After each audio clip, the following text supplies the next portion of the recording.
Saratoga, situated in Wood County, Wisconsin, is a city renowned for its association with Silicon Valley in the southeastern Bay Area. This affluent residential community is celebrated for its wineries, restaurants, and notable attractions such as Villa Montalvo, Mountain Winery, and Hackney Gardens. Saratoga not only offers welcoming neighborhoods and friendly communities, but also presents thriving industries and remarkable opportunities for growth. The city is home to several distinct neighborhoods, each possessing its own unique character and allure. In the northern region, you will find Brookview and Pride's Crossing, while the southwest is adorned with Blue Hills and Greenbrier. Congress Springs, on the other hand, graces the southwestern corner of Saratoga. However, amidst the splendor and charm of these vibrant communities, a heinous crime took place in 1984. A 73-year-old woman was tragically and brutally murdered in her own home, leaving investigators with scant evidence to work with. Eleanor Roberts, a beloved resident of Nakusa, Wood County, Wisconsin, was born on April 10, 1911.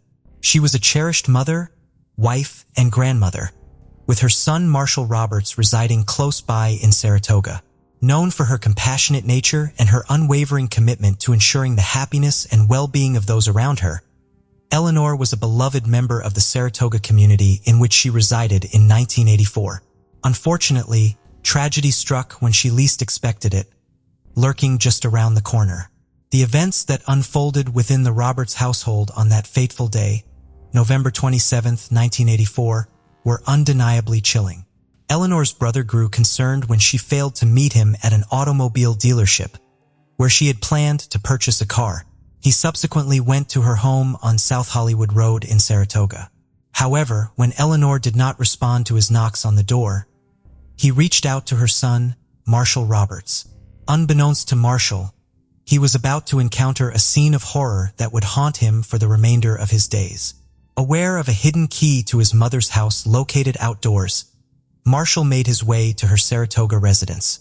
Upon unlocking the door and stepping into the house, he immediately sensed that something was wrong. The atmosphere was heavy and an eerie silence filled the air. However, it wasn't until he reached the bathroom that he truly comprehended the gravity of the situation. As he opened the bathroom door, Marshall was confronted with a sight that he could never have anticipated. His mother, Eleanor Roberts, lay motionless on the floor, surrounded by her own blood. Shockingly, her head was concealed by a bath mat, which Marshall swiftly removed, only to be faced with an unimaginable scene, his mother's lifeless body bearing signs of violent trauma. In that moment, Marshall realized that he was standing in the midst of a crime scene, one that would forever alter the course of his life. Without hesitation, he dialed 911 and reported the tragic discovery to the police, providing them with the address. Within a matter of minutes, officers were dispatched to the scene. Soon after making the call, the Wood County Sheriff's Department detectives and forensic team personnel arrived, swiftly filling the premises. The forensic pathologist, who conducted the autopsy, determined that Eleanor's cause of death was a combination of blunt force trauma and multiple stab wounds, likely inflicted by a pair of scissors based on their shape and other factors. There were no indications of natural causes contributing to her demise, leading to the conclusion that her death was a result of homicide. As stated in the sheriff's office report, Eleanor had been brutally stabbed and beaten, sustaining broken ribs and punctured organs consistent with scissor wounds. Upon further investigation, authorities discovered that the only missing items from the house were a pair of scissors, a knife, and a telephone.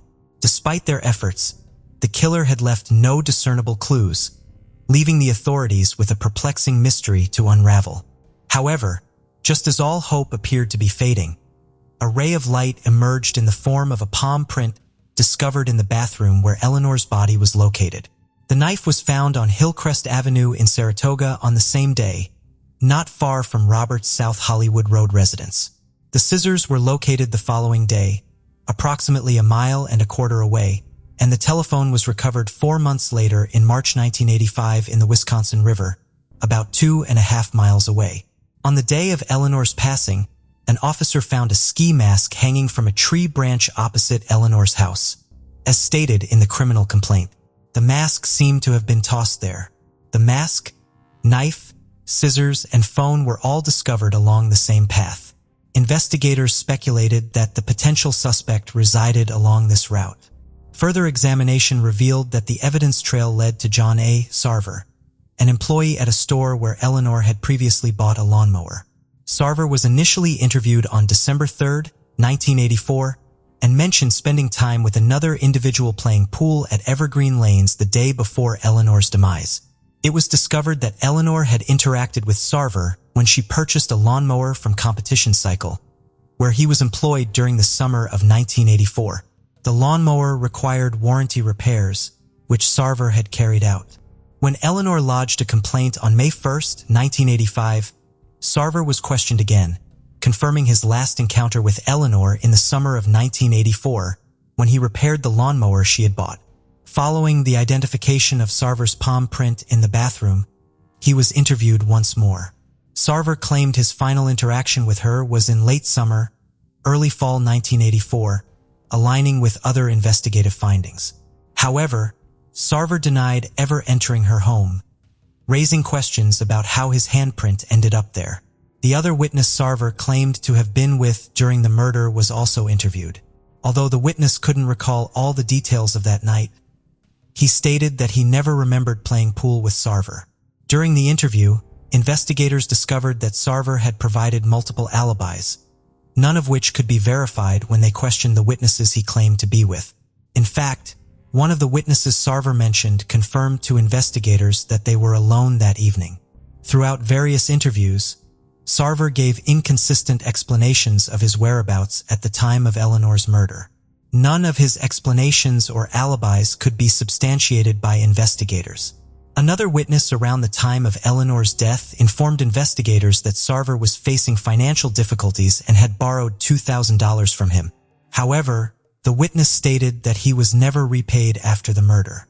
In 2005, a confidential informant revealed to investigators that 17 years prior, Sarver had confessed to killing a woman by delivering a karate chop to her neck, which matched the injuries sustained by Eleanor. Several small claims cases were filed against Sarver since 2006 for unpaid bills, and another similar case was filed shortly after his arrest. Despite the mounting evidence against Sarver, the case eventually went cold.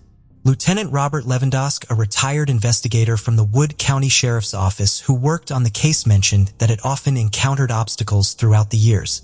Former Sheriff's investigator Jay Schroeder dedicated countless hours to organizing years' worth of information. Disagreements between investigators and prosecutors regarding the readiness to reopen the case were not uncommon, according to Lewandowski. For decades, the case remained unsolved, seemingly insurmountable. Nearly 30 years after the incident, in May 2013, investigators obtained a search warrant to collect DNA from John A. Sarver, who had long been considered a key suspect in the case following Eleanor's tragic death. Jerome C.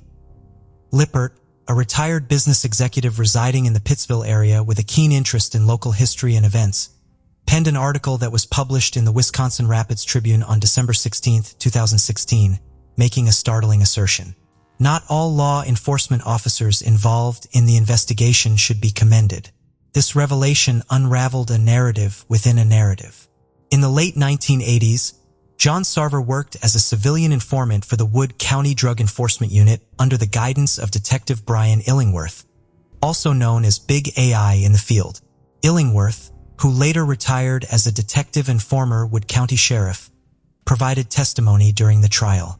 Despite his efforts to portray his collaboration with Sarver in a positive light, evidence presented in court indicated that the former sheriff had developed an overly close relationship with his informant. Notably, Sarver was not fingerprinted when he began his informant duties, a standard protocol that was only followed 2 years later by another officer. Moreover, Illingworth attended Sarver's wedding, a practice that was considered unusual.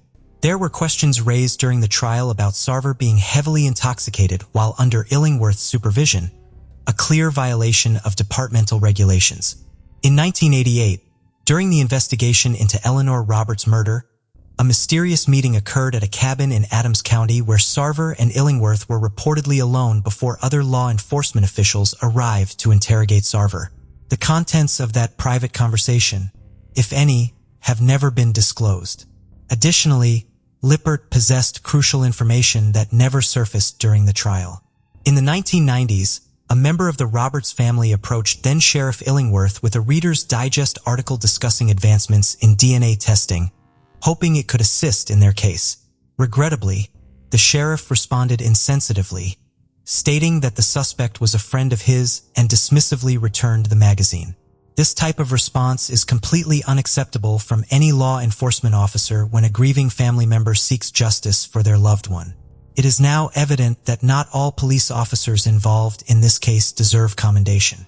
This attitude or conflict may have contributed to the delay in achieving justice.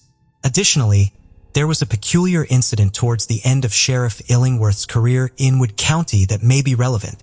It is possible that some long-term residents recall Illingworth being admitted to a Rock County institution in 1997, reportedly due to depression and struggles with substance abuse. Initially concealed from the public, this information eventually came to light, leading Illingworth to decide against seeking re-election in 1998. He retired from law enforcement without much attention the following year. In that same article, Lippert also mentioned a primary suspect at the time, although he couldn't disclose the individual's name for obvious reasons. However, that person was Mr. Sarver. Lippert also suggested that the entire story was not being revealed, and indeed the trial confirmed the accuracy of his statement. He called for renewed interest in the case, prompting investigators to diligently pursue the killer of Eleanor Roberts. Wood County Sheriff's Officer Heiser stated, "Our initial step was to thoroughly examine all the evidence, meticulously review the 5,600 pages of reports compiled over the years, and subsequently meet with all the investigators who had previously worked on the case." Sarver, the accused, was 21 years old when Eleanor passed away. He was employed at a business that sold her a lawnmower and had visited her residence to service it.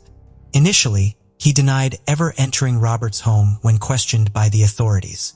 However, investigators later discovered his palm print on the bathroom counter, contradicting his statement.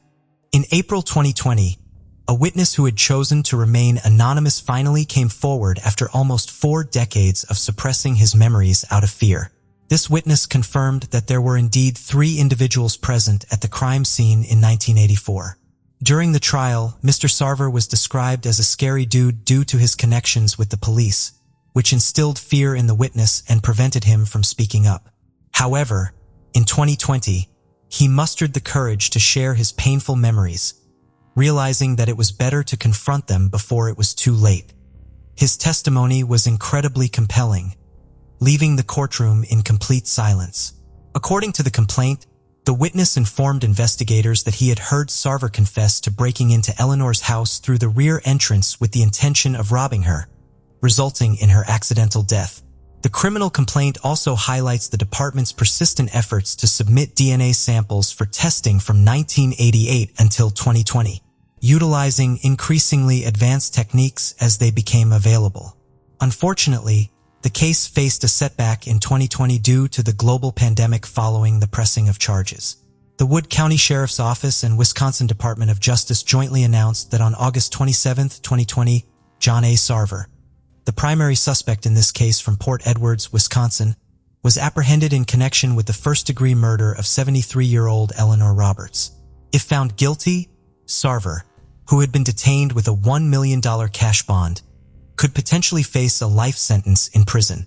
Sarver, through his legal representation, requested Wood County Circuit Judge Nicholas Brazitt Jr. to postpone the trial initially set for March 14, 2022. Despite the plea, Roberts' son and Assistant Wisconsin Attorney General, Annie J., acting as a special prosecutor, urged Judge Brazitt to maintain the trial dates as per the online court records. Sarver's legal team, consisting of Jeremy Meyer O'Day and Taylor Hart, expressed the need for additional time to conduct interviews with witnesses and conclude their investigation. Consequently, Judge Brazitt rescheduled the trial and set a hearing for updates on March 15, 2022. In November 2022, John Sarver was convicted of the murder of Eleanor Roberts. Due to the timing of the crime, the judge has no jurisdiction over Sarver's parole eligibility. Sarver is required to serve a minimum of 13 years and 4 months before being considered by the parole board. The parole commissioner must ensure that Sarver meets these 5 specific criteria before recommending parole: good behavior, completion of rehabilitation programs, reduced risk to the public, adequate time served, and an approved release plan. Judge Brazitt expressed his sentiments, stating, "He has had the opportunity to live a full life, to raise a family that maybe he shouldn't have had the opportunity to do. It's a good thing that he did it because there are good people in this world, but there isn't anything in my mind or heart that makes me think that he should have opportunities to get out there." The period between the murder and the arrest in 2020 was considered his parole, as stated in the reports. Wood County Sheriff Sean Becker mentioned that the arrest was the outcome of a collaborative investigation between the Sheriff's Department and the State Department of Justice, who will handle the prosecution of the case. During a press conference outside the Wood County Courthouse, Sheriff Becker described the homicide as a brutal crime that remained unsolved for an extended period. He acknowledged the frustrations experienced along the way, but emphasized that they never gave up. The prosecutors from the Wisconsin Department of Justice meticulously built their case, while the lead defense attorney diligently attempted to sow doubt. However, despite the defense's efforts, the overwhelming evidence led to an unsuccessful defense. Finally, on November 2, 2022, in Branch 2 Wood County Court, a guilty verdict was reached, marking the conclusion of the case on January 23, 2023. The sentencing of John A. Sarver for the first-degree murder of 73-year-old Eleanor Roberts brought justice to the case. This resolution serves as a significant accomplishment and a testament to the unwavering dedication and persistence of law enforcement officials. It provides closure to the victim's family and the community, reminding us that justice can prevail regardless of the passage of time. Today, we're going back to 2014 to Indianapolis, the most populated city in the state of Indiana. Busy and bustling all the time and home to almost 900,000 people, 2 of which were 24-year-old Nathan Benjamin Trapisano and his wife Jennifer. Nathan was from a big and close family, being the 4th of 5 children, and his brother said even though Nathan was younger than him, he looked up to him so much. Nathan had always excelled in academics, music, and athletics. He had a black belt in karate and played piano and violin as well. He was witty and clever, but always remained humble and gracious. He gained a place at Ball State University where he was working on getting a degree in Latin, Greek, and classical studies, and it was here that he met his future wife Jennifer, who was training to be a nurse. The pair were inseparable and had a lot in common, both sharing the same morals and values and very strong in their Catholic faith. Jennifer said she loved his quirkiness and how smart he was, always making her laugh and challenging her to push herself in every aspect of her life. The couple eventually moved to Indianapolis when Nathan got a job as a computer programmer at Ivy Tech Community College. Jennifer was still doing her training when they both found out they were going to be parents. They were over the moon when they discovered they were having a little girl, and they knew her name right away: Cecilia Marie. Flash forward a few months. It was now coming to the end of March 2014, and Nathan and Jennifer were busy planning. They had a lot of exciting and special days coming up. Cecilia was due in just a few weeks. Their first wedding anniversary was on May 11th, and a week after this was Nathan's 25th birthday. Safe to say there was a lot going on for the young couple, but nothing was more exciting for Nathan than becoming a father. He couldn't wait to meet his daughter. On the 1st of April 2014, Nathan was up early as normal. Having always been really active, he made sure he got a long walk or a run in every day. He normally worked out in the evenings, but he had recently decided to change up his routine so he could be at home with Jennifer more after he finished work and before bed.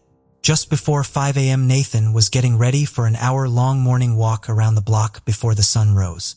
Nothing out of the ordinary, just the route he always took. Past the shops he normally walked by on the roads he knew very well. He grabbed his old MP3 player, his headphones, and his rosary beads, and quietly left Jennifer asleep.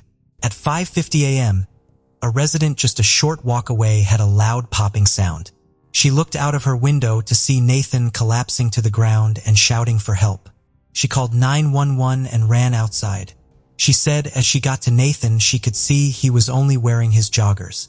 He had no shoes and no shirt on. They were just scattered around on the ground. She could see a small bullet wound in his stomach, but noticed there wasn't much blood at this point. Nathan was clearly in shock, but was still conscious and seemed to be fairly alert.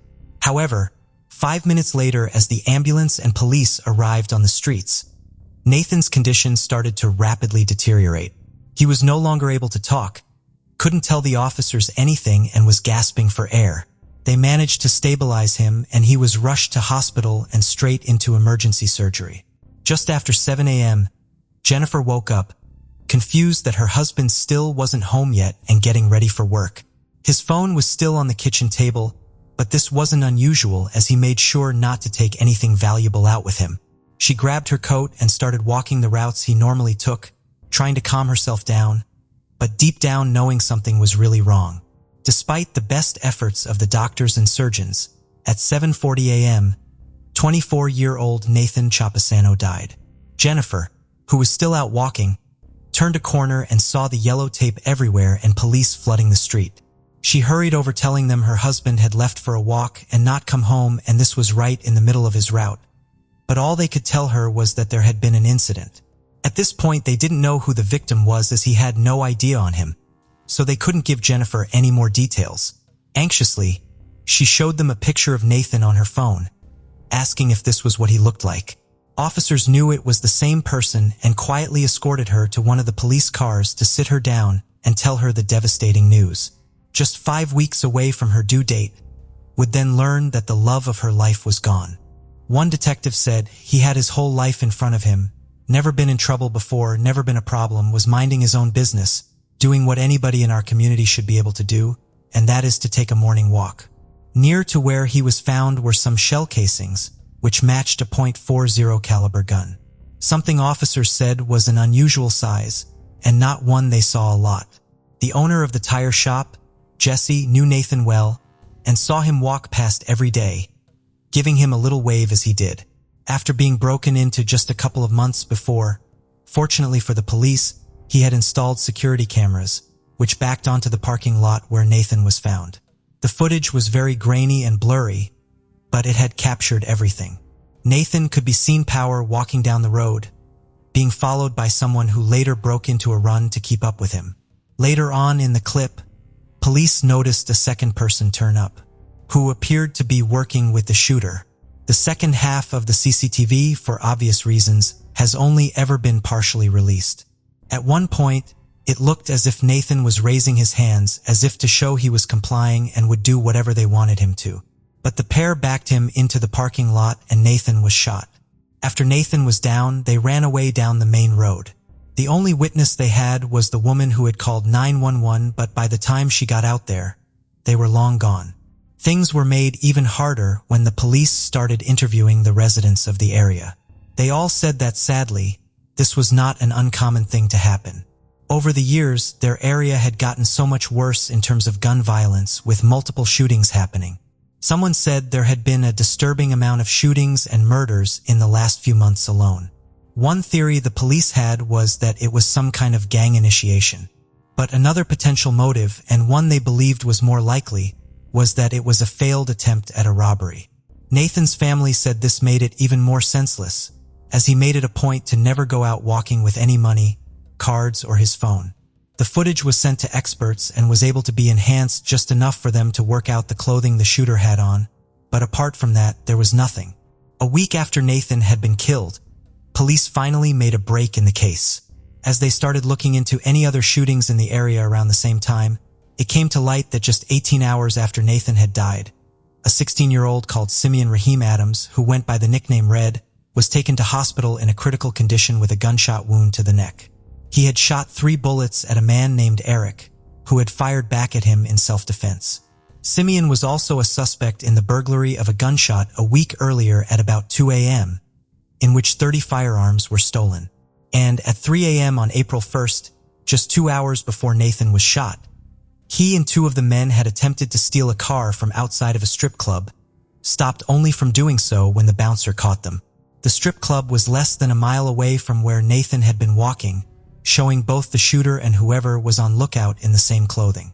When detectives heard about this, they knew they had to interview Simeon, He was not only confirmed as being in the same location of Nathan's shooting at the same time, he was now also facing arrest for the attempted murder of someone else, and some guns that had been stolen from the shop matched the casings found near Nathan's body.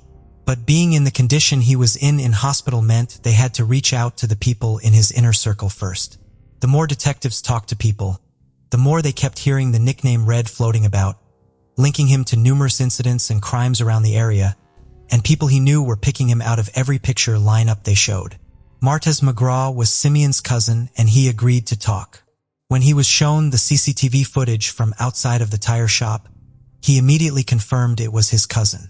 He even admitted to being there himself for part of the morning, and confirmed all of Simeon's steps and movements. The other man on the tape was identified and interviewed. After this, police ruled everyone, apart from Simeon, out when it came to Nathan's murder. This was the person they wanted. Martez told police. Simeon ran up to Nathan and ordered him to stop. Simeon then made him walk between the tire shop and the strip club. He made him strip by telling him to take off his shirt. He put his hands in the air and Simeon shot him. Another man also told police he was woken up early on April 1st by Simeon banging on his door. He said he was out of breath, telling him the police were looking for him because he had got into what he referred to as a tussle with someone and shot them. Although doctors were initially skeptical that Simeon would survive, he did and was finally well enough for the police to talk to him. They presented him with everything they knew, and the 16-year-old was subsequently placed under arrest. He would soon be charged as an adult with murder, attempted robbery, and carrying a handgun without a license. Upon hearing that a 16-year-old had been arrested, Jennifer posted to Facebook and said, "I don't know this man's circumstances, but it hurts to hear such a young man could turn to such violence." She asked people to pray for Simeon and Nathan's family, and friends all agreed that Nathan would have forgiven him. Nathan Trapazzano was finally laid to rest, with hundreds in attendance.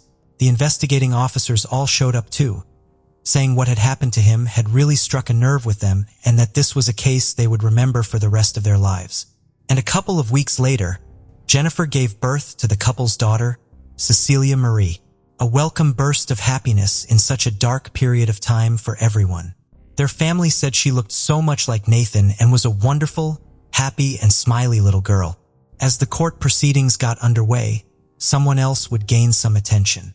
Court documents showed that the 16-year-old was free to walk the streets for a month while awaiting a hearing on 13 probation violations. The probation officer had visited his home, but on 9 occasions, Simeon was nowhere to be found. After the 3rd violation, the officer could have asked for an arrest warrant, but for reasons unknown, he didn't. The judge said of this, "I expressed my extreme concern to probation about the handling of this case when I saw there had been 9 house arrest violations. I was very concerned and upset." The probation officer in question would soon resign. Even though he was now 18 and despite being charged as an adult because he was 16 at the time of the murder, prosecutors knew it would have been nearly impossible to get a life in prison sentence for Simeon. However, he was facing 45 to 65 years if found guilty by a jury. In 2015, just over a year after Nathan had died, Simeon Adams pleaded guilty to murder. Simeon's legal team and friends and family commented on his troubled childhood and adolescence, losing his mother to drowning when he was just 13 months old. His dad being in and out of prison for years, he had run-ins with the police that had started at the age of just 10 years old. His uncle who had helped raise him said, "He used to get into trouble, but I didn't think he was capable of this. I used to try to tell him not to hang with the wrong people and to stay on the right path. He listened to me. I would try to keep him in line. And if I told him to do something, he would do it. I would speak to his friends and tell them that if they didn't get themselves together, they would end up dead or in jail. I can't believe he would get involved in something like this." He was frequently shown coming in and out of court laughing. And when it came time for his sentencing, little had changed. The judge addressed him directly, asking him if he appreciated the impact of his actions on the Trapazzano family. He bluntly said, "No, ma'am, and nothing else after this." As part of the plea deal, his potential sentence was reduced and he was handed down 55 years in prison. Under Indiana law, Simeon could be eligible for parole after 27 years, based on credit for good behavior and time already served. If this happens, he will be 45 years old. He was later given a further 12 years in prison in connection with the shooting of Eric, which put him in hospital in the first place. This 12 years is to be served consecutively. The loss of Nathan had a big impact. Everybody rallied behind Jennifer, and a GoFundMe was set up to support her, Cecilia, and his family. It reached over $170,000 in donations. Jennifer showed immense strength and motivation to carry on as she would have. And just a year after she lost Nathan, she finished grad school with honors and is now a physician's assistant. The Nathan Shaperzano Memorial Foundation was also set up, and their mission is to offer support and financial relief to children who have lost a parent. They do what they call the Nate Walk, a 5-kilometer walk just as he loved to do, which doubles as a fundraising event. These walks are held once a year in Indianapolis and Pennsylvania, and people can also participate virtually. Ivy Tech Community College, where Nathan worked, said it would grant a full 2-year scholarship to Cecilia if she ever wanted it. Jennifer said time almost stands still and passes quicker than she can keep up with it. Whenever she doubts herself or has a difficult day with Cecilia, she asks Nathan for advice. She said, "Have a voicemail from him on March 31st, 2014. I've listened to it over and over and over again. His voice sounds so familiar still, like it was yesterday. I miss him. I miss everything about him. In so many ways, it feels like he has only been gone for 10 seconds. And yet, it feels like 100 years." 18-year-old Brittany Gargal had lived in Saskatoon, Saskatchewan, all her life. Her family was big, and when her parents split when she was younger, they went on to create an even bigger one. Brittany now had 4 younger sisters who looked up to her a lot, as she had recently reconnected with her biological father after some years. They didn't skip a beat and were loving spending so much time together.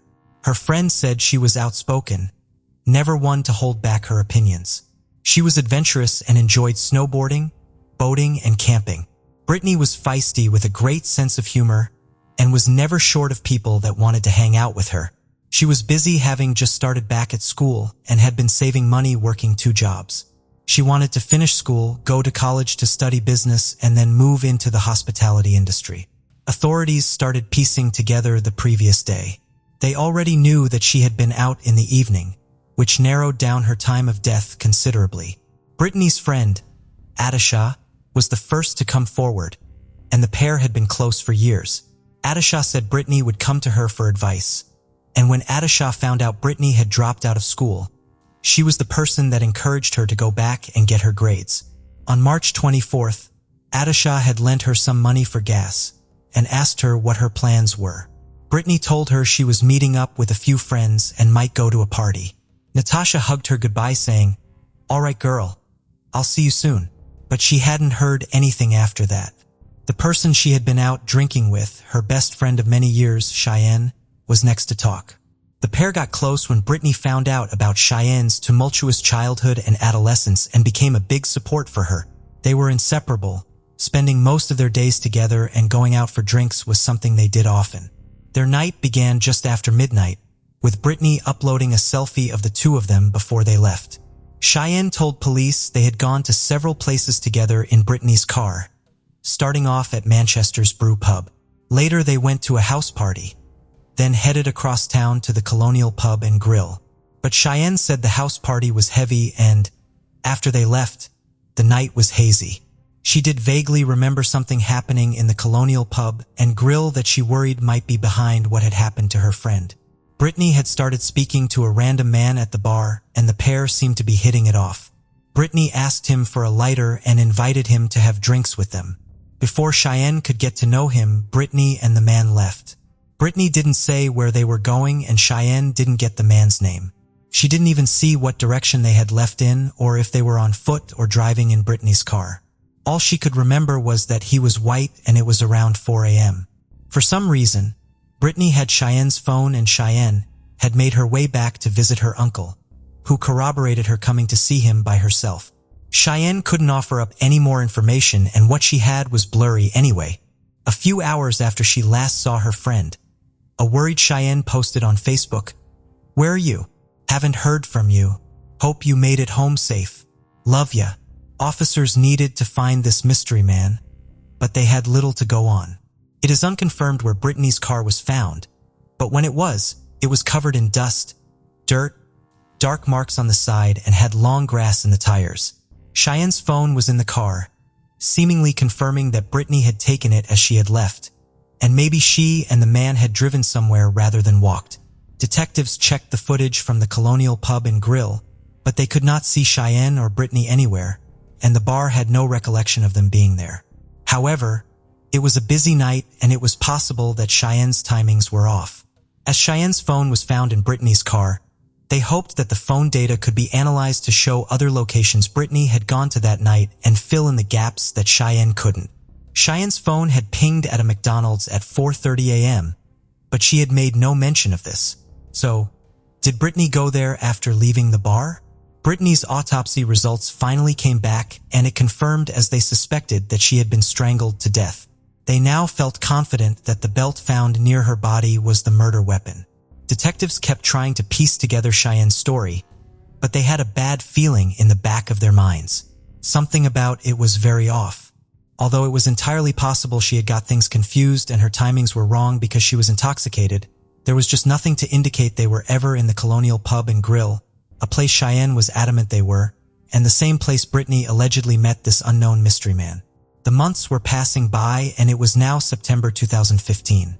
Investigators were still in the same place that they were back in March. People were still in shock and couldn't believe this had happened. Many a tribute was pouring in, including a big one from Cheyenne.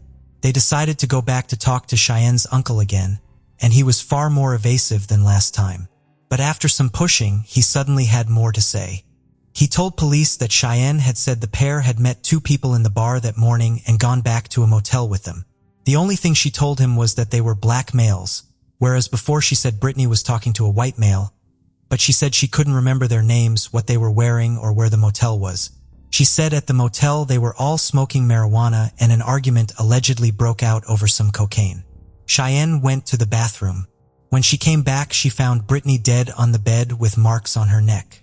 She told her uncle that the two men had pulled a gun on her and forced her to cover up what they had done. Although they didn't believe the story for various reasons, Cheyenne was at least admitting she knew Brittany had been killed before she called the police to identify her. She had put herself at the scene and spoke of the marks on her neck. Cheyenne had racked up a long list of convictions and had over 50 since the age of 12. At this point, she was already in custody for another crime, so they could easily question her. The once so helpful and concerned friend that was happy to talk was suddenly quiet, uncooperative, and evasive, and when she didn't give them a thing, they had no choice but to leave. It was now over a year later, and police were hitting a wall. They felt they had exhausted every witness and lead. Most CCTV had long since expired and didn't tell them anything anyway, and no one had anything else to offer up. They still only had one person of interest, Cheyenne. Investigators had been going through Brittany and Cheyenne's social media accounts with a fine-tooth comb, wondering if something was staring them in the face, a comment buried away or a message they hadn't seen. And then finally, they spotted something huge. In the tribute post Cheyenne had uploaded, the top half of the girls' outfits could clearly be seen. They realized that Cheyenne was wearing a belt that they recognized all too well. It was the same belt found by Brittany's body and what they now believed to be the murder weapon. The marks around her neck matched the weave of the belt exactly, and police said the marks on the car were consistent with coming from the belt. With this fresh information, the belt was sent for more thorough DNA testing. Experts found Cheyenne and Brittany's DNA on it. Authorities couldn't believe it, recognizing that if the photo had been taken at even a slightly different angle, this key piece of evidence would likely never have been linked to Cheyenne. It was still a complex case to build. They had no motive, and Cheyenne wasn't giving them anything. Months became years, and it was now almost 2 years since Brittany had died. Finally, they got a tip from someone who hadn't yet spoken up. A friend of Cheyenne's had turned up at Brittany's parents' house with a shocking story. She said that Cheyenne had come to her house that very morning sometime after 5 a.m. She was very drunk and sobbing, and the friend described it as an alcohol-fueled rant. Cheyenne said that she and Brittany had gotten into what she described as a heated argument, something over a cell phone, but she didn't elaborate. Hysterically crying and shaking, Cheyenne said she had hit and choked Brittany to death with her belt. She pointed to something outside, and as the friend looked out, she saw Brittany's car parked up, with Brittany slumped against the window in the passenger seat, bleeding. Cheyenne didn't speak any more about the fight, what had caused it, or how it had escalated, but she made no mention of anyone else being there or a motel. Her friend was so shaken up she told Cheyenne to leave immediately, and she got back in the car and drunkenly sped off. But once Cheyenne sobered up the next morning, the friend said she had claimed she couldn't remember anything that had happened that night and had seemingly forgotten everything. The friend was too scared to report this to the police, but as time ticked by, they decided to give the information to the family. Cheyenne's uncle also later admitted she had asked him to go along with her story, and he had given her several false alibis. Police said that she had manipulated the story, made up random people, used her uncle, posted lies to Facebook, and spent 2 years taking no responsibility. If she felt as bad as she said over what she had done, she could have taken Brittany to hospital. Instead, she left her to die. In March 2017, Cheyenne Antoine was charged with second-degree murder and causing indignity to her body. With all the evidence against her, Cheyenne told them the same story she had told her friend that early morning. They were drinking and smoking a lot, and Cheyenne said after the house party is where her memory started to go. She said she vaguely remembered going to a McDonald's where the pair started arguing. They left and started walking when Brittany grabbed Cheyenne's phone. Cheyenne said she couldn't really remember how it had happened, but she remembered being livid and snapping. Everything went hazy, and suddenly, Brittany was unconscious on the ground. At the age of 21, she finally appeared in court and faced Brittany's family for the first time. Cheyenne buried her head in her hands, crying and not looking at anyone. Under Canadian law, second-degree murder is generally a deliberate killing that occurs without planning but does not fall under any of the categories of first-degree murder. It can still carry a hefty sentence, however, with the minimum term starting at life in prison with 10 years to serve. Manslaughter is homicide committed without intent. Although there may have been an intention to cause harm, this carries no minimum sentence. Knowing this, Cheyenne's legal team announced that she was cutting a deal. She pleaded guilty to the lesser charge of manslaughter, rather than go through a trial for second-degree murder. She said she would take responsibility for Brittany's death but had no memory of it. Therefore, manslaughter was appropriate. Through her lawyer, she said, "I will never forgive myself. Nothing I say or do will ever bring her back. I am very, very sorry. It shouldn't have ever happened." Her lawyer asked for sympathy considering the years of trauma her client had gone through. She didn't really have a relationship with her parents, had lost her mother young, and had a criminal record from the age of just 12 years old, racking up 54 convictions by the age of 19. Her memories of her parents were of them abusing drugs to escape the trauma that they had experienced as a result of Canada's infamous residential school system. Cheyenne had moved in with foster parents who had physically and sexually abused her, and her lawyer said she was sexually assaulted a month prior to Brittany's murder, which had significantly increased her drug and alcohol use. She was now using much harder substances like meth. But people said it had to be noted that, as awful as everything she had suffered through was, Brittany was somebody that had been there for her through thick and thin, helping her manage her feelings, regulate her emotions, and always being a shoulder to cry on. Brittany had been the one constant and support system in her life, the one person she always knew she could turn to. She would have done anything for her.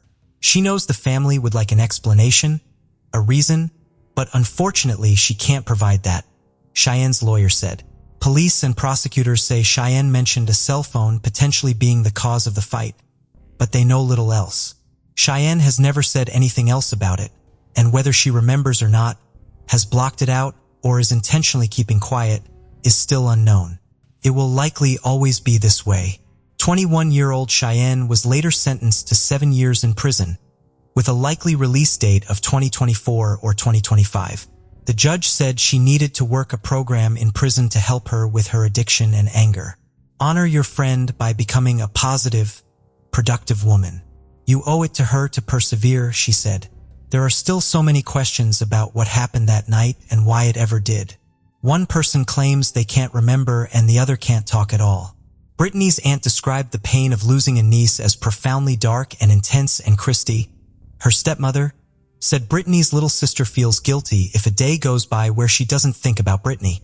She was just 5 years old at the time of her death and says she's worried that if she doesn't think about her, it means she's forgetting her. Brittany's father Everett said, "I feel so much anger and sadness about how short her life was. My life changed forever. I miss her so much." The day before she was killed, he was supposed to help fix something with her car, but he couldn't make it back in time. He said he thinks of this every day, knowing it could have been just one last time to hug her, and he was robbed of that.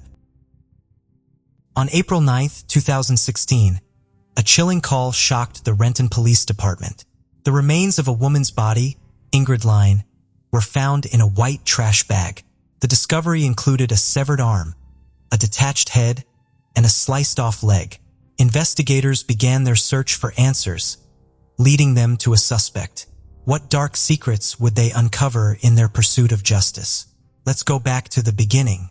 Ingrid Ronceville, a lively individual, was born on August 2, 1975 in Arizona. She graduated from Canyon del Oro High School in Tucson in 1993 and pursued nursing, earning a Bachelor of Science in Nursing from the University of Arizona in 1997.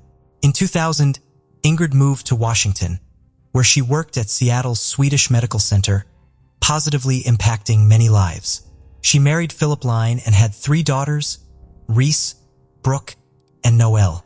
After divorcing Philip in 2014, Ingrid moved to Renton with her daughters to start a new chapter. As a single mother, she faced challenges but was devoted to her children's happiness. In 2016, Ingrid was living in Renton with her daughters, aged 6, 8, and 10. Despite the divorce, Ingrid and Philip remained in touch for their daughter's sake. The divorce left Ingrid feeling broken, longing for love and respect she missed in her previous marriage. During this challenging period, Ingrid, a 40-year-old woman, found solace in an online connection she made through a dating site. Their conversations provided her with comfort, momentarily alleviating her pain and giving her a sense of love.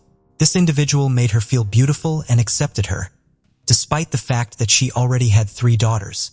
It was like a dream come true for Ingrid, signifying the start of a new chapter in her life. On April 8, 2016, after a month of online communication, Ingrid took a leap of faith and agreed to meet this person for a date. It was her way of embracing the possibility of moving forward. Ingrid entrusted her daughters to her ex-husband's care, assuring them that she would take them out the following day.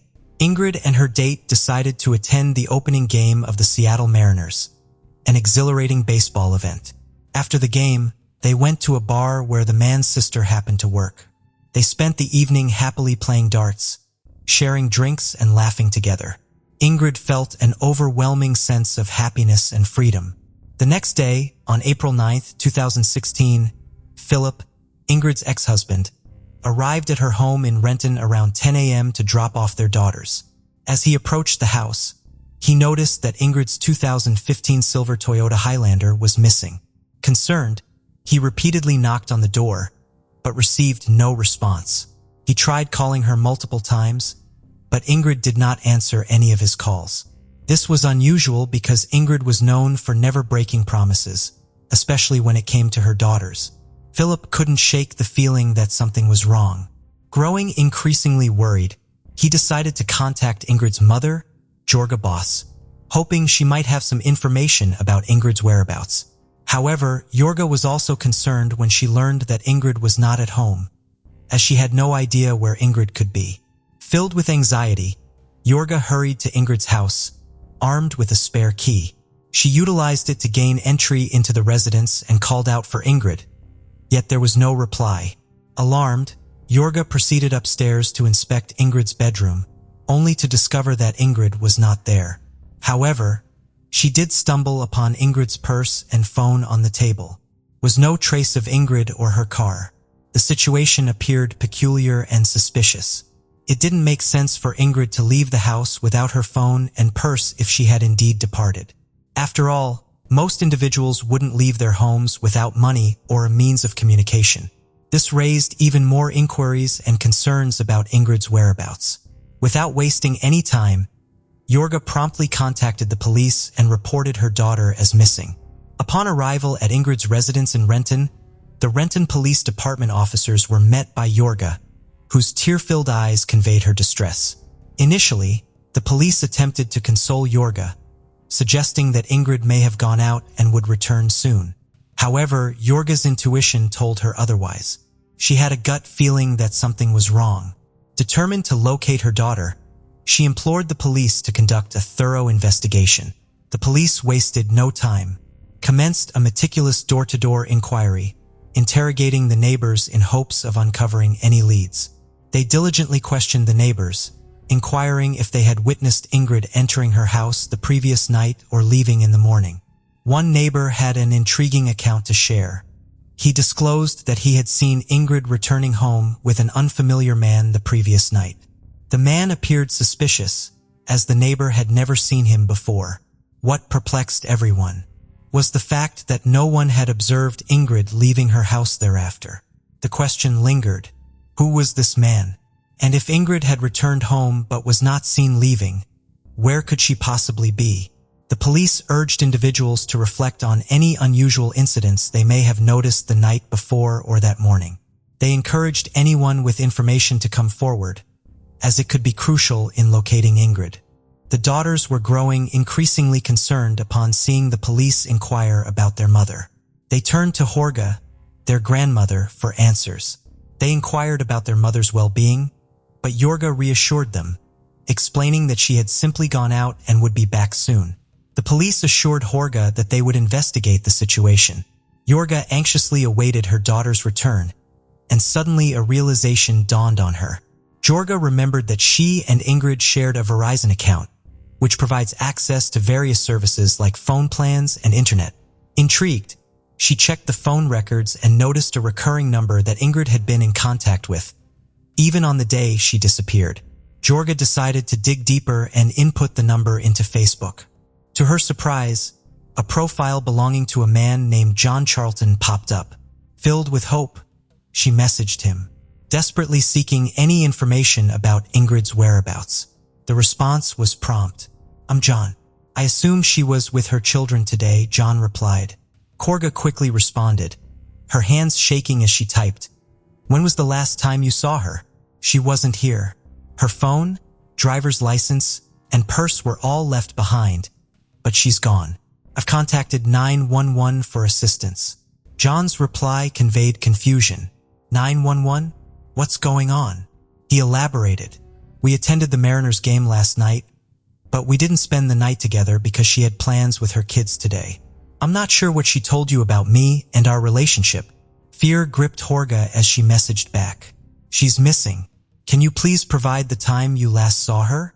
The authorities need to speak with you as you might be the last person to have seen her." At that moment, it became evident to Jorga that Ingrid had indeed gone on a date with John Charlton the previous evening. It appeared probable that he was the same individual the neighbor had witnessed accompanying Ingrid back to her residence. With a mixture of concern and optimism, Jorga realized that John might possess some knowledge regarding Ingrid's whereabouts. However, John remained silent, leaving Jorga in a state of anxiety and desperation for answers. She persisted in sending him messages pleading, "John, please call me. I am aware that your name is John Charlton, so kindly reach out to me." With each passing moment, the burden of uncertainty grew heavier. Jorga could not bear the thought of her daughter disappearing without a trace. She persevered, hoping for any lead, and messaged him once again. "John, did Ingrid mention anything about meeting someone after you parted ways last night? We cannot locate her or her vehicle.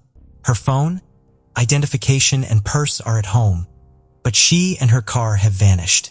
We are at our wits' end, desperate for any assistance." Ingrid would never simply abandon her family like this. Nevertheless, John remained silent and did not respond to any of the messages. Jorga felt a sense of helplessness and tears streamed down her face. The situation escalated when, 6 hours after Ingrid was reported missing, around 4 p.m., the police received a disturbing call from an individual named Mike Novasio. Mike resided approximately 10 miles away from Ingrid's residence at 21st Avenue and East Rhine Street in Seattle.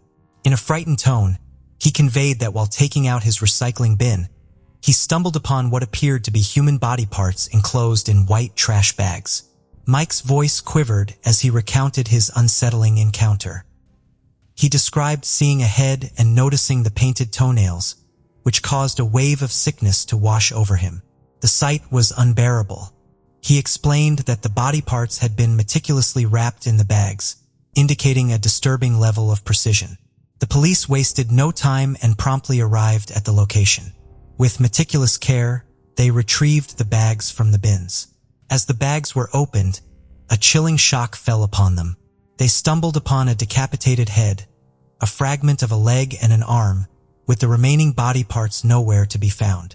Due to the absence of decomposition, the facial features remained intact and recognizable, suggesting that the individual had been recently murdered.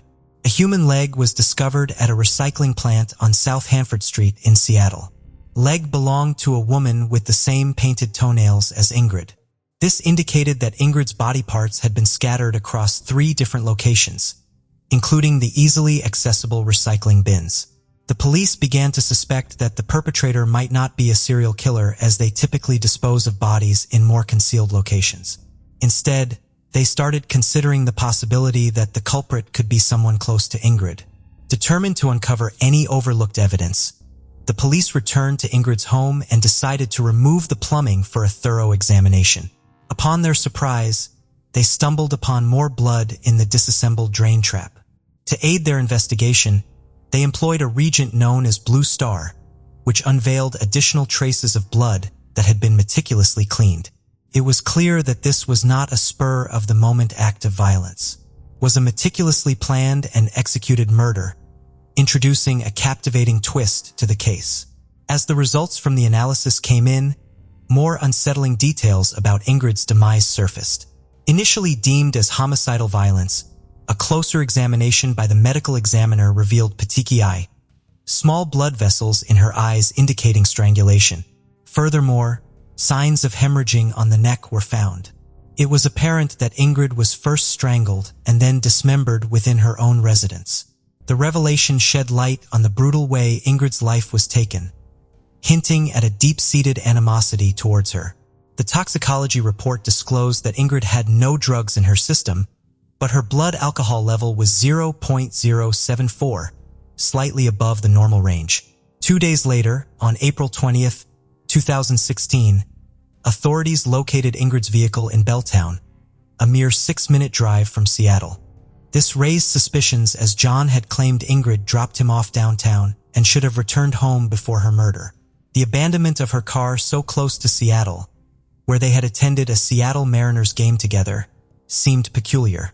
Law enforcement meticulously combed through the entire vehicle and made a chilling discovery. The same white trash bags containing Ingrid's dismembered body parts were found inside the car. Additionally, 3 fingerprints were found on the driver's door handle of the vehicle. These prints were crucial, as they could belong to Ingrid, given that the car was hers, or they could belong to the perpetrator who had driven her car to that location.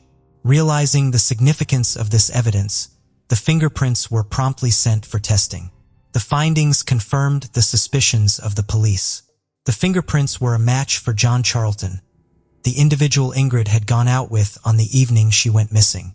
It became apparent that John's statements during the interrogation were all calculated tactics to mislead the authorities. Despite initially claiming to be intoxicated and unaware of the events that transpired that night, the meticulous planning and execution of the crime, coupled with the thorough cleaning of the residence to eliminate any traces of evidence, indicated that John acted with full consciousness and possessed a clear motive for murdering Ingrid. The police recollected that during the questioning, John had mentioned staying with his former girlfriend. In their pursuit of gathering more information about John, the police exerted significant efforts to locate and interview his ex-girlfriend, ensuring her identity remained undisclosed for privacy concerns. During the interview, she disclosed that John, who worked as a day laborer, typically spent his nights at a shelter in Seattle, except for a few nights each week when he stayed at her place. They had known each other for approximately a year, and she permitted him to store some of his belongings at her residence. Interestingly, she informed the police that John was supposed to visit her on the Saturday morning of April 9, 2016, the day after his encounter with Ingrid. However, He arrived later than planned, citing an unforeseen circumstance. She revealed that he arrived at the bus station in Lake Stevens around 10:30 p.m., and she immediately noticed that he had a swollen and injured lip. When questioned about it, John claimed that he had been the victim of an attempted robbery at a bar despite still having his wallet. This particular detail captured the attention of the police.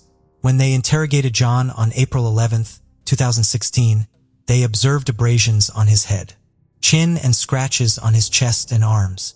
These injuries appeared to align with the unsettling possibility that they may have been inflicted during the struggle between John and Ingrid when he strangled her. It seemed as though she had put up a strong fight, leaving her mark on him in a desperate bid to defend herself. The police acted swiftly without hesitation, taking John into custody and charging him with the murder of Ingrid Line. John Robert Charlton was born in 1979 in Washington to Ray and Joan Charlton. At 37 years old, he had a history of encounters with the law. His past included a misdemeanor assault conviction in King County in 1997, indicating a propensity for aggression. Additionally, he had a history of negligent driving in Washington state in 1998. In 2006, he faced charges of attempted aggravated robbery in Utah. It appeared that he was no stranger to trouble. In 2008, he was found guilty of felony theft in Montana. Moreover, records showed a misdemeanor battery case in Idaho in 2009, hinting at a pattern of violent behavior. These prior run-ins with the law added a layer of complexity to John's character and raised suspicions about his potential involvement in serious crimes. John's turbulent past extended beyond his criminal record. Troubling incidents involving his parents shed light on his volatile behavior. In 2006, John's parents sought protection from him, citing concerns for their safety. They recounted his drunken outbursts and expressed fear for their well-being. Court documents detailed a disturbing incident on March 2, 2006, when John, under the influence of alcohol, turned physically and verbally abusive towards his parents. During that episode, John allegedly took the movie Hannibal from a shelf in the house and placed it in front of his mother, warning her to watch it and be cautious. According to his parents, John held grudges for years, and his conduct grew increasingly menacing and violent when under the influence of alcohol or drugs. They also suspected his use of crack cocaine. Although the request for the protection order was eventually dismissed, these occurrences painted a troubling picture of John's unstable and aggressive tendencies. John initially denied any knowledge of Ingrid's fate, but eventually changed his plea to guilty before the trial began. The prosecution presented a compelling case in court alleging that John had murdered Ingrid inside her own home. Shockingly, it was revealed that John had driven through downtown Seattle disposing of Ingrid's body parts in various trash cans. The medical examiner's report confirmed that Ingrid's death was a result of violent homicide. In response, the defense argued that there was a lack of forensic evidence linking anyone, including their client, to Ingrid's murder. They urged the community not to rush to conclusions during this tragic event. However, all the evidence seemed to point towards John's involvement. The prosecutor, Dan Satterberg, acknowledged that there were still unanswered questions surrounding the motive behind Ingrid's murder. Nevertheless, he praised the diligent work of the police and prosecutors in gathering evidence to build a strong case against the person they believed was responsible for her death. It was a challenging task, but their dedication paid off in delivering justice for Ingrid. John was sentenced to a maximum of 27 years and 9 months in prison in accordance with the state's guidelines. However, Judge Julie Spector, presiding over the case in King County Superior Court, expressed her strong condemnation, stating that if she had the authority, she would have given him a life sentence. She described his actions as unimaginably vicious and cruel. During the sentencing hearing, John addressed the court and Ingrid's grieving family, acknowledging the immense pain he had caused and expressing genuine remorse. Ingrid's ex-husband, Philip, spoke about the profound loss caused by John's actions, highlighting how John had not only taken away a co-parent and confidant, but also a loving and caring mother to their daughters. Philip expressed his sorrow over the fact that the children would no longer have the guidance and wisdom of Ingrid as a mother figure.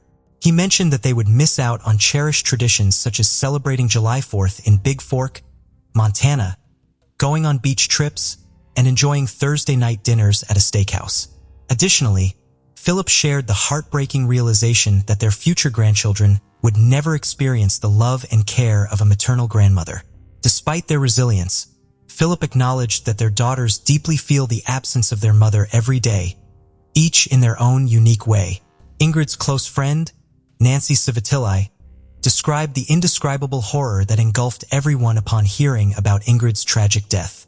She emphasized that the murder was not just an act of violence, but a violation of Ingrid's body, leaving behind an unimaginable aftermath.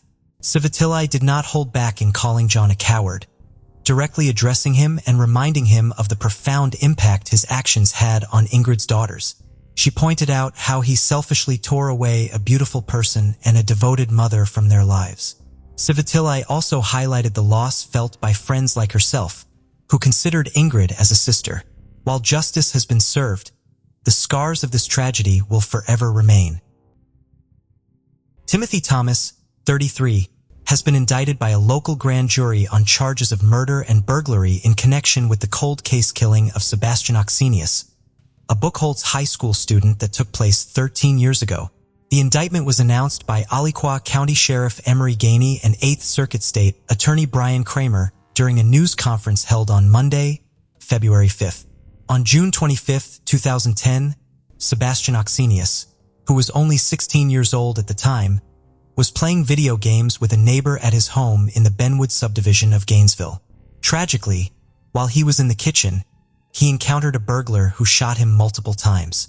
Sebastian's family immediately called 911, but unfortunately paramedics pronounced him dead at the scene.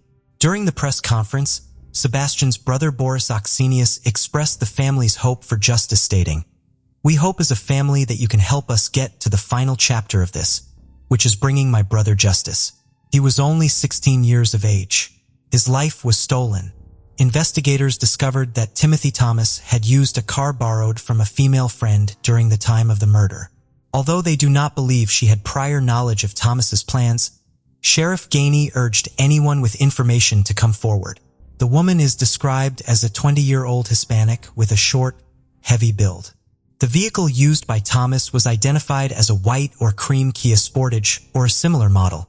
Sheriff Gainey acknowledged the long and challenging road ahead, assuring the community, "I know this has been a long and difficult road. We're making some progress, but we also understand it's not over yet.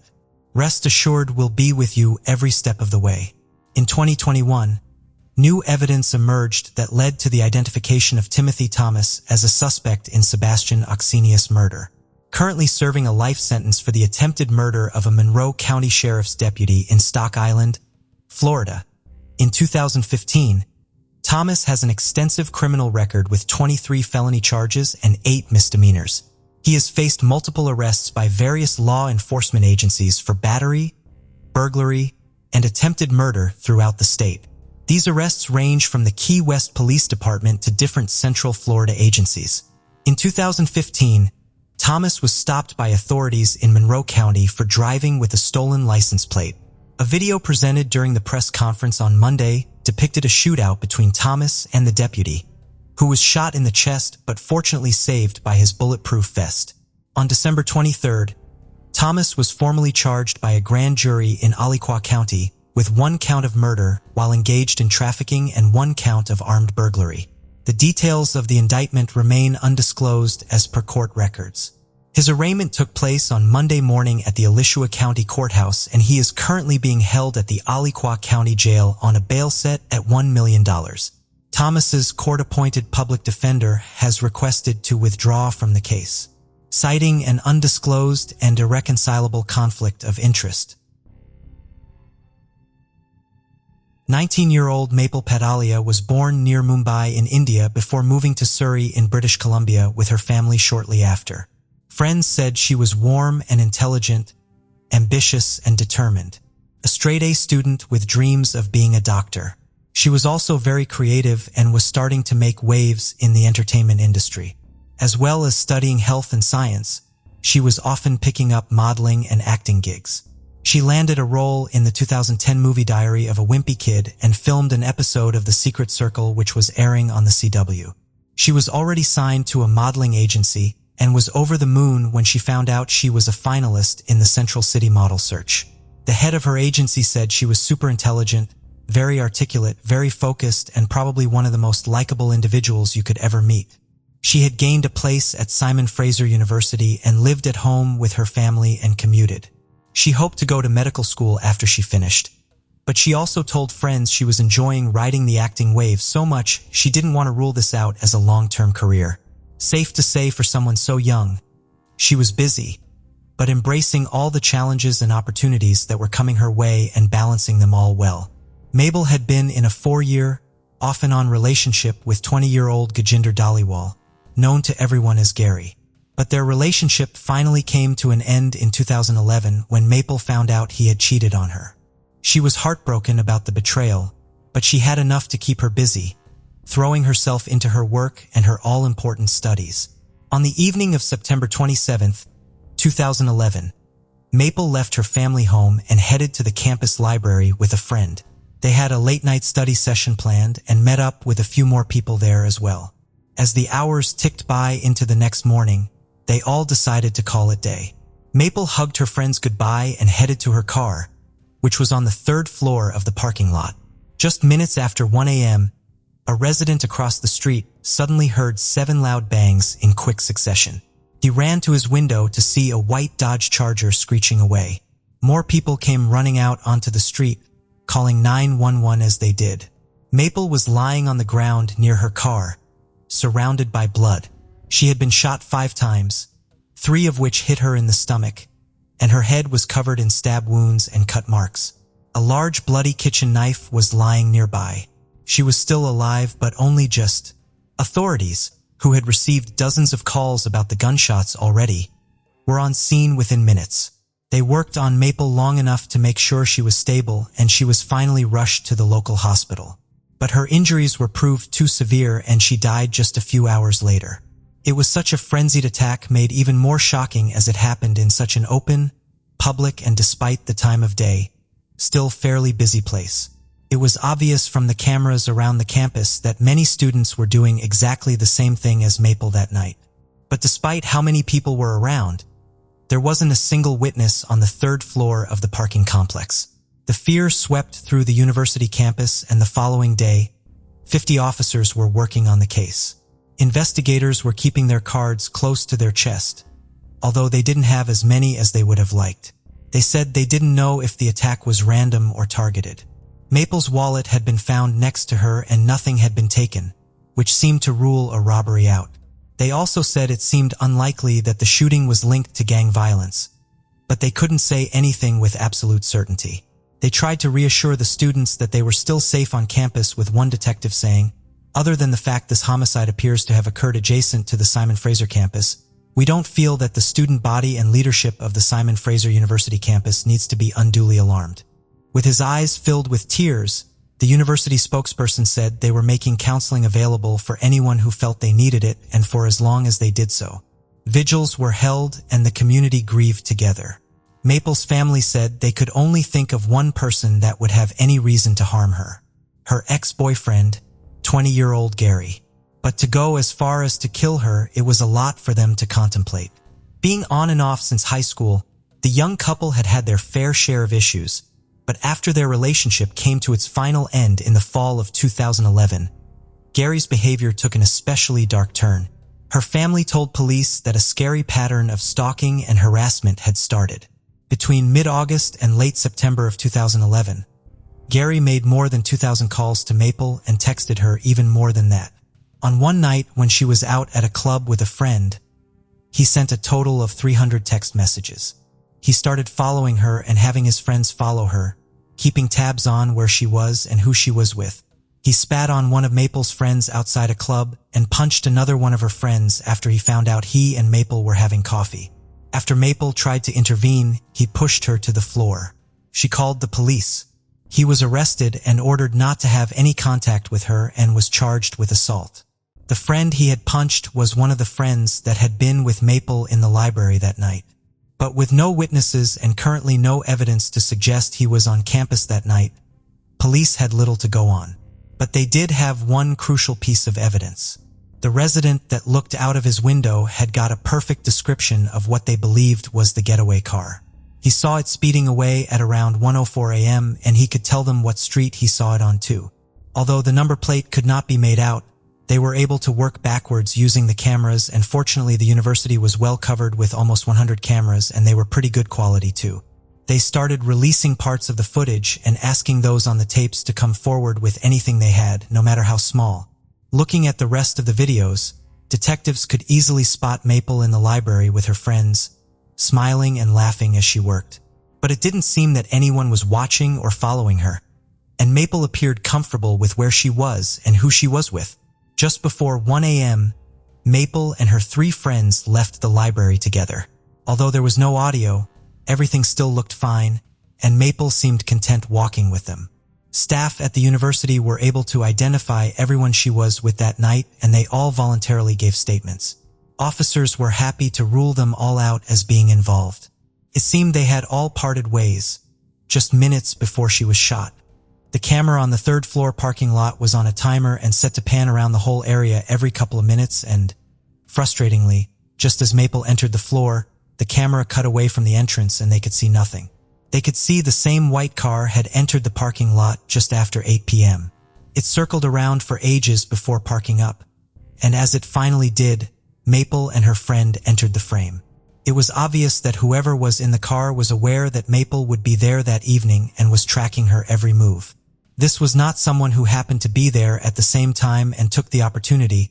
This was a carefully and meticulously planned murder. It was now 2012, and officers were still diligently working on Maple's case. They just didn't have enough to make any arrests. For months, the team took on the painstaking task of cross-referencing everyone that owned or had rented the same maker model of car in the area, interviewing and slowly ruling people out. Finally, in late 2012, they made a connection. The name Gursamar Beatty was linked to one of the cars. He was a close friend of Gary's, and a fellow student at the university. He had rented a white Dodge Charger on September 25, 2011, and returned it shortly after the 28th. When he picked the car up, he was with none other than Gary.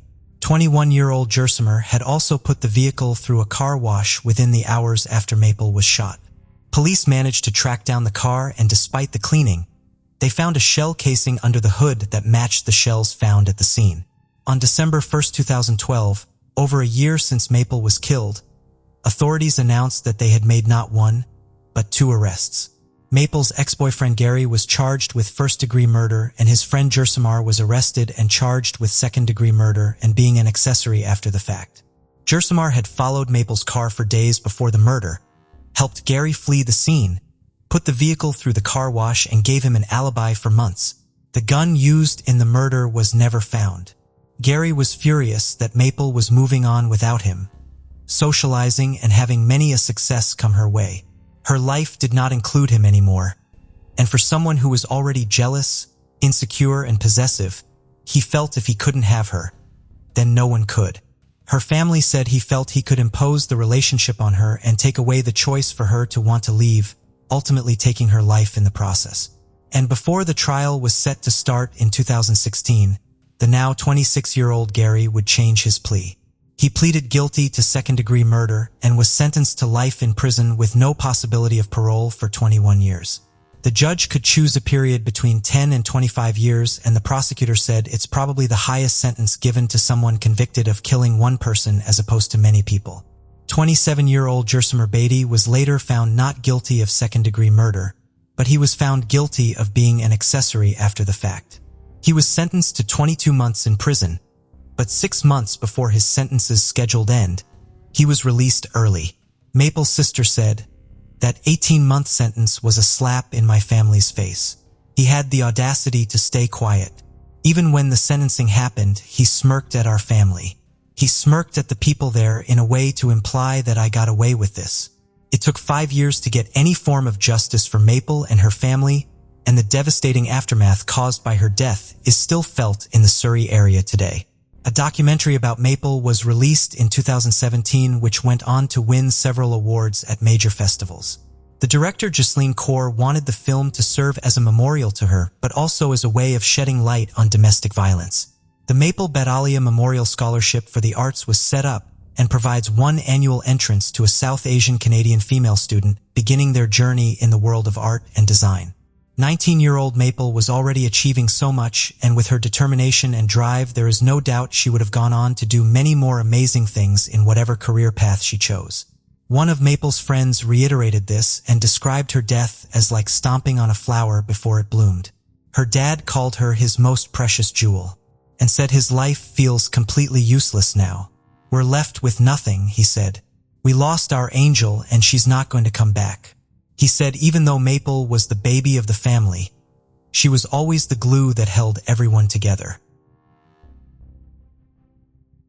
On January 5, 1997, Rosemary Pacenti, a 64-year-old schoolteacher, was enjoying her day off, relaxing in her apartment in the Bronx, New York City, USA. Little did she know what was about to unfold. The following day, on January 6, 1997, a concerned neighbor noticed that the lights in Rosemary's apartment had been on continuously since the night before. Worried, the neighbor decided to check on her in the evening. What she found upon entering the apartment was a sight that would stay with her forever: the lifeless body of Rosemary Pacenti lying in the kitchen. Shocked by the gruesome scene, the neighbor broke down in tears before alerting the authorities. The question remained, who could commit such a heinous act against a simple elderly schoolteacher? What could have been the motive behind this brutal murder? This tragic incident sheds light on the Bronx, a borough in New York City known for Co-op City, the largest cooperative-owned space in America, as well as landmarks like Yankee Stadium, the Bronx Zoo, and the New York Botanical Gardens. Despite its attractions, the Bronx has a darker side, being safer than only 14% of U.S. neighborhoods. The likelihood of falling victim to a violent crime in the Bronx is 1 in 128, making it a notably risky area. This grim reality brings us back to 1997 when Rosemary Pacenti met a tragic end in her own home. Born on July 28, 1932, Rosemary led a private life, never marrying and residing alone in Co-op City for 25 years while working as a dedicated school teacher. Despite leading a rather monotonous life, she would occasionally venture out to spend time with a select few neighbors whom she had befriended in the building. However, on Sunday, January 5, 1997, the cold weather in the Bronx compelled Rosemary to stay indoors. As the night passed and Monday morning, January 6, 1997, arrived, Rosemary failed to show up at the school where she worked. Her phone rang incessantly in her apartment, disturbing the otherwise silent atmosphere, but there was no response. One of Rosemary's neighbors noticed something peculiar. The lights in her apartment had remained on throughout the night. Filled with worry, the neighbor decided to check on Rosemary and arrived at her apartment at 6:15 p.m. However, upon reaching Rosemary's door, an unsettling feeling washed over her as she noticed it was slightly ajar. With trepidation, she cautiously entered, taking small steps, fearful of what she might discover. Unfortunately, her worst fears were realized as she entered the kitchen and came face to face with Rosemary's lifeless body lying in a pool of blood. Overwhelmed by the gruesome scene, she let out a horrified scream before regaining her composure. Without delay, she immediately informed the authorities, prompting the arrival of Detective George Wood and Sergeant Curtis Oates from the New York Police Department to investigate the crime scene. Rosemary's body was drenched in blood, with a 9-inch knife still embedded in her back as she lay face down. The detectives observed the numerous stab wounds, indicating a painfully brutal demise. Additionally, they noticed that her throat had been slit and identified defensive wounds on Rosemary's right hand, suggesting a struggle with her assailant. Outside the apartment, in the building's lobby, further evidence supported their initial theory. Blood stains were discovered smeared along the wall adjacent to the elevator. Yet no traces of blood were found inside the elevator itself. This led the detectives to search the building staircase, where on the 10th floor, they stumbled upon another trail of blood, further deepening the mystery. Detectives were of the belief that, amidst the struggle, Rosemary had managed to inflict a wound on her assailant. The blood discovered on the elevator wall and the staircase located 13 floors below Rosemary's apartment provided strong evidence that it belonged to the person responsible for her murder. Detectives concluded that the killer may have escaped the building by using the stairs. Although the blood stains were significant in the investigation, they did not provide any clues as to the identity of the killer. Samples were collected and preserved for further testing and future use. Subsequently, an autopsy confirmed that Rosemary had been stabbed a total of 39 times, with 8 of the wounds located on her back. The knife, which was found lodged in her back, belonged to a set from her own kitchen. This led detectives to believe that Rosemary's murder was likely not premeditated. They theorized that the attacker initially did not intend to kill her when entering her apartment, but ultimately did so during the struggle. The missing items from the apartment suggested that robbery was the motive behind this tragic incident. A few days after the murder, a funeral was held for Rosemary at Granby Cemetery in Hartford County, Connecticut, USA. Her loved ones gathered to pay their respects as she was laid to rest. Despite the strong evidence and compelling theories, weeks and months passed without any new developments in the case. Detectives were struggling to come up with leads, leading the police department to eventually shift their focus to other cases, causing Rosemary's case to go cold. However, more than 2 years later, in May 1999, Detective Kevin Lawler from the New York Police Department was assigned to the cold case squad and given Rosemary's case. Upon reviewing the case, he devised a plan to move forward. With the assistance of Detective Mark Tebbins, the blood samples found at the crime scene were re-examined, resulting in the successful development of a DNA profile for Rosemary's killer. The DNA profile was submitted to the nationwide database of DNA profiles known as the Combined DNA Index System. 2 years later, on August 20th, 2001, Detective Lawler received a call from the New York Police Department Crime Lab regarding Rosemary's case. A match was finally found through the Combined DNA Index System, identifying the person as Charles Jones, a 28-year-old individual. Detective Lawler wasted no time and conducted a thorough investigation. He conducted a background check on Jones and discovered intriguing information. Initially, Jones was not connected to Rosemary's murder, however, due to his imprisonment for a robbery and assault of another resident of Co-op City on August 13, 1998. He was required to provide a DNA sample before his release on August 10, 2001. When Jones's DNA profile was uploaded to the Combined DNA Index System on August 20, 2001, it matched the sample belonging to Rosemary's killer. Additionally, Jones lived in Co-op City just a few blocks away from Rosemary's apartment at the time of the murder. While this strengthened the case against Jones, it was still insufficient to charge him.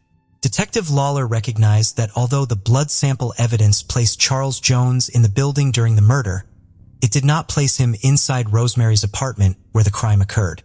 This gap in evidence was crucial for the case. Determined to gather more information and stronger evidence, Detective Lawler and his team decided to confront Jones. They attempted to locate him through his parole officer, only to discover that he was not at home and that his family was providing cover for him. The detectives left a message for Jones, stating that they wanted to discuss an outstanding traffic violation with him. A few days later, Jones took the bait and arrived at the precinct to discuss the alleged traffic violation. Jones was soon to discover the true reason behind his summons for questioning, making the next steps crucial. The detectives aimed to establish a comfortable atmosphere before confronting him. After half an hour of treating Jones kindly, the detectives proceeded with the interrogation. Despite Jones appearing nervous, he remained steadfast, prompting the detectives to introduce some unsettling facts to undermine his confidence. They informed him that the blood found in Rosemary's apartment belonged to him, providing sufficient evidence to link him to her murder. Upon hearing this revelation, Jones altered his story. The approach did not seem to yield the desired results. Detective Lawler realized that more needed to be done to break Jones and elicit a clear confession. He walked over to his desk, retrieved an envelope, and extracted a series of photographs. Placing them on the table in front of Jones, the images depicted Rosemary's lifeless body lying cold on her kitchen floor. Detective Lawler believed that this visual evidence might compel Jones to admit his guilt, but he was mistaken.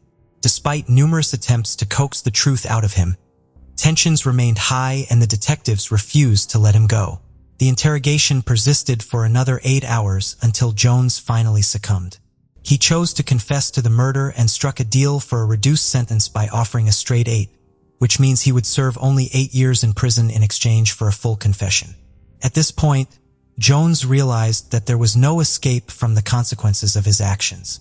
He understood that he had to accept responsibility and endure the consequences. Fortunately, Jones made a wise decision. Instead of contesting the accusations, he provided Detective Lawler with a comprehensive confession, hoping it would aid him during his sentencing.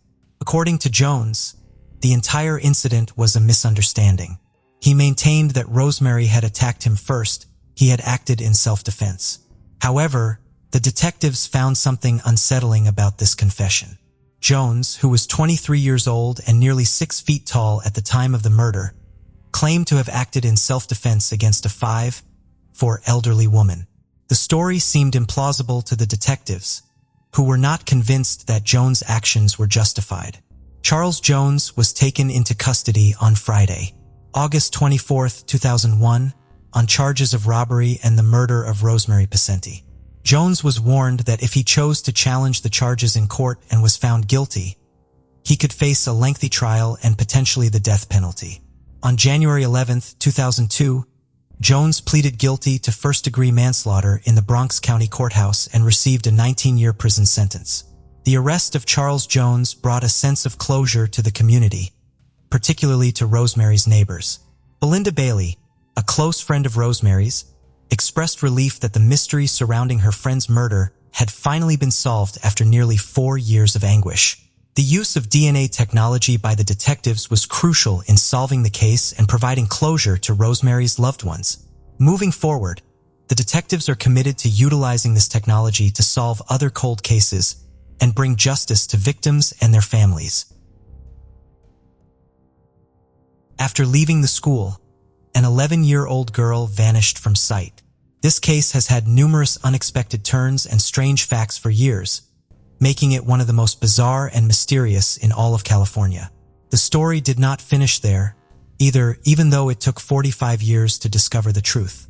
We will explain what happened to Linda O'Keefe in this video, as well as the reasons why this investigation has drawn interest from millions of people worldwide.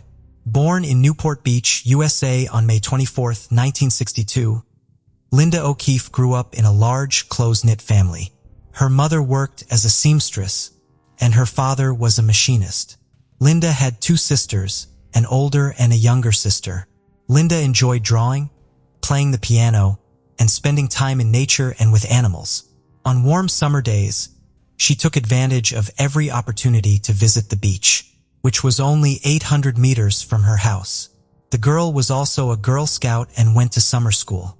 Linda went there nearly every day in July 1973 when she was 11 years old. On July 6th, instead of her usual bicycle ride to school, she was given a ride by a piano teacher who lived a short distance away from the O'Keefe family.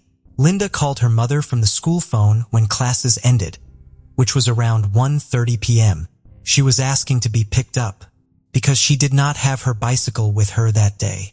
But the mother told her to walk even though it was only a little over 2 kilometers from school to home because she did not want to be distracted from her work. After speaking with her mother, Linda was not in the mood to walk. She even cried, and the school secretary considered giving her a ride home. But the woman needed to go the opposite direction, so she abandoned the idea.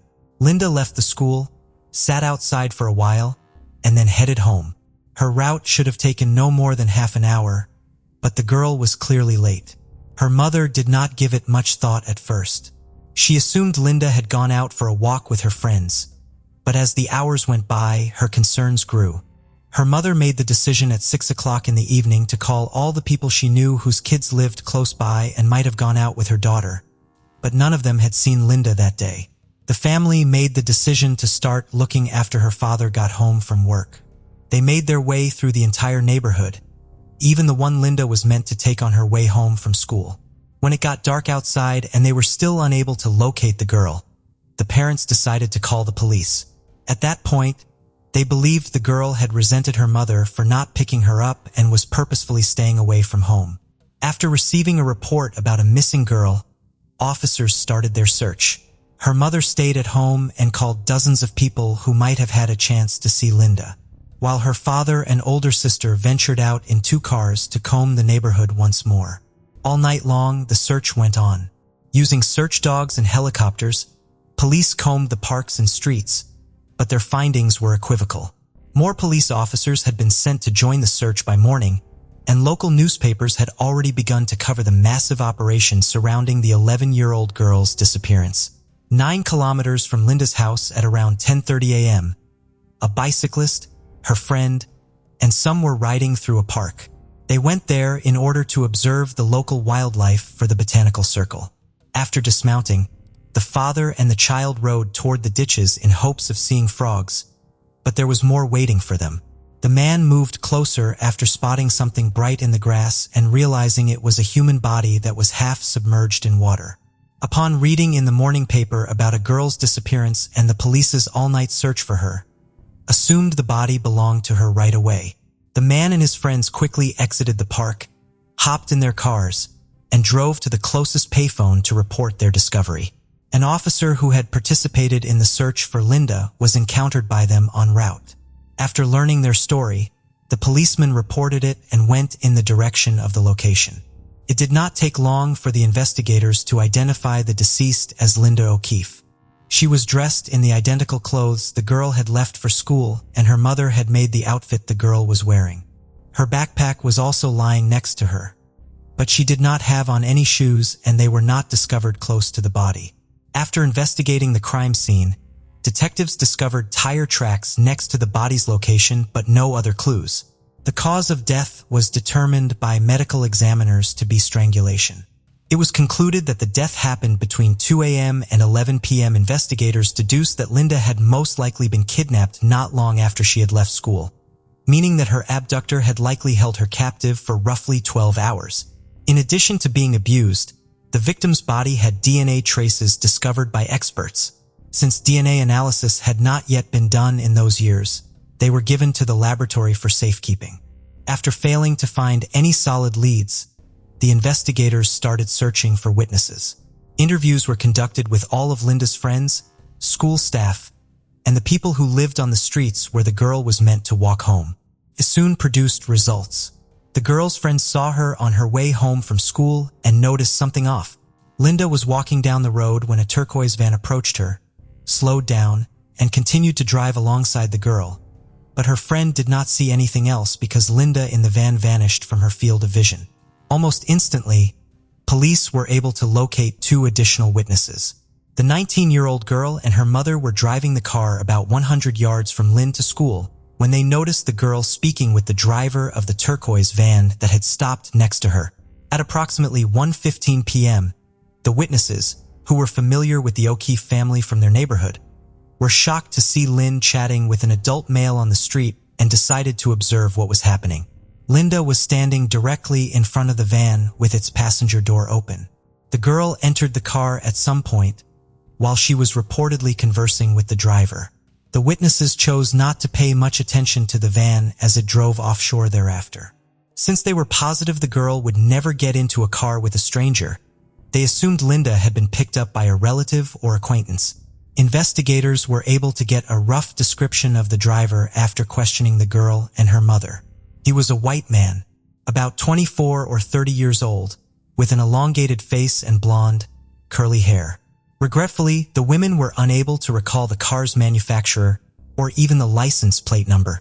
Nevertheless, the 2 women's story was the only strong lead in the case, so based on what these witnesses had to say, investigators assembled an APB on the suspect and his vehicle. They were dispersed throughout California, but to no avail. The investigator had a few more conversations with the woman in the hopes that she would remember some more information. They even accepted an offer to undergo a hypnosis session at one point. It was only partially successful.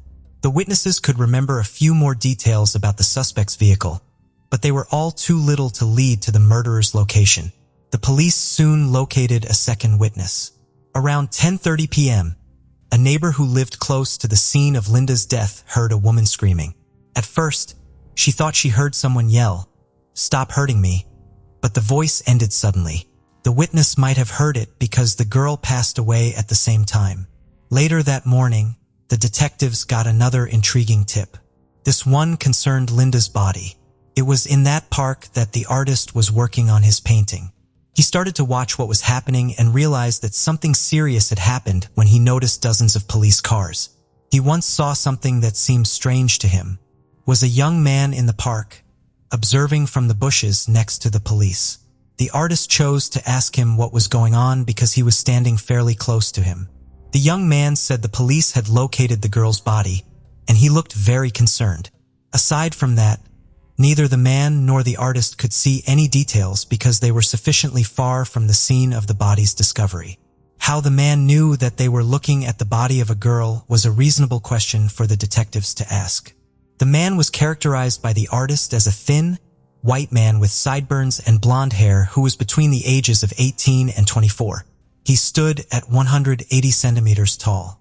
When the two witnesses described the van driver's appearance to the police, this description came pretty close. Investigators came to the conclusion that this man was the murderer as a result that he had decided to observe the police that morning. Finding the killer in the large city proved to be quite difficult, despite the police possessing a fairly detailed description of his appearance. But then something unexpected occurred 2 days later.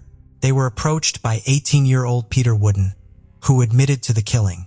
The young man went to the same school as Cindy, the victim's elder sister, and lived close to the O'Keefe family. The town's residents were shocked when the news quickly spread throughout it. Police questioned the boy for 7 hours and searched his parents' house, not anticipating such unexpected developments. Following that, he was formally accused of murder. After 3 days, everyone was in for another shocking turn of events. Peter was declared free by the investigators after being exonerated of all charges. They claimed that the young man's confession contained far too many falsehoods and that the only times his story lined up with information that was published in the media were by coincidence. If not, he purposefully provided the investigators with false testimony that went against the actual evidence. Finally, the two witnesses who had seen Linda with the driver of the van were positive it was not Peter. Since they both lived close to the young man, the women knew him well and could recognize him right away. Consequently, the police deduced that the young man was merely attempting to make a name for himself by admitting to the crime of someone else. The man may have suffered from mental health issues, but he was unrelated to the murder. The investigators were left without a single good lead after that. They continued searching the entire town for the van and its driver, even enlisting the help of Linda's classmates. Children searched for that same turquoise van on their bikes while riding through the streets, despite police protests, but they were unable to locate it. Police interviewed 175 people during the first month of the investigation, searched every inch of the route from the school to the home, and requested assistance from the general public. They chose to make public a crude drawing of the van's driver a few weeks later, but that move also failed to produce any results. Detectives were not sure whether to pursue this at first because they thought the man would leave town, but as time went on, they needed to employ more and more resources in order to crack the case. The police had a new lead after 2 months. In the same neighborhood, there had been abuse of another girl. After dragging her into his van and taking her to a desolate location, an unidentified man released her. Despite discrepancies, investigators surmised right away that Linda's killer might have been responsible for the murder. The attacker's description of his appearance did not correspond with the information supplied by the witnesses in Linda's case, and he drove a white van. The detective soon had a lead on the suspect. The truck driver, who was 32 years old, was found to be guilty. Investigators came to the conclusion that this man had nothing to do with Linda's murder because witnesses claimed he did not resemble the man Linda was speaking to at all. Although investigators have continued to work on the case over the years, no noteworthy evidence has turned up since then. Authorities sent DNA samples from Linda's body to a lab in 2001, 28 years after the murder, in the hopes of obtaining a profile of the killer's DNA. However, the man was not included in the FBI database. This suggested that either it happened before they began collecting DNA from offenders or the murderer had not been charged in any prior criminal cases. Experts attempted, but were unsuccessful, to locate his next of kin in that database a few years later. However, the tools available for DNA analysis were far from what they are today, making it nearly impossible to do something similar in those years. Around the middle of 2010, there was a breakthrough in the field of forensics, which gave the police new tools for locating suspects. Not to be left behind, investigators in Linda's case also turned to a private lab known as Parabon in 2018. They sent detectives a picture of a man created using Linda's murderer's DNA. DNA phenotyping is an innovative technology that enables you to identify various physical characteristics of an individual based only on a small sample of their DNA. Experts assembled two portraits at the same time, implying the perpetrator's possible ages of 20 or 60. This portrait was surprisingly accurate to the testimonies of witnesses who had 45 years earlier seen the suspect alive. Investigators in Lindis did something no one had ever done before. In most cases, they would contact people who may have known the man and published portraits of him in the media to garner public attention. Exactly 45 years after the murder, on July 6, 2018, they shared a string of messages on Twitter on behalf of the victim. The final day of Linda's life was detailed in the sequence of 68 messages. The way the investigators presented this data made it seem as though she was telling the public directly what had happened to her on July 6, 1973. The story started in the morning with Linda narrating her day at school, her anger toward her mother for not picking her up in the car, and the girls' walk home. Detectives have meticulously chosen every detail from these messages to create the most accurate picture of the day. The last tweet in the series informs followers that there has been no progress in finding her killer. In response, the police have released a picture of the offender on the girl's behalf. 45 years later, I am able to talk again, and I have to tell you something important. The killer's face, which was found through the use of his DNA, is a new lead in my case. This technology did not exist in 1973, but it can now change everything. This strategy attracted a great deal of attention to Linda's case right away, all over the world. Police had previously posted details about past unresolved cases on social media, but a victim's account was unique. The murderer's own portrait served no purpose. The investigators needed to get as much attention as they could for these photos because if someone identified the subject and informed the police, would only aid in the case's resolution. They did a fantastic job at that. Over 7 million people saw this series of tweets in total. Detectives spent several months investigating the numerous tips and potential identities of the perpetrator that the police received, but they were never able to identify a credible suspect. They were not going to give up in the face of this, especially since Linda's case had attracted millions of attention. Once more, the investigators turned to Parabon, this time requesting that they attempt to use the killer's DNA to identify his relatives. While comparable efforts by forensic scientists have been made in the early 2000s, the required instruments were non-existent at the time. After nearly 20 years, things have changed. Investigators were able to identify the culprit thanks to the Parabon experts' successful search for relatives of the DNA's owner.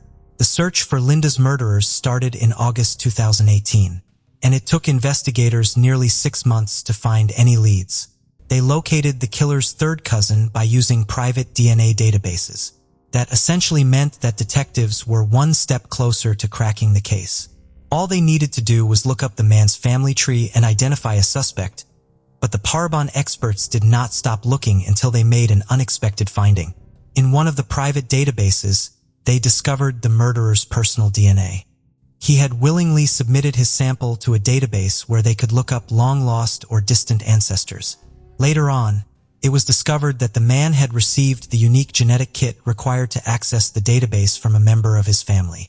Hollies finally knew the identity of the murderer, James Allen Neal, 45 years later. Detectives visited the 72-year-old man who was living in a different state in January 2019.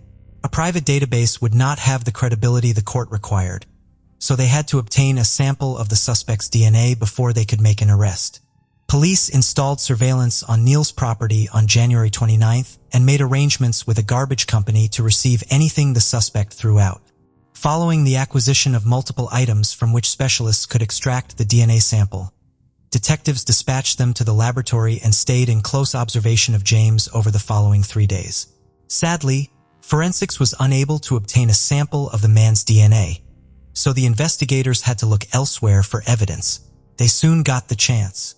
The police promptly gathered the evidence after observing the suspect smoking while seated in his car in the parking lot. He then threw the butt of his cigarette on the sidewalk before driving off.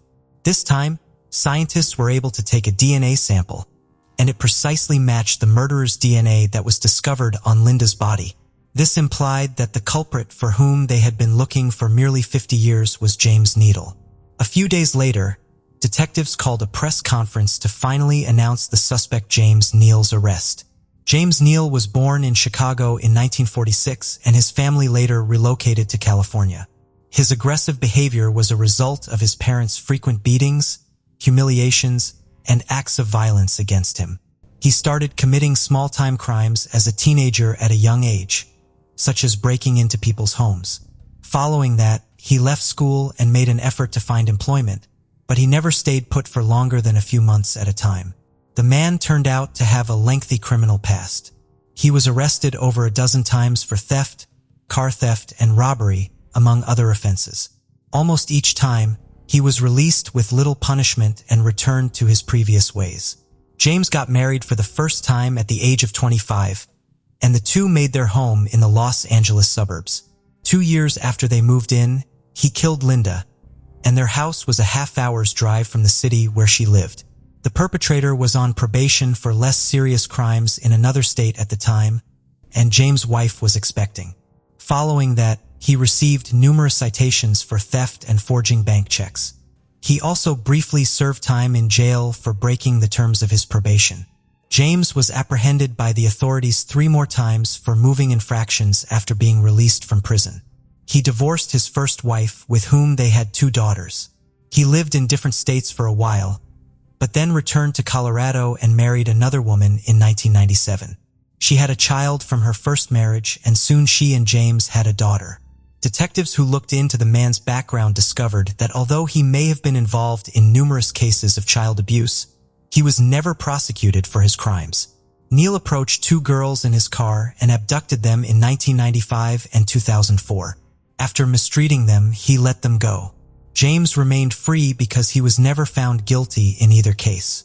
He was later suspected by police of at least 5 other similar incidents involving the kidnapping of girls from the street by an unidentified man in a car. A girl who attended James' church in 2010 lodged a complaint against him. She acknowledged that she had been molested for months by the man, who was 63 years old at the time. Neal admitted after all the victims reported multiple instances that were similar. All that followed was an inexplicable event. In some way, the victim withdrew her accusations, the case was quietly dropped, and the man avoided punishment. James went back to living his life as usual, staying out of the police's notice for the following 9 years until his arrest for Linda's murder. When asked if he had ever kidnapped the girls, the man denied any involvement. He claimed to have never seen Linda when shown a picture of her, saying that she reminded him of one of his daughters. In any case, the court ought to have found the suspect guilty because it was evident that his DNA was on the victim's body. Detectives made every effort to gather as much information as they could. They searched for evidence that James owned the turquoise van, but they were unable to locate any. But this was clarified very quickly. He worked in an apartment building and had access to the service van at the time of Linda's murder. Investigators discovered multiple hard drives containing the listed materials when searching his house. On his smartphone, there were also comparable images and videos. On his computer was also something intriguing. It transpired that James had researched the past of violent offenders apprehended via DNA testing.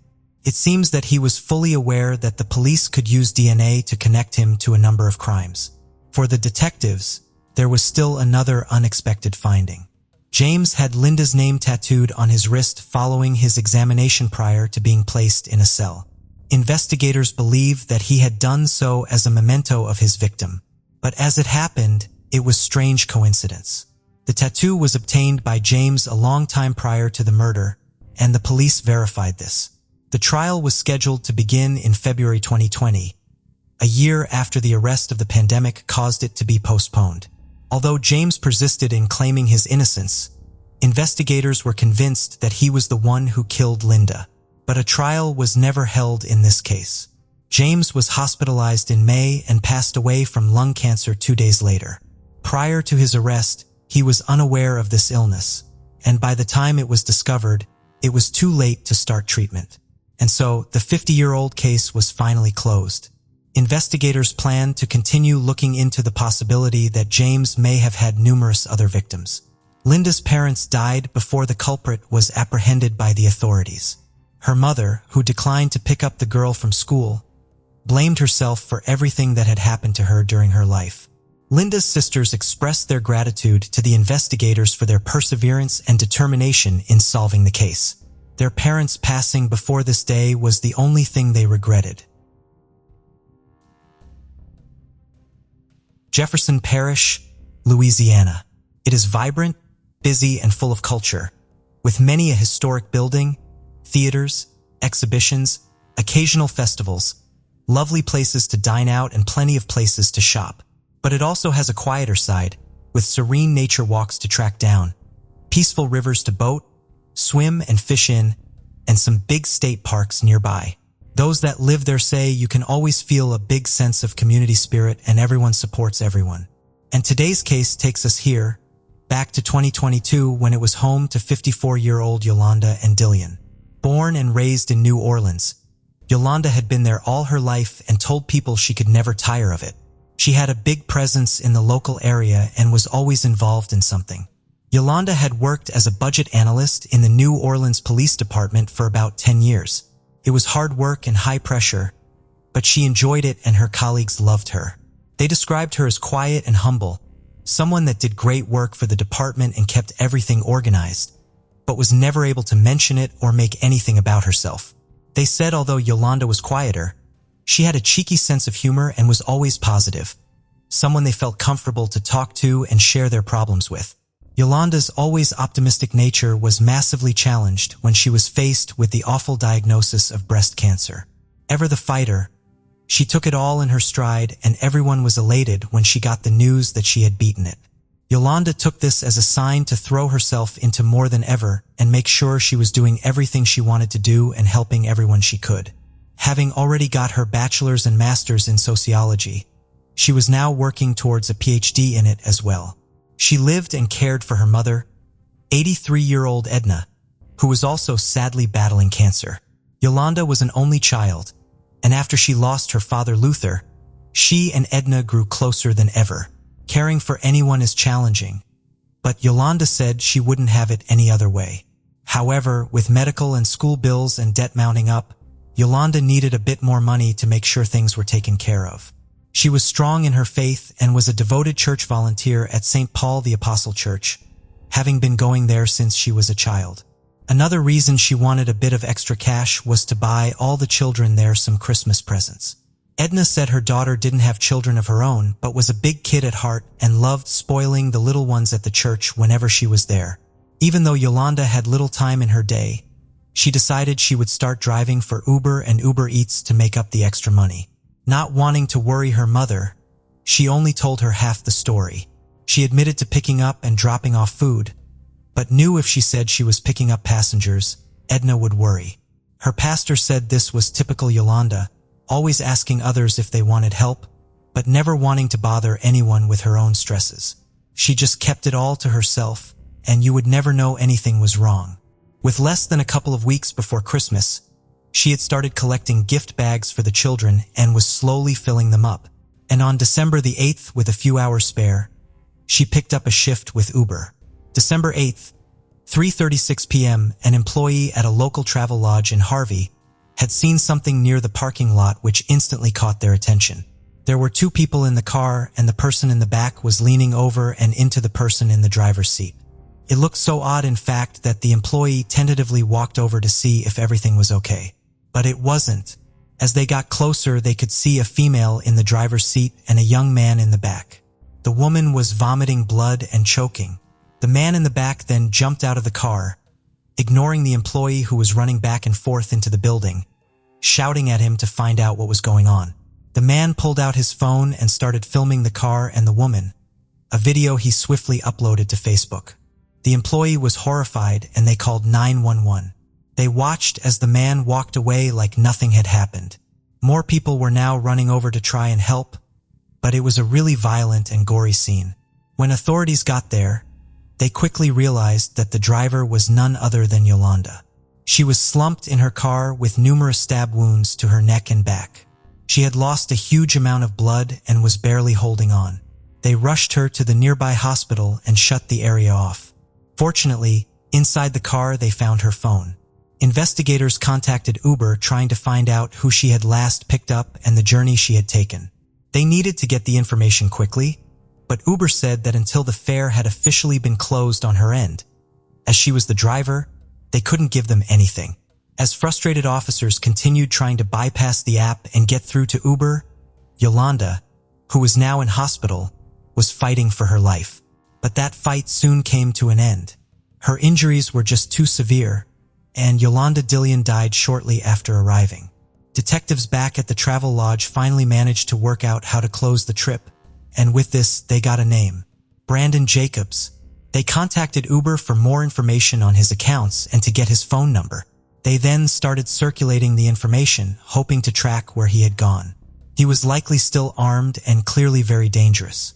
The phone data was showing them that Brandon was still nearby, but they didn't realize just how close he actually was. To their shock, he was a guest at the very travel lodge he had just murdered Yolanda outside of. And what no one realized was that as they were out in the streets trying to find him, as soon as he stabbed Yolanda, he actually walked around the front and back up to his room. Just a couple of hours later, he came back down to smoke. As he lit up a cigarette outside, officers made their move and Brandon Jacobs was placed in handcuffs. He was being held without bond and police didn't have to interview him for long before he started talking. He admitted to everything and said it was actually completely planned out. Brandon had checked in a few days prior. He had been working in Seattle for the past 7 years as a software developer for Microsoft, but had recently taken leave and gone on to benefits. It is unconfirmed why he did this, but after he took leave, he started moving around a lot from Seattle, Washington, all the way through to New Orleans, where he was now. That morning, he said he had woken up and quite simply decided he was going to kill someone. He started Googling knives online and knife stores in the area. He then proceeded to order an Uber that took him to a store that sold knives.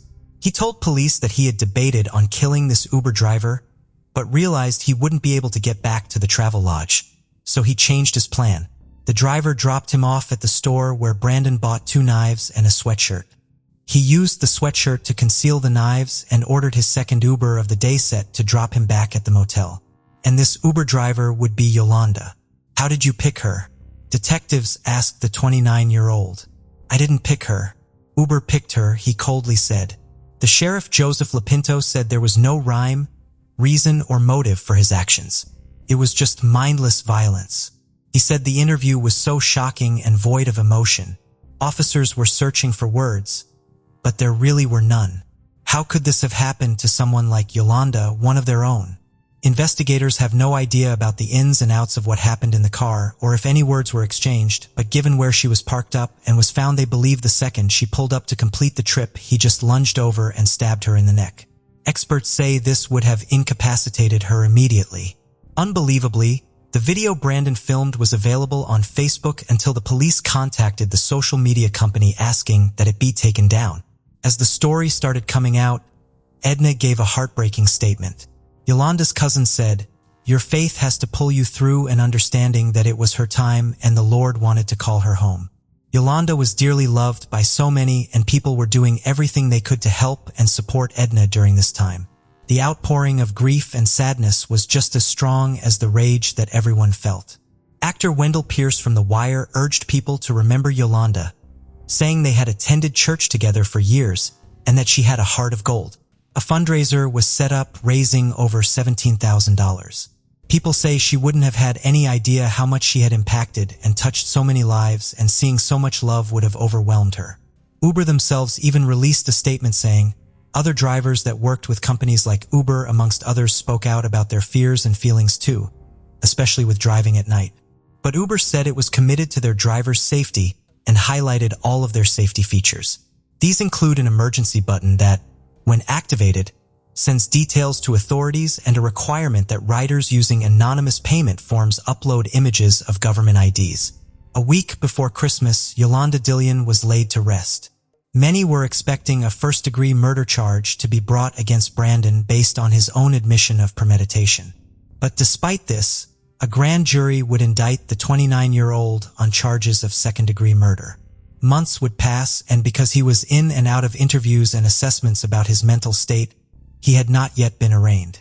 After much back and forth, in May 2023, it was announced that Brandon Jacobs was found not competent to stand trial. A series of court-appointed experts who had been assessing Brandon handed a report over to the judge, who decided he should be transferred from prison to a psychiatric hospital for further evaluation. How long this will take and what the outcome will be is anyone's guess, but it definitely will not be a quick process. For the friends and family of Yolanda, it was a huge blow, and they are now in limbo waiting for answers. Yolanda Dillion was a fighter and an inspiration. She was a hard worker and someone whose optimism couldn't be shaken even when faced with such difficult challenges. Her family hoped that everyone remembers her for her strength and her selflessness. Someone who, although she didn't realize it, brought so much to so many. While on a trip to Australia with her best friend, a 17-year-old girl suddenly vanished without a trace. The police and her family were left wondering what had happened to her for 18 years, despite the thorough search for her and the numerous witnesses that came forward. One shocking fact emerged when this terrible mystery was finally unraveled. The police had all the information they needed to wrap up the investigation quickly, but their carelessness and lack of professionalism caused it to take almost 2 decades. In today's video, I will narrate the story of what happened to Haley Dodd. Haley Dodd was born in the United Kingdom on the 30th of November, 1981 to Raymond and Margaret Dodd. She grew up in a fairly large, close-knit family with 5 other siblings. When Haley was younger, in the year 1990, she and her whole family immigrated to Australia, settling in the village of Mandorah. Throughout her elementary, middle, and high school, Haley Dodd was an excellent student. She participated in sports and had intentions to further her studies. She wanted to become either a veterinarian or a school teacher. However, before making a final choice for a career, Haley wanted to go on an adventure, exploring the whole of Australia. For this reason, at the age of 17, when she obtained her high school diploma, she and her best friend Lisa left on a trip to Western Australia. Their goal was to spend a few months away from home rather than just driving through nearby towns and tourist hotspots. The 2 friends planned to look for temporary jobs while traveling in order to pay for their living expenses, which included food and transportation. They planned to enjoy their vacation by hitchhiking within cities in Australia, which at the time didn't seem like a risky idea. 1 out of 100 young women were being killed while hitchhiking at the time, but given how many people did so safely, there was no widespread fear sparked by these crimes. Haley Dodd was certain that even with a friend by her side, her parents would forbid her from traveling by hitchhiking. She then assured them that she would be taking the bus instead. In July 1999, Haley and Lisa traveled to a place called Dangara. They already had a part-time job where they would work as day laborers on a nearby farm there. They were residing at a camping ground where they got a space to sleep for the night in exchange for a small fee. These camping grounds are very popular in Australia, primarily due to their low prices. A few days before starting work, Haley made the decision to use the rest of her free time to travel to a family friend's farm near Moora. She had once been there and wanted to visit them after a long time. She planned to hitchhike to the farm, but Lisa was reluctant to let her leave alone. Haley insisted that she need not worry and would return soon. As a parting gift, Lisa gave Haley herself the fence-folding knife and some cash so she could call her from the phone booth. On the 29th of July, at around 8 a.m., Haley left the camping site and headed towards the farm. Meanwhile, at the farm, family friends were expecting and waiting for her, but she never showed up. Being concerned, they decided to inform her mother. Margaret Dodd immediately called the police out of concern that something might have happened to her daughter. She first dialed the 000 emergency number and explained the situation at hand. After hearing her story, the operator concluded that there was nothing urgent about the situation. She, however, told Margaret to go file a missing person report at the nearby police station, which she did. Going through the timeline of events of that day, the detectives started looking for Haley. They started off by going to the campsite where Lisa was staying. After being told why they were there, Lisa was shocked to learn that Haley never made it to the farm. She was able to provide the police with a detailed description of each outfit Haley wore on that particular day, as well as a sketch of the earring Haley was wearing. She had purchased these earrings a few days prior to her disappearance. She was drawn to the piece of jewelry when she and Lisa went shopping to treat themselves to some inexpensive items. Haley had no idea that those earrings would hold the key to unlocking the terrible mystery of her disappearance at the time. Investigators released details regarding the missing teenager, including her description. Despite being almost 18-year-old, Haley appeared much younger. She stood at 152 centimeters tall and weighed a little over 40 pounds. As the investigation progresses, the first witness was easily found by the it happened to be the truck driver who had given her a ride that day. According to the man, Haley had reportedly knocked on his truck's window at a gas station and requested a ride to a place called Mora, where the farm was. Although the trucker was en route to another farm, he agreed to give her a ride for the majority of the distance. She was later dropped off by the man above 50 kilometers from Mora, close to the town of Ushinjira. He further reported that Haley had been in a cheerfully good spirits, talking about her trip the entire way. He had also given her $15 to get something to eat after she said she was running low on cash. In case she needed a ride back, he also left her his phone number. Since he traveled that road almost all the time, he wouldn't have minded giving her another ride. Detectives later received a number of calls from witnesses who claimed to have seen Haley in the vicinity.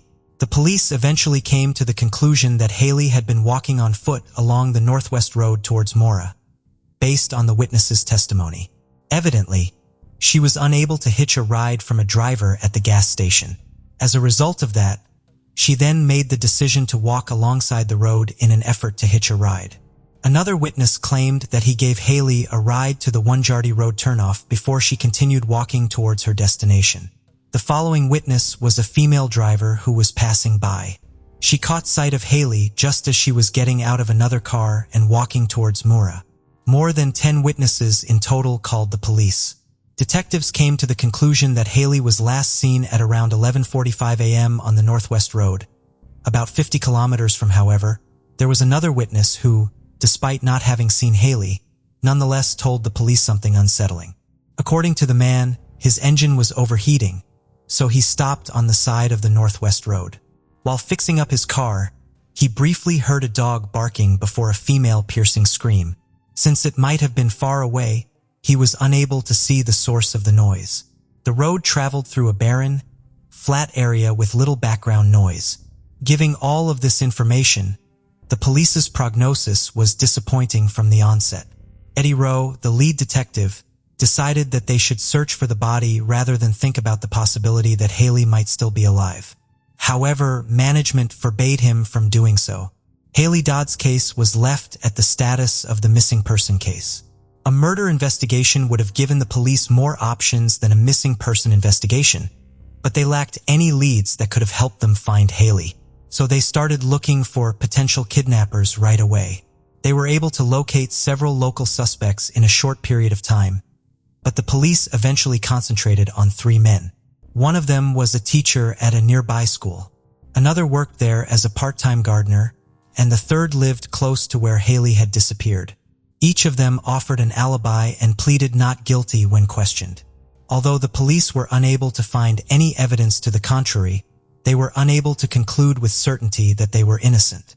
However, things quickly changed drastically. A neighbor of one of the suspects went to the police.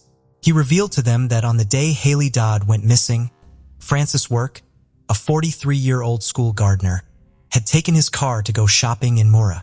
Around 1 p.m., later that day, Francis came back to his house and he noticed that inside the car had suffered damage. The dashboard had signs of an impact and the turn signal knob was broken as well. The neighbor was unable to ask him what had happened to the car because when Francis Work arrived home, He threw his shopping bags in the kitchen before mounting his motorcycle and leaving again. The police decided to re-interview Francis because they thought this story was strange. Francis, however, claimed that he was many miles away from the alleged location of Haley's abduction. He claimed that after getting home, he immediately rode his motorcycle to a party in the city of Perth. He said he wasn't able to make it down there because he went over the speed limit on the way there, which resulted in a serious accident that made him go to the hospital. With the information at their disposal, the detectives were able to ask the obvious question. Where was he going in such a hurry? Investigators decided to request a search warrant for his home after deciding that his own testimony was extremely strange. The police searched his home but were unable to uncover any possible evidence. Forensics also examined the car. They searched the car and took the seat's cover off in order to examine them properly in the lab. However, all these resulted in nothing and Francis' work was let off the hook. Not long after that, he moved to Queensland on the other side of the country, leaving the detectives without any leads while the case was left hanging on the shelf. Detectives made attempts to move the case forward by locating fresh witnesses and evidence, but all efforts were futile. After 8 long years, in 2007, Francis' work returned to the police radar. At that time, he was residing in a remote area of a small town. Next to his door lived an elderly couple who were relaxing one morning on their porch, when they suddenly became horrified to see a young woman running in their direction completely naked and covered in blood. When she requested for help, the couple immediately called the police. The victim claimed that the previous evening she had attempted to get a ride. A man pulled up in front of her and offered to take her to wherever she was going. During the journey, the man then informed her that he had to go to one location in order to fill up his car with gas. They later pulled up to a house in the middle of nowhere where he called her inside and offered her some tea, which sadly she didn't deny. He attacked her shortly after that and after a brief struggle, succeeded in taming and tying her up. The victim endured horrific violence and torture for the next few hours.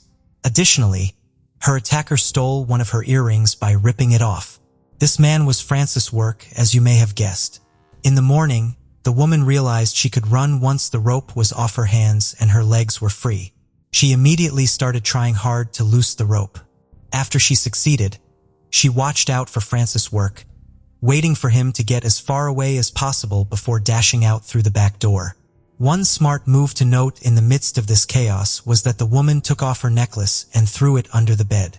Before leaving, she decided to leave some personal items in Francis' home out of concern that the police might not find any evidence to support her claim when she eventually reports him. And guess what? That single act of hers actually worked.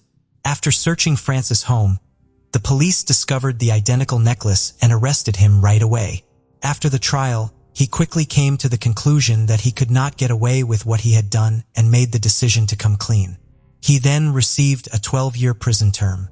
Although Francis' arrest was reported to the Western Australian police, who handled the Haley Dodds case, they showed no sign of interest whatsoever. The 8-year-old cold case, which so closely resembled the facts of Francis' Work's crime, was not revived by the police. The detectives only agreed to reopen the case at Haley's mother's insistence. However, they quickly came to the conclusion again that Francis was still innocent in the Haley Dodds case and that there was nothing they could do to change that. The police rebuffed Haley's family's repeated requests for a thorough investigation, saying that they had already done everything within their power. Haley's relatives spent tens of thousands of dollars on private investigators in a futile attempt to wait for law enforcement assistance. It was 6 long years before the case changed course. It was discovered in 2013 that the police had simply forgotten about the evidence, which ultimately proved to be the key to cracking the case. Tracy Horan, a medical examiner, submitted a request to reopen the Haley Dodds case. The reason was that the exact same car seat covers that had been taken from Francis' neighbor's vehicle in 1999 had been discovered in the evidence storage. Unexpectedly, it happened that for 14 years, no blood, DNA, or other forms of evidence had ever been tested on the seat covers. When the forensics went through the covers more thoroughly this time, they discovered a woman's earring that had become tangled in the material. Detectives went back to the drawings Lisa drew for the police shortly after her friend vanished. They came across the drawing of the earrings. Haley was wearing that day and were shocked to see that it was the same earring found in the covers of the car's seat. Experts also found a human hair that had been removed from the car's mats. DNA sample was taken from the hair, and it matched Haley Dodd's mother's DNA. That implied that the hair was almost certainly Haley's. However, the likelihood was not 100%, making it very challenging to bring charges against Frances as soon as possible. As soon as the information reached the media, the police came under heavy fire. This evidence was right under the investigators' noses for 14 years, but during that time they never remembered it. Naturally, such a discovery altered the course of the investigation, and the detectives traveled to another region of the country to question Frances once more. Frances Work was still serving a jail term at the time for assaulting a woman in 2007. He told the detectives the same story that he had told them 14 years earlier. He denied being involved in the murder and insisted that he was out shopping in Mora when Haley Dodd was kidnapped. The nearly 4-hour-long interrogation produced no results, so the police were forced to get the case ready for trial. He wasn't officially charged with Haley's murder until 2015, at which point he was deported to Western Australia. The trial started in late 2017. All of the evidence presented, according to France's defense, was circumstantial. His defense claimed that the earrings Haley Dodd purchased were both inexpensive and popular. Therefore, another woman might have left it in the car. Although not an exact match, the hair in the car showed a 100% match to Haley's DNA, though it would have been extremely unlikely to make a mistake here. That was sufficient for the attorneys, but the judge didn't find any of these arguments convincing.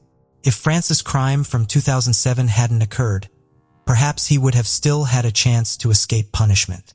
However, he did more than just abducting the hitchhiking woman. He also stole her earring.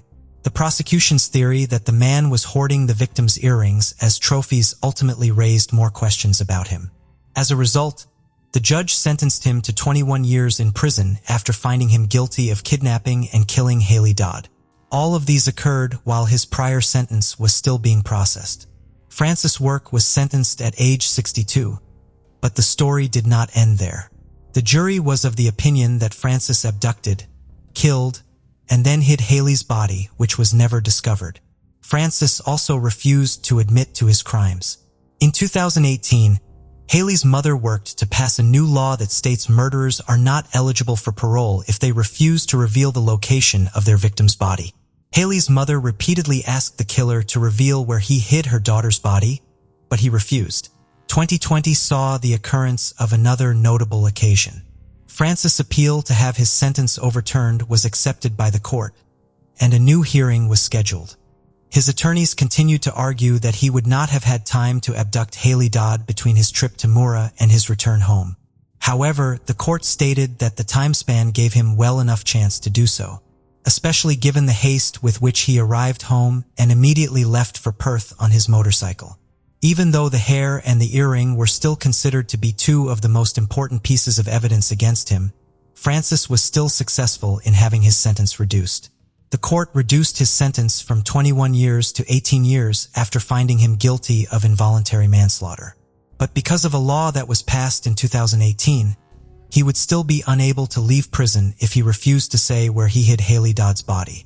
The detectives continue to be busy because of another aspect of the entire case. They are confident that Frances has victimized numerous additional women and that none of them have been able to escape his wicked ways.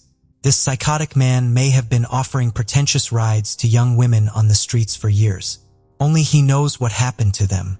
The disappearance of a woman in late 2005 was one of the most likely comparable cases. She had hitchhiked to another city and had vanished without a trace. Because Frances knew the victim personally, the detective in charge of the case is certain that he abducted her. But there is currently no evidence to pin him to the crime. It might turn up again in the police's evidence room a few years down the road, but that wouldn't matter to the criminal. Frances would have been charged for the murder of Haley Dodd in 1999 if the police had conducted a more thorough inspection of the car. We currently have no way of knowing how many lives he destroyed in the years that followed, but sooner or later, the mystery may be unraveled. This entire story has another unsettling aspect. Do you recall that the police named 3 main suspects, including Francis, during the preliminary stages of the investigation. 5 months after Haley Dodd vanished, one of the suspects killed his wife. The second, who worked as a teacher, ended up being among the worst child predators in Australian history. Unfortunately, the police were powerless to stop them at the time of Haley's murder, before they could harm someone else. Every day, murders go unsolved and eventually become cold cases. The victims' families wait for justice, which sometimes takes ages to come. While some perpetrators of these evil acts go on to commit more brutal murders, some repent and hope not to get caught. Recently, the families of unsolved murder victims have seen a glimmer of hope with the use of improved DNA technology, used to solve decades of cold cases. Here are 3 of the cold cases eventually solved with DNA in the 20s. Fawn Cox was 16 years old when she was raped, strangled, and eventually killed in her bedroom on the 26th of July, 1989. Fawn was a junior at Northeast High School and had been working as a cashier at Worlds of Fun, a Kansas City amusement park, until 11 p.m. that evening when her mother, Beverly, had picked her up and brought her home. Her family said she had gone straight to bed due to how exhausted she was. Fawn's younger sisters Amber and Felisa would often sleep upstairs with her, but on the night she was murdered, she was the only one in the room upstairs. While she was sleeping, someone snuck into the house through an upstairs window and raped and strangled her in her bed. There were semen stains left behind on the bed.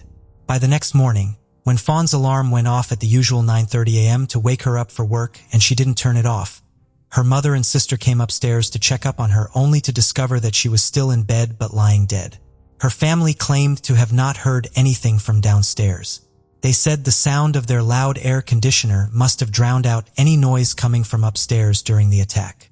Felly Seacox mentioned in an interview that, though the family dog got agitated at a point during the night of her sister's murder, but they attributed it to the dog being pregnant. Fawn, who was said to have just gotten her learner's permit 3 days before her murder, was a church lover.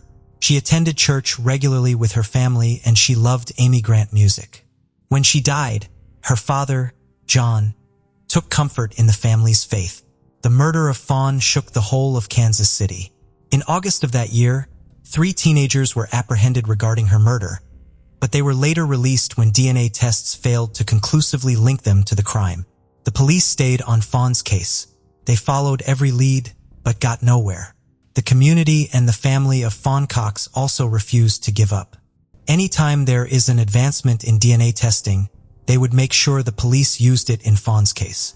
At a point, the police were frustrated when a search of Combined DNA Index System, a database containing the DNA of every felon in the United States, failed to find a match. Fawn's family raised money and spoke to the media.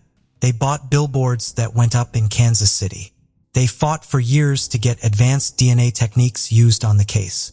They held fundraisers, even offering to pay for it themselves, as the Kansas City police could not afford it.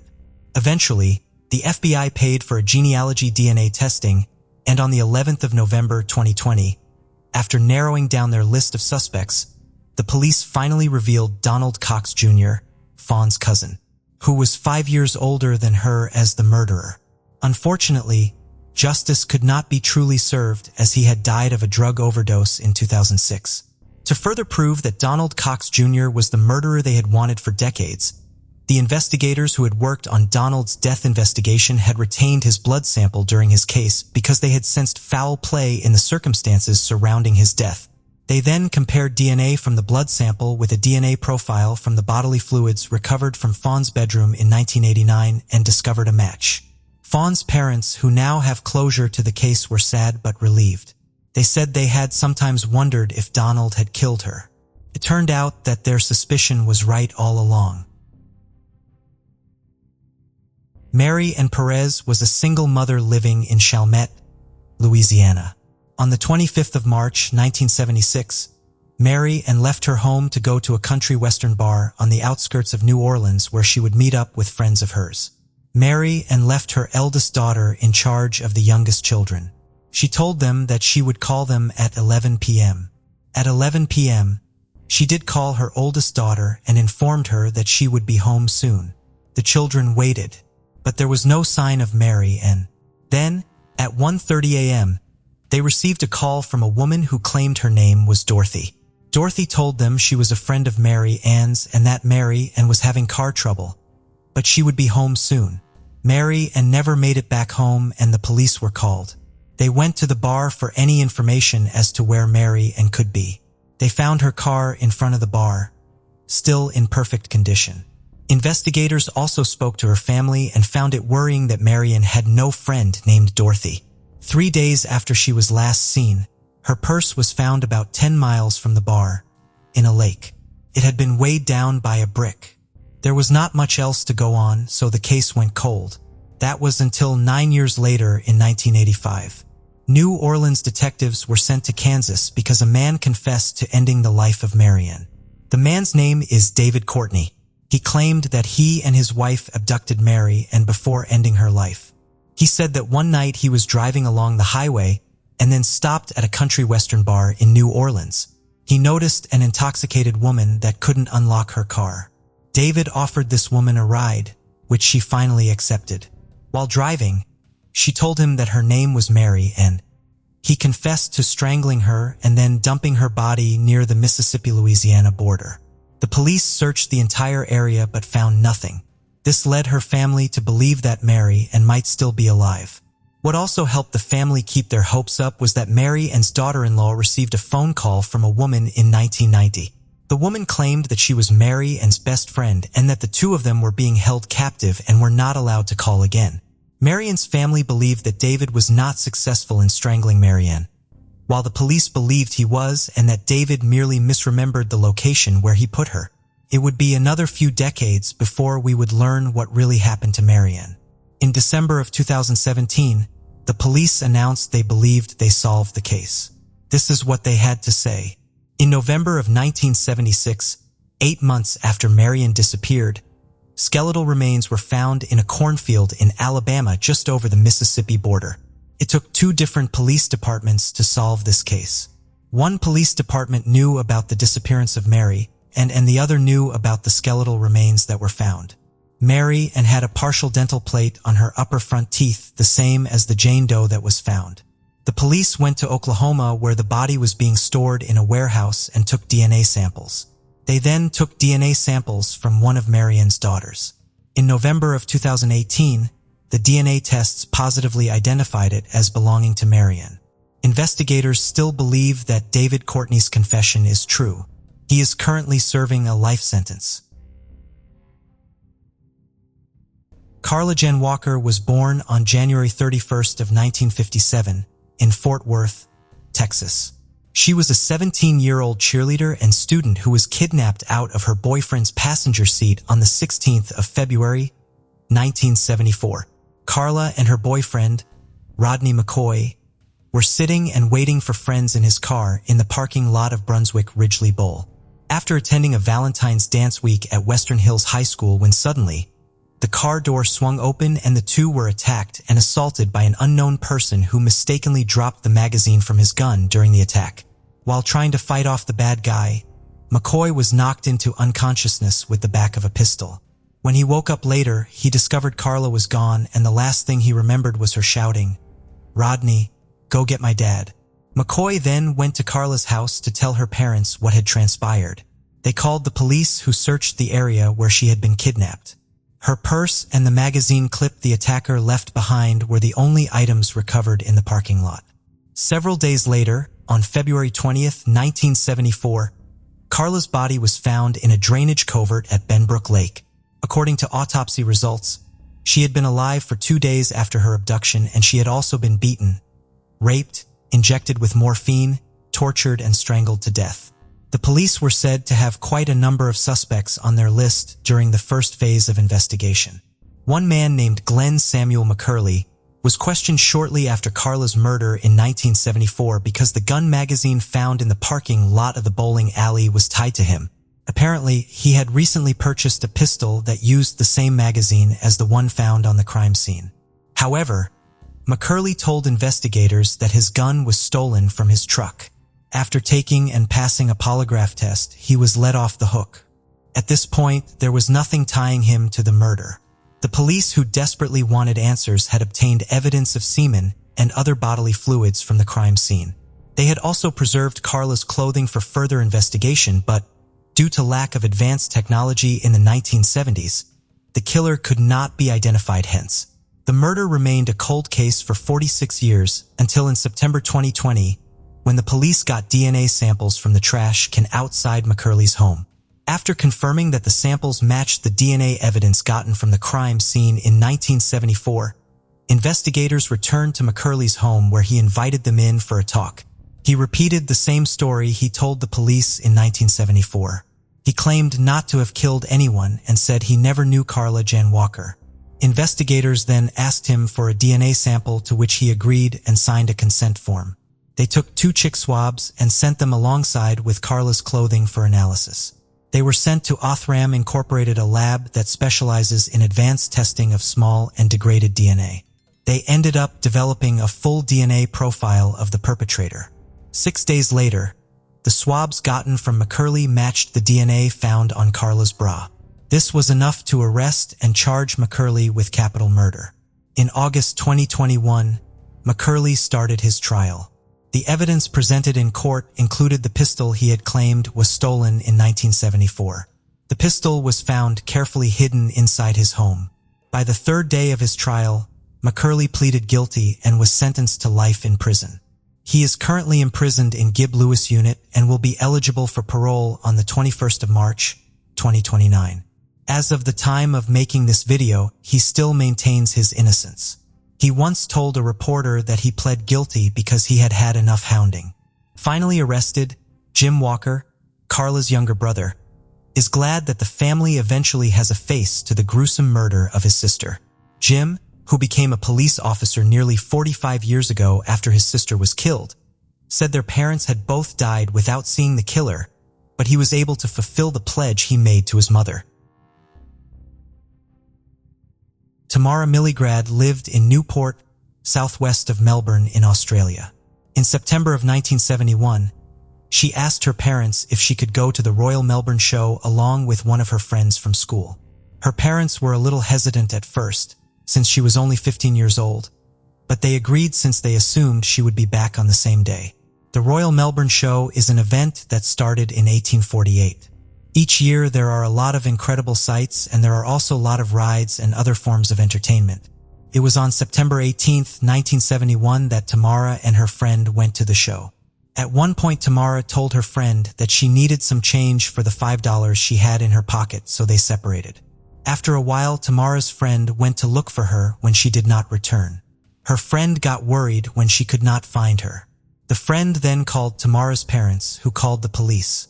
They informed the police that their daughter went to the Royal Melbourne Show and could not be found. The police learned from her parents that Tamara had a huge argument with her parents about the boyfriend she had at the time of her disappearance. Some of her friends also came forward telling the police that Tamara would often tell them she wanted to start a new life. This made the police believe that Tamara was not abducted, but that she had actually ran away. Nevertheless, her family decided that they would not give up and that they would continue the search for her. One of Tamara's brothers, named Nick, said that they were always on wild goose chases trying to find her. They even hired a personal investigator. And over the years, there were a few supposed sightings of Tamara. One was at the Tarmac Hotel in Laverton. Another was that she had even slept at the Royal Melbourne Show for 2 nights before leaving Street Kilda and getting a job. But none of these were ever confirmed. 17 years after Tamara went missing, her father passed away. In his last moments, he begged his family never to stop searching for Tamara. In 2010, the police decided to reopen the case thanks to Tamara's mother, who is now 85 years old. This was 39 years after Tamara went missing. She would be in her 50s. The family and police still believed that she ran away. Back in the 1970s, it was pretty simple to do. You could just move to a different part of the country, marry, and then you had a new life. In 2010, the disappearance of Tamara Milligrad was featured in the Missing Persons Week in Melbourne. One of the women that looked at this site and saw the photo of Tamara knew Tamara as her mother, who had a different name. The woman who looked on the site was Karina Russell. She had lost her mother in a car accident. She and her sibling were very young when they lost their mom in 1976. Her mom's name was Pauline Tammy Russell, but she really looked like Tamara Milligrad. Karina decided to get in touch with the National Missing Persons Coordination Center to try to see if the woman in the photo could be her very own mom. DNA was taken from one of Tamara's brothers and was matched to the DNA of Karina. Now, 44 long years after Tamara disappeared, her family finally knew what happened. She left her family, moved to a different area in Victoria, Australia. She then changed her age from 15 to 18 and changed her name to Pauline Tammy Russell and had 2 kids before passing away in a car crash. For Tamara's mother, Luba, it was heartbreaking to learn that her daughter was not alive anymore. On the other hand, she was happy to finally know what had happened and also welcome her 2 grandchildren into her life. On September 12, 1993, the Claps family made preparations for a Sunday getaway at a cozy cottage in Tito, a peaceful town far from their bustling hometown of Potenza, Italy. Accompanied by their parents, Antonio and Filomena, was their 20-year-old son, Luciano. They eagerly awaited the arrival of their eldest son, 24-year-old Gildo Claps, and their younger daughter, 16-year-old Elisa Claps. Plan was for Elisa and her friend, Eliana D. Silas, to attend a church service in the town center before joining the rest of the family for lunch at the cottage. However, as time passed and the girls failed to return, Gildo grew increasingly concerned. Elisa was known for her punctuality and would always inform the family if she was running late. Soon after, Eliana arrived at the door, assuming Elisa had already made her way home. To everyone's surprise, Elisa was still missing. Worried, Gildo ventured into the town center in search of his sister. Despite the crowd near the church, Elisa was nowhere to be found. By 2 p.m., when Gildo and Elisa had still not returned, the rest of the family decided to return to Potenza to investigate the situation. They were shocked to discover that Elisa had gone missing. Gildo turned to Eliana for a detailed account of his sister's activities that morning. It was during this conversation that Eliana admitted she had not been entirely truthful. They had not attended the church services planned. It had merely been an excuse for Elisa to meet with a 21-year-old dental technician student named Danilo Restivo. Despite coming from a respected family, Danilo was often the subject of ridicule, particularly from girls. Elisa, being a compassionate person, sympathized with him. However, she had made it clear that there could be no romantic involvement between them.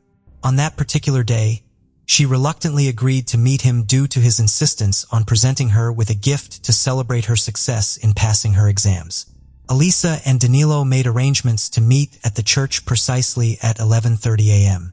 As the service concluded, Eliana patiently waited outside and unexpectedly bumped into another friend, Angelica. Unaware of Elisa's departure from the church, the girls assumed they had simply missed her amidst the bustling crowd. Since Danilo was the last person to have seen his sister, Gildo contacted him at home, demanding an explanation. Danilo clarified that their meeting lasted a mere 15 minutes, during which they conversed while seated at the altar. Subsequently, Elisa left the church while Restivo remained behind to engage in prayer. Marking the final instance he laid eyes on her. Concerned by Elisa's prolonged absence, her brother Luciano personally visited Restivo. Danilo appeared visibly anxious and evasive in his responses. Luciano observed a substantial bandage on Danilo's left hand and inquired about its cause. Restivo explained that he had tripped at a construction site, resulting in the injury, reiterated his lack of knowledge regarding Elisa's whereabouts. Elisa's family promptly reported her disappearance to the police, urging them to question Restivo. However, their plea was dismissed, and they were advised to return home and await Elisa's reappearance. Faced with uncertainty, Gildo returned to the church, only to find the door locked. He arranged for access and thoroughly searched the premises once more. Behind the altar, he discovered another locked door leading to the church's upper floor. Gildo requested access to this door as well, but was informed that only the priest, Father Domenico Sabia, possessed the key. Unfortunately, Father Sabia had departed for a spa resort for a few days. 2 days later, with still no news of the girl, the police finally interviewed Danilo. He claimed that Elisa was discontented at home and expressed a desire to flee to Naples, although he attempted to dissuade her from pursuing this idea. He maintained his account that she left the church after their brief conversation while he remained behind. The mention of the gift for Elisa was omitted by him, but he did mention seeking her advice about another girl named Paula whom he wanted to go out with. After their conversation, he made his way home through a construction site where he had previously been with Paula a few days ago. Unfortunately, he had a fall from an unfinished escalator and ended up cutting his hand. The detectives had doubts about the truthfulness of Danilo's statements for a few reasons. Firstly, he seemed surprisingly precise in his accounts. Secondly, there was no evidence to suggest that Elisa had any intentions of running away from her loving family. Lastly, it was unclear how he managed to only injure his hand and not break his glasses after falling head first from the under-construction escalator. The police decided to visit the Restivo family's residence and requested to see the clothes that Danilo had worn on that particular day. However, Danilo's father refused to cooperate without a warrant. As a result, the police left empty-handed, convinced that Restivo was concealing something, and proceeded to check his name in the database. It was discovered that he had previously encountered legal troubles at the age of 14 when he assaulted other boys he was playing with. But that wasn't all. Several months ago, 3 female students who lived near his house accused him of stalking. He seemed to derive pleasure from instilling fear in girls by making unsettling phone calls to their homes, describing their attire or playing them terrifying music from the horror movie Profondo Rosso. Investigators were also informed about Danilo's peculiar habit of cutting strands of hair from strangers while using public transportation. Although the police had heard about these incidents, they unfortunately couldn't gather enough evidence to directly link Restivo to them. Meanwhile, news of Eliza Clapp's disappearance rapidly spread across the country, and the family received numerous prank calls from individuals claiming to have the girl and assuring her safety. The police dismissed most of these calls, but a few messages mentioning the sighting of a girl in a white Fiat Uno caught their attention. Elisa's friend, Angelica, disclosed that another admirer of hers, a 20-year-old named Eris Gega, was spotted in the city center on that particular day. Eris had recently arrived from Albania with his family. When questioned by the police, Eris denied being at the church and provided the names of friends who could vouch for his whereabouts. However, his friends not only failed to support his alibi, but also stated that he was indeed in the city center on the day Elisa went missing. Adding to the suspicion, Eris drove a white Fiat Uno, the same type of car that multiple witnesses claimed to have seen Elisa in on the day she disappeared. Furthermore, one witness identified Eris as the driver of that car. The doubts surrounding Eris' involvement intensified when Elisa's diary, which was missing several pages, was found. Forensic experts managed to reconstruct fragments of those pages and discovered that some words were written in Albanian. Eris was subjected to further questioning, during which his account changed multiple times. At one point, he even alleged that Danilo Restivo instructed him to deny their acquaintance. Eventually, Eris was charged with providing false testimony. In December, an anonymous call was made to the police, with the female caller claiming to have seen Elisa in Rome. According to her, Elisa had been assaulted and forced into a white Fiat Uno. Towards the end of the call, the voice pleaded, "Please help her and help me." The recorded call underwent analysis, yielding astonishing results. It was revealed that the caller was Eliana, whose inconsistent statements had long raised suspicions among investigators. Similar to Eris, she was charged with giving false testimony. Although the possibility of Elisa running away from home couldn't be entirely ruled out, detectives gradually reached the conclusion that the girl was no longer alive and that Danilo was responsible for her disappearance. He might have coerced other acquaintances of hers into providing false information to the police, but since there was no body, they had no grounds to charge him or any other suspect with anything other than false testimony. However, the Clapp's family firmly believed that influential individuals, including friends of Danilo's father and the priest from the church where Elisa went missing, were protecting the reputation of their daughter's killer. Father Domenico Sabia, in particular, prohibited anyone from entering the church premises, and refused to allow a box to be placed inside the building where people could anonymously leave notes with information about Elisa despite other churches readily agreeing to it. He even attempted to deny any knowledge of Danilo, but this was quickly disproven when a photograph emerged showing them together on Danilo's 18th birthday. Based on all the evidence gathered, Danilo Restivo was eventually arrested for providing false testimony. He was found guilty and sentenced to 20 months in prison. After the trial, Gildo was astounded by the judicial system, questioning how someone could be convicted of false testimony without being compelled to reveal the entire truth. Nonetheless, Danilo served half of his sentence and was released as the police had no further charges against him. Ileana and Eris were not found guilty of perjury by the judge, as they supposedly gave false testimony not to hinder the investigation but out of fear for their own lives.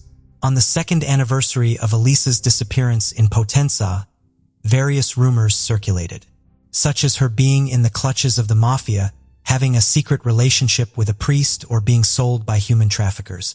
The family faced constant harassment from individuals demanding money in exchange for information about the girl.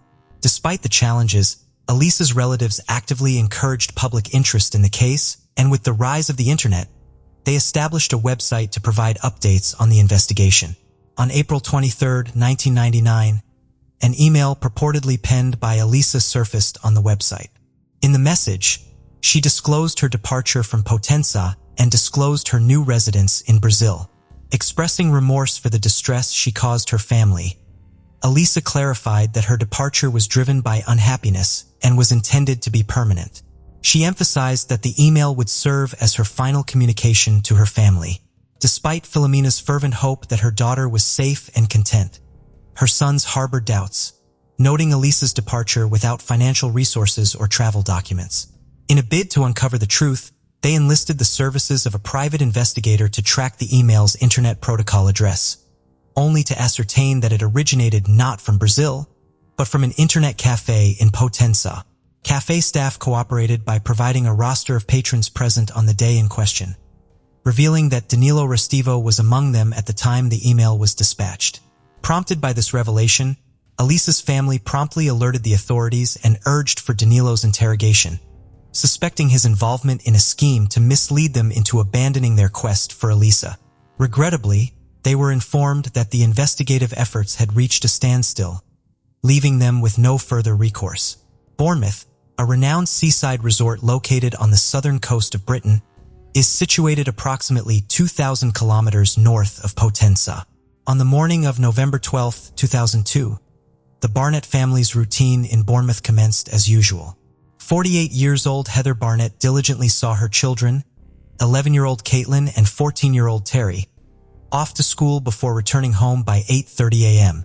Heather's customary ritual included savoring her morning cup of tea before embarking on her work-from-home duties, specializing in crafting bespoke curtains, pillowcases, and similar items. This day proved no exception, with a steady stream of orders awaiting her attention. Upon returning from school a few hours later, and Caitlin were unsettled to find the front door unlocked. Their concern deepened as they knew their mother was home, evident from her parked car and the radio playing. Despite calling out to her, there was no response. Caitlin hesitated to enter the bathroom during their search, prompting Terry to join her. After knocking yielded no reply, they cautiously pushed the door open, revealing a harrowing scene, their mother lying on the floor, clearly the victim of a brutal crime. Terry swiftly called emergency services and guided his distraught sister outside to await the arrival of the ambulance and police. Coincidentally, a neighbor across the street was parking their car and noticed the two distressed children. Showing compassion, they invited the children into their home, providing reassurance and a sense of safety during the ordeal. Upon arrival, the police noted the absence of stolen items and signs of forced entry. It became evident that the crime transpired soon after the woman's children left for school. Luminol testing unveiled size 9 shoe prints, leading from the bathroom to the woman's workshop, abruptly vanishing midway. This suggested the perpetrator changed shoes, likely bringing clean footwear to swap after committing the crime. Moreover, Fibers discovered on the woman's body indicated that the assailant had worn gloves during the incident. Every piece of evidence suggested meticulous planning on the part of the killer. They arrived prepared with a change of clothes, a hammer, a knife, and gloves. However, they overlooked one crucial item: a green hand towel bearing Heather's blood found on the workshop chair. Since it did not belong to the family and considering its location, it could only have been placed there by the perpetrator. It was likely used to wipe blood from their face and hands before changing clothes. However, the most compelling evidence emerged from the locks of hair discovered in the woman's grasp. Initially, the police suspected she had extracted a strand of the perpetrator's hair, but forensic examination unveiled a surprising revelation. The hair had been precisely cut with a sharp tool. Furthermore, while one hand held Heather's hair, the other hand contained hair belonging to another woman, adding a layer of complexity to the investigation. The detective's conversation with Caitlin revealed that their spare house keys had disappeared a week prior to the murder. Despite Heather's efforts to change the locks, suspicion fell upon their neighbor Danilo Restivo, who had recently visited to order curtains for his girlfriend. Known as Danny to the children, Danilo had relocated to Britain in May 2002 with his Italian partner Fiamma Marsango, whom he met online. They both resided directly opposite Heather Barnett's house. Upon immediate police arrival at the crime scene, Danilo provided an alibi, asserting attendance at classes in a computer center after taking a bus. His alibi appeared sound, bolstered by his bus ticket and the center's registration log. However, when an officer returned to collect DNA samples and inspect Danilo's footwear, they found his sneakers soaking in bleach. Despite his explanation of cleaning them, the detective seized the shoes, suspecting potential evidence tampering. Despite the sneakers not aligning with footprints found in Heather's house, Danilo's dubious behavior prompted further investigation, ultimately yielding a significant revelation after his name was run through a database. Restivo's prior involvement in a criminal investigation resurfaced dating back over a decade ago, in connection with the disappearance of Elisa Claps, a young Italian girl. Upon re-examination, investigators found Restivo's alibi to be less credible than initially portrayed. Alterations to his registration time in the computer center's logbook, from 1028 to 928, were executed clumsily, raising doubts. Although he possessed a bus ticket with the specified travel time, the possibility of him disembarking and returning to Heather's house remained plausible. Furthermore, surveillance footage captured a figure resembling Restivo crossing the road near Heather's residence at 9:24 a.m. Regrettably, due to poor video quality, precise identification proved elusive. Nevertheless, Restivo found himself once again at the center of suspicion, yet the evidence against him remained circumstantial. Collaboration with authorities in Potenza revealed Restivo's peculiar penchant for cutting locks of hair from unidentified girls, bolstering investigators' conviction regarding his potential involvement in the crime. In April 2004, law enforcement initiated surveillance on Danilo Restivo, uncovering another troubling pattern of behavior. Restivo frequented a secluded park near Bournemouth called Throop, where he would clandestinely observe girls jogging or walking their dogs from behind bushes.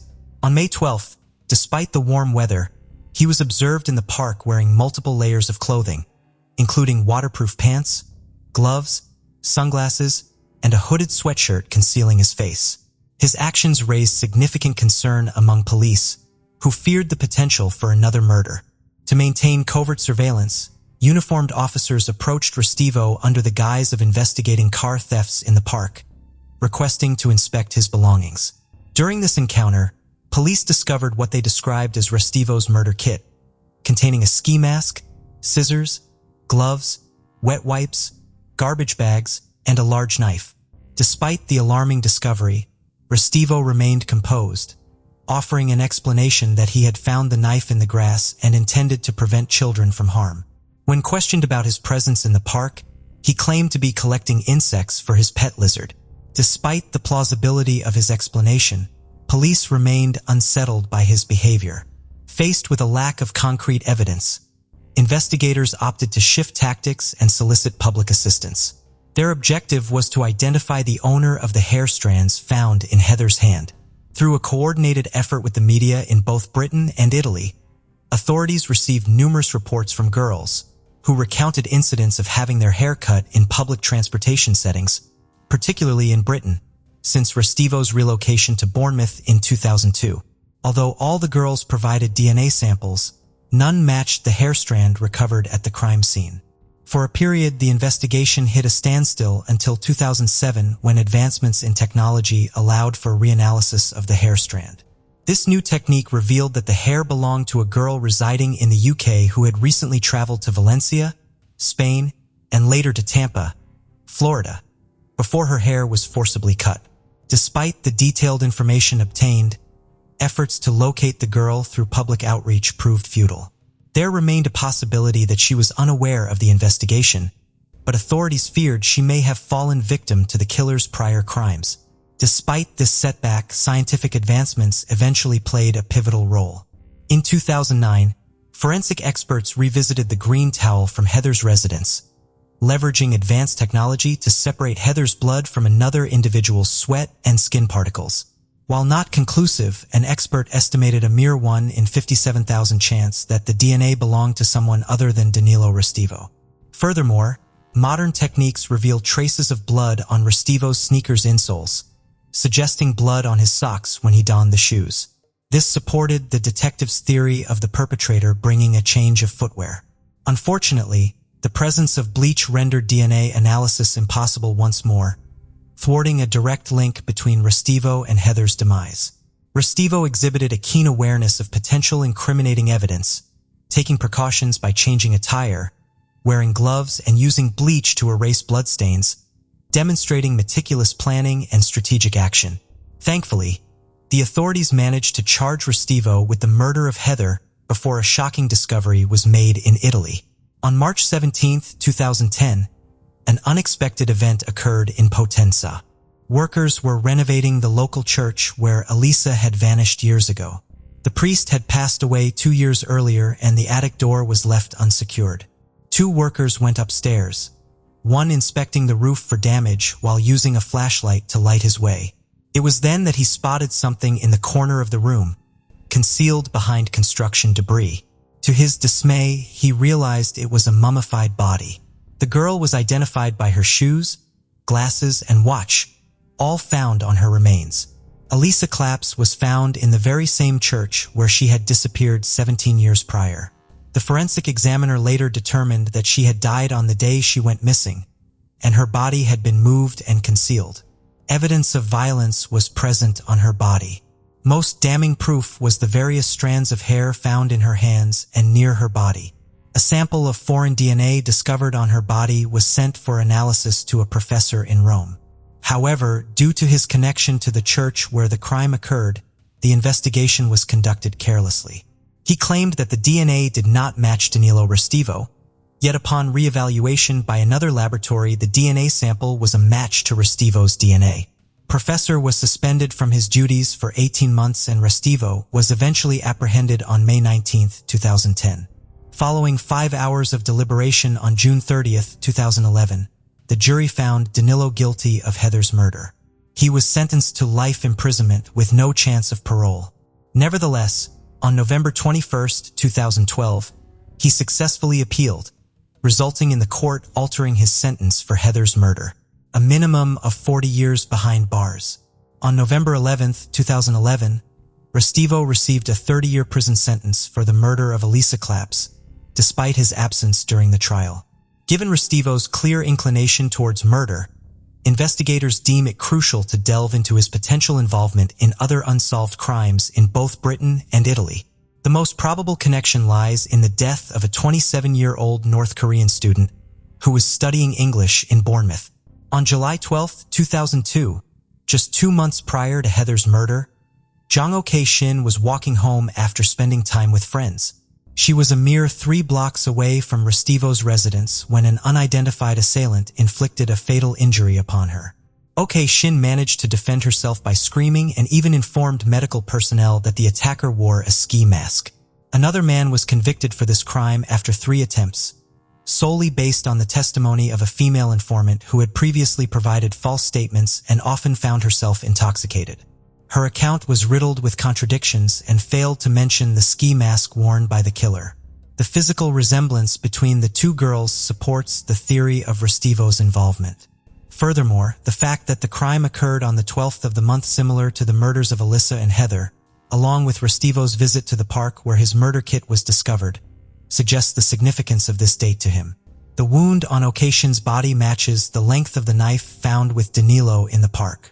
Additionally, several strands of hair were found near Okashin, although a hair salon was nearby, making it challenging to definitively determine their origin.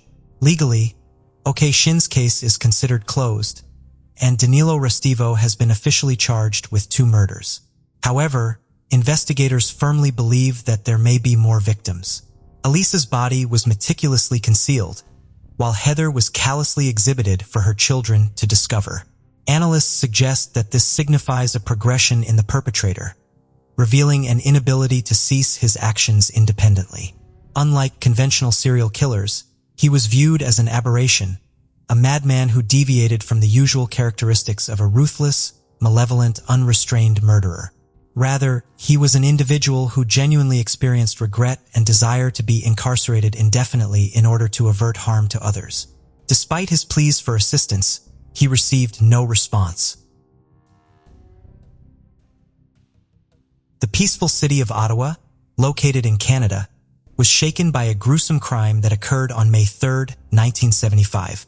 The body of a woman, later known as the Nation River Lady, was discovered floating in the nearby Nation River. The detectives who arrived at the scene immediately recognized the signs of a horrifying homicide. Despite their best efforts, they struggled to uncover any substantial clues or evidence that could help identify the victim. As time passed, the case seemed destined to remain an unsolved mystery. However, advancements in technology decades later provided a glimmer of hope for a new generation of detectives. They embarked on a mission to unravel the identity of the Nation River Lady and uncover the truth behind her tragic fate. How did this woman end up in such a horrific condition in the river? The city of Ottawa, known as the cultural and diverse center, boasts of numerous national museums, renowned art galleries, and vibrant annual festivals. It is widely regarded as one of the best places to live in Canada, offering a high level of safety and well-being for its citizens. In fact, Ottawa is recognized as one of the safest cities in the country according to the Crime Severity Index, with a crime rate significantly lower than the national average. However, the heinous crime that occurred in 1975 challenged this reputation, leaving detectives perplexed for years. On that fateful day, a farmer stumbled upon the lifeless body of a woman floating in the Nation River near a bridge crossing on Highway 417, just 60 kilometers east of Ottawa, Ontario. Witnesses immediately alerted the Ontario Provincial Police, who swiftly arrived at the scene and recovered the body. An intensive investigation was launched to uncover the truth. It was determined that the remains had likely been in the waters since either the previous fall or early spring of that year. The body had been tightly wrapped in various pieces of cloth, towels, and rags, with the hands and feet bound using nektos. The investigators determined that the woman had been strangled to death using a television cable wire before being disposed of in the water. An examination of the remains revealed that she was estimated to be between 25 and 50 years old, had dyed reddish blonde hair, and painted her fingernails and toenails pink. Despite numerous efforts to identify her, the investigators were unsuccessful. Consequently, she was designated as a Jane Doe and became widely known as the Nation River Lady. The detectives diligently investigated the case and scrutinized the evidence, but their efforts always reached a dead end. As a result, the investigation lost momentum and eventually went cold. In 2017, the Ontario Provincial Police reopened the Nation River Lady case and approached it from a fresh perspective. Collaborating with the Forensics Department, they created a 3D reconstruction of the victim, believing it would accurately depict her appearance. Over the following years, the police attempted to identify her using this 3D model, but their endeavors proved fruitless. Nevertheless, the detectives refused to give up on the case. In 2019, the Centre of Forensic Sciences in Toronto obtained a new DNA profile of the victim. This DNA data was then sent to a laboratory in California where it matched samples collected from two individuals listed in a family DNA tree. The detectives also collaborated closely with the DNA Doe Project, an organization dedicated to identifying victims in cold cases. In 2020, the organization uploaded the victim's DNA profile to genetic genealogy databases, leading to a breakthrough in the case. The DNA profile for the Nation River lady was established and uploaded to the genetic genealogy databases at GEDmatch and Family Tree DNA. After weeks of searching for matches on various sites and conducting a thorough investigation of the available records, the genetic genealogists at DNA Doe Project successfully identified Jewel Parchman Lanford as a potential match. It was discovered that Jewel had gone missing around the same time the body of the Nation River lady was found. Despite extensive efforts, Jewel was never located. Decades later, detectives began to suspect a connection between the two crimes and believed that the unidentified woman was, in fact, Jewel Parchman Lanford. Born on March 30, 1927, in Tennessee, USA to parents Little Mitchell Parchman and Egla Mae Wilson. Jewel was the eldest of 5 siblings and was deeply loved and respected by her family. She grew up to become a well-known businesswoman in Jackson, Tennessee, where she owned the Jackson Health Club and Imperial Health Spa alongside her then-husband, Atlas Lanford, during the early 70s. Described as kind-hearted and down-to-earth, Jewel had a special bond with her niece, Denise Chung, despite not having any children of their own. Unfortunately, Jewel's marriage to Atlas faced difficulties, leading to their divorce in the mid-70s. Shortly after, Jewel met Rodney Nichols, a Canadian man, during his visit to the U.S. The two quickly formed a strong connection, prompting Jewel to make the decision to accompany Rodney to Montreal, Canada, where they planned to live together. Tragically, in June 1975, Jewel Parchman Lanford was reported missing by her family in Montreal, marking the last known whereabouts of the 48-year-old woman. When Jewel's family was unable to reach her for an extended period of time, one of her relatives made the journey to Montreal in search of her. However, despite their efforts, Jewel could not be located, prompting the family member to contact the Montreal police for assistance. The concerned relative informed the authorities that they had not heard from Jewel since April 1975 and expressed their worries about her well-being. In June 1975, Jewel's brother, Ronald Parchman, also reached out to the Montreal police, but unfortunately he returned home empty-handed, with no information about Jewel except for her Cadillac, which he brought back. It wasn't until August of 1975 that an official missing persons report was filed for Jewel. Once she was officially listed as missing, the Service de Police de la Ville de Montreal, also known as the SPVN, initiated an investigation into her disappearance. As part of their efforts, the detectives notified the media and other police forces about Jewel's case, hoping that someone who knew her might have information about her whereabouts.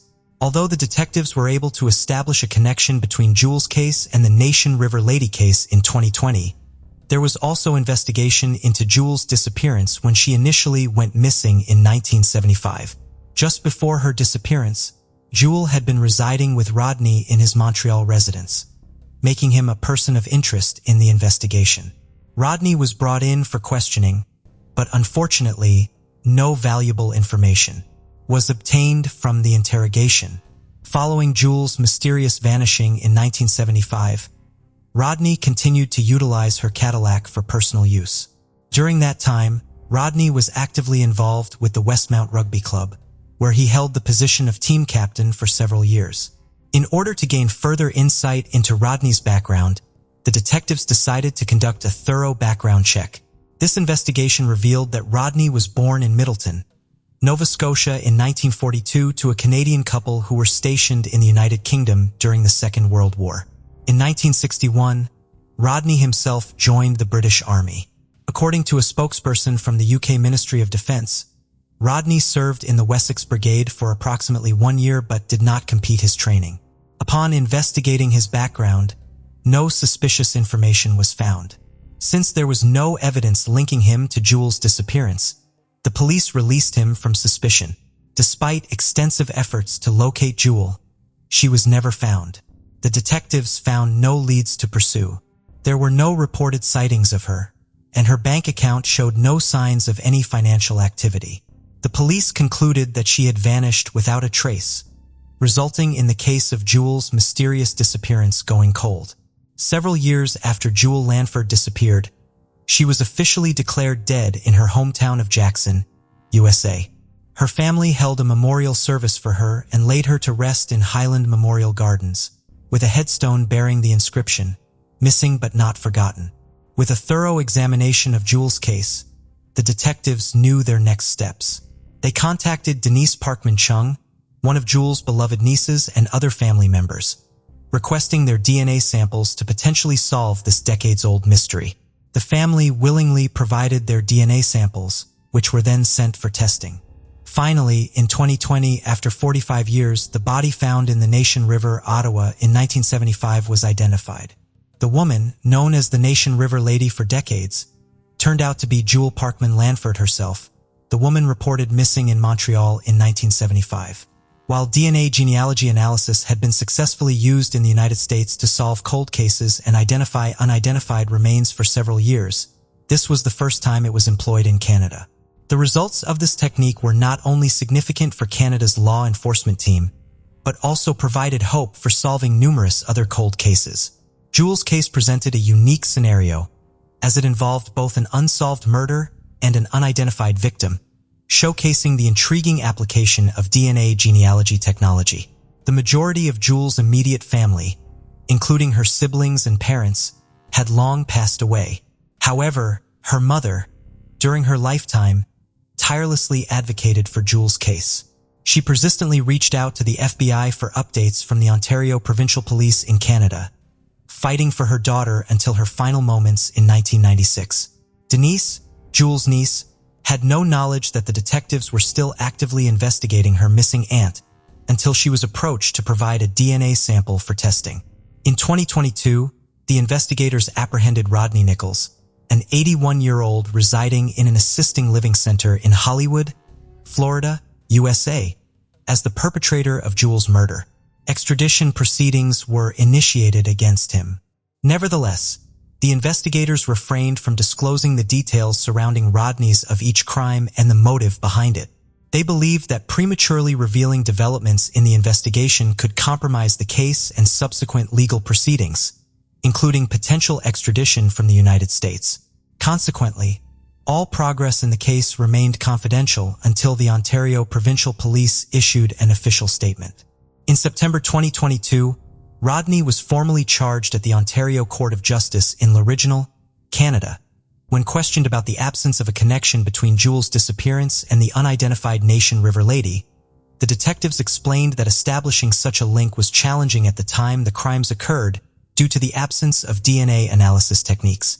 Additionally, the involvement of two separate jurisdictions in different provinces further complicated matters, as the means of sharing information between police departments and regions were limited to telephone, fax, or mail.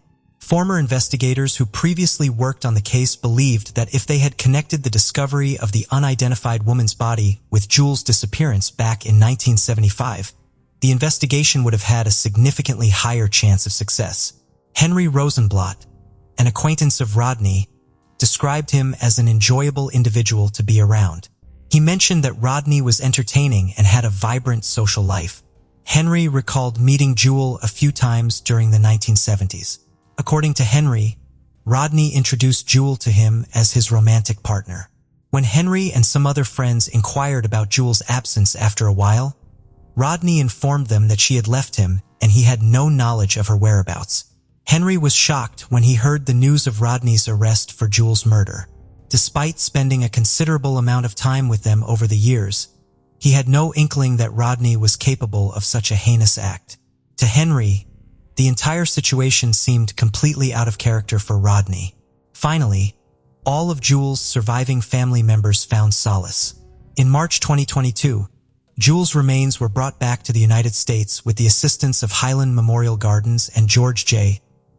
Smith and Sons Funeral Home. The family held a small ceremony and laid Jewel's ashes to rest. Her headstone bore the inscription, "Finally home and at peace." The family was grateful to have Jewel's ashes returned, and now that she was back home, they could peacefully move forward, cherishing Jewel's memory forever. Danae's Jewel's niece was quite young when her aunt went missing in 1975, but she still held fond memories of her and shared them with the detectives. Dennis described Jewel as a joyful and compassionate person who always lent a helping hand to her community. Jewel took care of herself and ensured the well-being of her loved ones. She had a vibrant personality and a deep love for traveling. Dennis vividly remembered the times when Jewel would take her shopping and buy her anything she desired. Dennis and her father, who happened to be Jewel's brother, provided assistance to Jewel and Addis, who was Jewel's ex-husband during the construction of their house, frequently visited the house to spend quality time with her beloved aunt. However, when Jewel departed for Montreal, Dennis was left in a state of anguish. As she grew older, she was eventually informed about her aunt's sudden disappearance, which deeply shattered her heart. Nevertheless, gaining knowledge about what had transpired with her aunt brought Dennis a sense of closure. The current situation regarding Roni's potential arrest remains uncertain. Both the American and Canadian Departments of Justice have refrained from confirming whether an extradition hearing date for Roni has been established, citing confidentiality.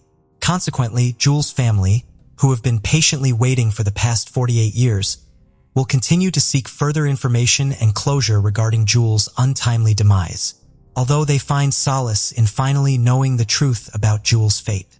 They firmly believe that true closure can only be achieved once Rodney is incarcerated and facing the consequences of his actions. If the cases had been linked earlier, do you believe Rodney would have been apprehended much earlier? What could have driven Rodney to commit the heinous act of killing Jewel? Today's case takes us to a country we have never been to before on one of our episodes, Pakistan. Pakistan is a fascinating country with some of the most breathtaking scenery you can find anywhere in the world. Pakistan has lived through social and economic difficulties, and its history is both extremely interesting and gripping. It's home to more than 200 million people, with more than 10 million people living in the city of Lahore, where this story takes place. Tuesday, the 9th of October, 2001. In Block 7 of the maximum security Kotlakpat jail, a guard was making the morning rounds, waking prisoners up at around 5 a.m. As he came to one of the cells, the prisoner was lying on the floor. The guard opened the cell door to check on him. The prisoner was not responding. He had clearly been dead for a few hours at this point. In a separate cell, the body of another prisoner was found. With the two prisoners now dead, it appeared to be the end of a case that had shocked Pakistan, but people were left with more questions than answers. Our story begins in 1999, as the dawn of a new millennium was approaching. In May of that year, General Pervez Musharraf had taken control of the government after a coup, and Pakistan's economy was struggling. The future for many seemed somewhat uncertain, as the daily struggle to make ends meet was widespread. In search of a better life, many people would leave their villages and head into the cities like Lahore. Every single day, people arrived in Lahore in search of a brighter future, hoping to find what the city had to offer them. Amongst those who go to Lahore are young boys who have run away from their homes, looking for something new. But the reality of life in the city is very different. What happens to many of these vulnerable children is awful. They are often targeted and exploited for cheap labor and also sexually abused. They fend for themselves in a place they don't know, without the security and safety of good adults around them to care for them. In late November 1999, for police in Lahore, their day had started as normal. When checking through the mail that had been delivered, a letter was found.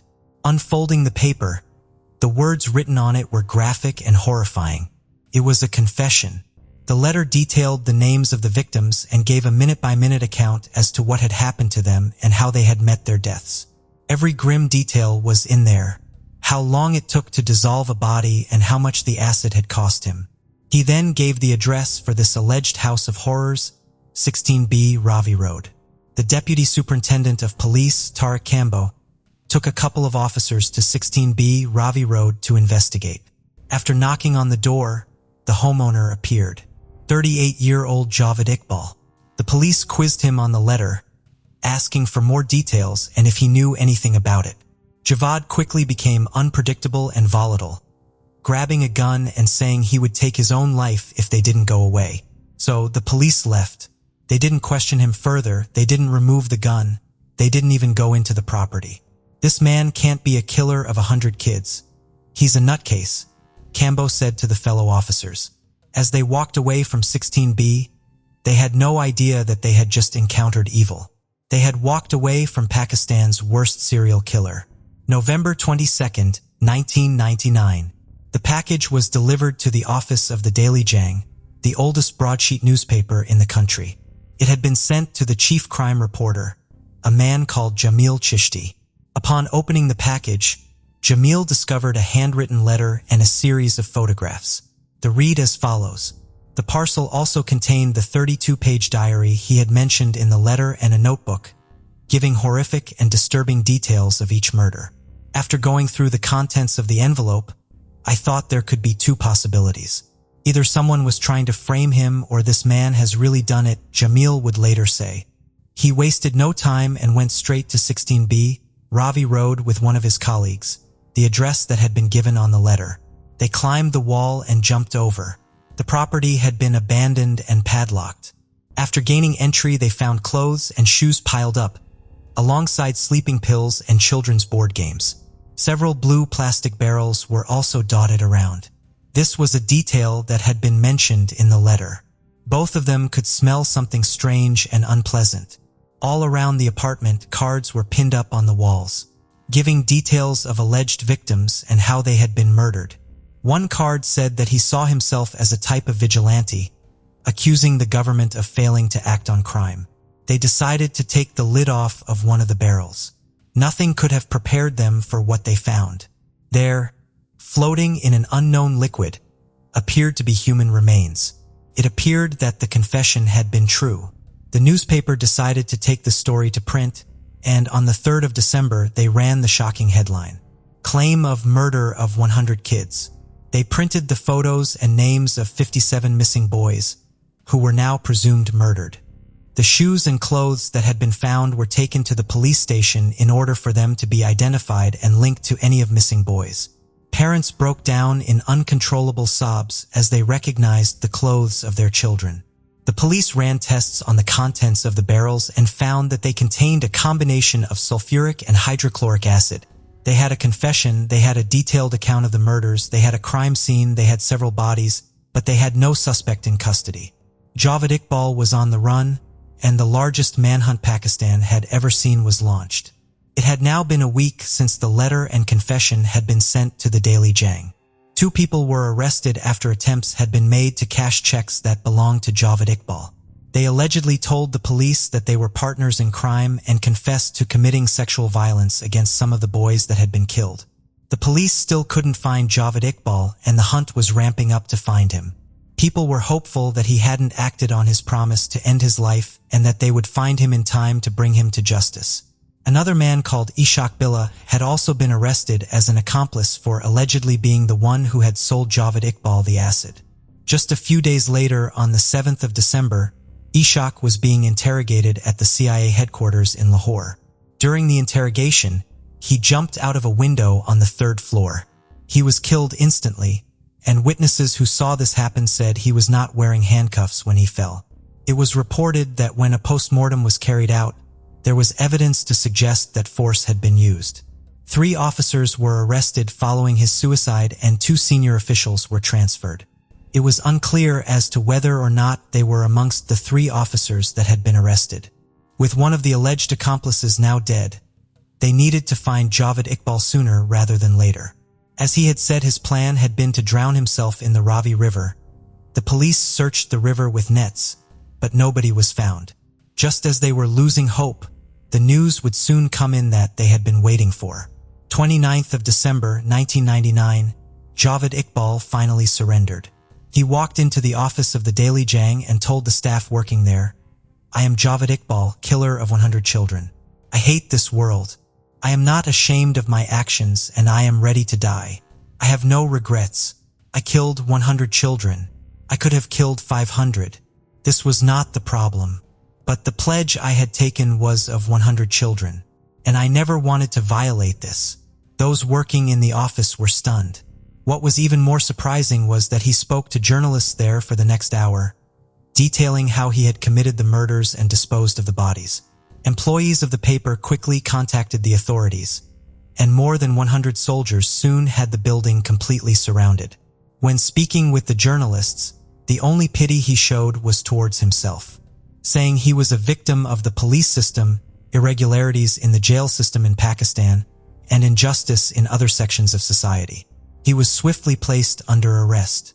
As the pieces of the puzzle were coming together, more and more was coming out about Javed and his disturbing past. He was the sixth child of a wealthy family. He had 4 sisters and 5 brothers. His father was a successful businessman, and both he and his wife doted on their son. He was spoiled and pampered, constantly told how brilliant and how intelligent he was compared to his siblings. Early on in his childhood, he showed signs of serious aggression. He would physically attack other children and would also kill animals. His brother said, as a boy he was violent and eccentric. He would give a lot of headache to our parents. Javad would go into a trance. Sometimes he'd wake everyone up in the middle of the night and ask us to line up behind him. It was like some spirit had possessed him. I really think he was possessed as a kid. According to his brother, if Javed wanted something and their father refused, he would threaten to harm himself until he got his own way. Upon leaving Islamia High School, he went on to attend Islamia College.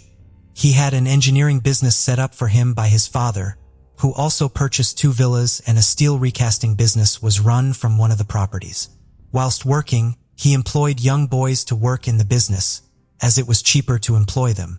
In 1983, after years of refusing to allow his parents to arrange a marriage for him, he announced he would be getting married to a bride of his own choosing. She was the older sister of one of the boys he knew. It was reported that this was orchestrated by Javad to stop the boy from leaving him. The couple would go on to have a daughter. His violence soon began to come to the surface again. He committed assault against the son of a well-known and highly regarded resident of the area, and the incident was taken to the elders. Javed confessed what he had done and signed a document, promising he would not do it again. Copies were printed of the document and put up around the area, and he visited 100 shops to apologize for his actions. He also set up a shop selling video games, the first one of its kind in the area. He offered lower rates for young boys, or would give them things for free. One particularly insidious thing he would do would be to drop money on the floor near a boy. Once the boy had picked up the money, Javad would say his money had been stolen and that he needed to search everyone. Once he found the money on the boy who had picked it up, he would take him to a different room, saying he needed to perform a strip search. He would then brutally sexually attack the boy. Sometimes he would give the boy the money to keep as a so-called gesture of goodwill. People in the area quizzed him on why he only hired young boys. He said he was doing it out of the kindness of his heart, helping runaways and caring for them, adding that he loved them. Parents in the area stopped letting their children visit his shop, so he started both an aquarium and also a gym in a bid to get boys to go. Another one of his schemes was to set up a school with air conditioning called Sunnyside School. The school failed as parents refused to let their children attend. Another business was a shop that sold products at a discounted rate, but this too failed after just a few weeks. Not only was he wealthy, he also maintained good connections with the police and invested in a magazine called Anti-Corruption Crime, often praising the police for their work. During this time, he interviewed more than 20 officers about their lines of work and duty. He lied to his neighbors and said he was a high-ranking police officer who worked in an anti-corruption unit. He was acutely aware of how the legal system worked. He would later serve a 6-month stint in prison for rape against a boy, but even this did not make him afraid of the authorities or of being caught. In late 1990, a father filed a complaint with the police, alleging that Javad had raped his son. After the police failed to locate him, they arrested his father and 2 of his brothers, keeping them in prison for 7 days. Javad still refused to give himself up. On the 8th day of their detention, the police made another arrest. This time it was a boy who had been staying at Javad's house, and he too was taken to the police station. Just a few hours later, Javad Iqbal showed up. He verbally abused members of his family for failing to stop the police from arresting the boy before finally giving himself up to the authorities in exchange for the boy's release. It was later alleged that he had bribed the police and the parents of the boy who had filed the complaint in exchange for no charges being filed. His brother would later say in a documentary that the family had found out about Javed's pedophilia in 1991 after he had been taken into custody accused of raping 2 young boys. So disgusted by his actions, his wife left him and most of his family severed ties too. Javed would later remarry and have a son, but this marriage soon fell apart too. When his father passed away in 1993, few were left who would protect him. When he was next caught, he was beaten and thrown out of the area. However, with the passing of his father came an inheritance of 3 million rupees. In 1995, he began building a mansion in Rana town. He was a keen videographer, using his camcorder to capture all aspects of his life, including his home. The property was enormous, boasting a pool, wild animals, and a sprawling underground space. He continued his schemes to try and meet young boys. Another method he used was using children's magazines to find pen friends. He would receive photographs of these pen friends and would then shortlist them to the children he found attractive and actively engage with them. He would send presents and money, grooming them, trying to get them to send photographs of themselves or go and visit him. As his extravagant spending continued, he was no longer living within his means. His money was rapidly running out. In 1997, his finances were in serious trouble. So he sold his mansion and moved to a different part of the city. One of the boys that had been picked up by Javed Iqbal would manage to escape. He had run away from a small, poor village where jobs were hard to come by. He had boarded a bus to Lahore, hoping he would find a better life ahead of him. Javed approached the child while he was sitting in a park. He was carrying a postcard and told the boy he was a father looking for his son who was missing, and asked him to help in the search. Javed then took the boy back to his property, where he beat him and told him if he tried to escape, would shoot him. Whenever Javad left, the boy would be locked inside. Whilst held captive, the boy saw Javad bring other boys back, where they would be sexually assaulted and abused. On one occasion, Javad told the boy to take his clothes off. When he refused, he was beaten. The terrified child got undressed. Javad Iqbal then raped him. Located in Lahore is the Dutta Daba, the largest Sufi shrine in South Asia. Many of those in need go there as people often donate food for the needy. This was one of his hunting grounds, knowing there would be boys looking for food and shelter. In September of 1998, he was back at Dutta Daba. The boy who was still being held captive said that Javed had brought the youth back and taken him to his bedroom for a massage. Javad Iqbal would later rape him. The boy who was being held captive said that he and the 18-year-old slept on the floor. During the night, Javad was attacked. He was beaten with the butt of a rifle that had been found in the apartment. He alleged that the 18-year-old had carried out the assault. As the sound of screams echoed around the apartment, neighbors ran to investigate. They found Javad lying on the floor covered in blood, and the younger of the boys with a head injury. Javad Iqbal could not lie his way out of this one. Enraged, the neighbors threw him out of the village. Javad was unconscious in hospital for roughly 3 weeks. The assault resulted in a broken jaw and fractured skull. He was arrested on suspicion of rape, but was later granted bail. Nobody in his family would pay for his medical treatment, and his aging mother was trying to care for him, as he couldn't even walk without help. Clinical psychologist Akhtar Ali would later say that this incident was the turning point. Javad, someone who had been aggressive his whole life and was so accustomed to getting everything he wanted, had not been expecting aggression to be directed towards him. He was someone who was used to being in control. This attack was not something he was prepared to accept. In order to pay for his medical care, his assets were sold, something he was shocked to discover.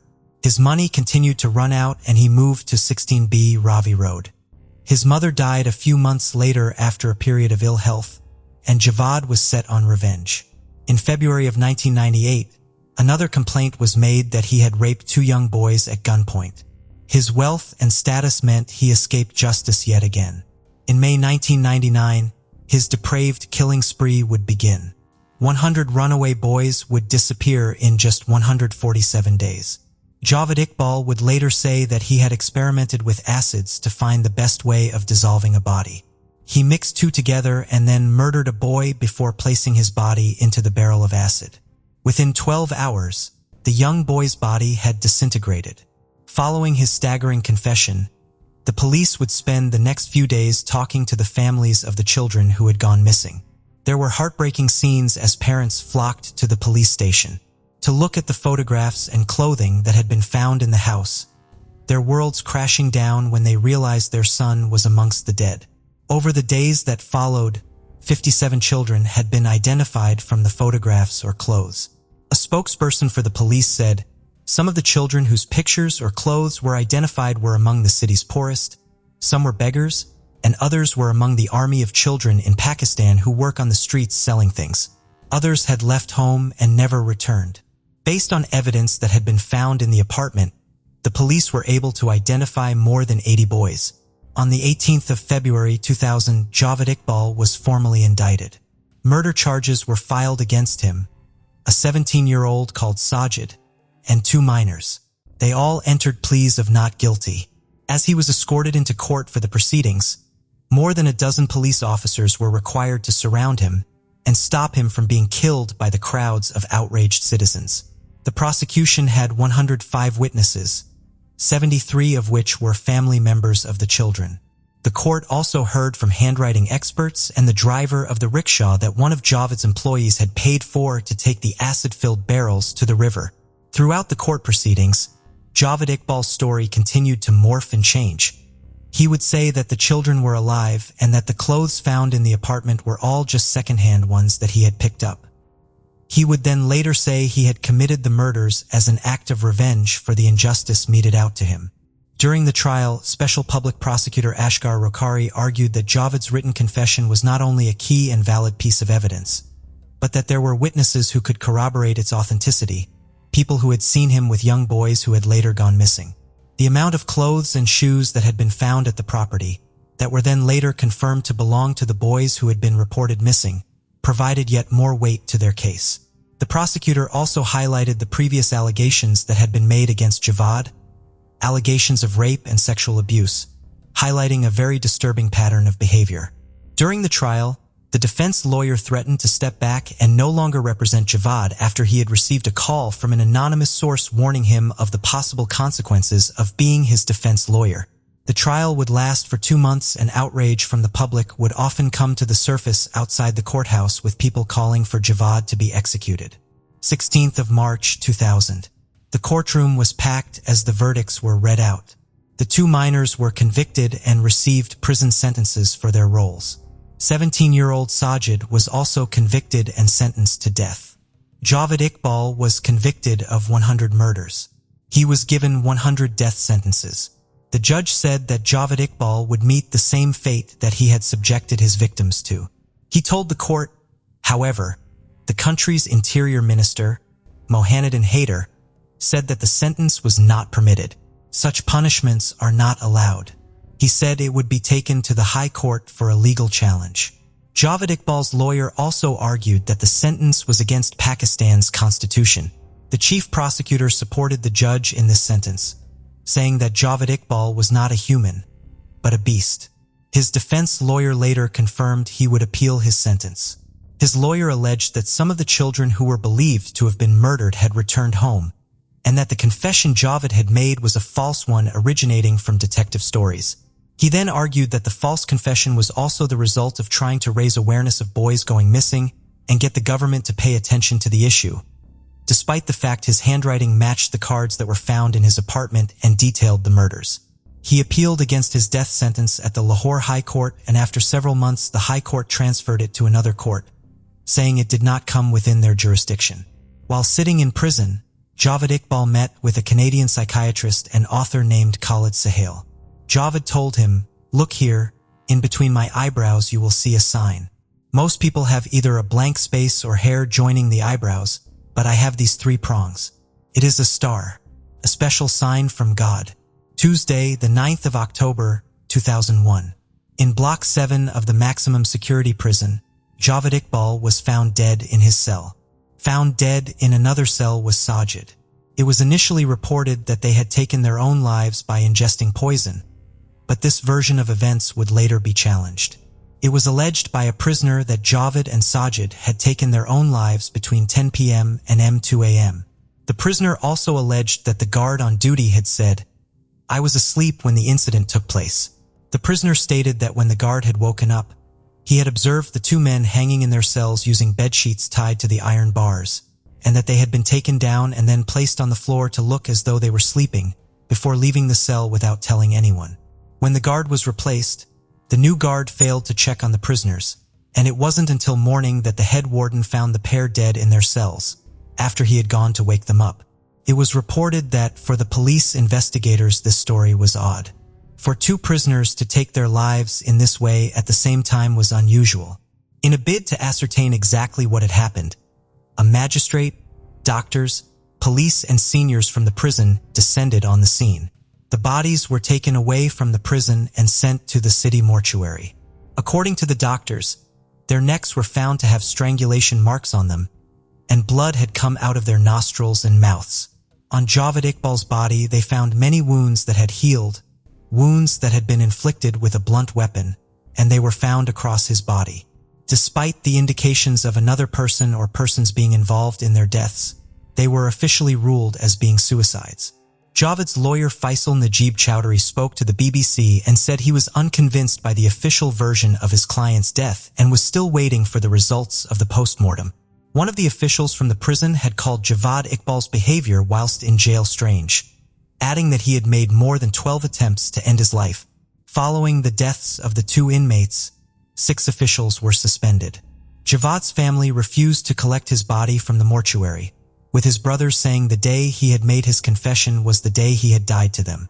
The story of the case would later be made into a film. It was announced in 2021 that Javad Iqbal, the untold story of a serial killer, would be coming out. The day before it was scheduled to be released, the Central Board of Film Censors pulled it from cinemas, citing objections to it from the public. However, many expressed their disappointment over the decision to pull the film. Following changes and edits, it was announced it would be released in Pakistan on May 19, 2022. The impact of this case cannot be understated. It is a story that has captured and horrified people in equal measure for more than 20 years. The horror, brutality, and scale of it all lingering in the public consciousness. For the loved ones left behind, knowing the appalling deaths these boys were met with is crushing. Knowing that so many had gone missing and nobody had noticed. Knowing that there had been opportunities to catch and properly punish him. His crimes against children, but these had either been missed or had no impact, a thought that are too awful to comprehend. There are now 100 families that are missing their sons, grandsons, brothers, nephews, and cousins. For many of these boys, hopes and dreams of a better life in the city were cruelly and brutally snatched away. Words almost seem futile when trying to wrap up a case like this. But the least one can do is think of these boys and their families and hope that such atrocities never, ever happen again. We begin today's case in northern British Columbia, Canada, back to the hot summer of July 2019. Northern British Columbia is a scenic and beautiful place that extends up to the Yukon-Alaska border and is surrounded by forests, valleys, volcanic rock formations, and mountains. A place where you can see anything and do everything, from hiking and fishing to skiing and wild and open water swimming. One young couple taking full advantage of all that British Columbia had to offer was the free-spirited and adventurous 24-year-old China Deese and 23-year-old Lucas Fowler, who were on a much-anticipated mini-break together. Lucas came from a big family in Sydney, Australia, and was the son of a New South Wales chief inspector. He found his main passion in life at a young age, traveling, and as he got older he wanted to see as much of the world as he could. Hiking, camping, surfing, swimming, you name it, Lucas wanted to do it. It was this excitement for adventure that saw him embark on a 2-year backpacking trip around the world. This would include spending time in Croatia, and it was here in 2017 he would meet his future girlfriend China Deese from North Carolina. She had studied in Europe and worked on a grape farm, saving up as much as she could, and in just a few years she had visited 13 countries. Safe to say they were the perfect match and were in sync right away. Their families both loved each other and recognized that this was a relationship that would go the distance. They were full of happiness and joy just being together, Lucas's father Stephen said. The day she stole Lucas's heart, she became a part of the family. We were so happy he had met a life partner.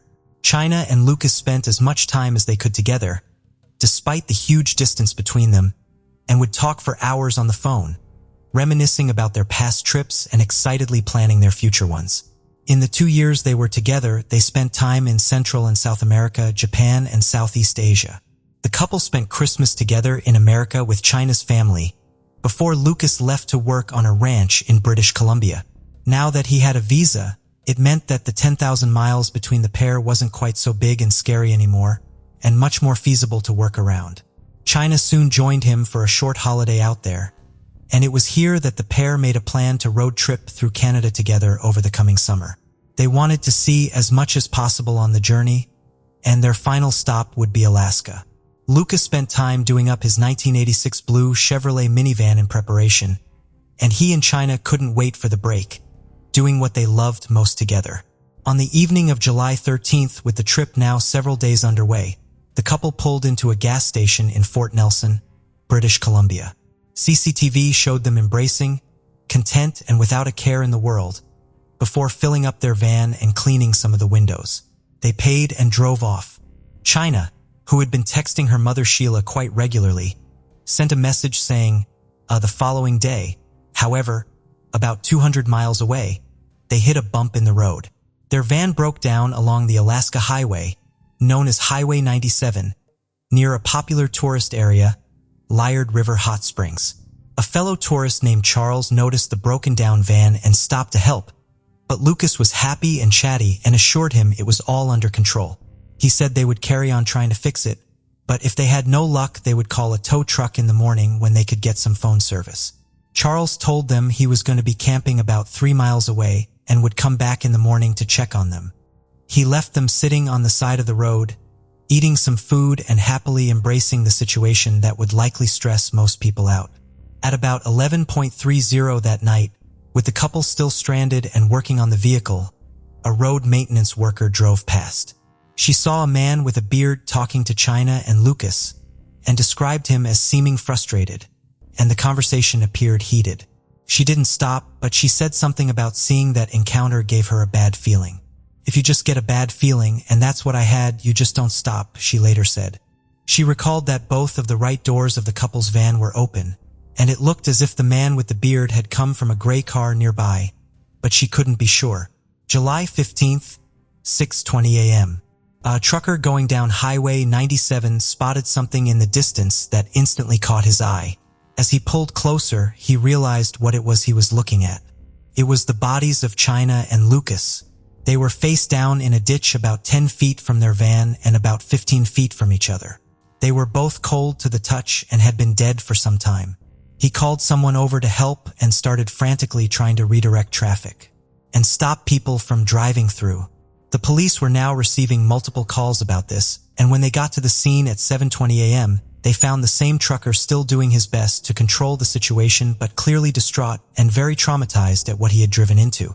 China and Lucas had been shot to death, and the medical examiner confirmed both entry and exit wounds. The van's back doors were open and the window was smashed. Nearby was 5 spent shell cases and China's phone. Lucas' phone was not found. Just after 9 a.m., Charles, the other tourist that had talked with them the day before, kept to his promise and drove back to check on them. When he was met with police blocks in the road, he simply couldn't believe this had happened. As word started to travel, the witness from the previous day gave the description of the man with the beard she saw talking to the couple.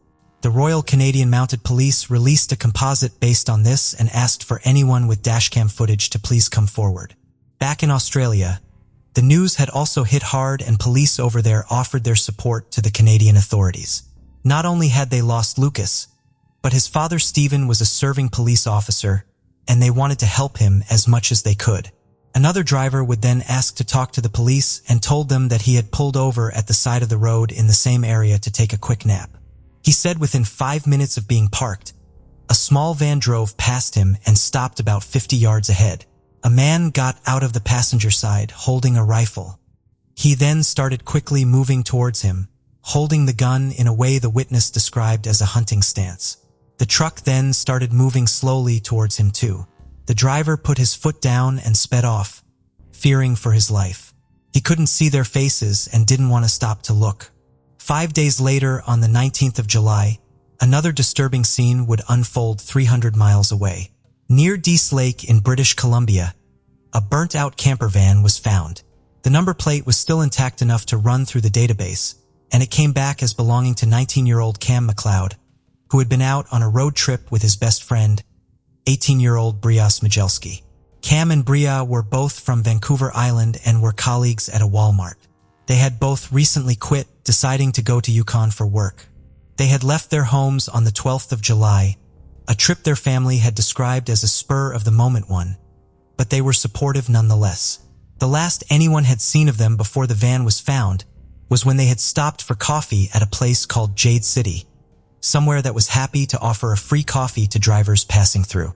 The owner of the store remembered them coming in, but said there was nothing unusual about their stop and they didn't seem to be in any distress or trouble. And now they were both missing, and their truck was burned and destroyed. To add more to the already unnerving story, about a mile away from the teens' burning van, the body of a man who had also been shot was found. He had no ID on him, so police released a sketch and description. He was believed to be in his 50s or 60s and had a big gray beard. Although this was a nearly 8-hour drive from where Lucas and China were found, was it possible that all these cases were connected? As authorities continued to look for the missing teens, the families of China and Lucas both flew in, faced with the unthinkable task of bringing their bodies home. Alan Spigelski, Breyer's father, said the last he had heard from his son was a text message, saying that contact would likely be scarce due to a lack of phone service. When he saw his son's and Cam's faces on a paper, only then did he realize they were both missing. Cam had last made contact with his family on the 17th of July, saying he and Breyer had made it to Yukon, which was their intended final stop. So what had made them carry on so far past it? Or had they actually even made it there in the first place? There were so many questions. In the space of just a few days, 3 people had been killed, and 2 were now missing under deeply concerning circumstances. As the sketch of the 3rd victim started circulating, a woman named Helen called in.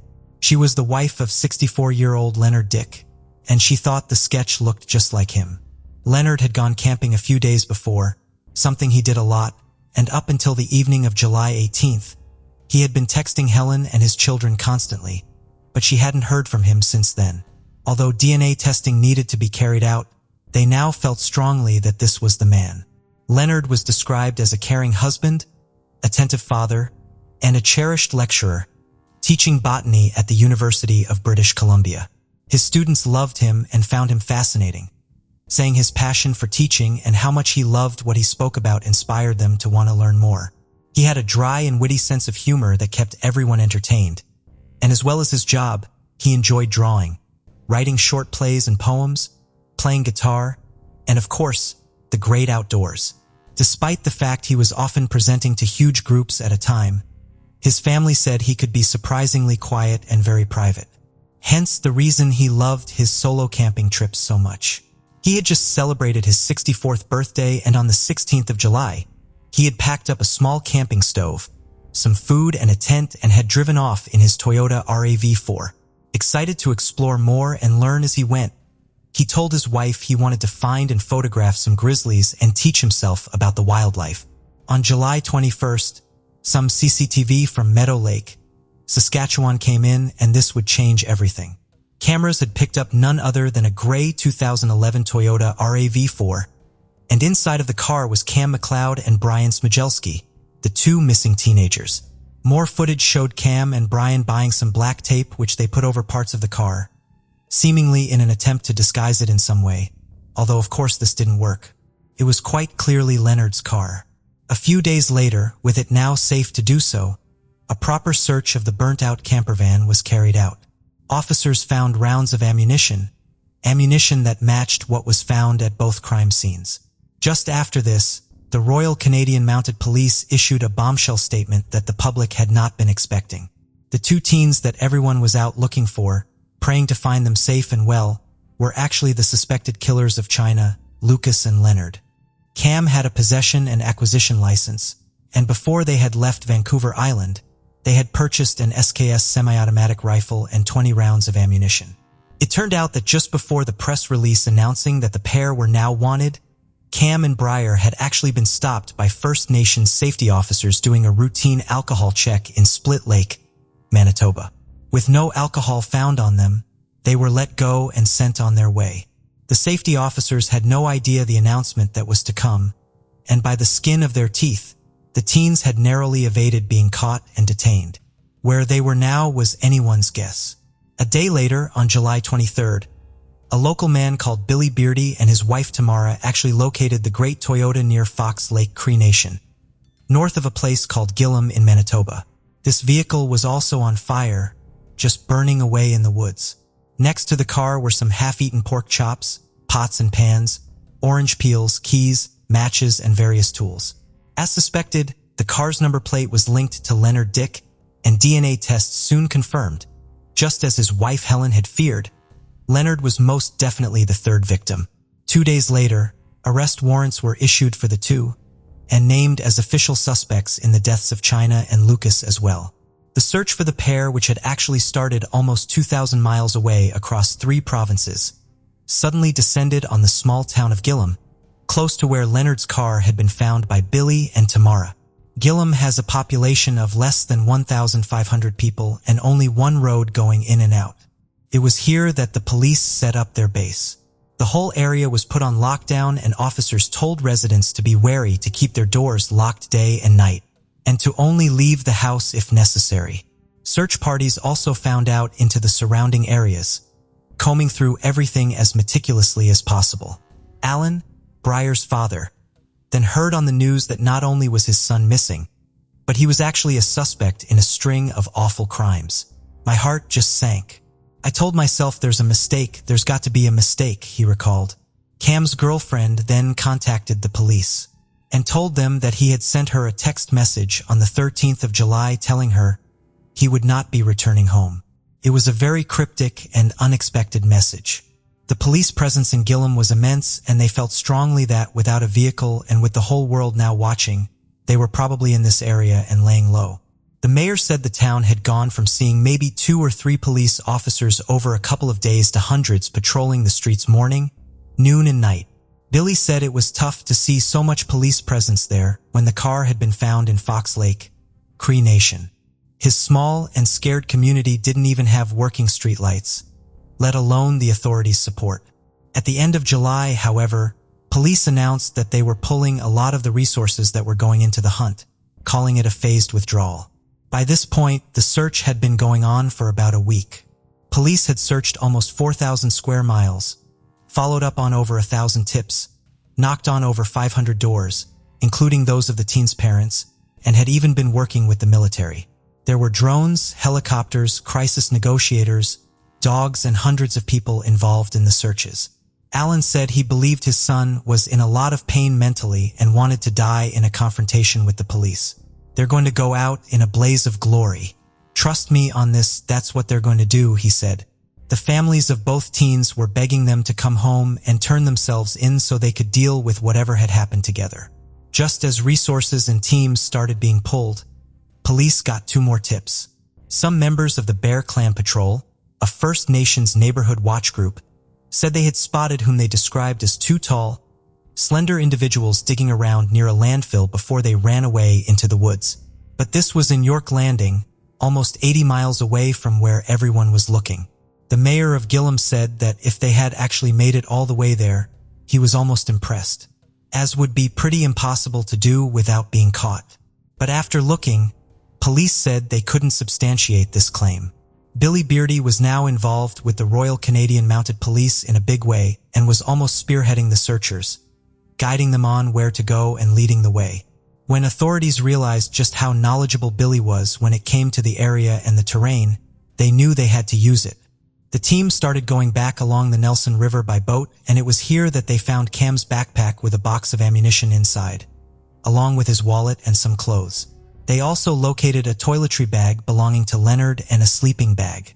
Billy pointed out that the water was so fast-moving and there were so many swells, these items definitely hadn't just washed up there.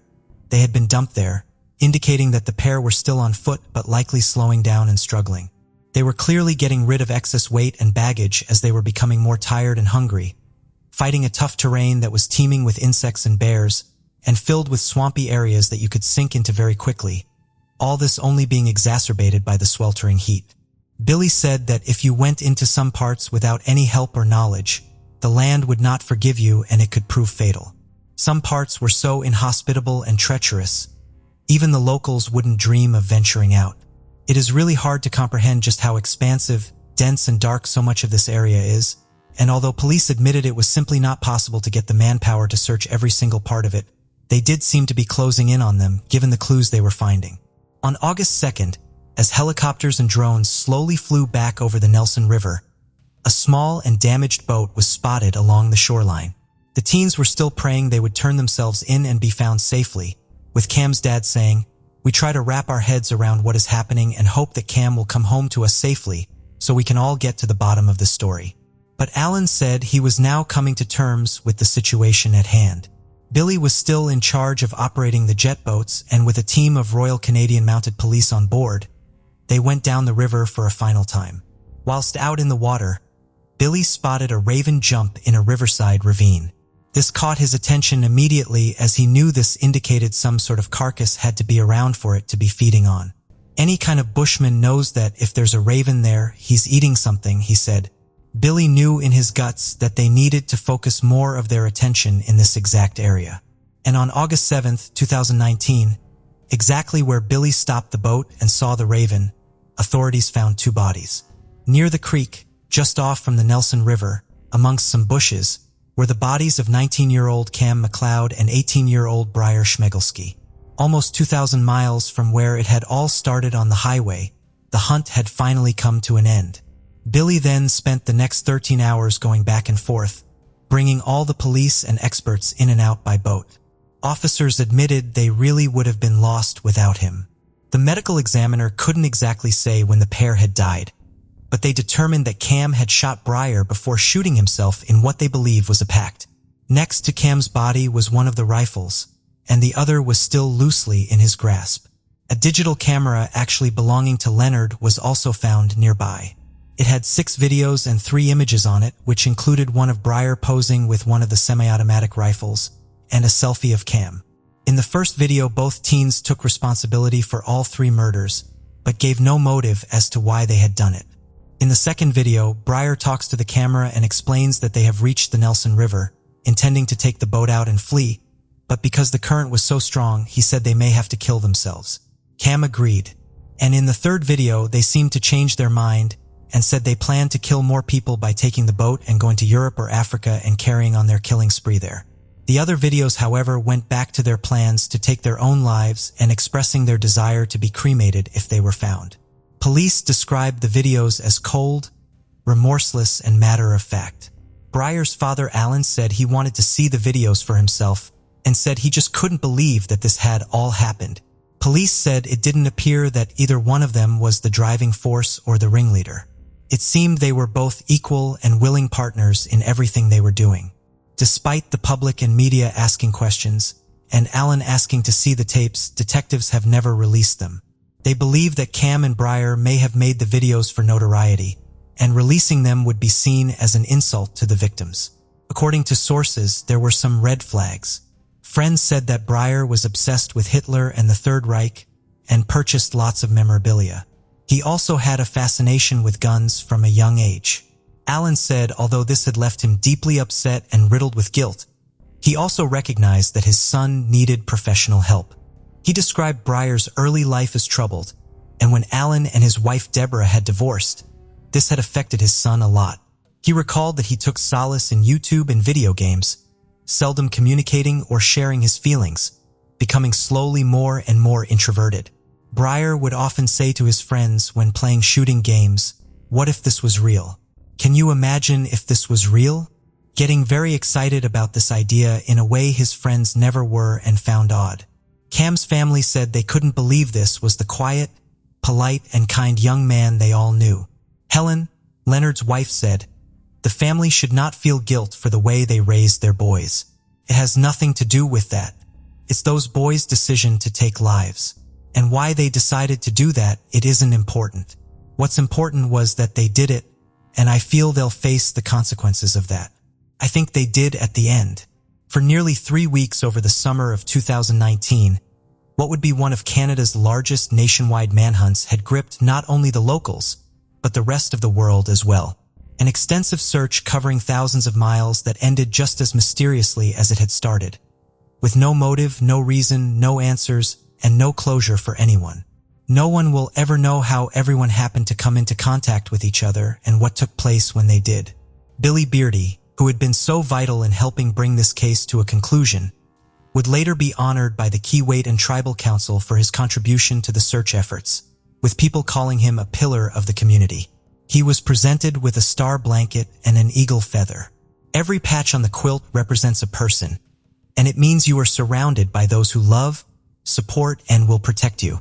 Billy's wife said she was so proud of him, but was sad that he hadn't been treated like one of the team. He had been out there day in, day out, with no protection, safety gear, or life jacket, and he could very easily have lost his life in trying to help. The lead investigator acknowledged this and apologized. In October 2019, Billy was elected chief of Fox Lake Cree Nation and was also later honored by the Gillen Royal Canadian Mounted Police. One has to wonder if he hadn't spotted the Raven, recognized what it meant, and turned the boat back around, how much longer the search for the teens would have gone on for, and if they would ever have been found at all. It is a senseless case that still grips people to this day, and one that will leave everyone guessing and clutching at nothing but speculative thoughts and ideas. The Assistant Commissioner Kevin Hackett said it was one of the most dynamic and unpredictable cases in his memory, which brings today's episode to somewhat of a conclusion. Doris, Leonard's sister, said if there was anything positive to come out of her brother's death, it would be all the people coming forward to speak about how much he had impacted their lives. She took comfort in that, even though she knew the ever-private and humble Leonard would have hated every bit of the attention. China's mum Sheila said she would look at the CCTV of them in the gas station all the time. "I watched that video over and over. I kept seeing new things and watching that embrace that they had. I could hear them saying, 'Let's do this, here we go,' saying it was their purpose to travel the world together, and what they had seen and done at such a young age was remarkable." The families, friends, and loved ones of China, Lucas and Leonard, described the loss as profound. They hoped that everyone will remember them for the kind, giving, and adventurous way in which they loved to live, and not for the awful ways in which their lives so cruelly came to an end. Kelly Ann Workman, a 24-year-old woman residing with her parents in Douglas County, Missouri, was known for her quiet demeanor, independence, and strong work ethic. While her parents were dairy farmers, Kelly not only assisted on the farm, but also offered lawn care and maintenance services to residents in the Dogwood area. On June 30th, 1989, was diligently mowing the grass at Dogwood Cemetery, which was adjacent to the Pleasant Southern Baptist Church. She meticulously trimmed the stray blades around each headstone, ensuring her work was impeccable. Beginning her task at approximately 3:30 p.m., Kelly's dedication was interrupted when rain started pouring around 5 p.m. She decided to return home to feed the calves, while her parents tended to the milking of cows at their rented Seymour farm. Once the rain ceased at 5:40 p.m., Kelly promptly resumed her work at the cemetery. Her uncle even spotted her mowing as he drove past the lot on Missouri 14 in Douglas County. Unfortunately, this would be the last sighting of Kelly alive. 20 minutes later, with less than half of the job completed, it seems that Kelly left the mower beside a tombstone and departed from the cemetery. Concerned when she didn't return home for dinner that night, her parents immediately reported her missing to the police. However, the authorities advised them to wait, suggesting that Kelly may have run away. Disagreeing with this notion, as Kelly was known for her reliability and commitment to completing her tasks, her parents and friends took matters into their own hands and organized search efforts. Eventually, the police also initiated an extensive search in and around Douglas County, despite their initial belief that Kelly had run away. Adding to the mystery, Kelly's 1986 Oldsmobile was discovered in the parking lot of the church, with its keys left in the ignition. Over the course of several days, hundreds of volunteers, along with sniffer dogs and helicopters, scoured the countryside in search of any clues. Unfortunately, their efforts yielded no results. However, on July 7th, exactly 7 days later, a farmer and his son stumbled upon Kelly's remains submerged in water from the waist down in nearby Christian County. The lifeless body of the missing woman was discovered approximately 10 miles away from the location where she vanished. Although her body was still clothed, it had undergone such severe decomposition that dental records were required to establish her identity. The circumstances surrounding her death remain unclear, as her death certificate attributes it to homicidal violence. Authorities suspect that Kelly was taken from the cemetery with the intention of committing a sexual assault. However, the initial autopsy report indicated no signs of sexual assault. It was only recently that investigators confirmed that Kelly had indeed been sexually assaulted. It is believed that she passed away in the early hours of July 1st. Unfortunately, due to the advanced state of decomposition, the exact time and cause of death could not be determined. Kelly's mother, Joan Workman, strongly believes that she knows the precise moment her daughter perished. After reporting Kelly missing at 3:30 a.m. on July 1st, Joan sat on the living room couch, consumed by worry, surrounded by family and friends. In that moment, she experienced a surge of panic and chest pain.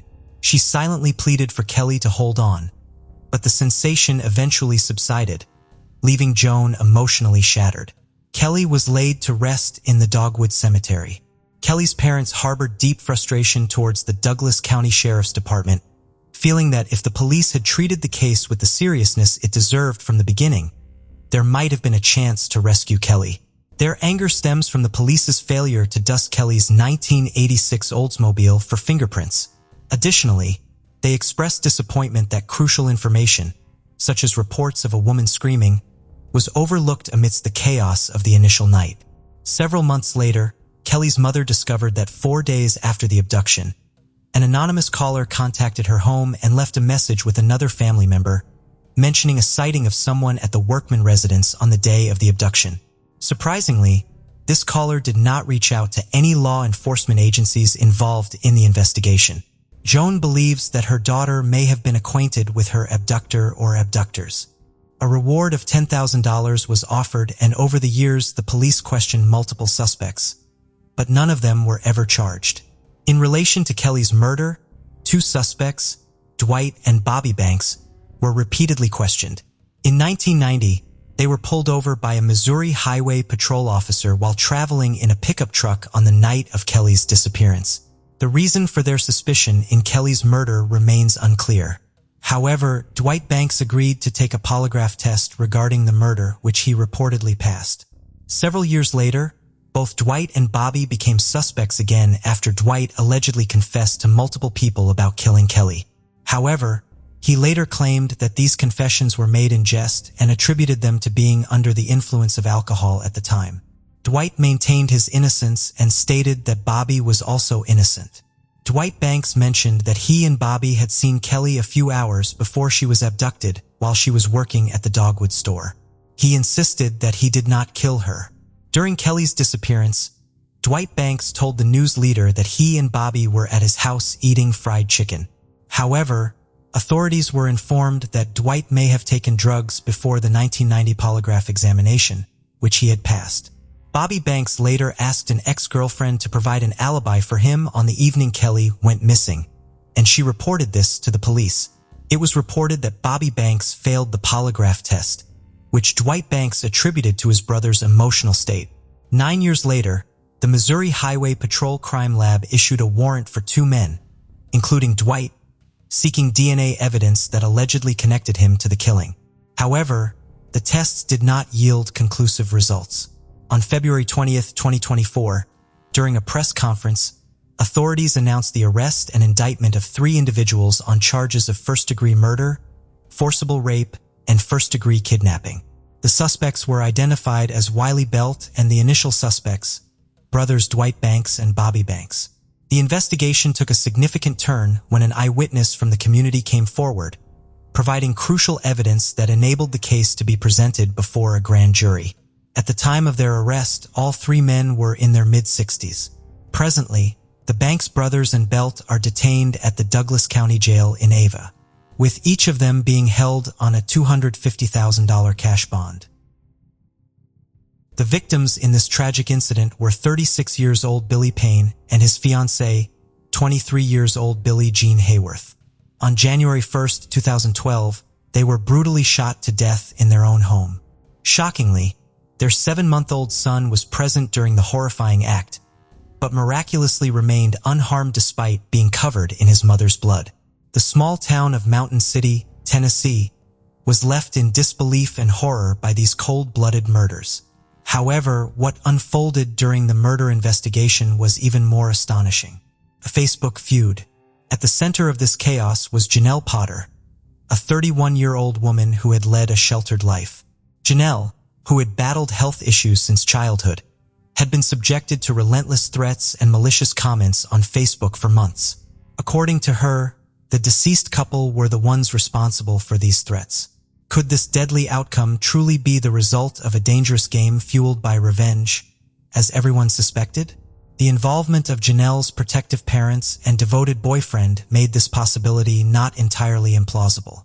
However, the story was far from straightforward.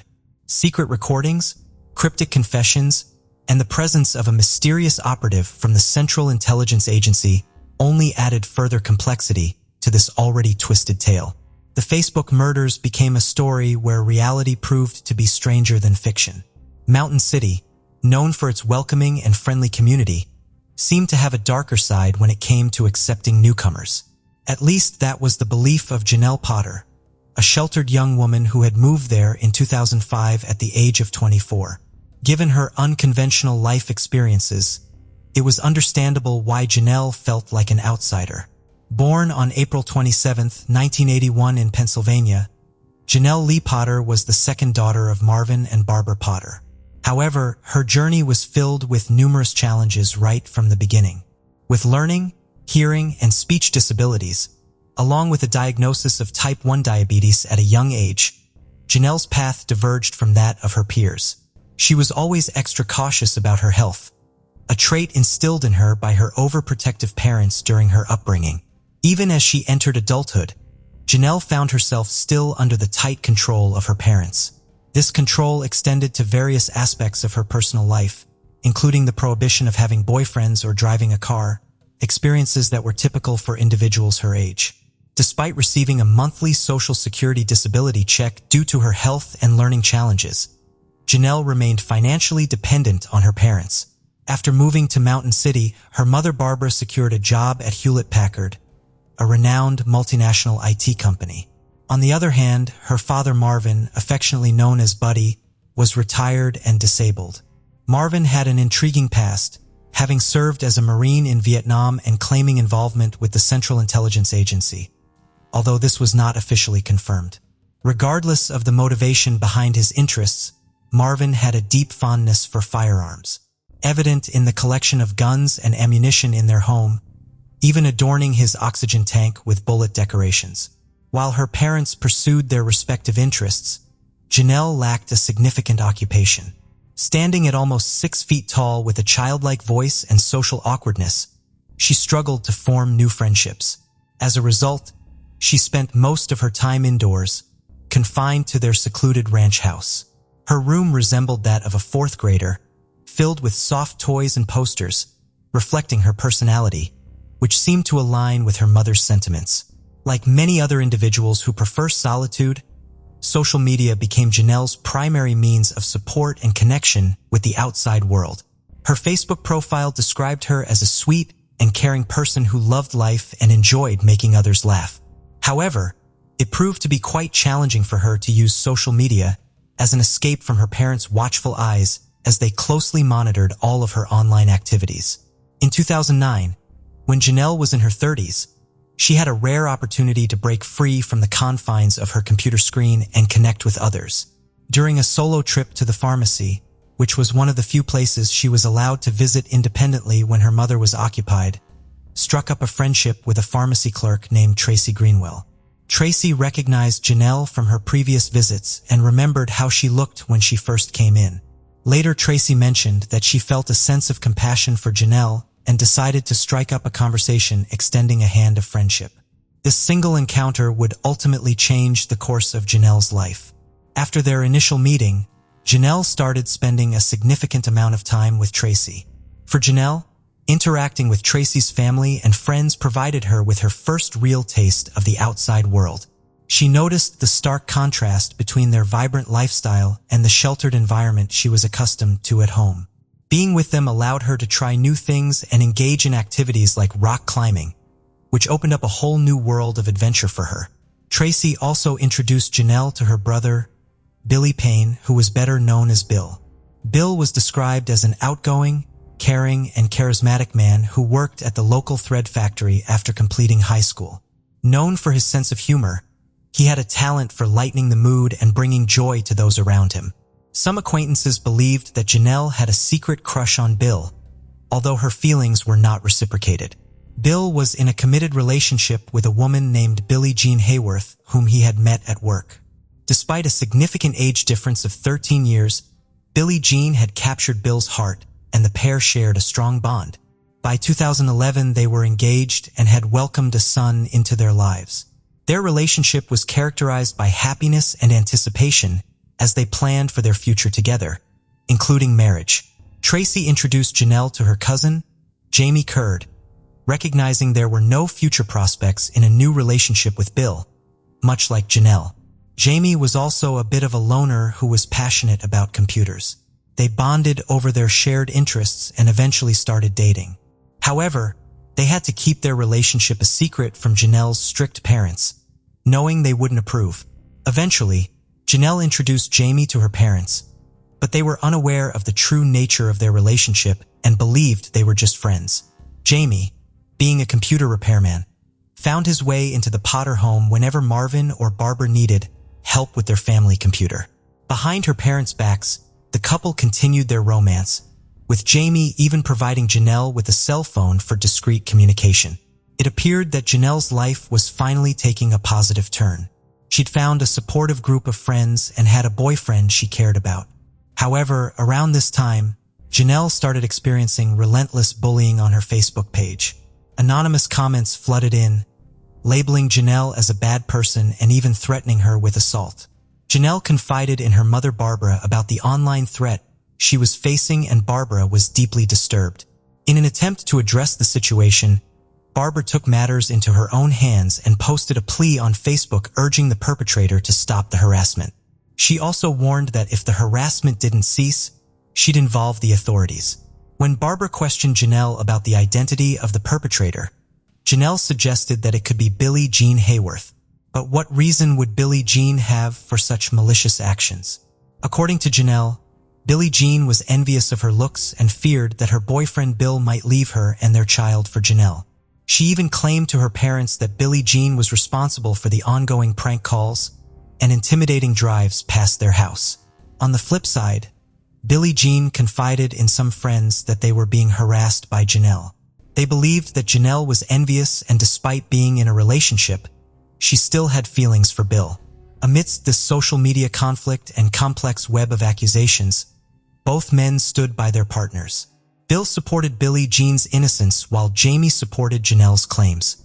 This division caused a rift between the once close friends, splitting the family into opposing factions. Despite being cousins, Jamie and Bill's relationship deteriorated due to the dispute. In response to her concerns, Janelle contacted the police to report the situation at one point. The situation took a dangerous turn when large rocks were thrown into the Potters' front yard, escalating the conflict to physical threats. Barbara, worried for their safety, contacted the police for assistance. Photos taken by the police showed that the rocks were marked with Bill Payne and Billie Jean's names, with one rock bearing the message, "I am your Huckleberry." Although there were no immediate repercussions from the incident, Janelle's parents were deeply disturbed. Following this unsettling event, all parties involved unfriended each other on Facebook.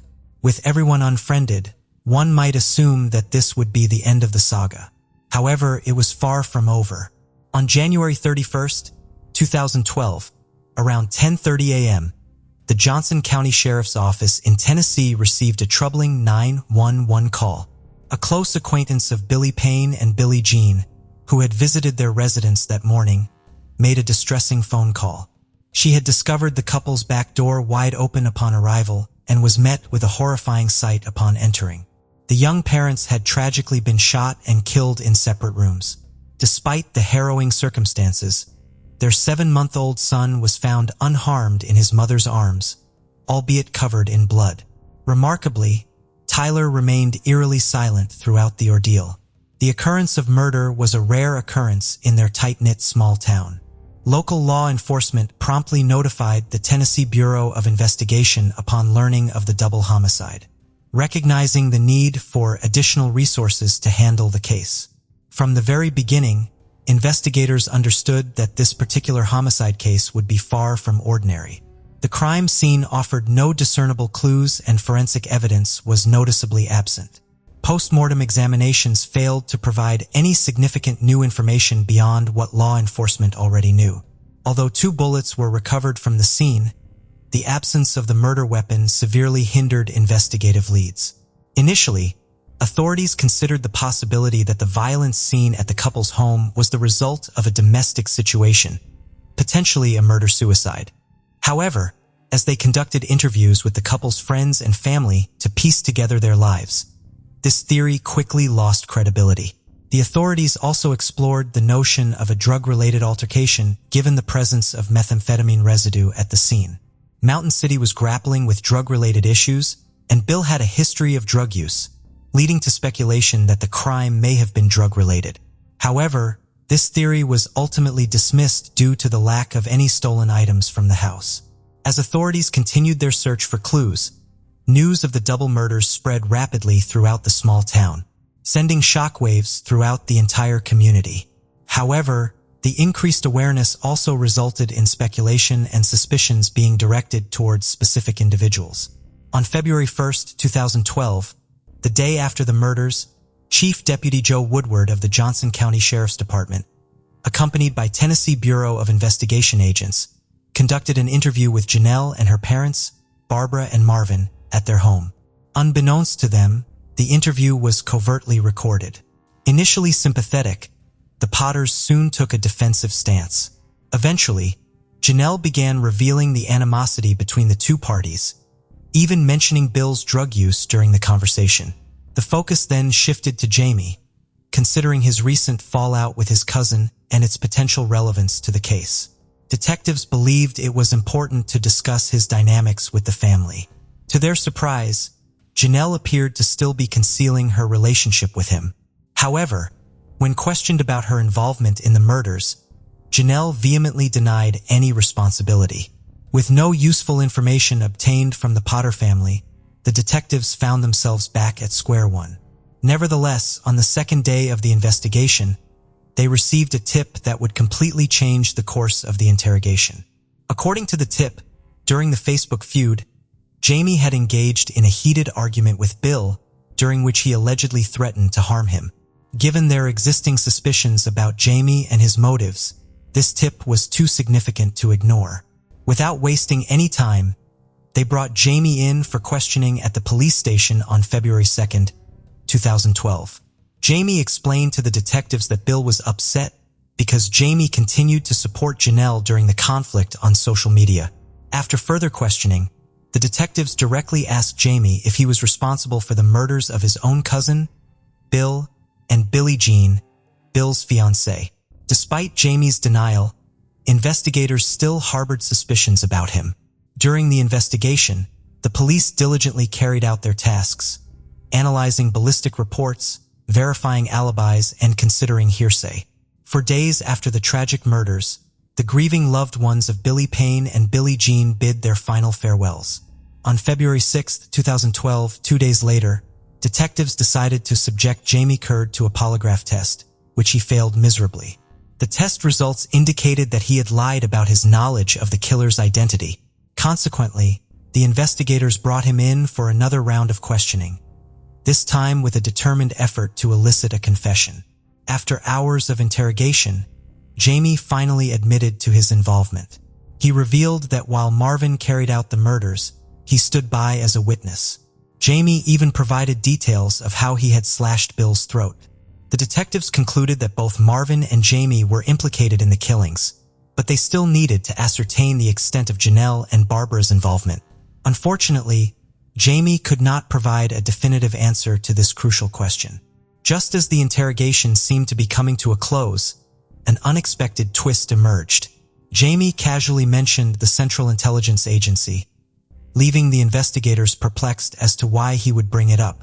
They probed further, and Jamie began to weave a bizarre tale.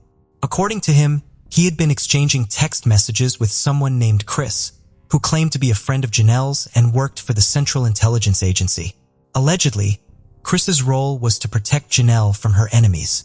However, the detectives found this story highly implausible. Why would a Central Intelligence Agency operative involve themselves in a minor internet dispute in a small town? Were the details being fabricated by Jamie? Furthermore, doubts arose regarding Jamie's claim that Marvin was the perpetrator of the murders due to his disabilities. It'd be possible that Jamie acted alone in order to protect his girlfriend and gather concrete proof. The detectives instructed Jamie to secretly record Marvin's confession during a phone call. That night, Jamie made a call to the Potter residence. Although Marvin did not explicitly admit to the crime, his statements provided enough evidence for the police to take action. The next morning, on February 7, 2012, deputies from the Johnson County Sheriff's Office executed a search warrant at the Potter residence. When Marvin exited the house, the officers informed him of his arrest for the double murder. As the search began at the Potter house, Marvin was placed under arrest and restrained with handcuffs. Subsequently, his interrogation commenced at the Johnson County Sheriff's Office. Initially, Marvin denied any involvement. Therefore, the detectives decided to adopt a different approach, giving Marvin an opportunity to implicate Jamie. Instead of continuing with the harsh interrogation, the investigators took on a more empathetic tone. Finally, after 4 hours of intense questioning, Marvin's story started to unravel. The investigators believed that Marvin was struggling with a moral dilemma where he believed his actions were justified. From Marvin's perspective, he was merely protecting his daughter from individuals who posed a violent threat to her. However, he took full responsibility and denied any involvement of his wife or daughter in the crime. On the other hand, Barbara was hesitant to accept that Marvin was responsible for the atrocious crime. Meanwhile, the police continued their search of the Potter home, looking for any physical evidence that could link Marvin Potter to the murders of Billy Payne and Billie Jean Hayworth. It was evident that the Potter household was far from being a typical home. Numerous weapons were found throughout the house, not just guns. Knives were also discovered in abundance. Additionally, there were other peculiar items present. One officer witnessed Barbara Potter tearing up a piece of paper that was found on a coffee table in the living room. Acting swiftly, the officer caught a glimpse of the content, which turned out to be a printed-out photo of Billie Jean Hayworth and some of her friends downloaded from Billie Jean's Facebook page. Although Barbara's attempt to dispose of the evidence did not immediately result in consequences, it raised suspicions among the authorities. They began to doubt whether she might be withholding information. During the search of Marvin's truck, police stumbled upon 3 large white trash bags filled with shredded documents. These bags were confiscated for further examination, and upon closer inspection, significant evidence was discovered. In total, 51 items were seized from the Potter residence as evidence, including the family computer that Janelle frequently used. As the investigation progressed, both Marvin Potter and Jamie Curd were charged with first-degree murder in relation to the brutal killing of Billy Payne and Billie Jean. This development brought a sense of relief to the grieving loved ones of the deceased couple. Conversely, Barbara was disheartened by the unfolding events. It took investigators several months to meticulously piece together the evidence they had collected. However, as they delved deeper, they uncovered something unexpected. The investigators painstakingly reconstructed the shredded documents found in the 3 trash bags recovered from Marvin's truck. Among the fragments, they discovered over 100 pages of documents that revealed a trail of thousands of emails exchanged between Barbara and a Central Intelligence Agency operative named Chris, the same Chris mentioned by Jamie earlier. These emails primarily consisted of warnings about perceived threats to Janelle's life, presented surveillance evidence indicating that Billy and Billie Jean were planning harm against Janelle. Recognizing Janelle's parents' protective nature, Chris exploited this vulnerability by stressing the urgency of the threat and the need for immediate action. He reassured Barbara and Marvin that their efforts to safeguard Janelle would clear them of any wrongdoing, and pledged to clear their names. Ultimately, Chris manipulated Barbara into convincing her ex-Marine husband Marvin, who had a fondness for firearms, to carry out the murders of Billy and Billie Jean. Uncovered emails revealed Barbara's involvement in orchestrating the plan to involve Jamie in assisting Marvin with the murders. One email from Barbara to Chris expressed a desire for peace, but also a willingness to resort to extreme measures if necessary. This disclosure not only incriminated Barbara in the murder plot, but also showed her active role in persuading her husband to commit the crime. As investigators probed deeper into the case, the enigmatic figure of Chris remained a central question. Why would a Central Intelligence Agency agent transform into a mysterious protector for a woman from a small town? With numerous unanswered questions, investigators realized the need for a thorough investigation. However, no one could have predicted the shocking plot twist that awaited discovery. Tracing the IP address linked to Chris's emails revealed a surprising revelation. It was the same address as the Potter family's home computer. Additionally, through forensic linguistics analysis, investigators identified significant similarities in grammatical and spelling errors between Chris's messages and those of Janelle, who struggled with learning difficulties. This revelation led to an inevitable conclusion. The supposed Central Intelligence Agency operative, Chris, was a fabrication, an online persona meticulously created by Janelle Potter herself. Acting in disguise, Janelle manipulated her unsuspecting parents and her love-struck boyfriend, deceiving them into seeking revenge on her behalf. With substantial evidence, Barbara and Janelle were arrested without resistance on August 12, 2013, for their roles in the murders of Billy Payne and Billie Jean over a year earlier. Both were charged with 2 counts of first-degree murder and conspiracy to commit murder. Marvin and Jamie were already in custody awaiting trial at the time of their arrest. Despite the strong evidence, all members of the Potter family pleaded not guilty to the charges. Marvin was the first to go on trial in October 2013. Prosecution presented a compelling case supported by Marvin's confession and testimonies from Mountain City residents about his intimidating behavior. It was evident that crossing Janelle meant dealing with her war veteran father. During the trial, it was revealed that Marvin had a prior conviction in 2004 for falsely claiming medals from the Vietnam War. This revelation cast doubt on Marvin's credibility and his supposed connection to the Central Intelligence Agency. Despite his defense team's efforts, the trial proceeded smoothly. On October 11, 2013, the jury took only 3 hours to find Marvin guilty of the murders, sentencing him to 2 consecutive life terms. In contrast, Jamie reached a plea agreement with the state, admitting to 2 counts of facilitating and committing first-degree murder. Despite Janelle's persistent denial, the evidence presented during the trial painted a different picture, revealing the cunning manipulation that not only led to the tragic loss of 2 lives, but also devastated the lives of those left behind. The prosecution faced a tough case with Janelle and Barbara. Despite having substantial circumstantial evidence against them, there was a lack of direct forensic evidence linking Barbara and Janelle to the crime. Both women vehemently denied any involvement in the murders. Janelle went as far as claiming that she was not the person who posed as Central Intelligence Agency agent, Chris.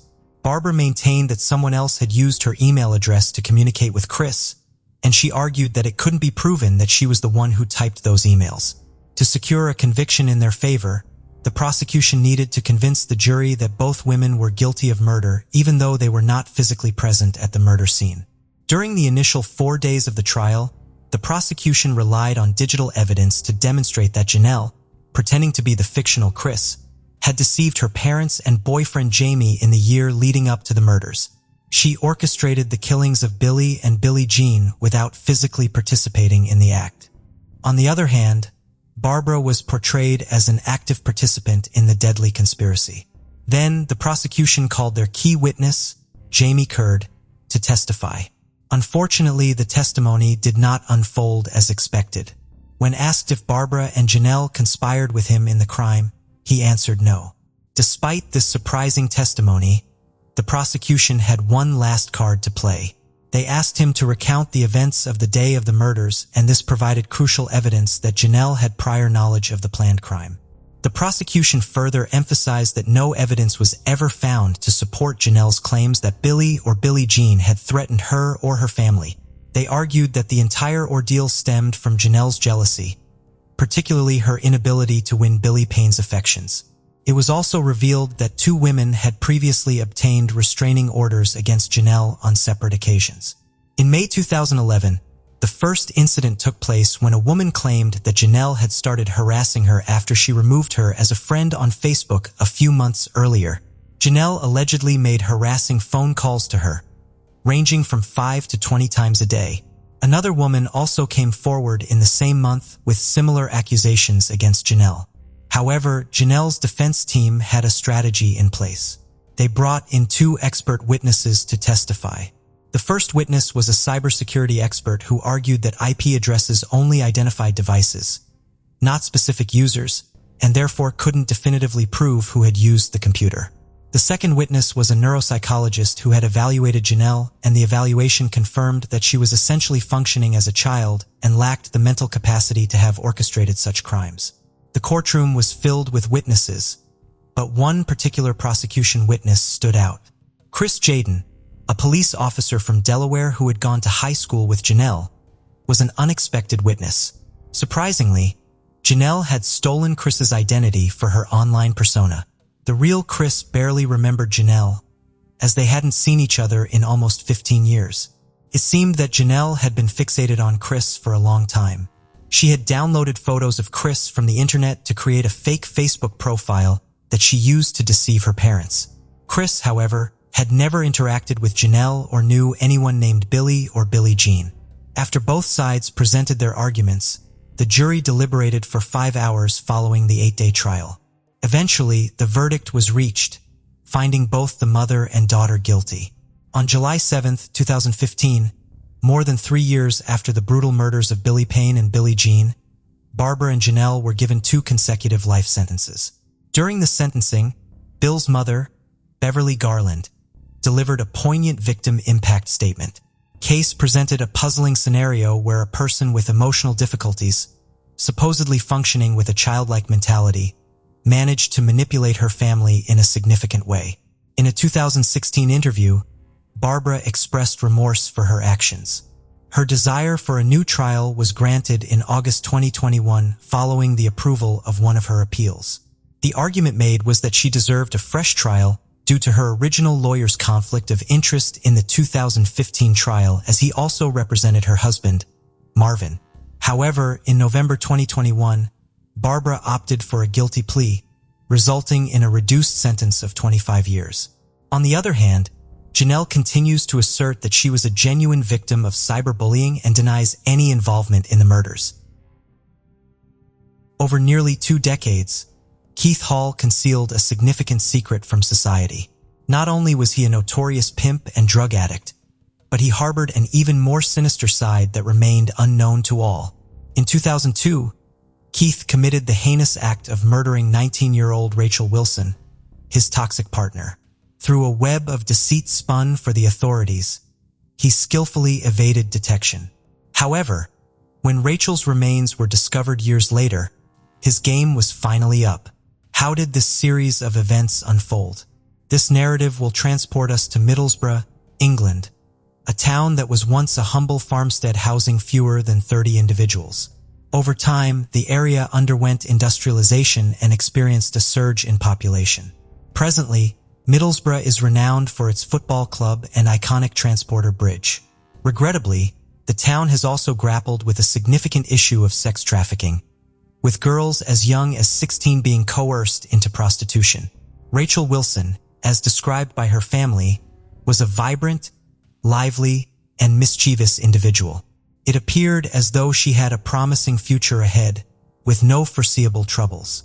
The Rachel we remember was brimming with happiness and exuberance. She was truly remarkable, shared Nicola Wilson, Rachel's younger sister, with the media. We were inseparable and shared a strong bond. However, everything changed when Rachel met Keith Hall at the tender age of 16. Despite the significant age gap of over 20 years, an unlikely relationship blossomed between them. From the outset, it was evident that their connection was destined for disaster, but Rachel was unaware of the impending consequences. Exploiting her naivety, Keith introduced her to a world of illicit substances, particularly cocaine. Before long, Rachel became heavily reliant on this stimulant. Rachel's transformation from an amazing sister to a victim of addiction was heartbreaking. Her brother Carl recalled how she had always assured him that she would overcome her drug problem before his 18th birthday. However, as Keith's influence grew stronger, Rachel's life spiraled out of control. Desperate for money to sustain their lifestyle, Keith convinced Rachel to engage in prostitution. Trapped by her addiction, Rachel had no choice but to comply. She found herself working the streets of Middlesbrough, sacrificing her body to fuel their drug habits. Despite her sacrifices, Keith's demands only intensified, leading to violent outbursts. Rachel endured both physical and emotional abuse from the man she had once trusted. Fear consumed her as his behavior became increasingly erratic and dangerous. Rachel's family began to notice the drastic changes in her. They became aware of her drug addiction and witnessed the toll it took on her physical appearance. She grew thinner, a mere shadow of her former self. However, they remained oblivious to the abuse she endured at the hands of Keith. Rachel went to great lengths to conceal her suffering. Her mother, Tina Wilson, remembered her as a happy and mischievous teenager despite the struggles they knew she faced. Eventually, her family sought medical assistance to combat her addictions, but their intervention came too late. On May 30th, 2002, Rachel visited her sister Nicola, a routine occurrence since Nicola had recently given birth. The visit seemed ordinary, just like any other day. After spending quality time with her sister and niece, they bid their farewells. Later that evening, Rachel also spent time with her mother and other relatives. They all decided to visit a fair, and Rachel departed around 11 p.m. Little did they know, this would be the last time any of them would see her alive. As the days passed, Rachel's family grew increasingly worried as they hadn't heard from her. This was highly unusual for Rachel, who had always maintained a close bond with her family despite her lifestyle. Concerned, they embarked on a search for Rachel, checking her apartment and other places she frequented, but there was no trace of her. It was as if she had vanished from the town completely. Nicola, Rachel's sister, later recalled, Rachel had her own way of doing things, but she always kept in touch. Sometimes we'd wonder where she was, but she'd always reappear a few hours later. Eventually, Rachel's family involved the police, and an extensive search for the missing teenager was launched. The authorities questioned Keith, inquiring about his whereabouts during the time Rachel went missing. Keith claimed that Rachel had run away with a man she had met at the fair, and he had no knowledge of her whereabouts after that. Unfortunately, the investigators had no concrete evidence to pursue. The only lead they had was CCTV footage of Rachel, captured as she walked down Southfield Road, Middlesbrough at 7:02 a.m. on May 31st, 2002. Despite intensifying the search in the following days, there was still no sign of Rachel. The search persisted for 16 months, during which the police and Rachel's mother made numerous appeals to the public for any information regarding her disappearance. Although they feared the worst, there was no evidence to confirm her demise. Rachel's entire family was left bewildered, unaware of what had befallen their beloved Rachel. Her mother, in particular, clung to hope that her daughter would return home at any moment. Rachel, if you're reading this, remember you can reach out anytime, day or night, Tina Wilson had expressed in one of her pleas. Several years after Rachel's sudden disappearance, her brother Benji Hopkins passed away in 2005 due to an overdose of antidepressants. The family believed that Benji's death was closely linked to Rachel's disappearance. The loss of Benji had a profound impact on the family, who were already grappling with Rachel's absence. On June 27, 2012, a group of men discovered human bones while working on a farm on the outskirts of Middlesbrough. The bones were buried in a shallow grave, prompting the police to investigate the identity of the body. Rachel's family was informed of the discovery, as there was a strong possibility that the remains belonged to Rachel. After 2 weeks, the results of the bone analysis confirmed that the body belonged to Rachel Wilson, who had been missing for over a decade. The news shattered Rachel's family. It was an agonizing couple of weeks, but deep down I knew it was her even though we had to wait. I just knew, Nicholas stated. Our family learned that Rachel was gone forever, her brother Carl expressed. When we received the news, we were devastated. It was heart-wrenching to realize she had been so close to us all this time. Rachel's mother was devastated by the news, but also felt a sense of relief that her daughter had finally been found. She's finally coming home. That's all I ever wanted. However, deep down, Tina wished that the circumstances were different, and that her daughter would be returning alive. The preparations for Rachel's funeral were set in motion, and the grieving family received immense support from the community. A fundraising event was even organized to generate funds for the funeral expenses. Several months after Rachel's remains were discovered, she was laid to rest beside her brother, Benji. Despite this closure, numerous unanswered questions continued to haunt both the investigators and Rachel's family. How did Rachel meet her tragic end, and who was responsible for her death? The examination of Rachel's skeletal remains yielded no clues about the cause of her demise. The absence of clothing where her bones were found indicated that she had been buried without any garments. Temporary Detective Superintendent Paula Duell, who had diligently investigated Rachel's case, explained that the lack of forensic evidence at the scene made it impossible to determine the cause of death. She further stated, although finding someone who had been missing for a decade was a significant breakthrough, it did not provide us with the leads we had anticipated.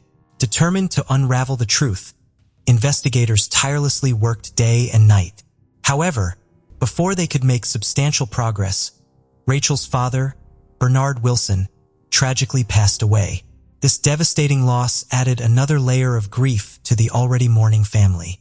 Tina expressed her sorrow, saying, "All Bernard wanted was to uncover the truth about his daughter's fate, and it is heart-wrenching that he departed this world without knowing." Finally, in 2014, a breakthrough occurred in the case. The police identified a suspect, none other than Keith Hall. At the time of his arrest, Keith was 54 years old and was questioned extensively regarding Rachel's death. A search of his property yielded incriminating evidence, including a lock of Rachel's hair, a handwritten note from her. The note, addressed to Keith, was believed to have been written shortly before her disappearance. Within the note, she expressed her apologies to Keith for not earning enough money. This note, along with a lock of hair, later became crucial evidence against Keith. Despite being released on bail due to the lack of concrete evidence linking him to Rachel's death, Keith remained a primary suspect in the case. Over the following years, Keith frequently visited the police station, yet each time he was questioned about Rachel's death, he evaded providing any substantial information.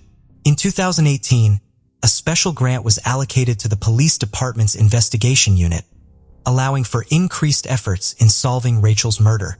In the subsequent months, investigators interviewed numerous sex workers who were present during Rachel's disappearance, totaling approximately 500 individuals. Although time-consuming, progress was gradually made. Detective Duell recalled, "Many witnesses we spoke to were reluctant to revisit the darkest periods of their lives, given their involvement in the sex industry. However, we were fortunate that some courageous individuals came forward and shared their stories. These witnesses shed light on the toxic relationship between Keith and Rachel, revealing how he coerced her into prostitution and physically abused her whenever she failed to meet his financial expectations. These acts of violence often left her with visible bruises." Additionally, another witness disclosed incriminating statements made by Keith following the discovery of Rachel's remains, claiming that he had confessed to killing her. With these revelations, the police's suspicions were confirmed, solidifying Keith as the prime suspect they had been searching for. Keith's suspicious behavior had been noticed from the beginning, but authorities lacked concrete evidence to charge him with any crime. However, as time went on, the case against him grew stronger.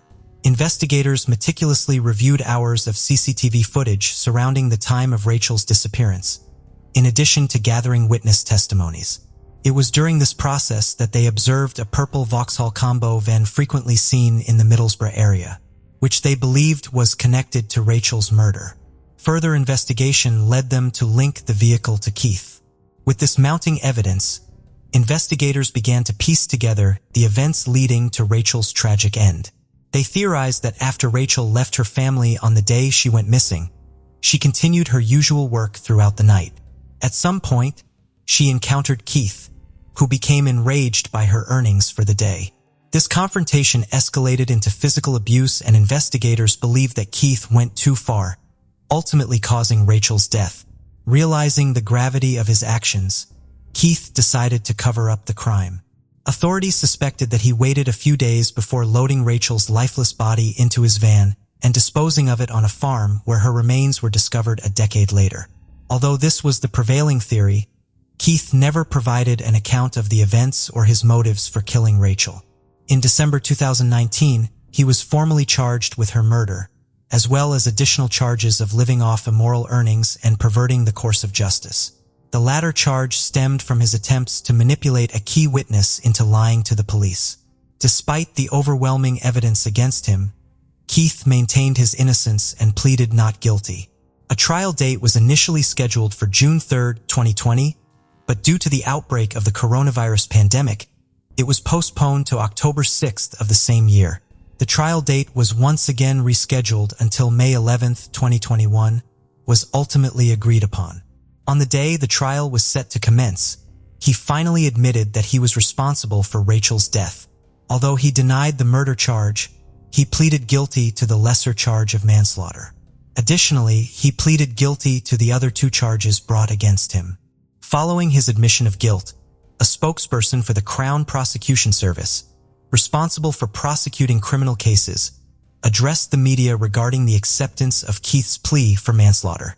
The spokesperson disclosed that the case had posed significant challenges, particularly due to the discovery of Rachel's remains more than a decade later, making it impossible to determine the cause of death or the motive behind it. Proving intent would have been necessary for a murder charge. As a result of Keith Hall's acknowledgement of responsibility for Rachel's death, coupled with other evidential factors, the case was re-evaluated, leading to the decision to accept a plea for manslaughter, stated the spokesperson. They further added, Keith Hall's guilty plea to manslaughter signifies his conviction for killing Rachel and disposing of her body. Our decision was made after careful consultation with both the police and Rachel's family.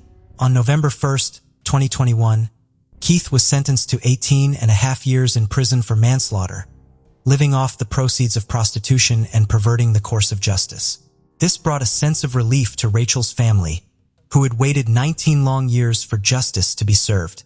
It is difficult to find any solace in this outcome, when at the core of this investigation is a vulnerable 19-year-old girl who tragically lost her life, remarked Detective Duell following the sentencing. With Keith behind bars, Rachel's family could begin to take the initial steps towards moving forward.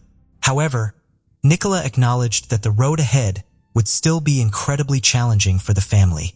She mentioned, while it may bring some form of closure, I doubt we will ever truly find complete closure as our ordeal continues. She went on to say, I want Rachel to be remembered as the witty, mischievous girl she always was. That chapter of her life was brief. There was so much more to her. Sherry Black, a cherished great-grandmother, was brutally murdered in November 2010, shocking the neighborhood of South Salt Lake. Utilizing every tool at their disposal, investigators followed leads and questioned suspects to determine who would have perpetrated such a heinous murder and why. But for almost 10 years, the case would remain unsolved and justice was elusive. Now the police has the suspect, and the reason he killed Sherry Black will shock you. Sherry Y. Casey Black was born on the 14th of October 1946. Before her murder, she was married to Earl Black, her high school sweetheart. They have one daughter, Heidi Miller, who subsequently married and blessed her parents with many grandchildren. Before her unfortunate demise, Sherry had a very active role in her daughter's life as well as the lives of her 6 grandchildren and newest great-grandchild. Her first grandson had just arrived in Chile to start his mission for the Church of Jesus Christ of Latter-day Saints, and she was expecting another great-grandchild. Unfortunately, the evil ones wouldn't allow her to live to meet her second grandchild. On November 30th, 2010, Sherry Way Casey Black was murdered in the little bookstore she owned on her property in South Salt Lake City, Utah. She had been assaulted and stabbed before her husband, Earl, returned from a conference meeting late at night. Earl instantly dialed 911 for assistance. At the first phase of the investigation, the detectives concluded that the victim did not know the person who killed her and that the murder was an unplanned, random act.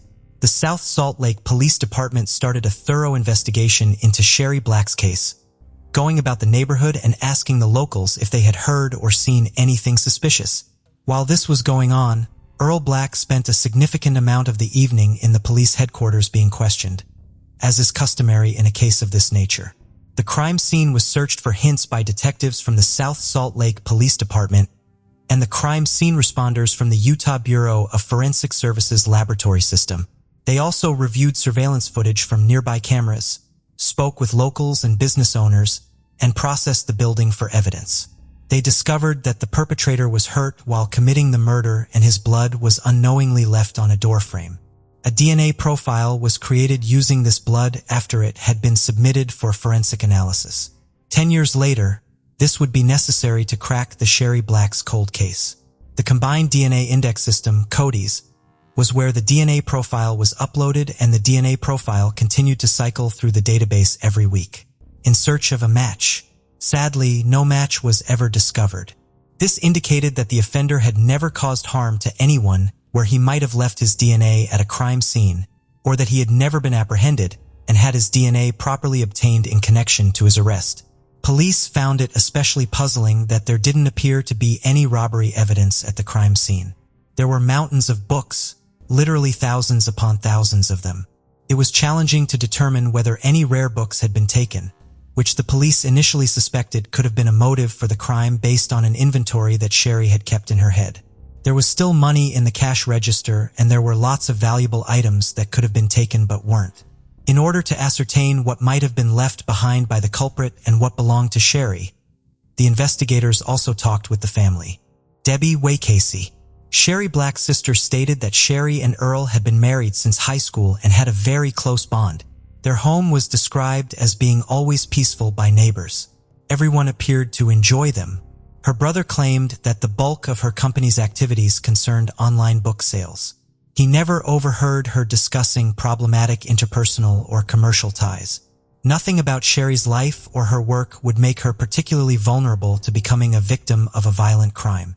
Sherry is quiet. You'll hear that from people.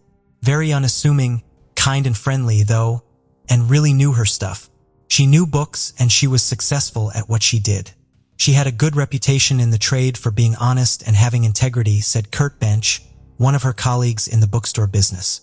The following year, after Sherry Black's murder in February 2011, the Black family and the South Salt Lake Police Department solicited the help of the Vidic Society, a non-profit organization that offers top-notch consultation on homicide investigation.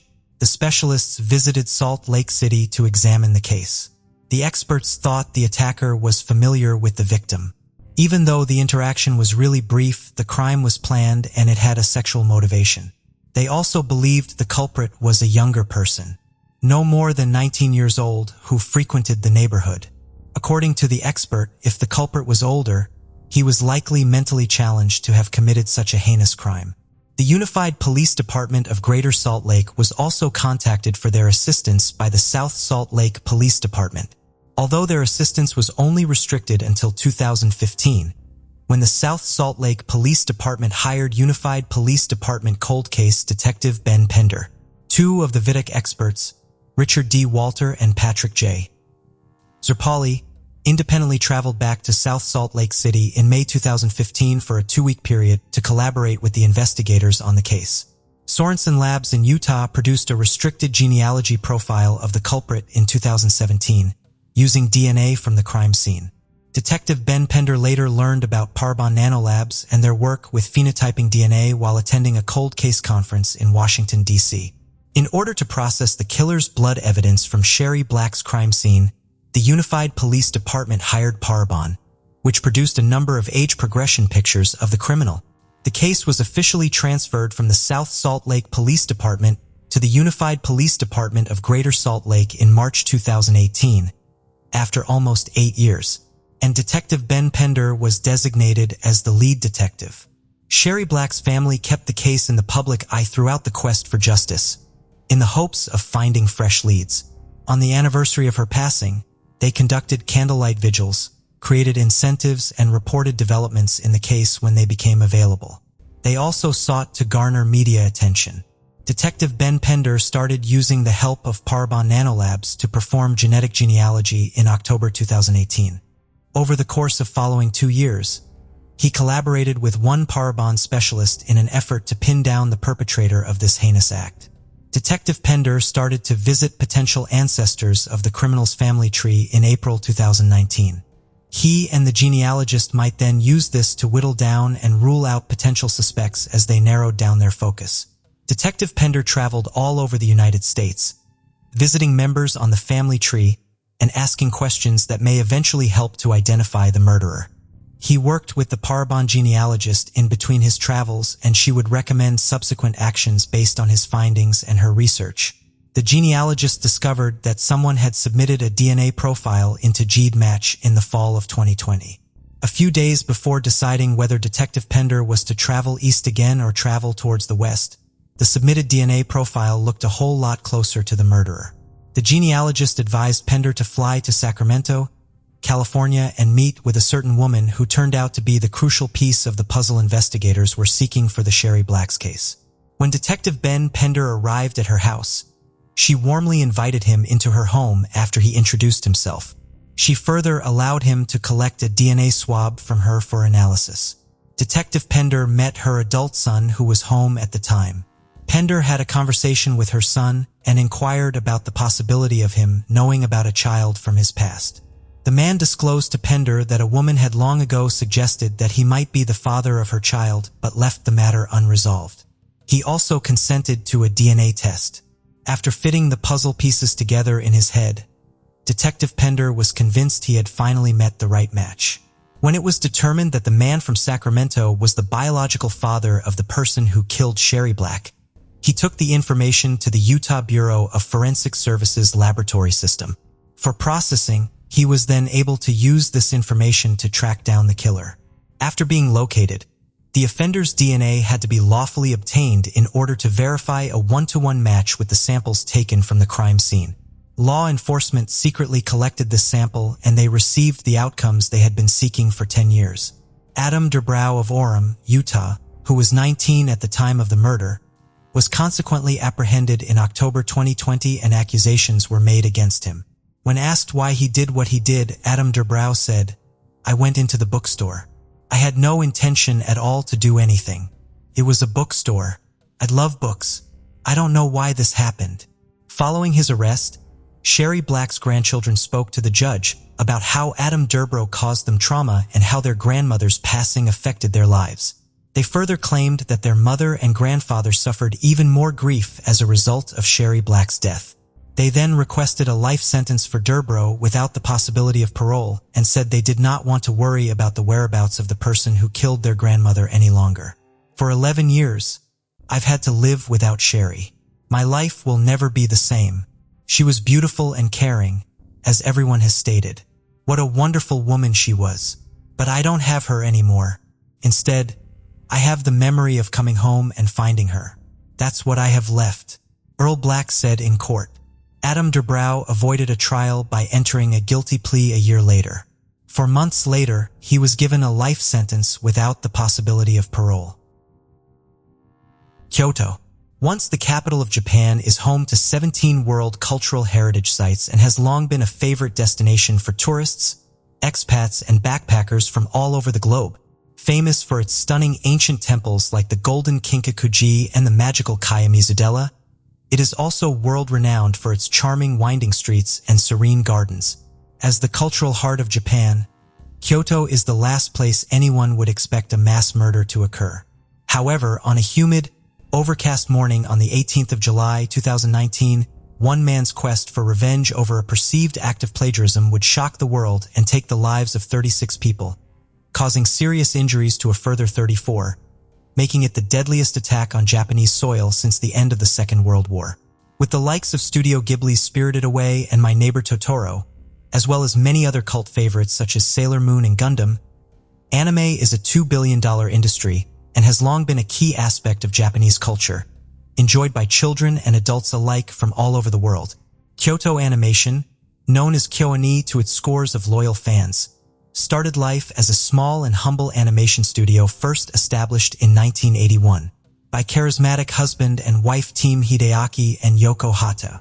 The Hatas began their studio by recruiting unemployed mothers and other inexperienced workers who would ordinarily not be given a chance. Yoko Hata, talking to a journalist at the time, stated, "Women have an innate power of being kind and gentle. So we hire more female staff because we also want our animation to be filled with that heartwarming power." This kind of sentiment alone made KyoAni stand out from the crowd and immediately won the hearts of so many within the anime community. In the following years, the studio grew in size and gained widespread popularity across Japan for its production of high-quality anime movies and for its skills in storytelling, producing over 28 television shows and films between the years 2003 and 2019. Many of the studio's productions became instant classics, such as the series The Melancholy of Haruhi Suzumiya, an animation series about the adventures of a supernatural high school girl, Clannad, a fantasy drama, and K-On!, a series following the lives of 4 high school girls. The studio was a creative's dream workplace as well, and positions there were highly sought after by other artists and writers alike. Not only for the chance to work at a successful and popular studio, but also due to the fact that Hideaki and Yoko were very kind employers, with a vision to support artists fully. They paid a generous full-time salary to staff where other animation studios tended to only pay artists and writers on a freelance basis. They also offered an array of training opportunities within the studio, as both Yoko and Hideaki believed from the beginning in fostering artistic talent wherever they found it.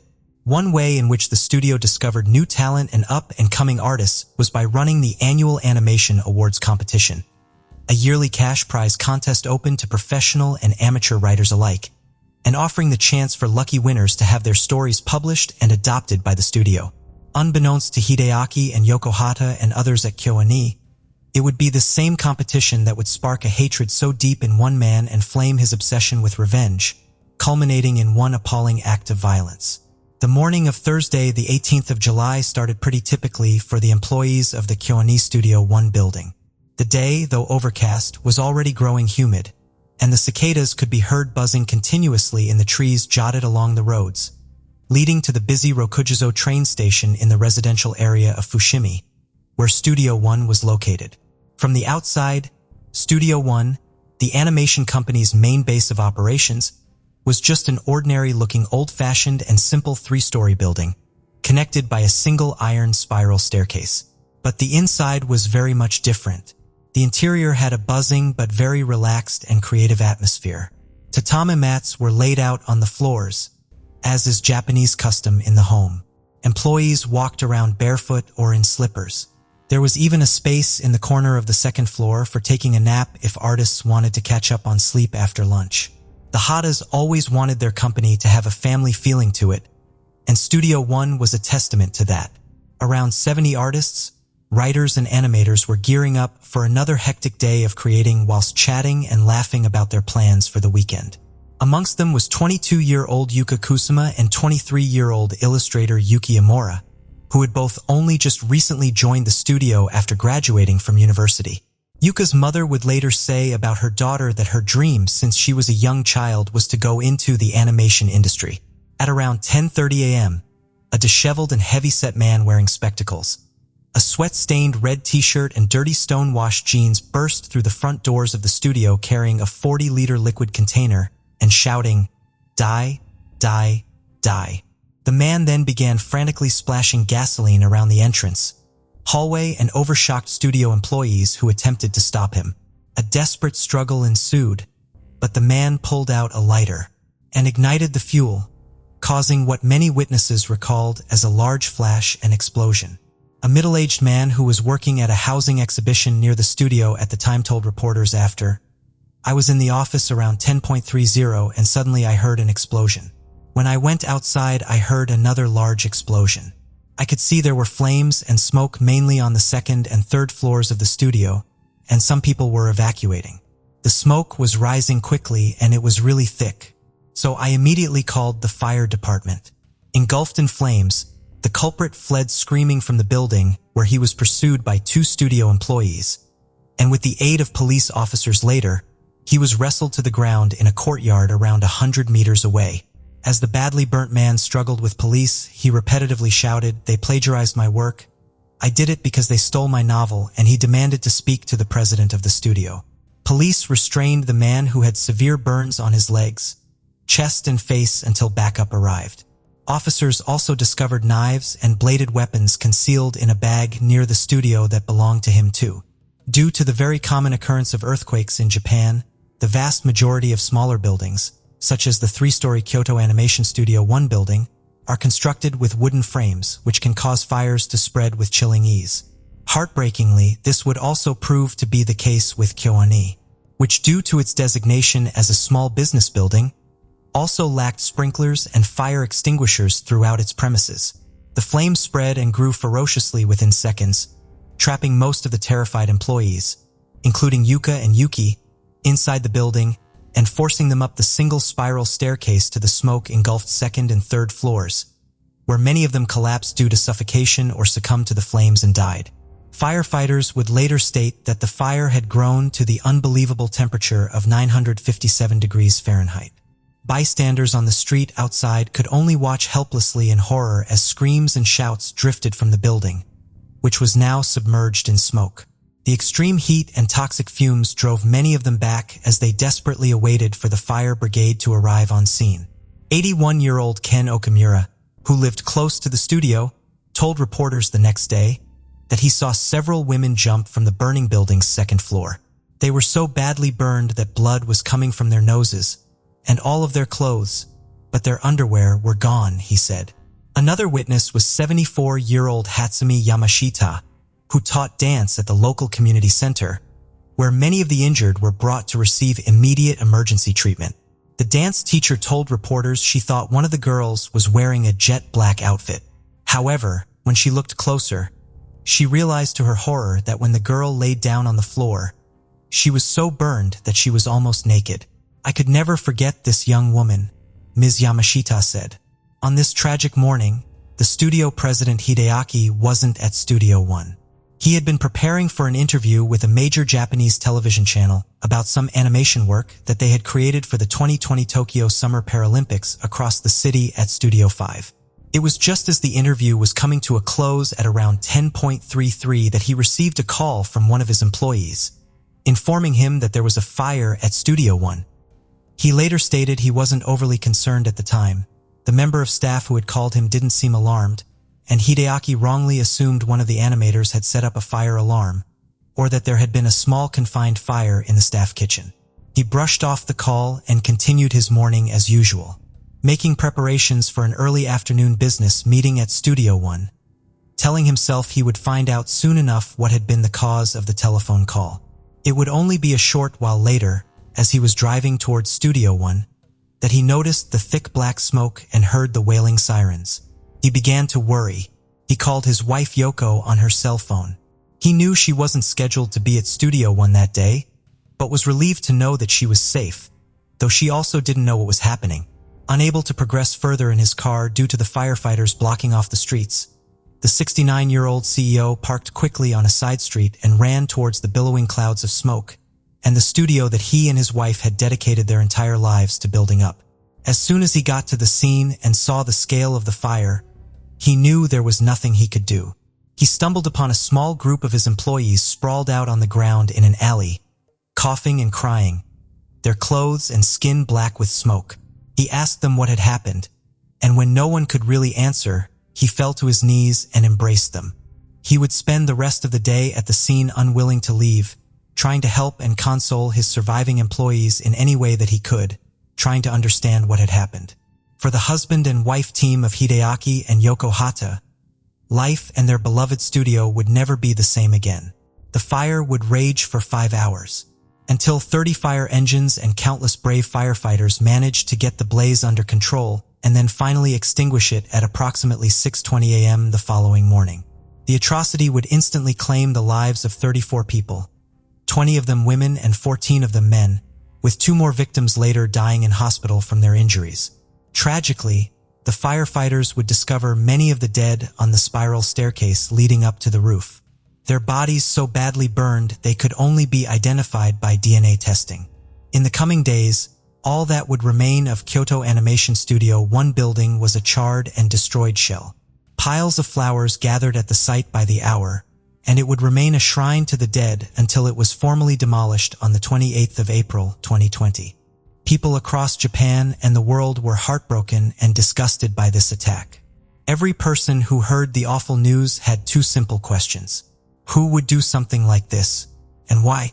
In 2019, 41-year-old Shinji Aoba had been out of prison for 3 years after a 6-year sentence for robbing a convenience store with a kitchen knife in 2012, and was now living in a single-occupancy apartment in a suburban area just outside of the north of Tokyo and over a 7-hour drive from Kyoto. Always a deeply troubled individual, Aoba had grown increasingly isolated and volatile since the death of his father from suicide in 2009. He had cut off all contact with his family and fought with his neighbors, and had previously received warnings from police for stealing a woman's underwear from her washing line, and for making threats to people living in and around the same single-occupancy building he resided in.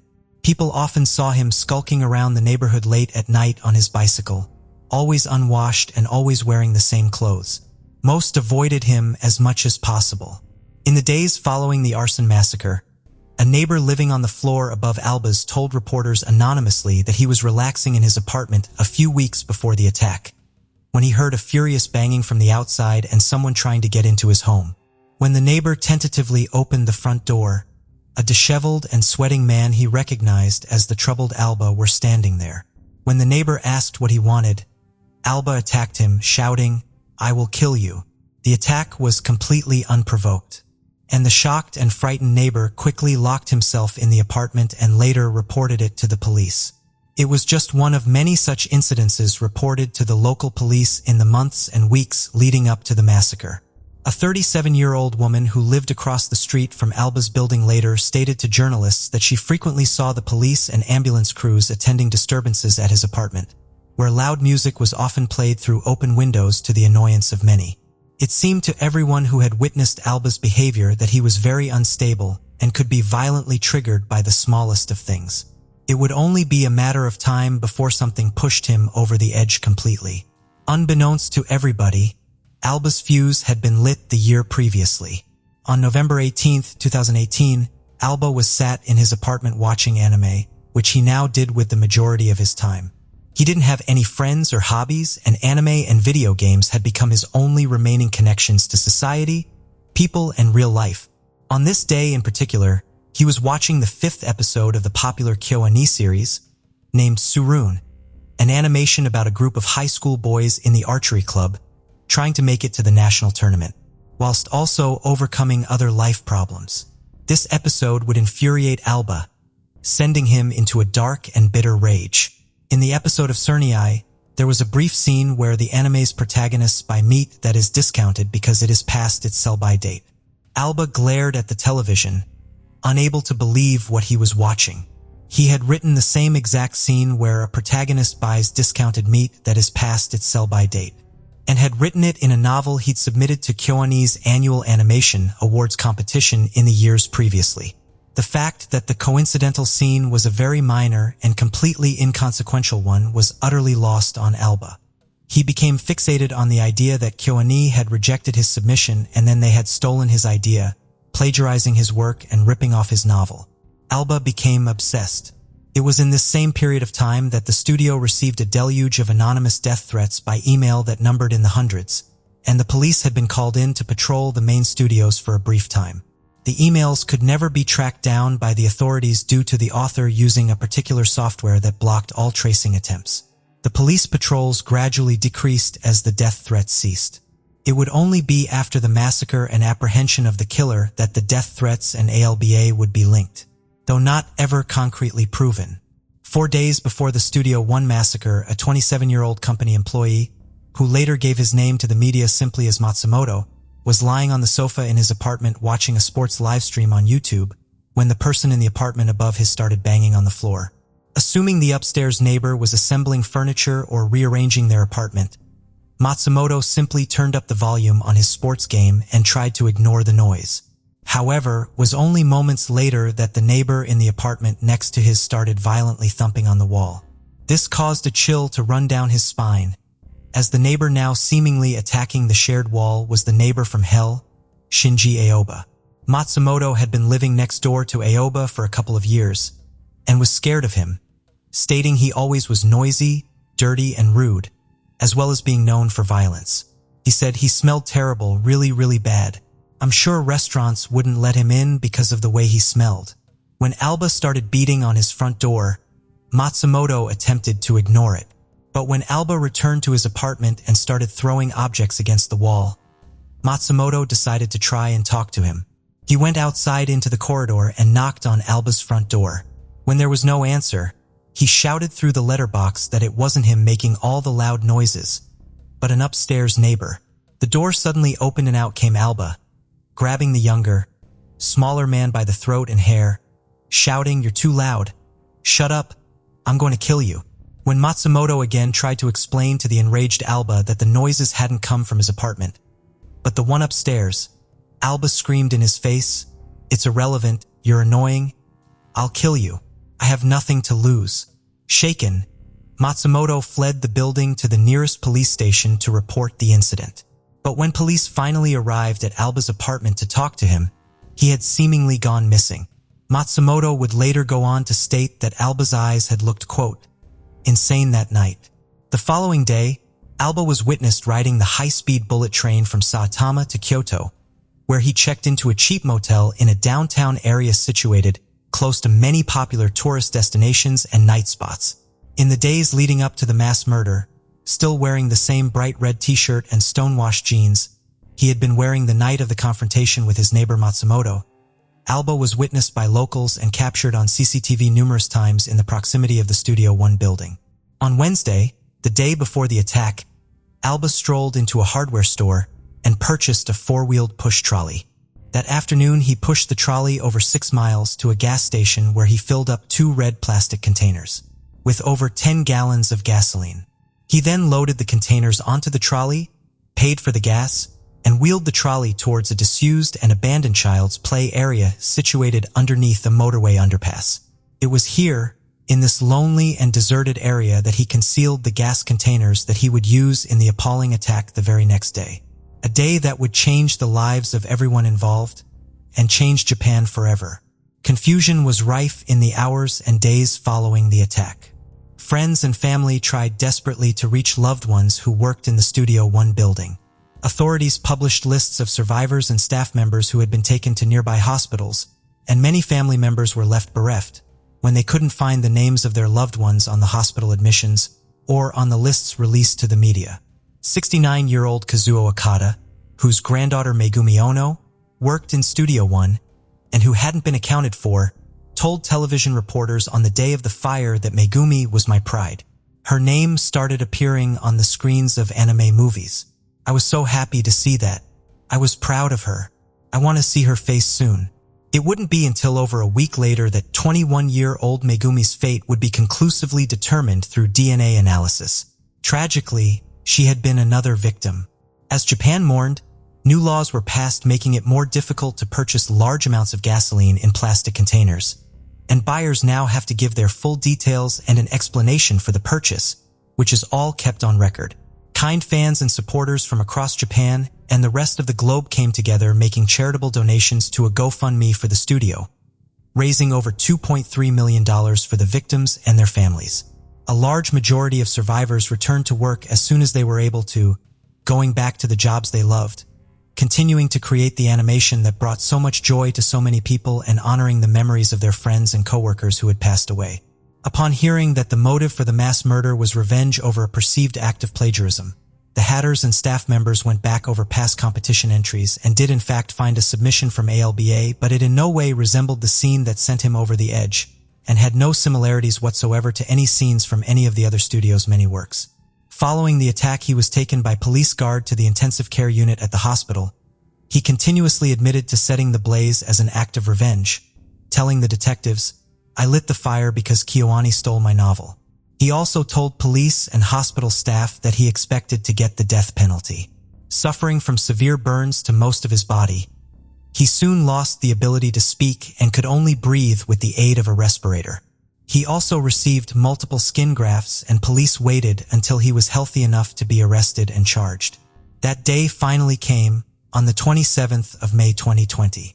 Almost a year after the attack, Aoba was still recovering in a Kyoto hospital from experimental artificial skin grafts, but he was judged fit enough to be finally arrested on suspicion of murder and arson. He was officially indicted on the 16th of December 2020. It is highly likely he will spend the rest of his life in prison and escape the death penalty. So many mothers, daughters, fathers, and sons were stolen in the cruelest of ways from their loved ones. On awful summer day in July 2019. However, their creativity, love, hope, and talent will never be forgotten and will live on in their animation work forever. Melbourne and Victoria, Australia, July 23, 2018 at 9 p.m. A 000 call came in from a 19-year-old at a house in Sunbury. Senior Constable Luke Coquin was on shift at the Sunbury police station at the time and instantly recognized the voice on the end of the phone. "I think I killed someone," they said. "I didn't want to, but I did it." He didn't seem scared. "I strangled him. He's on my bed. Feels so good. I don't want to be a killer." "Have you actually done that?" he asked. "You never believe me. Why don't you believe me?" They bluntly and calmly replied. Authorities were dispatched immediately, and when they got to the home, it turned out that Constable Coquin had been right about the voice. He had recognized it. The caller answered the door, and it was someone the station knew all too well. Jamie Lee Dollar Guy. As they entered the home, they found 25-year-old Mal enwrathed in the bedroom. A cord attached to a sex toy was wrapped around his neck, and he was lying motionless. "See, I wasn't lying. You never believe me. Why won't you ever believe me? He's dead, isn't he?" Jamie shouted at the officers. Moreland was put into an ambulance and rushed off to hospital, and Jamie was taken down to the station for questioning. Given what she had revealed already, she was charged with attempted murder, intentionally causing serious injury, and recklessly causing serious injury. What had happened and how it came to be was a frightening story. In the early evening of July 23, 2018, 19-year-old Jamie Lee Dollar Guy logged onto the popular dating app used by millions worldwide, Plenty of Fish. Her bio read borderline personality disorder and suicidal tendencies into extreme fetishes, vampire fantasies, bondage, biting people, and being gang raped against her will. She wasn't on it long. Before around 7 p.m., she got a message from a 25-year-old student, Malin Rothode. They exchanged a total of 6 messages, sexual in nature and about everything in Jamie's profile. He told her, "We'll do whatever you want." They made a plan to meet up at her house, with Jamie saying she would put on a costume and her favorite perfume. Malin told her he would be there just after 8 p.m. and he would text when he was outside. With this, he closed the app and started getting ready. 4 years before this, Malin Rothode had made the big move from Gujarat in Western India to Australia on a student visa to get his master's in accounting. He had really started a whole new life and had settled in well at Charles Sturt University, also working part-time as a delivery driver. He was an only child and was very close to his parents, talking to them every day. They had even sold their bungalow to finance his move to Australia when they realized it was his dream. As soon as they had the money, Malin was on his way, and the family took some photos at the airport before he left. Friends described him as happy-go-lucky, easygoing, but hardworking and very humble. His hard work had almost paid off, and was proud to say he was just 4 months away from finishing his course. His professors believed in him so much, they had actually offered him a job when he finished so he could stay in Australia permanently. Jamie was now at the station and talking a lot. She started by telling the detective she had been having a bad day, and the second Moreland agreed to meet her, She knew she was going to kill him. A matter of minutes after she ended her conversation with him on Plenty of Fish, she started making some Google searches. She then clicked on a link called 10 Steps for Committing a Murder and Get Away with It. At 8:07 p.m., Maulon arrived at the house. She told detectives she immediately took note of his shape and size and felt he was weak enough that strangulation would be easy. She told him she wanted to role play and he was keen to learn. I told him that I wouldn't let him out of the house and he said he didn't care. I said that I'm going to choke play and he said he's happy to learn anything. So I said that I have like psychopathic tendencies in my head and I'm not really that safe. And he said he's not scared, she said. Maulon said as long as she didn't hurt him, he was up for anything. Jamie told him he could just tap and she would stop. He seems to be thinking it's all a game, she told the officers. She got behind him and started choking him. Jamie said she had two personalities. One's mean, one's nice. They're both me. One is caring and the other is destructive. I was hoping he would run away. Call the police, she said. Just a few seconds later, he started to panic and tapped her. But instead of stopping as she'd promised, she only squeezed harder, wrapping her legs around his body to get a tighter grip. She whispered in his ear, "It'll be okay. It'll all be over." At this point, after attempting to wriggle out of her grip for several seconds, Moreland was now lying on his stomach and Jamie was sat on his back. He suddenly went limp and Jamie said she then tied the cord from the sex toy around his neck. "What was your intention?" the officer asked. "Murder," she replied. Just before calling the police, Jamie made some more searches online, looking for ways to be admitted into hospital. She told them she had had an urge to kill, comparing it to the feeling of someone who wants to smoke a cigarette. As she was talking more and more, the story was getting more disturbing as it went on, and the police then got a call. Moreland hadn't pulled through and had succumbed to his injuries just a few hours after getting to the hospital. After this, Jamie Dollarguy's charges would swiftly be upgraded to murder. What she had done, although shocking, was not actually surprising to those that knew her. Some carers who had worked with her even described her as a shape-shifting demon girl. Jamie had lived in state care since she was 10 years old, with frequent visits from social workers and her criminal record starting when she was young. She often spent long periods in juvenile detention. In the years before she turned 18, Jamie had carers living with her 24 hours a day, 7 days a week, in a house owned by the Department of Health and Human Services. They said they were terrified of her and her unpredictability. But when she turned 18, however, they all stepped away and she was living alone and unsupervised.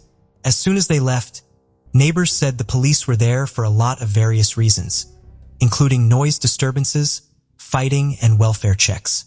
She would often bring them cakes and cards after their visits to thank them, and they had grown to know her fairly well. She was a massive social media user and would upload numerous times a day. Sometimes the pictures were simply her playing around with filters and sharing her artwork.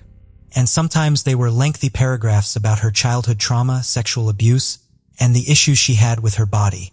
She said she hated skinny, pretty girls and wanted to torture them.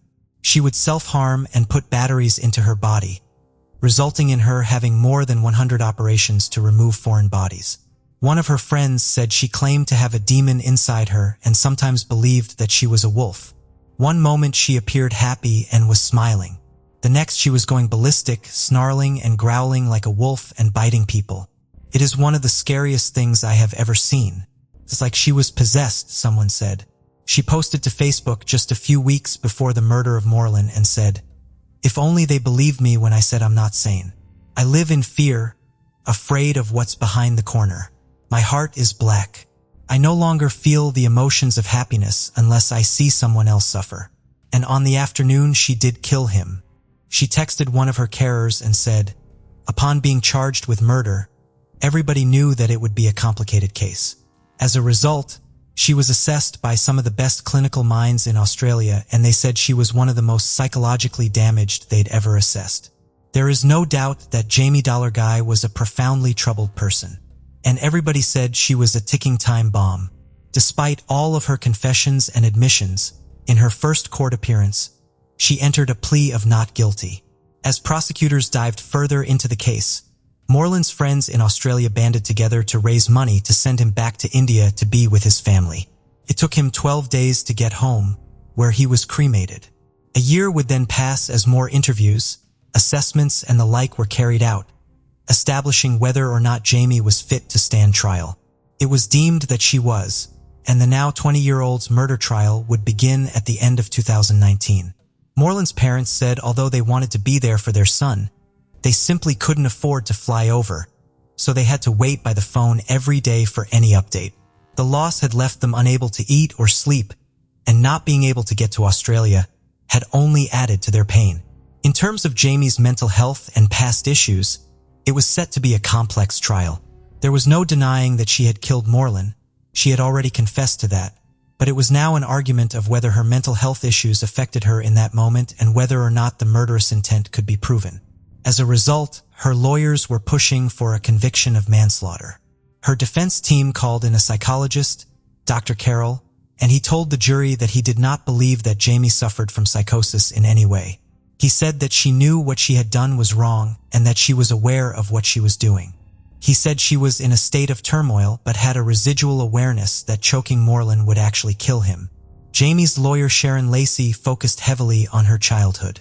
She spoke about her past abuse, living in care, and suicidal thoughts and tendencies. They said that her borderline personality disorder had played a role and Jamie was suffering from stunted psychological development brought on by the trauma of her childhood. Jamie sat quietly in the courtroom the whole time, not looking up and not paying attention, sometimes smiling, but mainly focusing her attention on the children's coloring book she was drawing in and making origami. Sharon said her client was so damaged that no jury could be sure of her having murderous intent and therefore they could not find her guilty of murder. There's no evidence to suggest she intended to hurt him, she said. But the prosecution said that while it was clear there was some significant trauma in her life, as well as severe mental health issues, she admitted to the police that she knew before he even arrived at the house that she was going to kill him. As soon as she got that first text, she had in mind to harm this man, they said. And when Malling got to the house, admitted to sizing him up, assessing how easy it would be to kill him. And her own description of how it all played out showed that Jamie was someone who wanted to do this, someone who was very much present in the moment and understood exactly what the implications were. It was absolutely premeditated, they said. After an 18-day trial, where numerous witnesses including Jamie's carers and clinical experts and the tape of her lengthy police interview was shown, it was now up to the jury to make the final call. Jamie Dalagai was acquitted of murder and instead found guilty of the lesser charge of manslaughter. Safe to say this decision left a lot of people shocked and bewildered.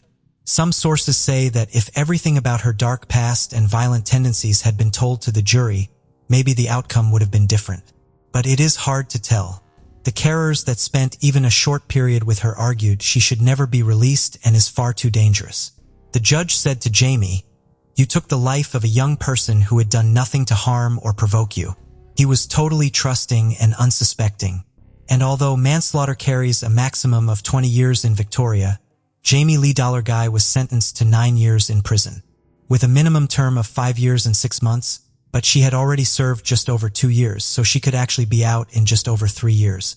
In the court's paperwork, it said that an attribute of her personality was a limited capacity for empathy and capacity to feel remorse. Remorse may serve as an indicator of the likelihood of a person reoffending. A person who is truly and deeply remorseful for their actions is less likely to repeat them. In your case, due to your empathy deficit, I am not convinced that the amount of remorse you feel is likely to significantly inhibit future conduct. Nevertheless, I accept that you do feel remorse to the extent that you are able to. It follows that you must be given the benefit of remorse in mitigation of your sentence." Marlon's parents were horrified that people were aware she was so high risk, and even the social workers were scared of being on their own with her, and yet she was still allowed to live alone with people coming and going as they pleased. And to top it all off, she could be back out in just a few years. It is hard to know what will happen after these few years in prisoner up for Jamie Dalagai and how this situation will be approached and handled. This was an unsettling, disturbing, and very upsetting case to look into in many ways, and we're interested to hear your thoughts about it. One thing we know for sure is that Mal in Rathod lost his life in a terrifying way with someone he had put trust into. and his last few moments realizing what was actually happening to him is unthinkable. His father said, "We are now lonely in our old age. We miss him, but we have accepted the truth. Our son won't come back, but he will remain in our memory and our hearts forever." Charles K.J. Horvath Allen was born August 21, 1968 in Ontario, Canada, where his mother worked as a nanny and where she met his father. However, she would move him to Halifax, England, where he would grow up. After leaving school, Charles, who was known as a carefree individual, informed his mother, Denise, that he wanted to spend a few months in Canada where he was born. Denise bought him a return ticket as part of his 21st birthday present, and Charles left for Montreal in September 1988. A few months later, after visiting his father and godfather in Ontario and backpacking across Canada, 20-year-old Charles arrived in Kelowna, British Columbia on May 3, 1989. He had been staying at a local hostel, the Homes of Friends, and the tiny tent town campsite plus RV park, and registered at various student employment agencies during the month of May that year.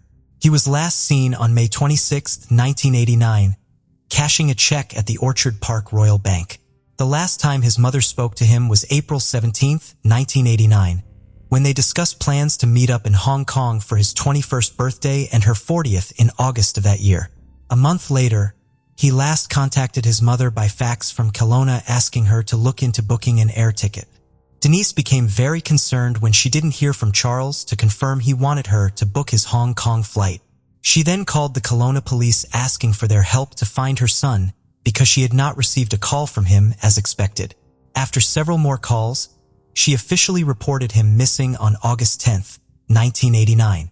That same year, the manager had given 3 small items to Denise when she visited the campsite inquiring about Charles. A rosary given to him by his godfather, a tiny red Bible, and a leather bootstrap that had been kept in the shed for more than a year. The Royal Canadian Mounted Police launched a search of the area inside the campsite almost a year later in July 1990 after Denise advised them that Charles had been camping at Tiny Tent Town and working odd jobs in the area.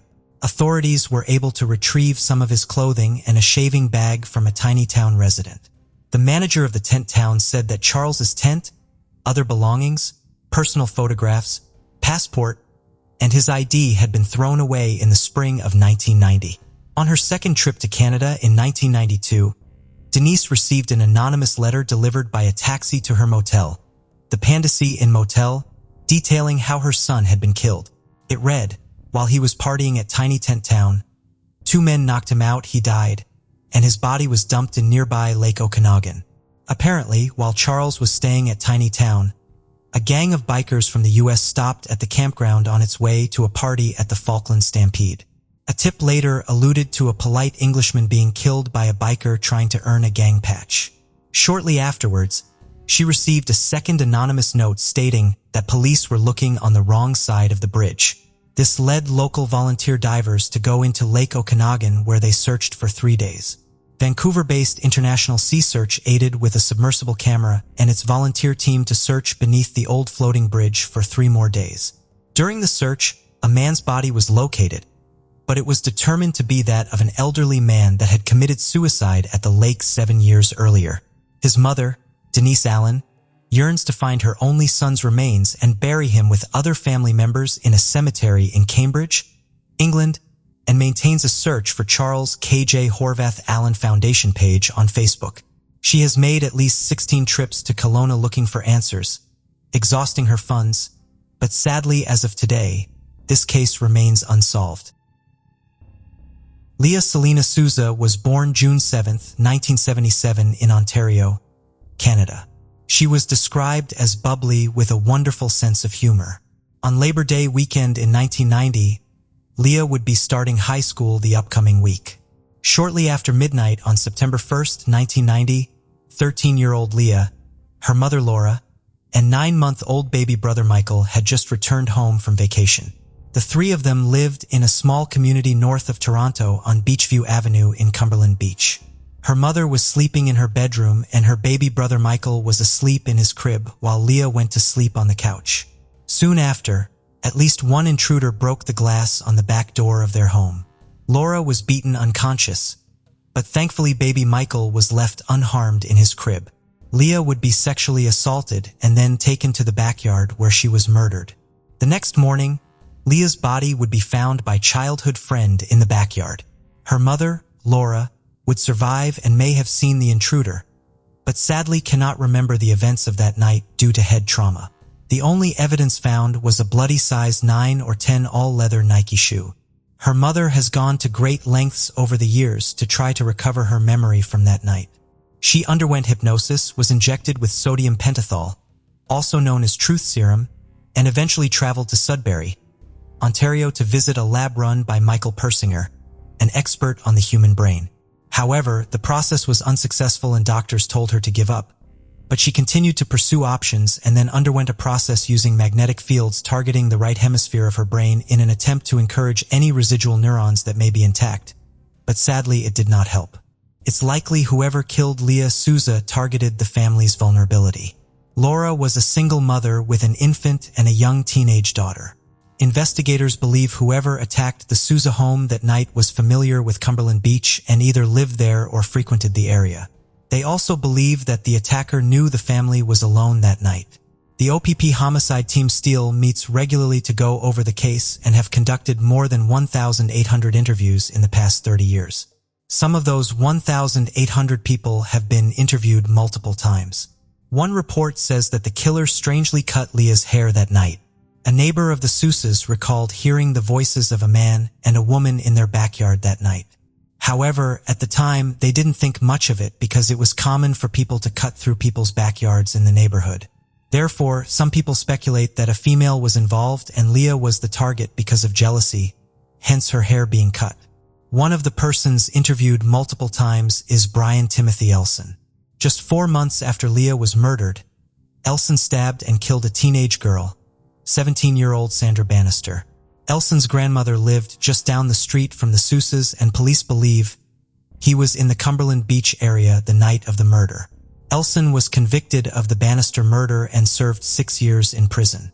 Convinced he was dangerous, the courts took a rare step and allowed police to monitor his movements for 3 years after he was released from prison. Despite Elson's denials, the OPP said they believe he was in Cumberland Beach the night of the murder. But Elson was released after questioning and has never been charged.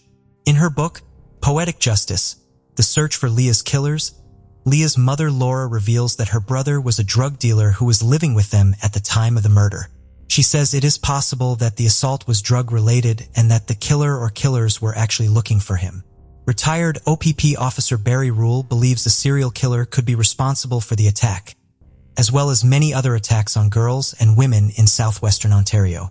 He recalls the serial killer by the pseudonym Larry Talbot in his book, A Viable Suspect, the story of multiple murders and how a police force's reach proved too short for Canada's most notorious cold case. In 1971, Talbot broke into Rule's cottage in Sauble Beach and attacked his fiancée. Luckily, Rule interrupted the assault and arrested Talbot at the same. Later, he attended a community policing meeting about Leah's murder, where he learned that the intruder gained entrance to the home by smashing out the back door window. This was how Talbot broke into Rule's cottage 21 years earlier. Talbot was a traveling salesman that frequented the highways of southwestern Ontario, and a rape kit was found in his car, but he died before he was thoroughly investigated for any unsolved murders. Another theory came in 2012 from an ex-con that was in prison with serial killer Mike Wayne McGray. The man posted on the Unsolved Canada forum, stating that McGray described in detail how he committed the crime and also said that if he was ever questioned by police that he would admit to it. But this has yet to happen. It's been 31 years since Leah's life was cut short at the age of 13, and as of today, this case remains unsolved. Jordan Alexander Holling was born November 1st, 1999 to Andrea Wally and Morgan Holling. He is described as very intelligent, friendly, and excellent at computers and science and enjoyed skateboarding. At some point, his family moved to Campbell River, British Columbia on the east coast of Vancouver Island, and although his parents divorced, they co-parented their 3 children. In 2017, Jordan was just 2 credits shot of graduating Carahive Secondary School in Campbell River with ambitions for a career in computer technology. On October 15, 2017, 17-year-old Jordan left work at the A&W restaurant in downtown Campbell River and went to his friend and co-worker Raven's apartment on 16th Avenue. He had planned to stay over and everyone went to bed. But sometime after 1 a.m. he called out that he was going home and began heading to his mother's home on 17th Avenue with his skateboard along Campbell River 16th Avenue, which is not considered the safest area. Although it was only a short walk, it was cold, rainy, and foggy, and he was underdressed for the weather. Strangely, he accidentally put his friend Sadie's shoes on, which were 2 or 3 sizes too small. Sadly, he never made it home. He also never made it to work that morning, which was unlike him. His parents would report him missing later that day.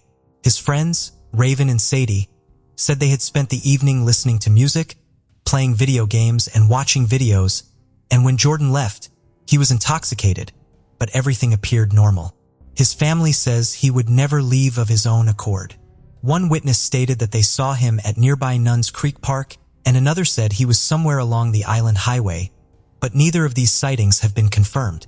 Police searched the park with dogs but found nothing. His cell phone could not be traced and has never been located.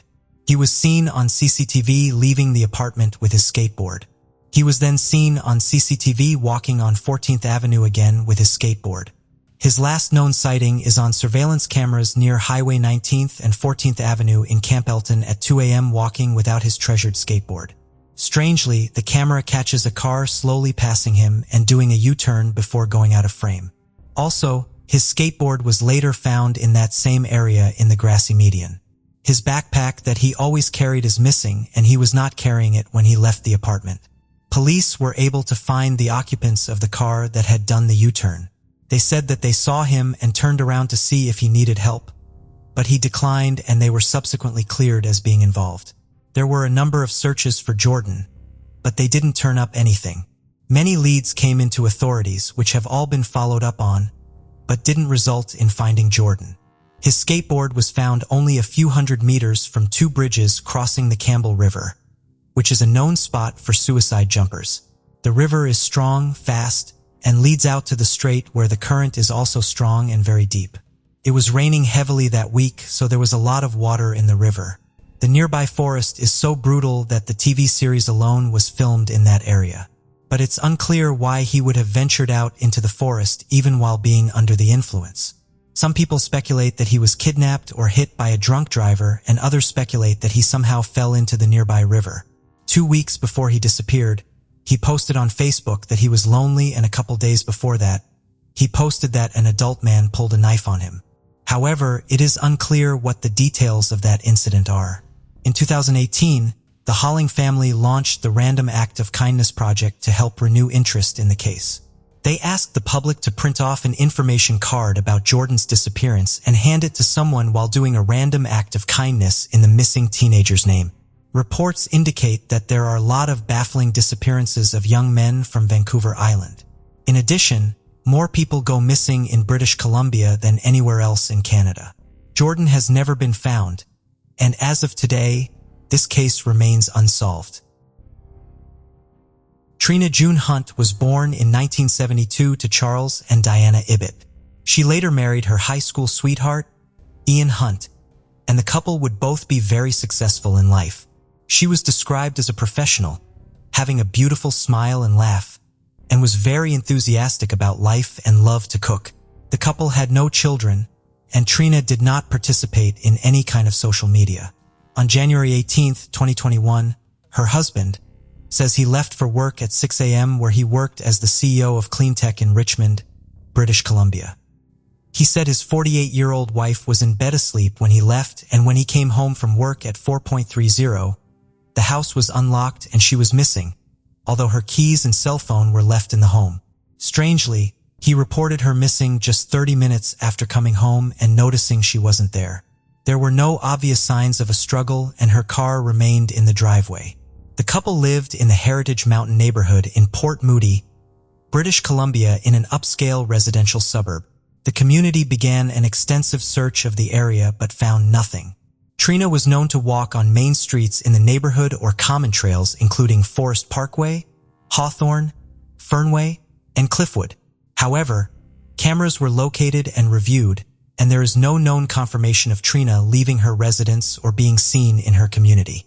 Also, search dogs never located a scent of Trina anywhere in the area.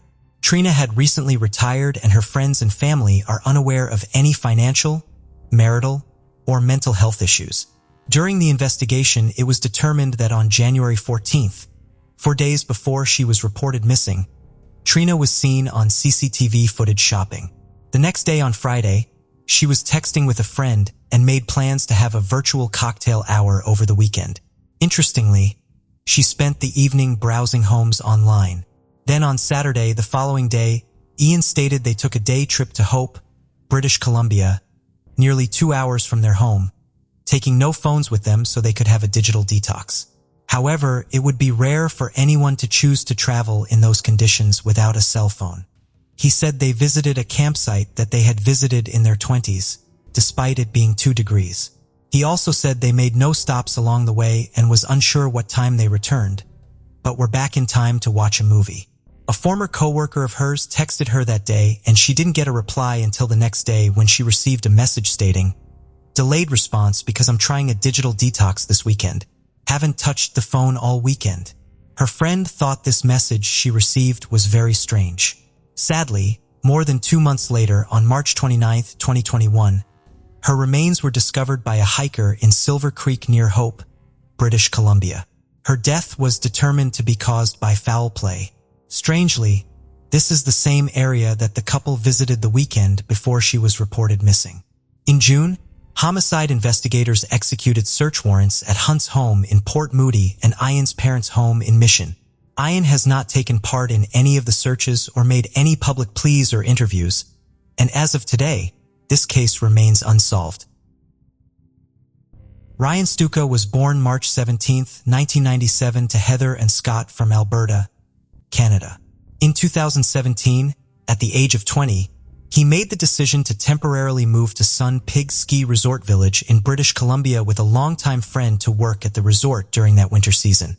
They were sharing a cabin with several other roommates that were also working at the resort for the season and arrived on December 1, 2017. On the evening of February 16, 2018, Ryan and his roommates attended an event at a local pub called Moss's Bar and Grill where he was said to be drinking, and then on to the nearby bar called Bottom's Bar and Grill for a silent disco. When Bottom's Bar closed at 1 a.m., the group made plans to go to a house party nearby on Burfield Drive. According to all involved, the roommates eventually left after 30 minutes to walk home, which was only a 15-minute walk.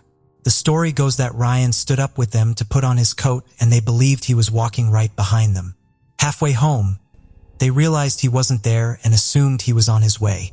It was negative 26 degrees Celsius or negative 14 degrees Fahrenheit that night. And the next morning when they were going to work, they assumed he had changed his mind and did something else instead of coming home and didn't know that he was actually missing. He was only reported missing when he didn't show up for his shift that day. During the investigation, the people at the party remembered seeing Ryan, but no one could recall him actually leaving. But there were 30 to 50 people coming and going throughout the night. Ryan's parents arrived from Alberta that weekend to search for their son. The initial search didn't turn up any signs of Ryan or where he may have gone. His friends said they left the party about 2:10 a.m. However, police later revealed that based on a text message to his roommate, he actually left closer to 1:30 a.m. Also, someone had reported seeing a man walking by himself around that time, and the possibility of it being Ryan started speculation that he went to get pizza downtown before they closed at 2 a.m. However, none of the security cameras downtown were functional at the time, and the man was never identified or ruled out as being him. Another man reported being awoken by someone shouting, "Get in the effing car." But this didn't lead anywhere either, as this was about a 20-minute walk in the opposite direction of where Ryan should have been. The last ping from his cell phone was at 3 a.m. the morning he went missing, but the actual details have never been released. Ryan was not believed to have a drug problem and was not described as aggressive, but it is reported that Ryan had actually taken 3 MDMA or ecstasy pills at the party, which is a lot. And if this is true, it might have been his first time doing this. Sadly, an extensive search for Ryan turned up nothing. Tracking dogs found no scent of Ryan at the party house, but this could be due to so many people coming and going. One theory is that Ryan was walking towards the village, perhaps to get a bite to eat, and was struck by a drunk driver because the streets are not lit and there are no sidewalks, and in a panic the driver disposed of the body, although there were no signs found to support that theory. Another theory is that Ryan attempted to take a shortcut which he was not familiar with and became lost in the forest and perished due to the elements and was hidden by the blanket of snow that occurred that night. Sun Peaks Village, British Columbia is very small and there is not a lot of terrain to search. Another theory is that Ron overdosed and his death was covered up.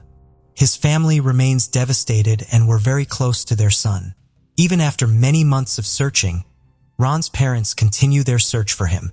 Sadly, Ron has never been found, and as of today, this case remains unsolved. Gillian Fuller was born to Vancouver lawyer George Fuller and psychiatrist Dr. Lois Fuller. Gillian was very fluent in French and at one point was ranked 23rd among Canadian women outdoor speed skaters. She was described as outgoing, compassionate, and very intelligent. She played the piano and was a competitive runner. Sadly, she also had a problem with alcohol.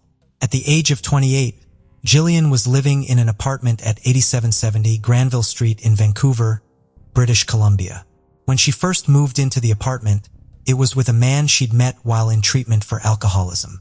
According to her father, she had at one time been engaged to a man with a lengthy criminal record and on 2 separate occasions was assaulted by drinking companions. About 4 a.m. on March 4, 1993, a man delivering newspapers called 911 to report an apartment fire which belonged to Gillian. When firefighters arrived, they discovered her body in bed inside her burned-out apartment, which was located in a 3-story complex. It was quickly determined she died as the result of a vicious assault, and the fire had been set afterwards to cover up her murder. Just hours earlier, Gillian was seen in the Fraser Arms Hotel on Marine Drive in Vancouver, located near her apartment. She was reading a book from about 10:30 p.m. until about 12:30 a.m. and then headed to the Rock Cellar pub downstairs for 10 minutes. The last person to see Gillian alive, other than her murderer, was a waitress at the Rock Cellar pub between 1:30 a.m. and 1:40 a.m. when she left to walk home, where she happened to now live alone. The waitress who saw Gillian said she was wearing a sweater with red trim and carrying a pink-colored book. She was seen talking to a man described as a white man with an olive complexion, 6 feet tall with dark wavy hair, thick eyebrows, and appeared to be in his late 20s. Some witnesses said that the two left together, and others say that they left separately but agreed to meet at her place, or that she had left first and he followed. Regardless, to this day, the man remains a person of interest. There were no signs of forced entry into the apartment, so it's possible she knew her killer. The man she was with has never been identified, but a sketch has been created. In November 1993, 8 months after her murder, an anonymous letter arrived at the Vancouver Police Department, which had been sent from Washington, D.C.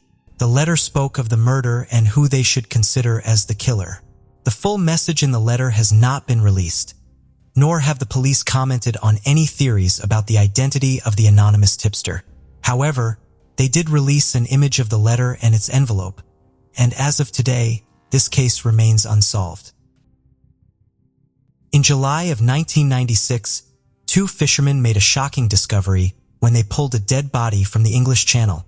Little did they know that this lifeless man had a remarkable story to tell. This unexpected catch would set off a chain of events that would take investigators on a transatlantic journey. It could have been the perfect crime, but a single clue, a Rolex watch, shattered the secrecy surrounding this international mystery. What sinister plot led one man across the globe and another to a watery grave? On July 28, 1996, a typical summer day in South England, Captain John Kopek and his son prepared for a day of fishing aboard their Brixham trawler Malcary. After an unsuccessful day of hauling, they decided to venture further into an area known as the Roughs. They lowered the net into the water, hoping for a better catch. As they patiently waited, they felt the familiar tug of a heavy load. Kopek assumed they had caught a large fish and began to bring the net back to the surface. However, to their astonishment, it was not a fish that emerged from the depths. Instead, the lifeless body of a man flopped onto their deck. Kopek wasted no time and immediately contacted the Brixham Coast Guard. The body was in a state of advanced decomposition, indicating that it had been in the ocean for quite some time. Although it had been partially consumed by fish, the man was impeccably dressed in a long-sleeved shirt, corduroy pants, and brown shoes. His pockets had been turned inside out, suggesting a possible robbery. There was no form of identification on the body, making it difficult to determine his identity. The only distinguishing features were a heavily smudged tattoo on his right hand and a Rolex watch adorning his wrist. The body was transported to the medical examiner's office in Devon for further examination.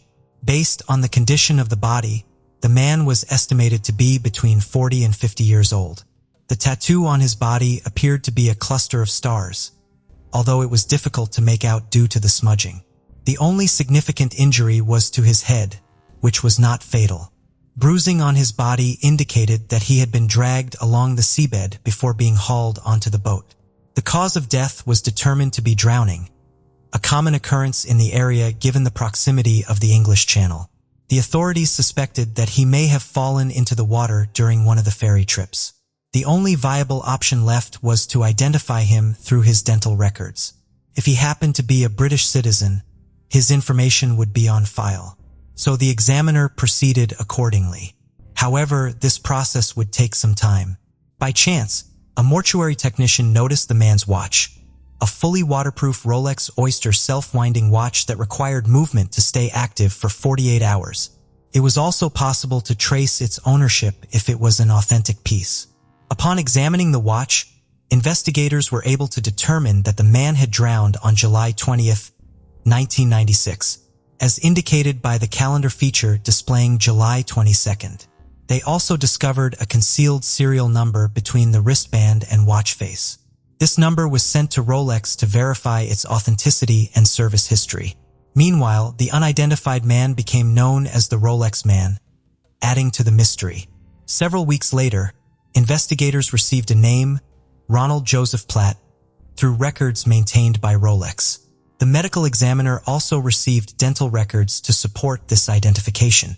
Ronald Joseph Platt was a 51-year-old TV repairman who was born in Calgary, Canada in 1945.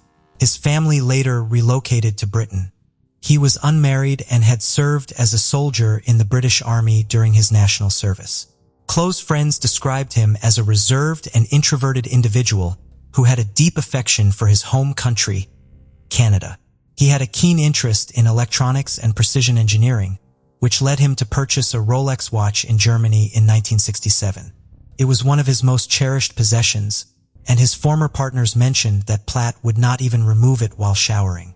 Armed with this information, investigators aimed to uncover the exact circumstances surrounding Platt's presence on the fishing trawler. Detective Constable Ian Cleanahan of the Devon and Cornwall Police was assigned to the case from the very beginning. Platt's last known address was discovered by the police to be in Essex, which was hundreds of miles away from where his body was found. Cleanahan reached out to the Essex Police Department and Detective Sergeant Peter Redman offered his assistance by visiting the address. Upon visiting the property, Redman found it to be vacant and contacted the landlord, who informed him that the owner had moved some time ago. However, the landlord provided Redmond with a reference letter that contained the forwarding address and contact number of a person named David Davis. Redmond called the provided number and managed to establish contact with Davis. After inquiring about Platt and Davis's relationship, Redmond explained that the body discovered in Devon could possibly be that of Platt. Davis agreed to visit the Essex police and Redmond met with him, finding him to be friendly and confident, albeit quiet and not particularly curious about Platt's death. When prompted, Davis revealed that he and Platt had been friends for several years, and the last time they had met, he had loaned Platt money to start a business in France. According to Davis, Platt had been living in France since then. During the interview, Redmond learned that the tattoo on Platt's hand was actually a maple leaf which symbolized Platt's love for Canada. Davis left the station after providing all the information he could, promising to send Redmond a photo of Platt. Days later, Redmond received the promised photo from Davis. The investigation in Essex concluded with the theory that Platt had fallen overboard and drowned in the channel, aligning with Davis's account of an unfortunate accident. As the case in Essex wrapped up, Cleanhen needed to tie up loose ends on his end. Despite multiple attempts, he was unable to reach Davis. He sought out his colleague Redmond in Essex for assistance in reaching out to Davis. Redmond agreed and went to visit Davis at his residence in Woodham, Walter. This area of Essex was quite rural, with only 4 houses, each identified by a name rather than a number. Redmond knocked on the first door, where an elderly couple greeted him. When Redmond mentioned he was looking for David Davis, the couple informed him that their neighbor was actually Ron Platt, not Davis. As they described Platt to Redmond, he realized they were referring to the same man he had previously met with. Sensing something amiss, Redmond contacted Cleanhen and Devon to share this unexpected turn of events. Detectives from both counties now understood that there was more to the situation than initially apparent. Redmond began focusing on gathering information about the individual impersonating his deceased friend. He revisited the elderly couple, Frank and Aubrey, who shared the story of Ron Platt, his young wife, and their 2 children. They mentioned that Platt and his family frequently vacationed in Devon, where they owned a yacht, although they couldn't recall the name. Meanwhile, Cleanhen and Devon re-examined the evidence, starting with questioning old witnesses. His first interview was with John Kopech, who mentioned that an anchor weighing 10 pounds was found along with Platt's body. Kopech passed the anchor to a friend, who then gave it to his mother for sale. Fortunately, the anchor remained unsold, allowing investigators to retrieve and secure it as evidence. Cleanhen proceeded to interview individuals acquainted with Platt, including his brother Brian, who revealed details about Elaine Boyes, Platt's former partner of 13 years. Investigators visited Boyes and uncovered the link between Platt and Davis. Boyes first crossed paths with Davis in 1991 while working as a receptionist at a fine arts auctioneer in Harrogate, England. She vividly recalled Davis's tall stature, engaging personality, and charming demeanor. Their conversation initially revolved around Davis's potential move to Yorkshire, but quickly shifted towards employment opportunities. Davis expressed his desire for Boyce to join his company, despite her plans to relocate to Canada with Platt in the near future. Persuasively, Davis assured Boyce that he could assist them in saving up for their move. Before long, Boyce found herself working as an executive assistant for Davis. She eventually introduced Platt to Davis, leading to a strong bond between the 2 men. Mesmerized by Davis's extravagant tales and luxurious lifestyle, couple gladly accepted his offer to become directors of the Cavendish Corporation. Initially hesitant, Boyce was reassured by Davis's explanation for keeping his name discreet due to his ex-wife's financial demands. Over time, the couple placed their trust in Davis, believing in his sincerity and reliability. As Davis involved them in brokering deals across Europe, they unquestioningly deposited money into foreign bank accounts at his request. With unwavering faith in Davis's character and integrity, Boyce and Platt viewed him as a trustworthy and infallible friend. On Christmas Day in 1992, Davis extended an invitation for the couple to spend the day with him and his daughter. Following a delightful meal, they exchanged gifts, with Boyce receiving a card containing an extraordinary offer. Davis had promised to provide them with 2 tickets to Canada, to be used before February 1993. While Boyce felt overwhelmed by the sudden opportunity, Platt was overjoyed at the prospect of fulfilling his lifelong dream of returning to Canada, all thanks to the generosity of their newfound friend. Davis persuaded them that it would be more beneficial to start their new life sooner rather than later. Davis promptly made arrangements for their upcoming departure. He recommended to Boyes and Platt have rubber stamps of their signatures created in case he needed to sign any urgent documents. Additionally, he held on to their driver's licenses in case proof of identity was necessary. The couple found this request reasonable as they trusted Davis, who had just given them the push they needed. Consequently, in February of 1993, Boyce and Platt flew to Canada to kickstart their new journey. However, Canada did not provide the fresh start the couple had envisioned.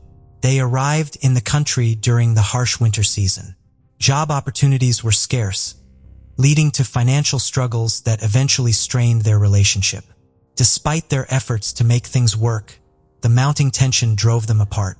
5 months later, Boyes returned to England to participate in her sister's wedding as a bridesmaid, with no intention of going back to Canada. Davis, who had become a family friend, was also invited to the wedding. During the event, he spoke with Boys and inquired about Platt. Learning that Boys had no plans of returning to Canada and that her relationship with Platt had ended, Davis attempted to persuade her to give Platt another chance. When Boys declined, Davis abruptly changed his approach. He swiftly packed up his life and family, leaving Boys with only a mobile number. Their friendship faded away and the calls eventually ceased. Boys and Platt also lost touch. Since departing from Canada, Boyce had no communication with her former partner, Platt, or her once close friend, Davis. Therefore, when Davis reached out to Boyce in late 1996, she didn't think much of their spontaneous conversation as they had little to discuss.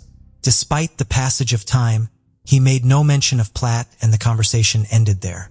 He neglected to inform her about Platt's passing. After the interview concluded, Boyce informed the police that she harbored suspicions about Davis's involvement in Platt's death. Boyce acted as the crucial link between Davis and Platt, yet investigators required more concrete evidence.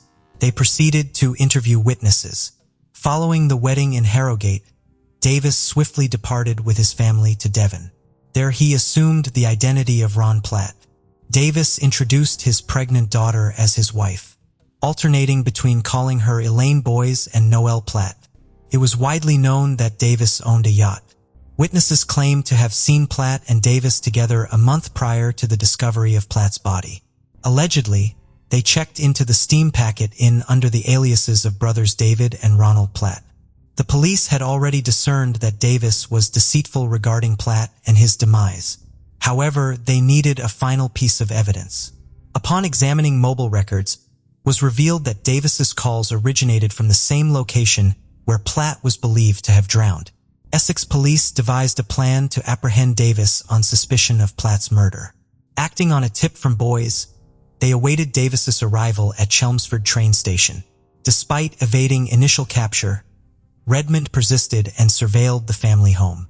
Observing suspicious activity, he called for backup before making a move. There were concerns that Davis might be armed. As they prepared to act, a taxi pulled up to the driveway and Davis fled as the taxi sped away. A pursuit ensued, resulting in Davis's eventual arrest. With a gun aimed at him, Davis surrendered peacefully. Unbeknownst to the police, this was merely the beginning. Davis was taken into custody and his fingerprints were analyzed. A search through an international database uncovered a new layer to the unfolding narrative. The fingerprints matched those of a man named Albert Johnson Walker, who was ranked 4th on Interpol's wanted list and was Canada's most sought-after fugitive. Walker's story began in Canada 6 years prior to the discovery of Platt's body in the Atlantic Ocean. Born in Hamilton, Ontario on August 9, 1945, Walker had always harbored big dreams. Despite being a high school dropout, he possessed a charismatic presence. He worked as a bank teller and spent much of his leisure time socializing in Ontario. It was at a social gathering where he met his ex-wife, Barbara MacDonald. Following a whirlwind romance that lasted only 4 days, he proposed to her, and they tied the knot in 1968. The couple started a family early on, having 3 daughters and 4 sons. They raised their family in Paris, Ontario. After years of assisting others with financial matters, Walker and Barbara established a freelance bookkeeping business. The business flourished, and within a decade he was overseeing 6 branches and employing over 30 individuals. Friends eagerly invested with them. However, unbeknownst to them, he was diverting their funds into offshore accounts in the Cayman Islands and Switzerland. Eventually, cracks began to surface. His marriage crumbled due to his numerous extramarital affairs. The individuals he was embezzling from started to ask questions, prompting Walker to flee in 1990, claiming he was taking their 15-year-old daughter Sheena on a skiing trip to Europe. Barbara, realizing the truth, reported her daughter missing out of concern for her safety. Although the police were on his trail, it abruptly ended in London. Walker assumed a new identity stolen from a client, going by the name David Davis, while Sheena became Noelle. Despite evading authorities, the name David Davis still tied him back to his true identity. In need of a fresh identity, He seized the opportunity when he crossed paths with Ronald Platt. Platt maintained a small circle of friends and was fixated on relocating to Canada. Walker utilized this information to his benefit. The gears were set in motion. Walker finally acquired the identity he desired. However, his plans were thwarted when Platt reached out to him in 1995. Life in Canada did not turn out to be the dream he had envisioned. Platt informed Walker that he was relocating back to Essex to settle near Davis. The solid groundwork Walker was building began to show signs of strain once again. Having two Ronald Platts in the same vicinity with identical birth details was not a situation Walker could afford. Thus, he devised a plan. Walker had bought a yacht and christened her Lady Jane. He took his family and Platt to Totnes and Devon to commemorate the vessel's launch. During their time there, the men purchased a new 10-pound anchor, which ironically became crucial evidence in the investigation. Upon returning to Essex, Walker invited Platt for another weekend in Devon. Just two friends enjoying the coast and some fishing. Walker steered the Lady Jane out into open waters, away from any prying eyes on shore. He then struck Platt on the head with the anchor, rendering him unconscious. Walker rifled through Platt's belongings to eliminate any identification before fastening the anchor to his belt and casting him overboard to a watery demise. It seemed like the perfect crime except for one critical oversight made by Walker. He neglected to remove the Rolex watch that ultimately unraveled his meticulously planned escape from justice. Walker's trial commenced in 1998. The court was presented with evidence, including the anchor discovered in the net with Platt's body. Forensic specialists were able to confirm that the wound on Platt's head matched the shape of the anchor. Additionally, traces of zinc were found on the belt of the pants, consistent with the zinc on the anchor. Walker had used the anchor to weigh Platt down by securing it to his belt. Further physical evidence was found during a search of Lady Jane. Hairs matching Platt were discovered on a cushion of the yacht, and Platt's fingerprint was identified on the carrier bag used to transport the anchor back to Lady Jane. Blood was also found near the rails. At his residence, Walker's tendency to hoard ultimately led to his downfall as authorities seized documents that exposed his fraudulent business ventures and deceitful actions. However, it was the testimonies of Boyes and Sheena that sealed his fate. Boyes' statement provided crucial evidence that Walker had a lot at stake if Ron Platt returned to England. On the other hand, Sheena's testimony delivered the final blow. She failed to provide a solid alibi for Walker during the weekend of the murder and confirmed his disheveled and agitated state upon returning from the yacht on the day of the crime.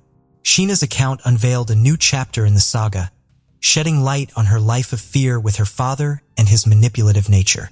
When Walker took the stand, he portrayed himself as charming, claiming that Sheena insisted on accompanying him.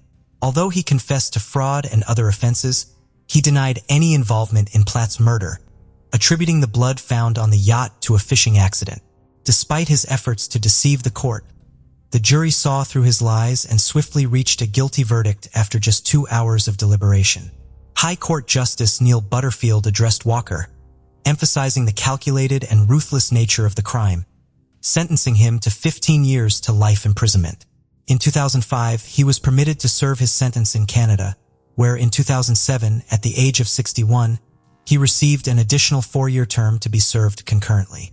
In 2015, he sought parole but withdrew his application last minute.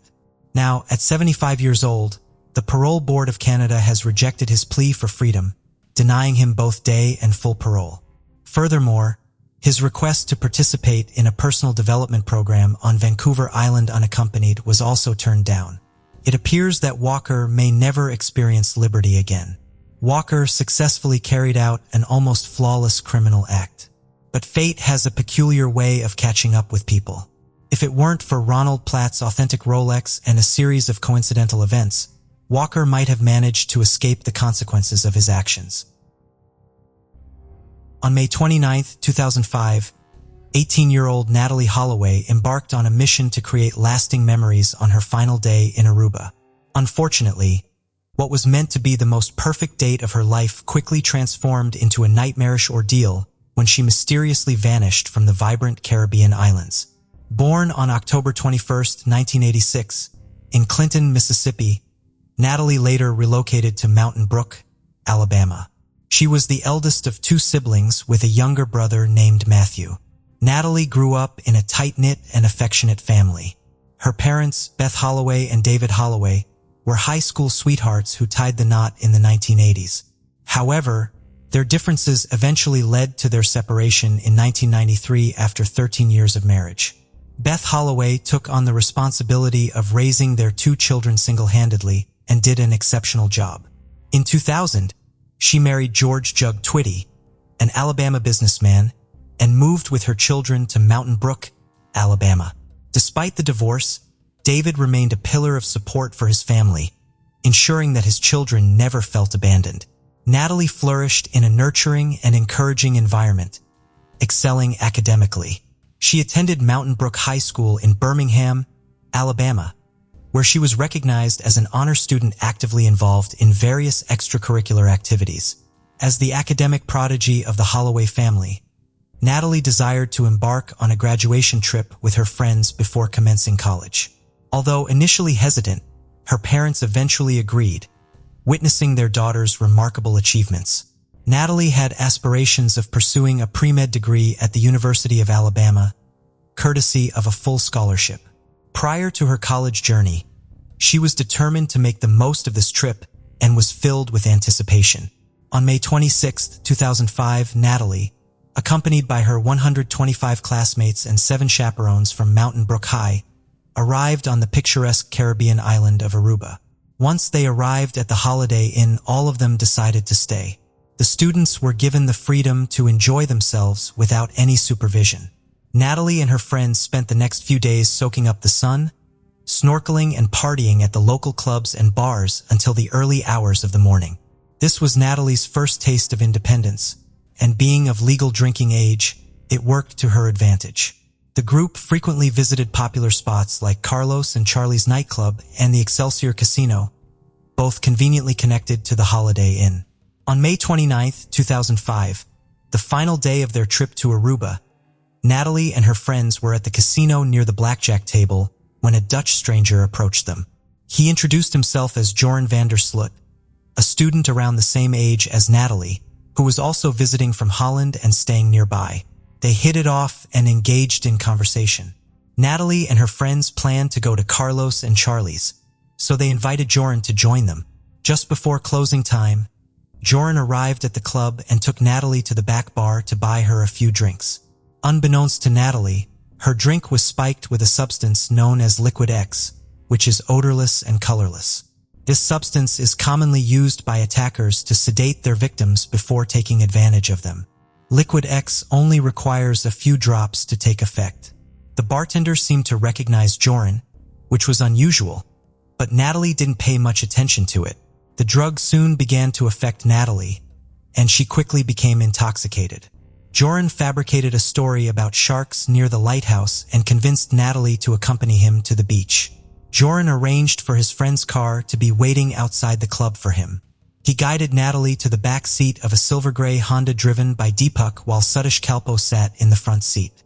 Natalie's friends watched as she left with an unfamiliar Dutchman, paying no attention to their concerns. Little did they know this would be the last time anyone would see her.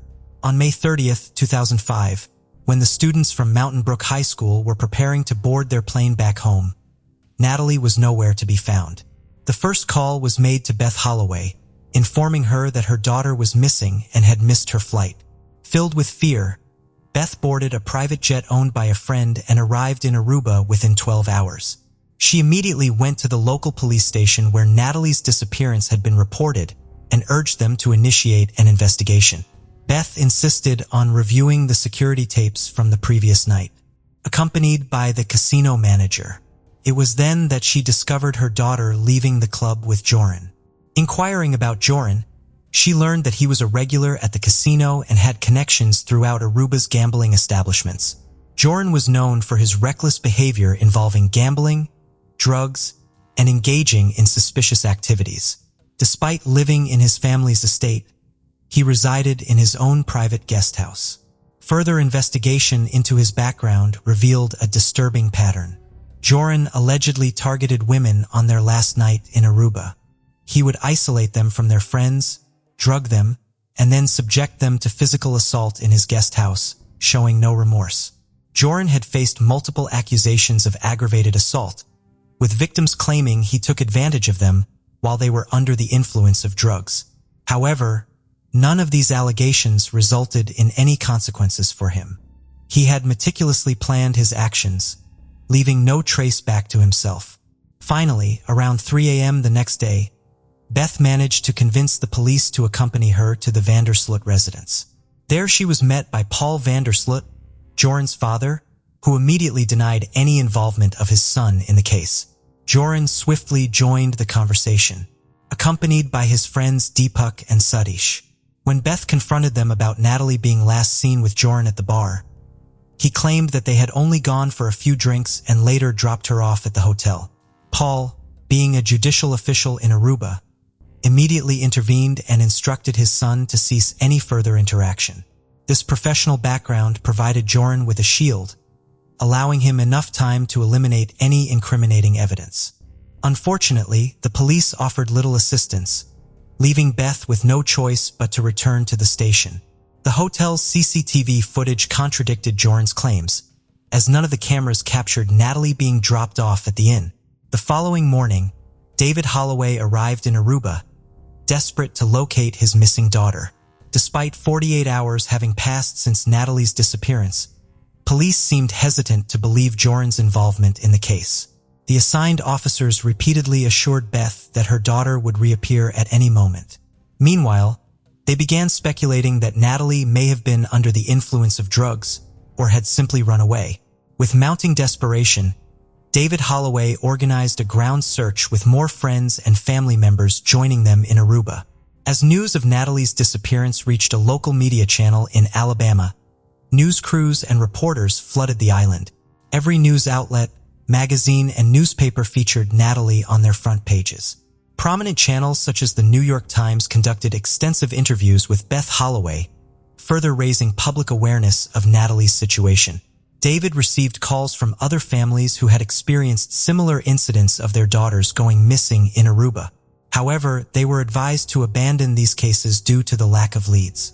As public pressure intensified, the investigating officers brought in Joran and the Calpo brothers for questioning. During the initial interrogation by Araban authorities, Joran, Vandersloot, and the Calpo brothers, Deepak and Satish, claimed that they had taken Natalie Holloway to California Lighthouse near Ayrshire Beach on the northwest tip of the island to observe sharks. According to their statement, they dropped her off at the hotel around 2 a.m. on the morning of May 30th, 2005. Subsequently, on June 5th, 2 former hotel security guards were arrested after Joran and the Calpo brothers alleged that they had witnessed the guards approaching Natalie outside the hotel before driving away. The young men themselves were apprehended on June 9th and detained on potential charges of first or second-degree murder and kidnapping resulting in death. Aruban Attorney General Karen Jansen clarified that the authorities had hoped that one of the suspects would provide conclusive evidence, which is why they were not immediately taken into custody. On June 14th, the beach was thoroughly searched, followed by a search of Duran's residence the next day, during which investigators confiscated 2 vehicles, computers, and cameras.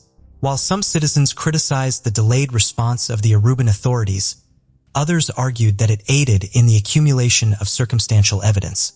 The security guards were subsequently released on June 18th, and one of them informed the police that a Calpo brother had confided in him while they were both incarcerated. The guard revealed that the brothers had not taken Natalie to the hotel, but had instead left her with Joran at a beach near the hotel. Paul Vandersloot, Joran's father, was also questioned by the police and arrested on June 22nd. Additionally, reports emerged regarding the arrest of Steve Gregory Crows, a DJ on a party boat who may have had some connection to the case. Both Crows and Paul were released on June 26th. Satish Calpo admitted to providing false information to the police during his initial trial and subsequently altered his statement, claiming that he and Deepak had indeed dropped off Joran and Natalie at the hotel, and that was the last they had seen of them. In the meantime, a gardener at the Aruba Racket Club provided a sworn statement to the police, stating that he witnessed all 3 men in a car near the club around 2:30 a.m., contradicting the Calpoya's claim that they were already home. As each statement emerged, the case became more convoluted and there were still no signs of Natalie. Despite the exhaustive efforts of the Aruban Police Department, Dutch Marines, Federal Bureau of Investigation agents, and numerous locals who meticulously searched every inch of the land, no evidence was found. However, a volunteer group took matters into their own hands and dispatched divers and sonar equipment on June 25th, hoping to uncover any clues. It wasn't until 6 weeks after Natalie's disappearance that her family decided to offer a reward of $200,000 for her safe return, with an additional $100,000 reward for any information leading to the resolution of the case. By the end of July, the reward was increased to $1 million if Natalie returned home alive. Beth remained in Aruba for a total of 2 months, departing just a few weeks before the Calpos, who had been previously released on July 4th, were rearrested on August 26th. However, the brothers in Huron were all released again by September 3rd. In late August, divers from the Aruba Search Team and Rescue Foundation conducted another search after receiving a tip about human bones detected by a radar machine approximately a mile off the coast. Unfortunately, their efforts yielded no results. In March 2006, 10 months after Natalie's disappearance, Erebon authorities revealed that witnesses had informed them about her heavy drinking and possession of drugs that night, although no one claimed to have seen her consuming any substances. Deputy Chief of Police Gerald Dompig stated, "We strongly believe that she may have gone into shock or experienced some adverse reaction due to the combination of alcohol and possibly other drugs, either voluntarily taken or administered to her, resulting in her collapse." With the belief that she had passed away, the search teams focused their efforts on the beach, where Joran claimed to have last seen her, as well as a nearby salt pond in search of forensic evidence. Throughout this time, Joran's account of events continued to change. He found the media attention he received quite intriguing and cleverly used it to his advantage. Joran frequently contacted news channels, claiming to have new evidence related to the case in order to extort money to fuel his gambling addiction. Joran van der Sloot was born on August 6, 1987 in Arnhem, Netherlands to parents Paulus van der Sloot and Anita van der Sloot-Hugen. He was recognized as an honor student and a star athlete at the International School of Aruba. His father, an attorney, was in the process of becoming a judge when Natalie Holloway disappeared. Watson, one of Natalie's close friends, recalled her first encounter with Joran. "I remember he's really tall. I remember looking at him thinking, 'Oh, who's that guy? You know, he's hanging out with my friends,'" she continued. "I wasn't really suspicious. I mean, he's gonna come out with us later." Joran was easily identified by Holiday and staff as a regular who targeted young female tourists. He spent 3 months in jail, but was released without any charges. A judge determined that there was insufficient evidence to keep him detained. Towards the end of 2007, he and the Calpo brothers were arrested again, but once more, they were released without any consequences. Joran traveled freely around the world, residing in Thailand for a brief period. Engaging in suspicious activities, he managed to evade capture. He frequently discussed the case, seemingly enjoying the fame it brought him, but his temper was quick to flare. During a sit-down interview with Dutch crime reporter Peter de Vries in January 2008, he threw a glass of wine in Peter's face when questioned about his credibility. In November 2008, CNN reported that Arabian authorities had 2 new leads to pursue. Initially, a witness came forward claiming to have seen Paul van der Sloot on the night of May 29, 2005. He informed the authorities that he was at home sleeping at 7 a.m. on the night in question, while his son was near a pond on the island at 4 a.m. on May 30, 2005. According to the witness, a young man, soaked from the waist down and wearing only one shoe, was seen running from the pond towards a fast food restaurant. Shortly after, an older man in a red Jeep accompanied the young man, passing by about 10 minutes later. Another tip came from Joran's ex-girlfriend, who claimed that he had once said to her, "You never know. You might be on the beach with someone who can dispose of a body." In their quest to find Natalie, the family enlisted the help of private investigator Tim Miller, who spent nearly a year going door to door in Aruba, often accompanied by David Holloway. On Natalie's birthday, October 21, 2005, they even searched the landfills in Aruba, digging through the garbage in hopes of finding any clues. However, it was the deputy police chief who suggested that they shift their search to the sea, as a fisherman's hut had recently been broken into and items such as a fish trap and tools that could be used to weigh down a body were stolen. Entrepreneur Louis Schaefer, who had been closely following the case, offered to finance an expedition to search the ocean floor within a specific radius. In November 2007, a boat named Persistence set sail for Aruba. On December 24th, they discovered what appeared to be a fishing trap approximately 90 feet below the surface. 5 days later, on December 29th, they deployed a remote-operated vehicle to investigate further and spotted what seemed to be a skull. On December 30th, a diver from the boat joined 2 Aruban police divers, but unfortunately they did not find anything related to Natalie. Despite numerous leads and witnesses emerging from time to time, they all ultimately led to dead ends. In the early months of 2008, David received a message from someone named Marcos, who claimed to have insider information regarding Natalie's disappearance. According to Marcos, drug runners had been paid to dispose of Natalie's body at sea, but instead they took her remains to Nicaragua and concealed them on land. Intrigued by this revelation, David traveled to Nicaragua to meet with Marcos in person. Marcos offered to accompany David to the hiding spot using a GPS tracker to search for Natalie's remains. According to official reports, Marcos contacted David later, claiming to have found Natalie. He described her wrapped in a blanket, but unfortunately her body had decomposed. Marcos insisted that they had to place her in 2 ice chests. After this incident, Marcos vanished without a trace, never to be heard from again.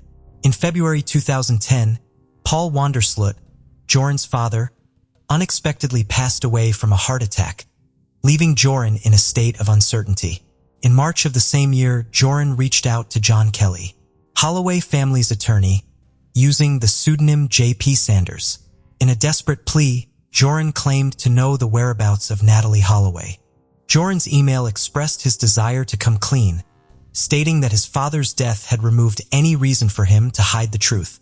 He offered to assist Natalie's family, but requested a substantial sum of $250,000 in return.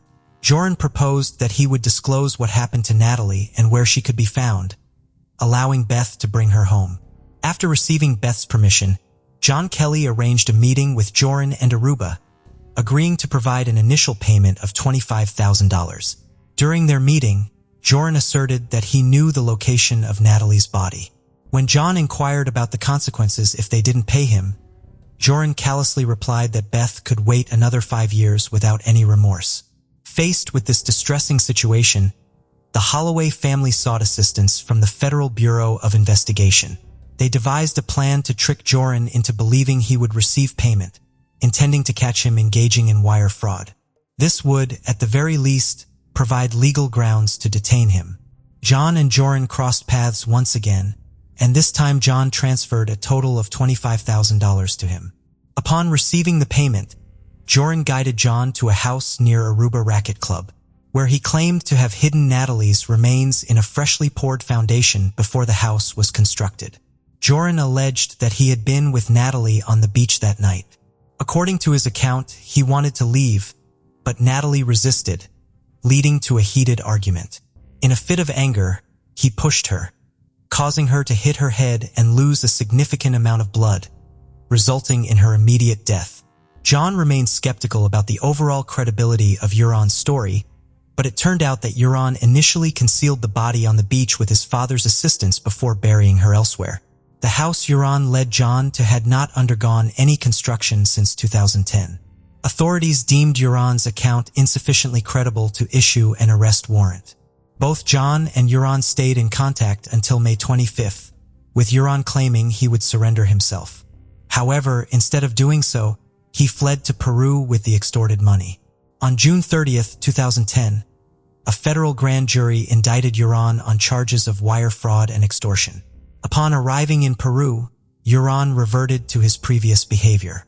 He approached 21-year-old college student Stephanie Flores at the Atlantic City Casino in Lima, Peru. Surveillance footage revealed that they played poker together for approximately 1 to 2 hours. Subsequently, Stephanie exchanged some chips for cash and accompanied Joran to the TAC hotel, where he collected his room key from the front desk. At around 5:33 a.m., they were last seen ascending the stairs before entering room 309. On May 30th, 2010, at 8:36 a.m., Uran was observed locked out of his room. Contacted the front desk for assistance. 20 minutes later, he left alone, carrying only a backpack. The television in the room remained on, and he instructed the clerk, "Don't disturb my girl," before departing. 2 days later, hotel staff discovered Stephanie's severely beaten body inside room 309. Stephanie's father, Ricardo Flores, was a well-known entrepreneur and former professional race car driver, which undoubtedly attracted significant attention from the local media. Joran, on the other hand, fled to the south and was eventually apprehended in Chile. He made every effort to alter his appearance, shaving his head and dyeing his hair blonde, as well as discarding most of his clothing. However, Joran chose to keep his laptop, refusing to part with it. Initially, Joran vehemently proclaimed his innocence to the Lima police, but after 4 days in custody, he finally broke down and confessed to the murder of Stephanie. According to his account, they had gone up to his room to engage in some online gambling. During a brief absence, Joran returned to find Stephanie going through his laptop, discovering information related to Natalie's disappearance. This discovery caused Stephanie to panic and attempt to leave the room, further enraging Joran, ultimately leading to her tragic demise. Stephanie suffered a broken neck and was likely paralyzed minutes before her death. The subsequent autopsy revealed that she was conscious when Joran placed her lifeless body on the floor and briefly left to take a shower. Upon realizing that Stephanie was still alive, he used his shirt to strangle her. Before fleeing the scene, Joran committed one final act of disrespect by positioning Stephanie's deceased body in a suggestive manner before departing. The entire population of the United States was shaken by this event, as history seemed to be repeating itself with another victim, 5 years later on the very same day. Beth Holloway, Natalie's mother, was devastated, and finally, Uran faced trial. He was charged with first-degree murder and robbery in Peru, in addition to wire fraud and extortion, as suggested by the U.S. Attorney's Office in Birmingham, Alabama. The defense argued that the crime should be classified as manslaughter, citing Uran's severe psychological trauma resulting from the Natalie Holloway case. However, Uran ultimately pleaded guilty to the murder charges. The court handed Uran a 28.5-year prison sentence in 2012, marking a significant victory for the Holloway family after enduring years of trauma. Beth Holloway made a trip to Peru to visit Uran at Castro prison in September 2010, where a Dutch documentary crew shed light on his life in one of the world's harshest cells. Beth expressed a sense of liberation, stating Joran was incarcerated, and this is what I had been striving for over the past 5 years. This was my goal all along. Joran's imprisonment served as a pivotal moment for the families of the victims, allowing them to finally progress with their lives. In July 2014, Joran was preparing to marry his pregnant Peruvian girlfriend, Lydie Figueroa. Lydie revealed to CBS that she met Joran in 2010 during a visit to another inmate with her cousin. Conjugal visits were permitted at Piedras Gordas, the maximum security prison in northern Lima, where Joran spent his initial years before being moved from Miguel Castro. According to Lydie, her partner had undergone a significant transformation.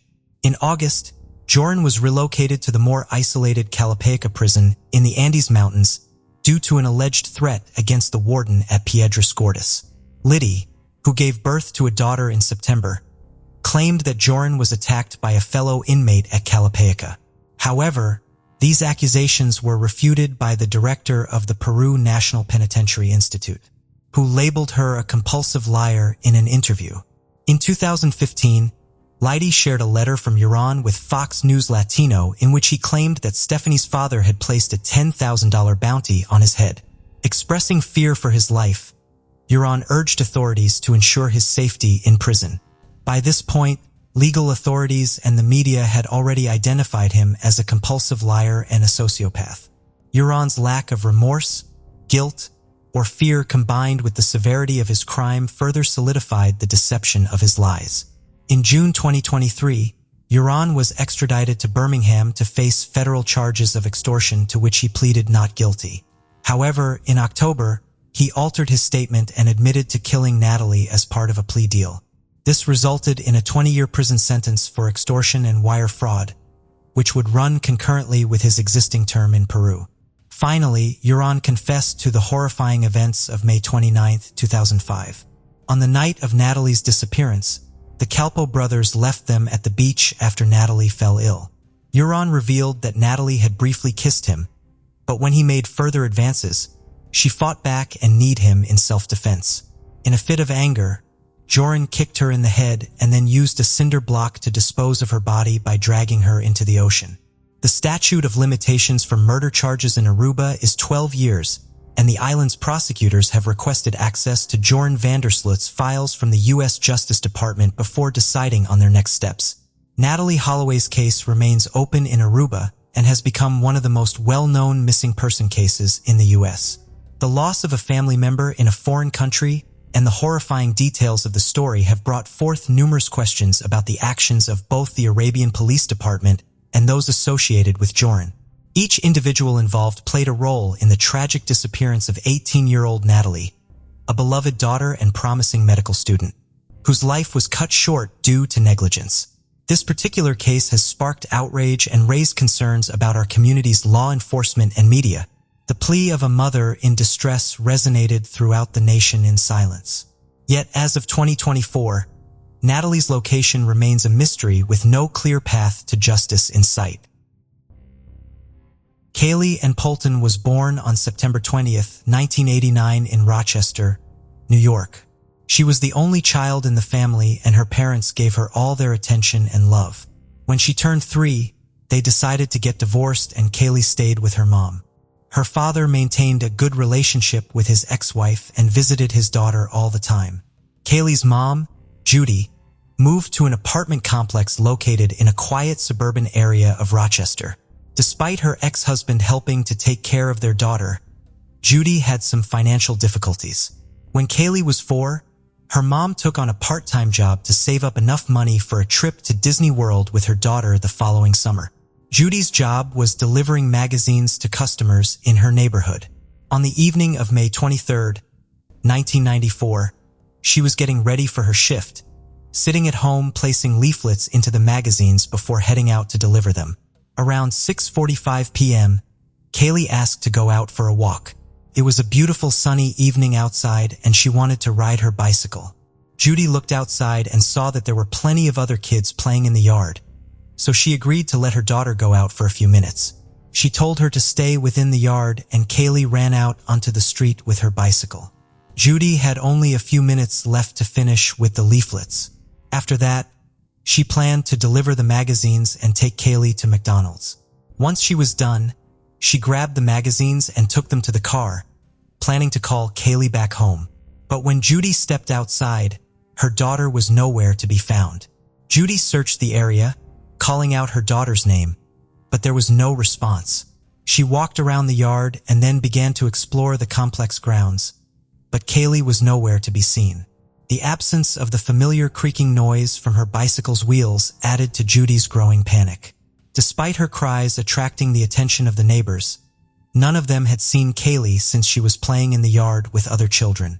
As the realization of Kaylee's disappearance sank in, the neighbors joined the search, but their efforts proved fruitless. The complex, surrounded by trees and a fence, seemed like an unlikely place for Kaylee to have wandered off on her own. Judy, fearing the worst, made the decision to contact the police. Within minutes, officers arrived and initiated a thorough search, enlisting the help of firefighters and canine units. Door-to-door searches were conducted, with the police focusing on the complex's residents as potential suspects if this was an abduction case. The residents cooperated willingly, allowing the police access to their apartments. However, despite their efforts, Kaylee and her bicycle remained elusive, leaving everyone concerned and desperate for answers. The search continued throughout the night, and at approximately 4 a.m., the case underwent a reclassification, now being treated as a kidnapping. A specialized unit took charge, and the detectives inquired with Judy about potential individuals in their lives who might harbor ill intentions towards them. They specifically inquired about Kaylee's father. Judy dismissed any possibility of his involvement as he had no conceivable motive to abduct his own daughter. The detectives then proceeded to ask if any residents within the complex had displayed peculiar or suspicious behavior. Judy shared an observation regarding a 22-year-old man named Mark who had recently moved into the complex with his wife and young son, aged 1.5. According to Judy, Mark's conduct appeared highly unusual and even alarming, had encountered each other a few times in the yard and engaged in casual conversations. On one occasion, he remarked on her daughter's beauty. Although Judy had received similar compliments in the past, the manner in which Mark expressed it struck her as peculiar. Furthermore, he made an even more unsettling statement, claiming to have been observing all the young girls in the complex, singling out Kaylee as the most attractive. Naturally, these words raised significant suspicion in the mother's mind. Consequently, she made an effort to avoid any further interaction with Mark, although they occasionally crossed paths in the yard. On one occasion, he posed a deeply concerning question to Judy, inquiring whether Kaylee would inform her if someone attempted to touch her. Judy responded affirmatively and promptly left the yard, deeming such inquiries highly suspicious. Prior to these conversations with Mark, Kaylee used to play with his son on the playground. However, since then, Judy prohibited her daughter from being in close proximity to him, even under her supervision. During her conversation with the detectives, Judy recollected another detail. A few minutes after she had ventured outside to search for her daughter, she spotted Mark in the yard, accompanying his son to the playground. She approached him and asked if he had seen Kaylee, to which he replied in the negative. Judy observed something peculiar, but in that moment she didn't give it much attention as her mind was consumed with fear for her daughter. She noticed that his sneakers were missing shoelaces. The detectives made the decision to interrogate Mark and brought him in for questioning. He denied any involvement in Kaylee's vanishing and even consented to undergo a polygraph test. The examiner did not detect any deceptive responses leading to Mark's release. Furthermore, Judy herself essentially provided him with an alibi as she witnessed him at the playground with his son during the exact time she was searching for her daughter. The police also conducted a search of his apartment in the early stages of the investigation, but they did not discover Kaylee's bicycle or the girl herself. Consequently, Mark ceased to be considered a suspect and the detectives continued their inquiry. With no viable leads, they began to investigate Judy for potential involvement in her daughter's disappearance. Judy understood that this was a standard procedure and cooperated by answering all their questions repeatedly. However, the fact that the police, lacking other suspects, were dedicating so much time to her only intensified her anguish. News about Kaylee's disappearance soon spread through local media as well as billboards and flyers across the city. The police received an abundance of tips, surpassing 1,000 in number, and investigators promptly followed up on each one. Unfortunately, all of them turned out to be dead ends, resulting in the case going cold for several months. Despite the lack of progress, Judy never lost hope of finding her daughter alive. She resigned from her job and devoted all her time to the search. She diligently printed and distributed flyers, reached out to various media outlets, and did everything possible to keep the case in the public's consciousness. Some compassionate individuals also joined her cause, assisting not only with flyer distribution but also managing to raise $100,000 as a reward for any valuable information regarding Kaylee's disappearance. Judy's efforts to find her daughter didn't go unnoticed. She managed to gain national attention for the case, appearing on the Oprah Winfrey Show and having the information about Kaylee's disappearance featured on a popular TV show dedicated to unsolved crimes. In addition, Judy collaborated with local businesses to ensure that flyers with information about Kaylee's disappearance were prominently displayed in their offices, establishments, and even on commercial vehicles. She even convinced 2 airlines to include these flyers in ticket envelopes. All of these efforts led to new leads, which the police diligently investigated. However, despite their best efforts, the case remained unsolved for 2 years. Then, on August 9, 1996, something unexpected happened. A woman called the police and revealed a shocking confession from her husband, Mark Christie, who happened to be Judy's neighbor. The police were surprised by the woman's story, but they faced a significant obstacle. According to state law, any information shared between spouses was protected and couldn't be used in court. This meant that even if Mark's confession was true, the police couldn't arrest or question him based on it. Furthermore, Mark's apartment had already been searched early in the investigation, and he had been seen in the yard with his child shortly after Kaylee's disappearance, raising doubts about his involvement. Despite these challenges, Detective Croft, who had listened to Mark's wife's story, decided to speak with him. He discovered that the man and his family had left Kaylee's complex shortly after her disappearance following serious allegations. It was revealed that Mark had been accused by the parents of 2 girls for being naked in his doorway, visible to all. Although no investigation was carried out due to the fact that he was technically in his own home, the detective found the situation highly suspicious. Mark had relocated to a city 50 miles away from Rochester, prompting Croft to follow. However, upon arrival, he was greeted by an unexpected turn of events. Instead of Mark, his mother answered the door and informed Croft that her son would only speak to the police in the presence of a lawyer whom they had already contacted.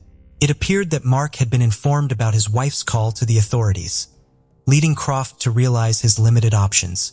Since any confession made to his spouse could not be used in court, Mark's attorney could easily prevent the police from questioning him, allowing Mark to avoid prosecution. Nevertheless, Croft was not prepared to give up just yet. While conversing with Mark's mother, the man himself eventually emerged and the detective successfully persuaded him to answer a few questions regarding Kaylee's case. Croft proposed they continue their discussion over coffee at a nearby restaurant.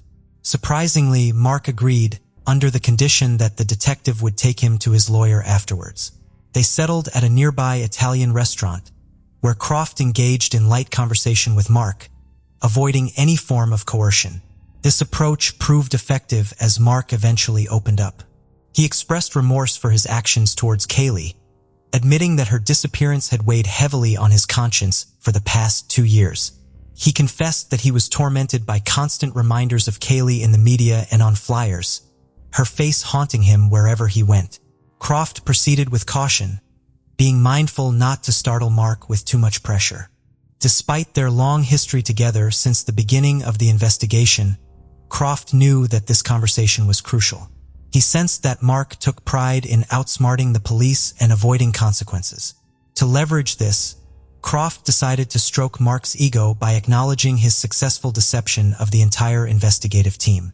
This tactic proved effective as Mark, although hesitant to boast, admitted that his method of disposing of the bicycle was indeed clever. Mark offered to share the details but made it clear that he would only discuss the bicycle and nothing more. Croft maintained a gentle and amicable demeanor to keep Mark at ease and extract as much information as possible, assuring him that he could refrain from discussing any topics he wished to avoid. Mark then disclosed that Kaylee's bicycle had been concealed in his apartment for 3 days following her disappearance. Aware that the police could search any residence without a warrant in cases involving endangered children, Mark exploited a legal loophole. He dismantled the bicycle and concealed its parts in various locations around his apartment that were obviously too small to accommodate a child. Some pieces were wrapped in clothing and stashed in closets, while others were placed in small bags and transported to his car. Mark then disposed of the parts gradually, taking them far away from his residence.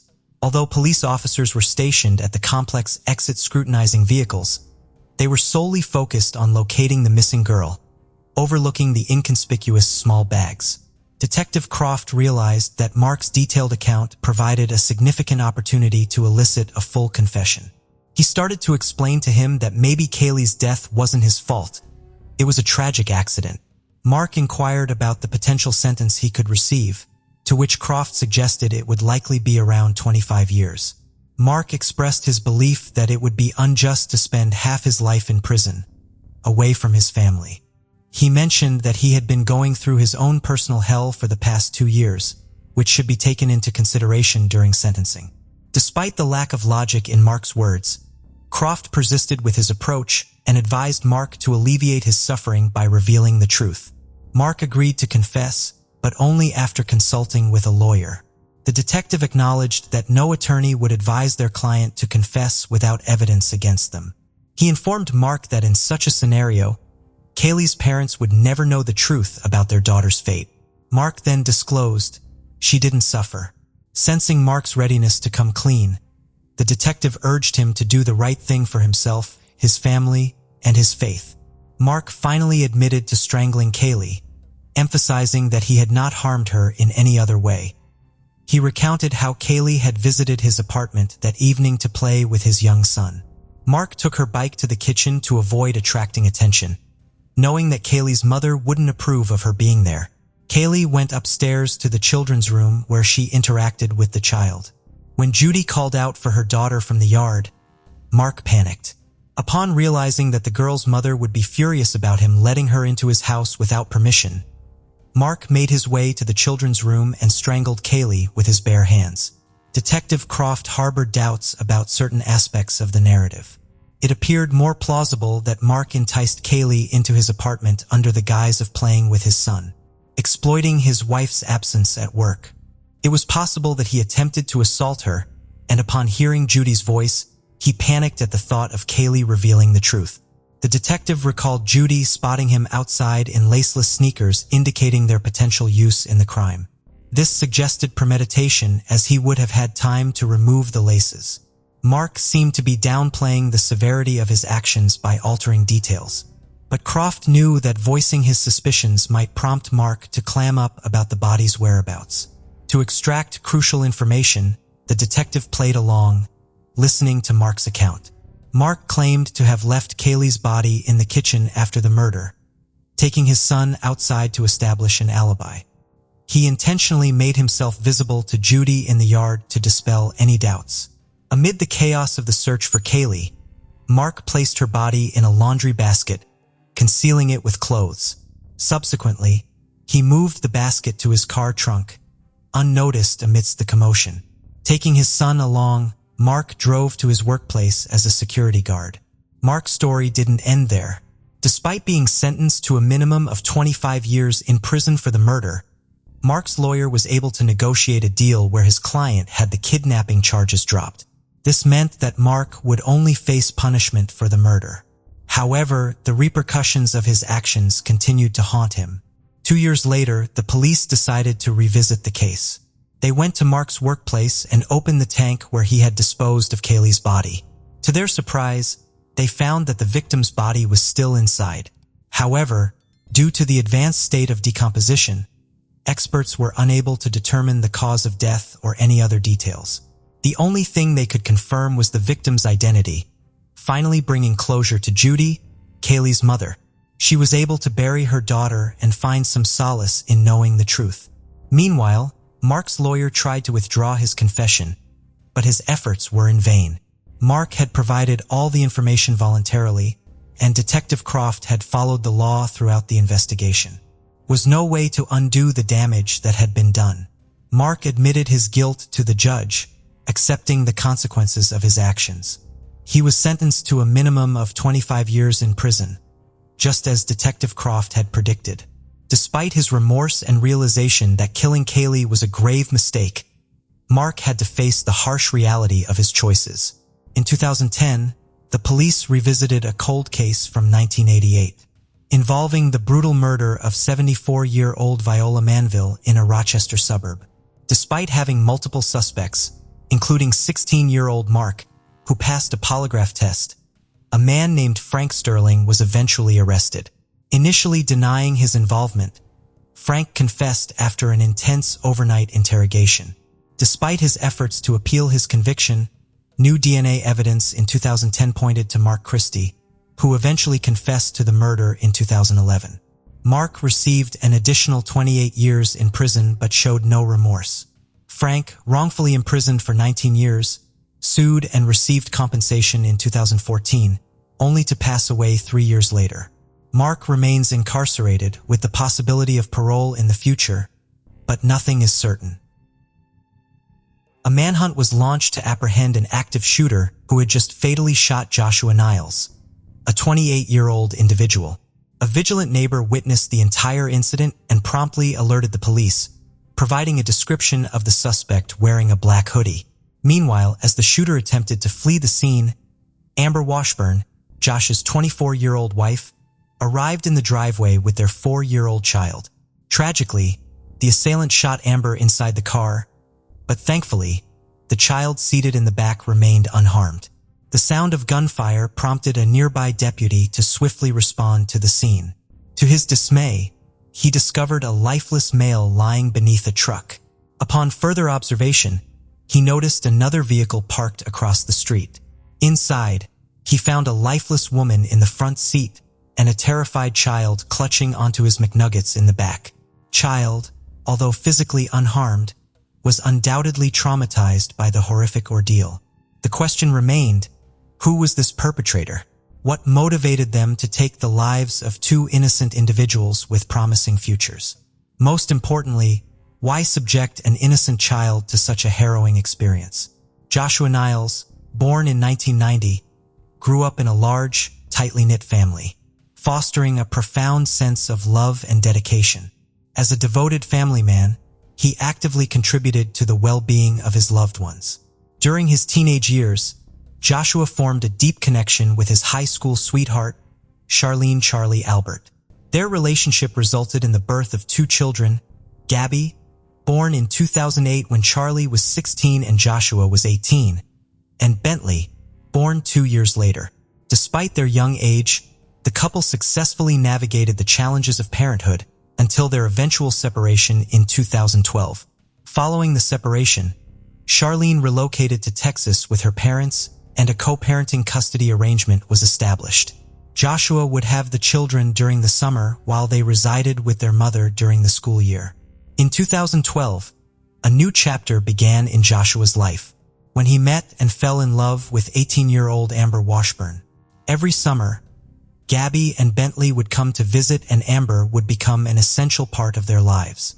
The love story between the couple continued to flourish, and in 2014, they welcomed their son, Joshua Jr. While Joshua worked as a landscapist, Amber pursued a career in an overnight bakery.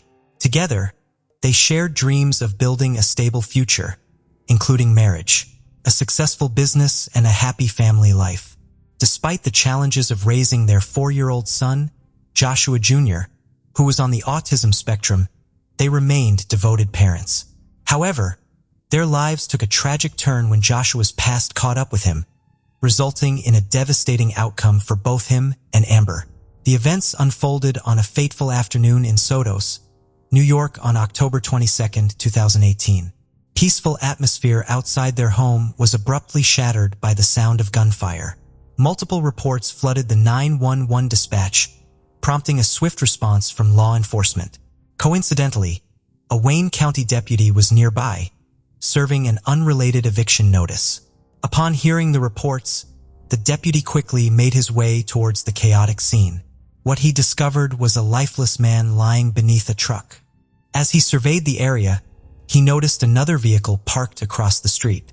Upon closer examination, he found a lifeless woman in the front seat and a terrified child clutching his McNuggets in the back.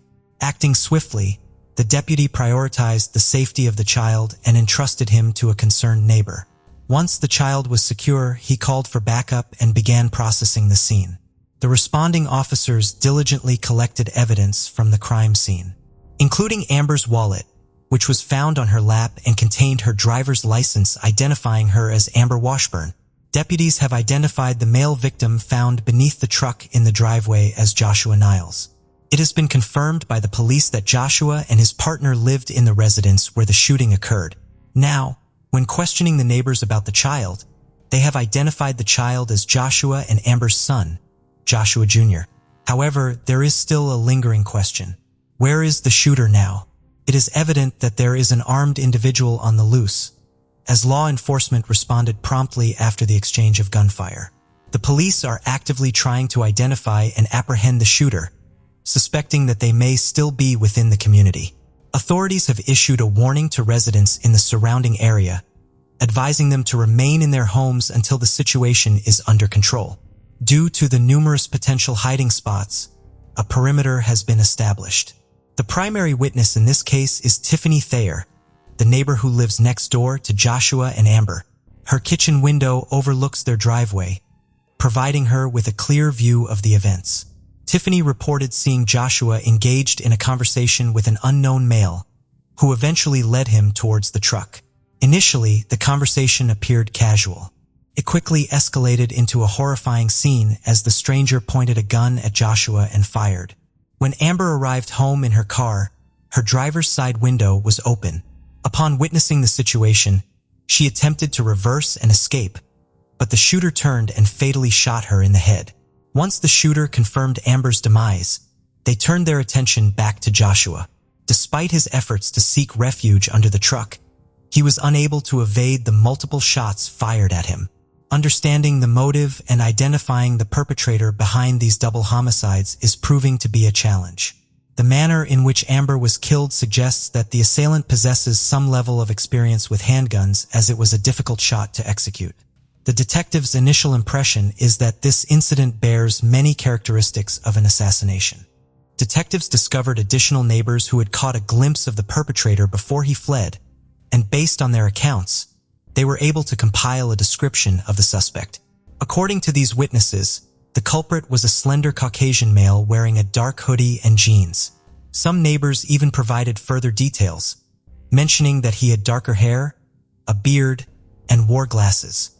Initially, the officers initiated a manhunt with the assistance of canine trackers, attempted to track down the shooter by scent. One of the neighbors also provided valuable information regarding the shooter's last known direction of travel, which led towards the rear of the house and over a fence. The canine tracker was alerted to a piece of black cloth, later identified as a ski mask or balaclava, which became a crucial piece of evidence in identifying the shooter. The investigation continued as they followed the trail through the neighborhood. Eventually, the police reluctantly accepted the fact that the shooter had managed to escape the perimeter. Meanwhile, homicide detectives focused on speaking with Joshua and Amber's son in order to gain a better understanding of the events. Unfortunately, due to being on the autism spectrum and nonverbal, the child was unable to provide any information during the initial investigation. At the crime scene, the forensic unit meticulously processed the driveway where the shooting occurred. Their examination revealed that Joshua had been shot a total of 10 times. All the shell casings recovered were from the same firearm, consistent with the witness statement provided by Tiffany Thayer. This confirmed that there was only one shooter involved. The detectives only recovered 9mm shell casings, which they hoped would help in matching the gun if a suspected weapon was found. It was evident that Amber had also been killed with the same gun.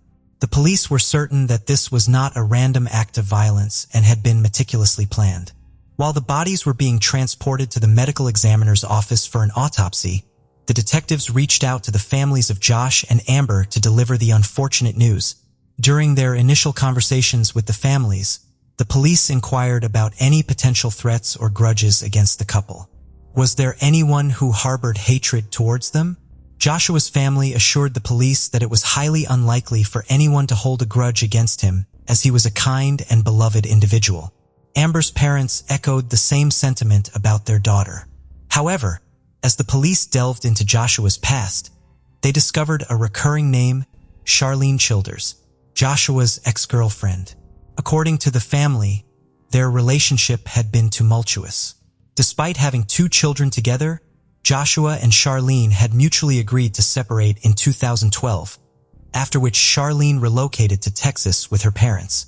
There, she married Chase Childers, who had played a role in raising Joshua's children. Unfortunately, this marriage also ended in divorce when Charlene engaged in an affair with the town's police chief, Timothy Dean. Their relationship began as a friendship during Charlene's employment at the Animal Control Department, which collaborated closely with the police department.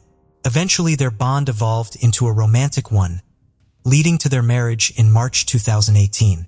Charlene frequently shared pictures of her new family, including Tim, on her social media accounts.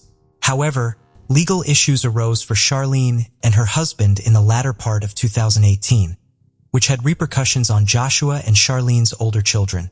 It was at this point that the pieces of the puzzle started to come together, offering a glimmer of hope for the detectives working to solve the case.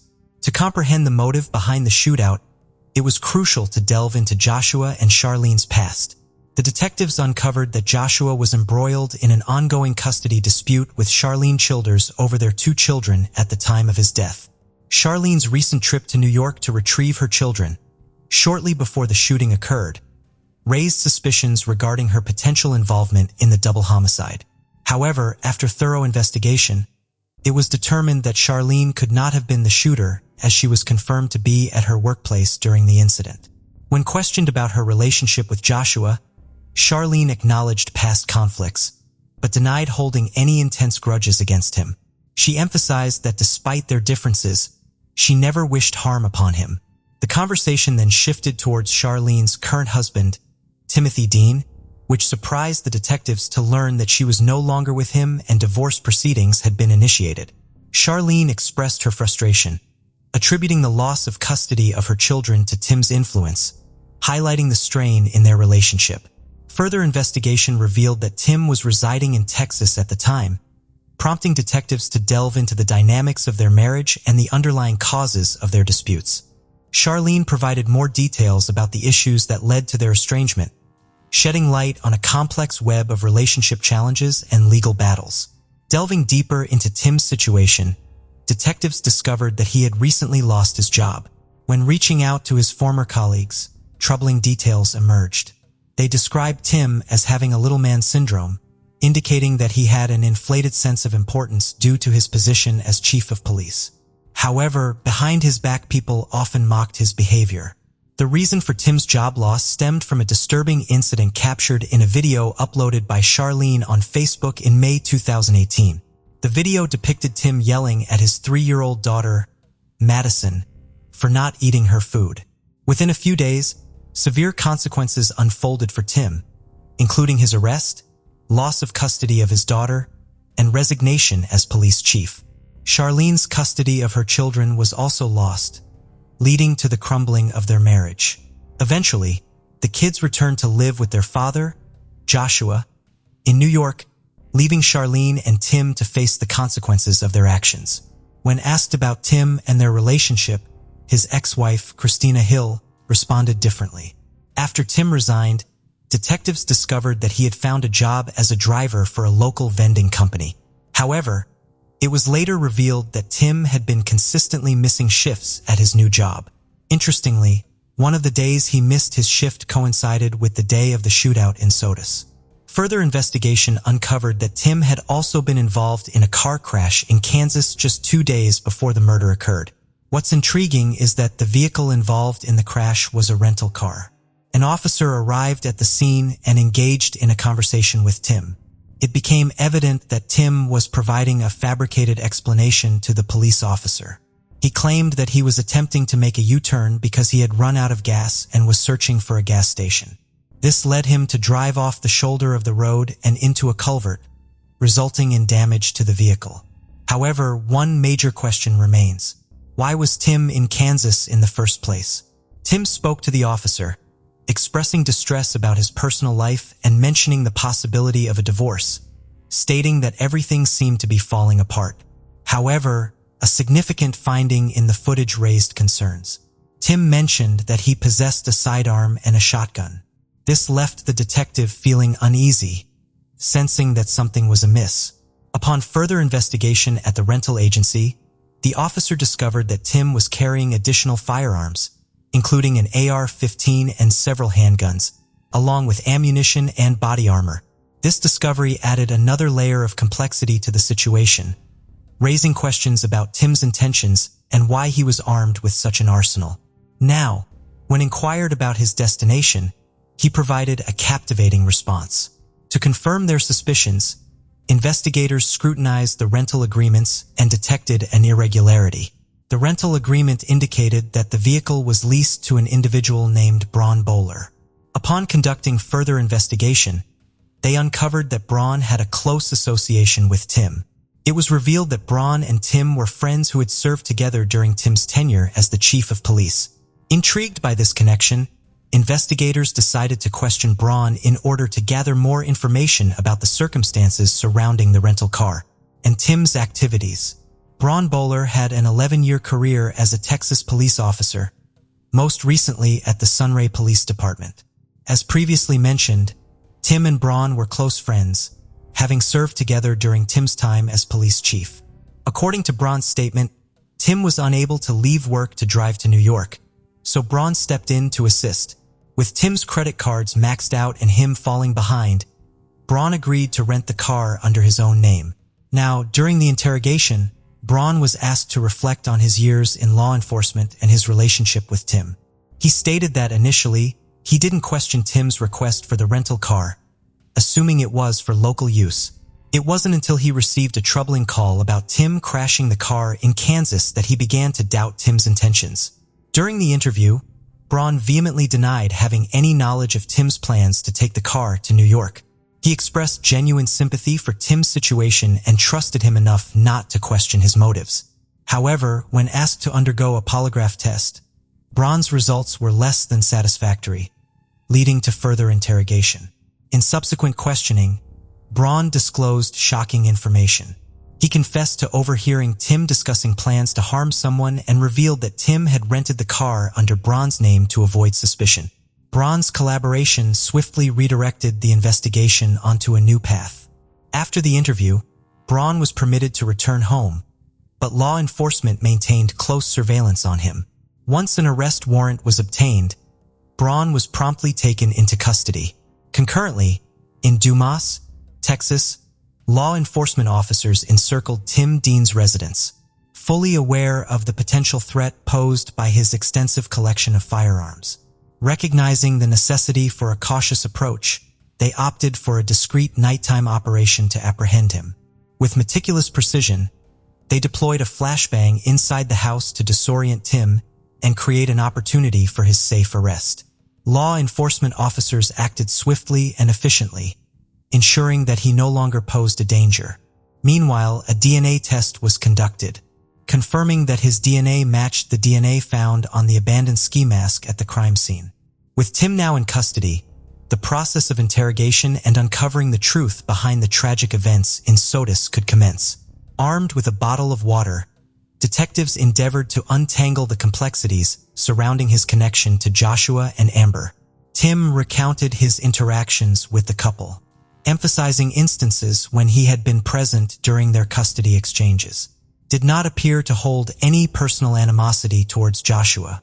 The detectives then dropped a bombshell, presenting evidence that placed Tim in the vicinity of the crime scene at the time of the murders. They sought an explanation for his presence in New York. Tim's account was somewhat vague. Initially, he claimed to have intended to reconcile with Charlene's uncle.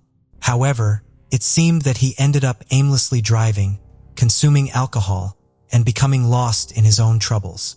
The detectives intensified their efforts, attempting to make Tim confront reality. They reminded him of the gravity of the situation and stressed the importance of taking responsibility for his actions. Despite their persistent urging, Tim remained steadfast in his denial of any involvement in the murders. Upon concluding the interrogation, the detectives came to the realization that their efforts were futile.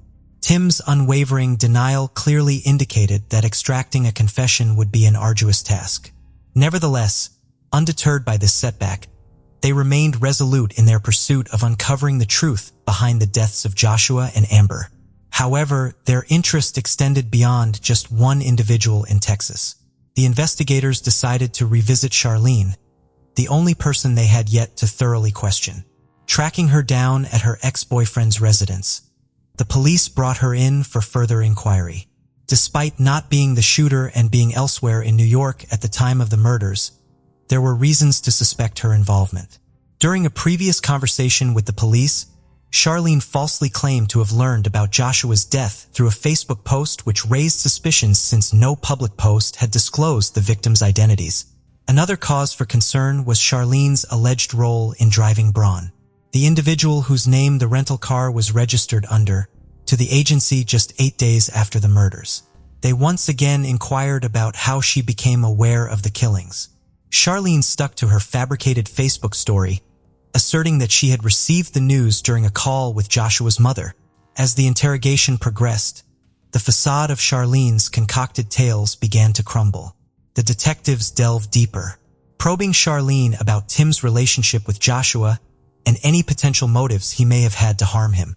Charlene disclosed that Joshua had previously been abusive towards her, but emphasized that Tim had never spoken ill of him except for expressing a willingness to confront him if necessary.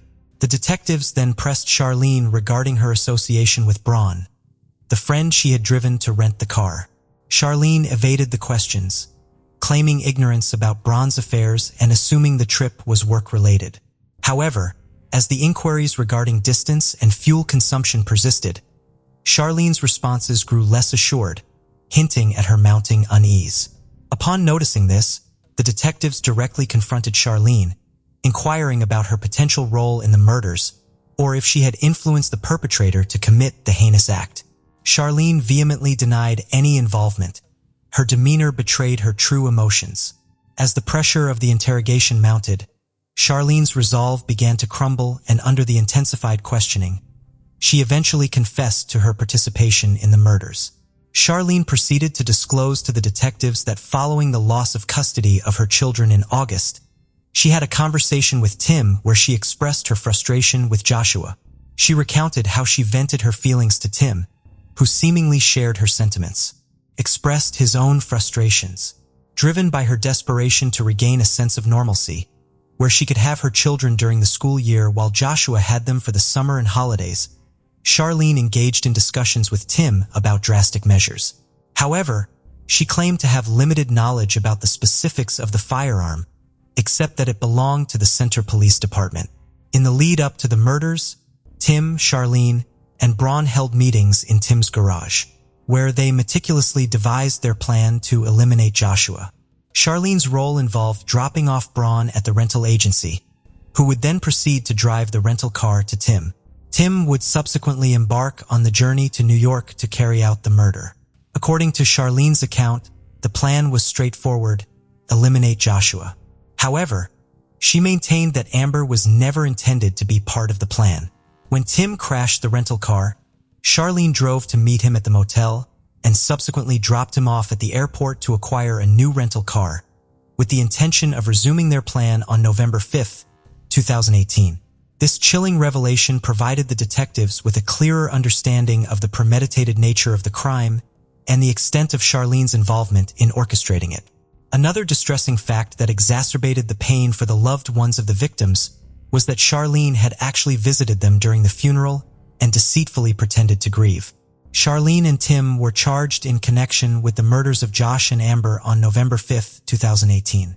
Wayne County Sheriff Barry Vert suggested that the double homicide was a result of a child custody battle, with Timothy being the one who pulled the trigger. Timothy faced charges of first-degree murder and 2 counts of second-degree murder. Despite being in Texas at the time, he was expected to be extradited to face the charges. Charlene, on the other hand, was charged with conspiracy and other offenses and was being held in the Wayne County Jail. Charlene pleaded guilty on June 27, 2019 and testified against Timothy as part of a deal with the prosecutor. She disclosed that the plan involved stealing a gun from the Sunray Police Department in Texas, where Timothy had previously served as police chief. Prosecutors claimed that Timothy then traveled back to New York State to carry out the murders. When questioned about Joshua's death and the custody battle, Charlene confessed, "I got what I wanted." Timothy Dean was found guilty of 2 counts of murder by a jury and was sentenced to life in prison without the possibility of parole in August 2019. The judge informed Timothy that he would spend the rest of his life behind bars, highlighting his lack of emotion or remorse during the trial and labeling him as a classic psychopath. During the court proceedings, Braun Bowler, the former police officer who assisted Dean in renting a car for the crime, faced emotional statements from the families of the victims. They expressed their grief over the loss of their loved ones and the devastating impact on their lives. Braun pleaded guilty to conspiracy to commit murder and served 1 year and 4 months in prison before being released. Meanwhile, Charlene was sentenced to 28 years in prison for her involvement in the murders. The judge described it as one of the most senseless and tragic cases he had ever presided over. The families of the victims were left to grapple with the profound loss caused by the senseless violence, orchestrated by those they once trusted.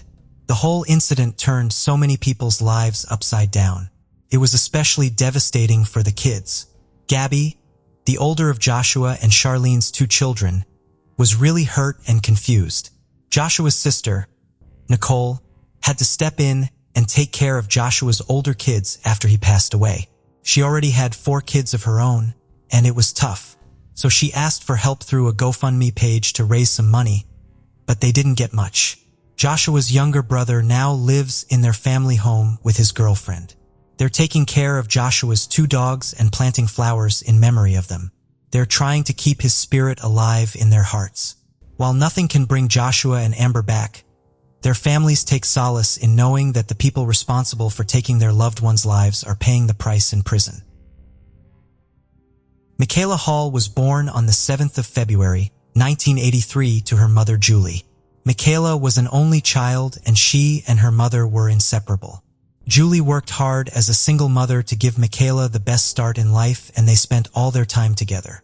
Michaela grew into a happy and confident young woman with a close group of friends with whom she enjoyed going out. Michaela would go on to marry a local Oxford man, but it would later fall apart and the pair would split. This was an extraordinarily difficult time for Michaela, trying to adjust to the end of the relationship. One of Michaela and Julie's favorite things to do would be to go on holiday to Turkey. During one of these trips, Julie met a man called Mehmet Sahin. Mehmet said he knew instantly that she was the one for him. After falling in love, the pair were wed in 2002, and Mehmet moved to the UK to live in Oxford with his wife and stepdaughter. In 2007, Michaela went to Turkey again. It was here that she met a waiter who worked at the resort, a man called Ensar Joel. They soon began a relationship and she quickly fell for him, returning to Turkey not long after to see him again. After coming back to the UK a couple of weeks later, Michaela found out she was pregnant. She was determined to make the relationship a success and couldn't wait to meet her baby. The pair had a long-distance relationship and she would travel to Turkey every few months to see Ensar. In 2008, they welcomed their first child, a daughter. Just a few weeks after the birth, she discovered she was pregnant again, and the couple had a baby boy the following year. Being a mother was everything to Michaela. Her friend described her son and daughter as being her right and left arm. Julie also adored her grandchildren and absolutely doted on them. After the births of their children, the true nature of Ensar's personality would start to come through. He exhibited extremely controlling and possessive behaviors. When she was in Turkey, he would tell her where she could and couldn't go, and what she could and couldn't do. Even when she went back to the UK, he would continue to control her despite him being in Turkey. Michaela wanted her children to have their father in their lives, and she wanted him to come to the UK so they could be together and try and make their relationship work. Being a working mother with 2 young children meant life was busy and money was tight for Michaela, but determined to make it work, she would spend a lot of money flying out to Turkey to see Ensar, sometimes taking the children with her and other times leaving them in the care of her mother. As Ensar did not like to share attention with the children, he would take advantage of how giving she was. Her finances would take a massive hit because of this. She would buy him gifts in the UK and send them out to him. According to those that knew the couple while he was still out in Turkey, his relationship with Michaela didn't matter to him, and he continued to have sexual relations with other women. The abuse in the relationship would start to escalate. When Michaela went out to Turkey with the children to see him, Julie had also gone, and she remained at the hotel to look after her grandchildren. Michaela and Ensar had returned in the early morning hours, and an argument broke out in the kitchen. As he began to raise his voice, Michaela told him to be quiet because the children were asleep and she did not want them to be woken up. Ensar then raised his fist and went to strike Michaela. Julie stepped in between them and tried to stop him, but he shoved her out of the way and then struck Michaela. Julie told friends that when she looked in his eyes, she thought he wanted to kill her. After having a bad feeling about him for so long, this incident only made Julie's hatred for him grow. Michaela continued to hold on to the hope that once he left Turkey and moved to the UK to settle with her and the children, that their relationship would start to get better, but more problems would arise. Ensar had absconded from Turkey's national service, and he was not allowed to move to the UK until he had completed this, and his visa was put on hold.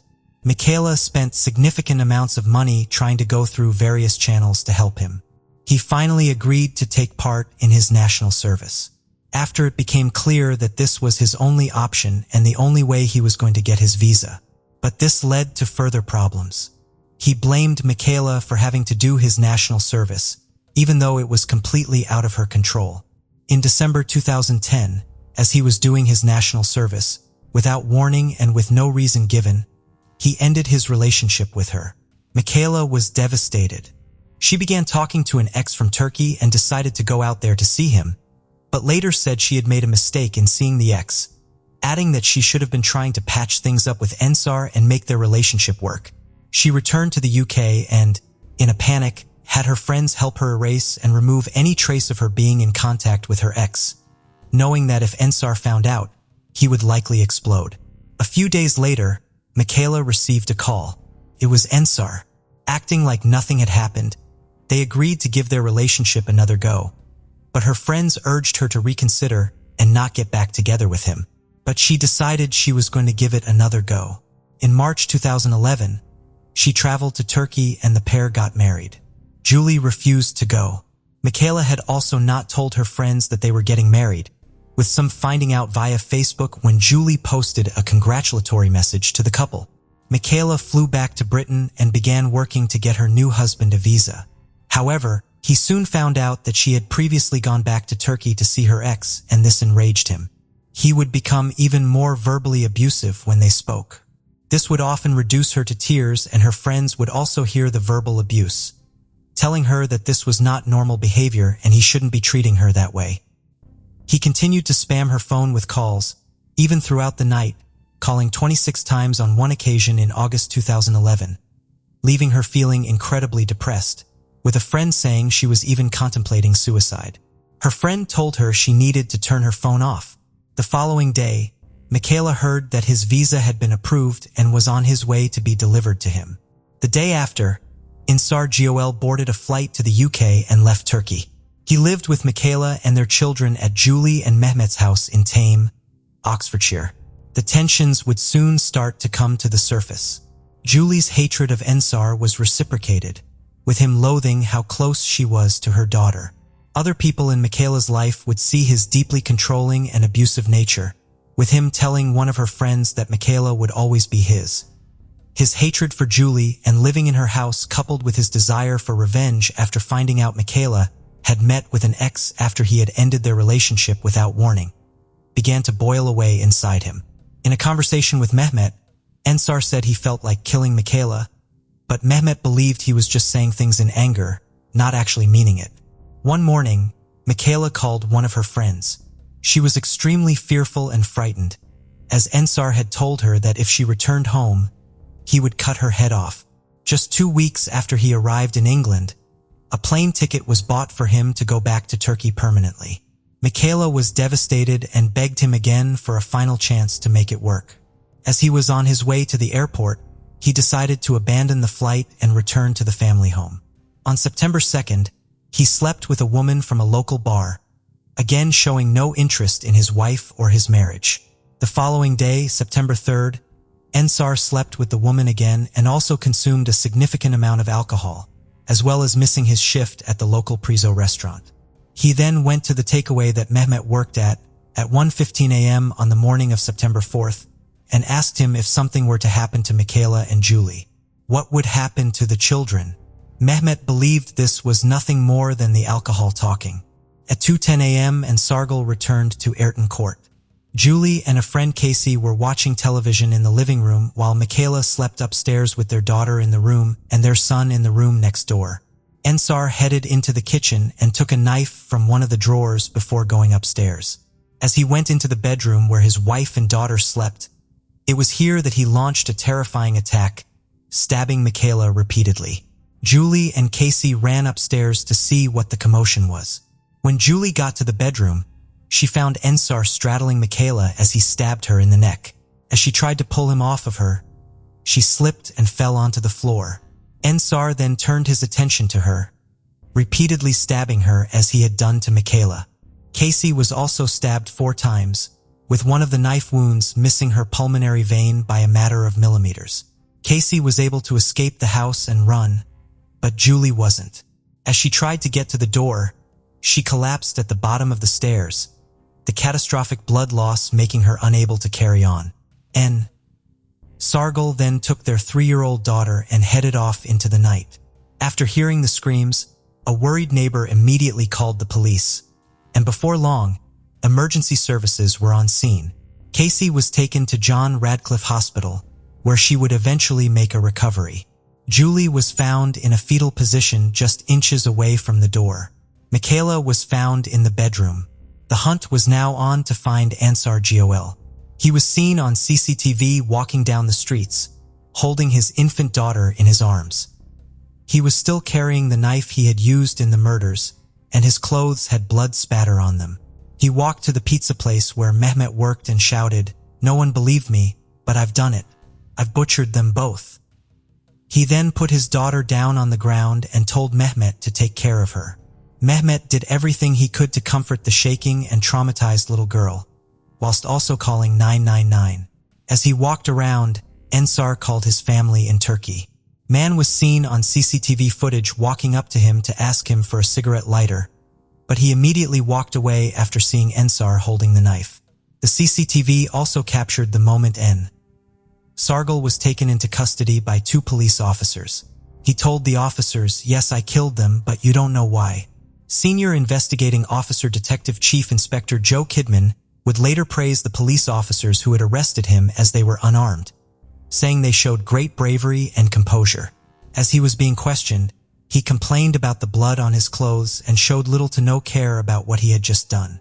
Just 3 hours before committing the murders, he sent a message to his cousin on Facebook saying, "Have a look, all the English papers will talk of me tomorrow. The crazy Turk wolf who covered London in blood. The knife is ready. You know I'm handy with a knife, good with knives." Postmortems were carried out on Julie and Michaela, and it was determined that most of the stab wounds had been to the chest and neck, leading to extensive blood loss. Julie was stabbed more than 50 times, and Michaela suffered more than 40 stab wounds. This had all happened in front of their 3-year-old daughter, with their 2-year-old son in the next room. Ansar Gol was charged with the murder of his wife and mother-in-law and the attempted murder of Casey. He was scheduled to appear at Oxford Magistrates Court that Tuesday, and he entered a plea of not guilty to all charges. May 2012, it was now time for Ansar Gol to stand trial. His behavior was shocking. He was photographed going into court, grinning for the photographers. He laughed and smiled as he sat in the dock, showing no remorse or regret for taking the lives of 2 people and ruining the lives of so many others. He argued that he had been trapped in the marriage and that he didn't love Michaela, but his behavior had shown he was more than happy to string Michaela along if it meant he could benefit from it. When it came time for him to testify as to what had happened on the night of September 4th, he told the court that Julie had been the one to attack him and he had acted in self-defense, at one point taking a pen off of his interpreter and making a stabbing motion before the judge intervened and told him to give the pen back to the interpreter. He said that he had been unhappy in his marriage and that he had felt forced to marry Michaela. The argument that he had acted in self-defense did not stand up. The amount of stab wounds that Michaela and Julie had suffered went way beyond what a reasonable person could consider self-defense. The work done by the police and the prosecution blew his self-defense story apart. The scene of the crime, the blood pattern analysis, and the damage done to the furniture painted a very different picture that he had been the one to attack Michaela and Julie and not the other way around. Michaela and Julie's loved ones sat in the public gallery and cried as the CCTV footage of him walking through the town, still holding the knife, was played. The prosecution lawyer, Dafith Enoch, told the courtroom that the marriage between the pair had been an unhappy one, compounded by the fact that Ensar missed Turkey, but he added that neither one of these things could excuse or explain why he had done what he had done, something he called the senseless slaughter born out of premeditated, ruthless violence. Richard Ruck from the South Central Ambulance Service testified at the trial, saying he would never forget the look in Michaela's eyes, saying it was one of suffering and pain, a look he would take with him to the grave. Casey also testified, saying she had rushed upstairs with Julie after hearing the commotion. She added that testifying in court was the hardest thing she had ever had to do. May 31st, 2012. The jury returned their verdict. Insar Gol was found guilty of the attempted murder of Casey and the murders of Julie and Michaela. He was sentenced to life in prison with 36 years for each murder and 12 for the charge of attempted murder, with these sentences running concurrently. The judge told him, "I have no doubt that you intended to kill your wife Michaela and your mother-in-law Julie. These brutal murders were planned and premeditated. You say you were unhappy here and didn't get on with your mother-in-law. I totally reject any suggestion that anything she said or did provides you with any mitigation. The pain and suffering you have caused to the family will plainly be long-lasting and with them for the remainder of their lives." Ensar nodded and smiled as the sentence was given. As he was led out of the dock, Ensar began to smile, laughing and pointing at himself as he mouthed, Me. For the loved ones left behind, they said no sentence would ever be enough. Mehmet said, "I met Julie when I was 23 years old, and I was so lucky to have 12 years with the one and only love of my life. I know that she loved me as much as I loved her."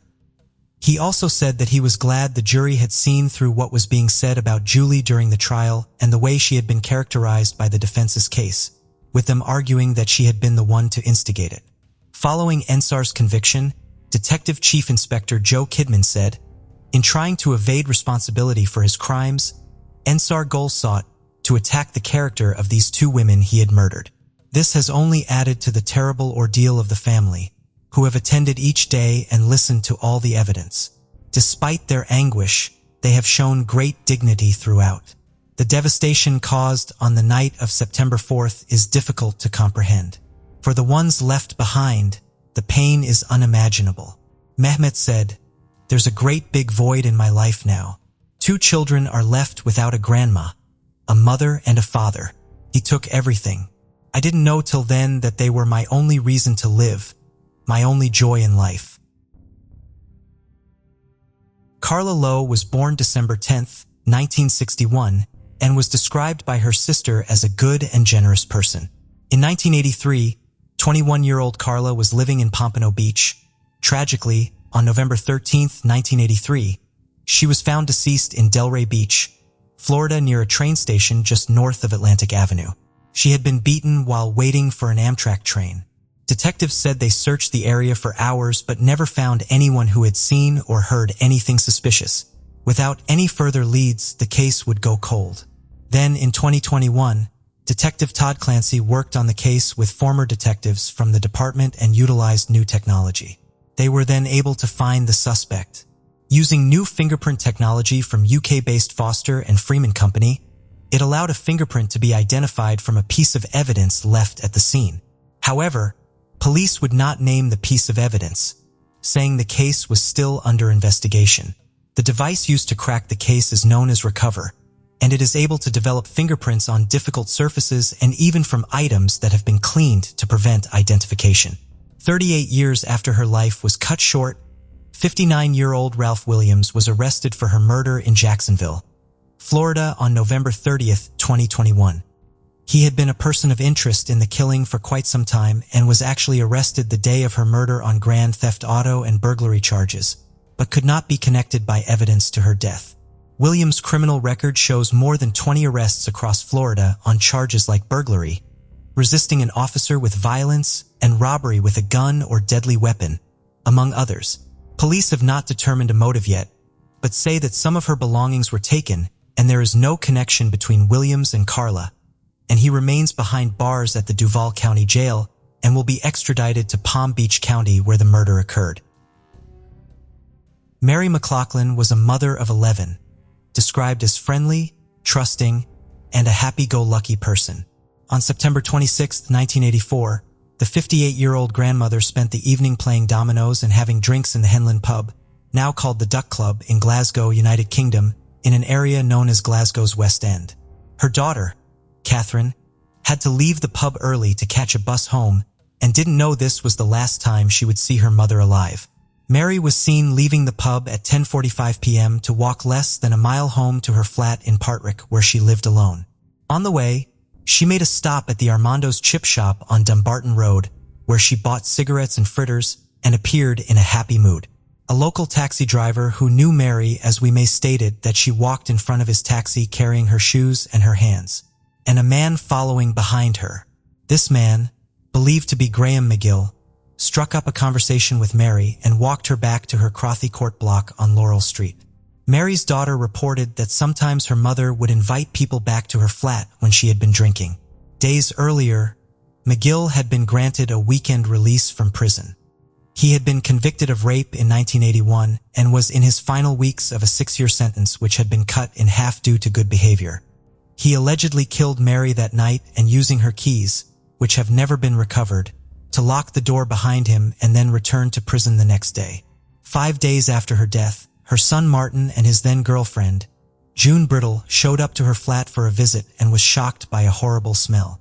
He kicked the door in and June, who has since passed away, entered the flat and discovered the crime scene and came out screaming. Mary's cause of death was strangulation, but with little information beyond this, the case would go cold. Over the years, there were several attempts at developing a profile of the suspect that were unsuccessful. Then in 2019, experts decided to untie a knot in the ligature and examine the area of the knot that had been protected from contamination all those years. That's when they were able to develop a DNA profile that did not belong to Mary. When the profile was run through the Scottish database, police finally had a suspect, Graham McGill. His DNA profile was also found on a cigarette butt, on Mary's dress, and on a bra that he took from the flat, which was later found in a nearby garden. After McGill's conviction, he was also jailed for life in 1999 for a brutal assault with intent to ravish, but released on parole in 2007. On December 4, 2019, 59-year-old sex offender McGill was arrested at his home for Mary's murder. During the investigation, his ex-wife said that in 1988, he confessed to killing a woman he met in a pub after going back to her flat and then threatened to kill her if she ever told anyone. Although he got to live free for 35 years, he was ordered to be imprisoned for at least 14 years. One of her daughters, Gina, wrote a book about her mother to keep her memory alive titled Diamonds and Pearls. It is named after a lyric in her late mother's favorite song, Little Things Mean a Lot by Kitty Collin. Mary's family waited a long time for justice, and hopefully McGill's arrest will provide them some form of resolution. Nancy Jane Doherty was born May 24, 1948. In 1986, she was a mother of 2 living in Chisholm, Minnesota, and worked at a local nursing home as an aide. She also volunteered as an emergency medical technician for the Chisholm Ambulance Service. On July 16, 1986, at the age of 38, her boyfriend dropped her off at home just after midnight. She had plans to move to the Twin Cities the next day to attend school to become a paramedic. When her boyfriend could not get in touch with her, he asked law enforcement to do a welfare check at her home. That's when they found her deceased inside. She had been physically and sexually abused and strangled. Evidence indicated that a struggle had taken place inside and outside her home. Police would find male DNA from bodily fluids and under her fingernails. Witnesses said that they had heard a woman screaming in the early morning hours but did not report it. DNA was recovered from the scene but did not match anyone in the criminal DNA database. Over the years, authorities compared over 100 DNA samples from potential suspects, but none resulted in a match. According to old news articles, the case was complicated because Nancy had hosted a party to celebrate her daughter's high school graduation shortly before her death, so there were lots of extra fingerprints and DNA around the house. In 2020, the Chisholm police contracted with Parbon Nanolabs and had hopes of developing new leads using public genealogy databases. This led investigators to Michael Allen Carbo Jr. He was 18 years old at the time of the murder and had lived within a mile of Nancy, and went to school with her children.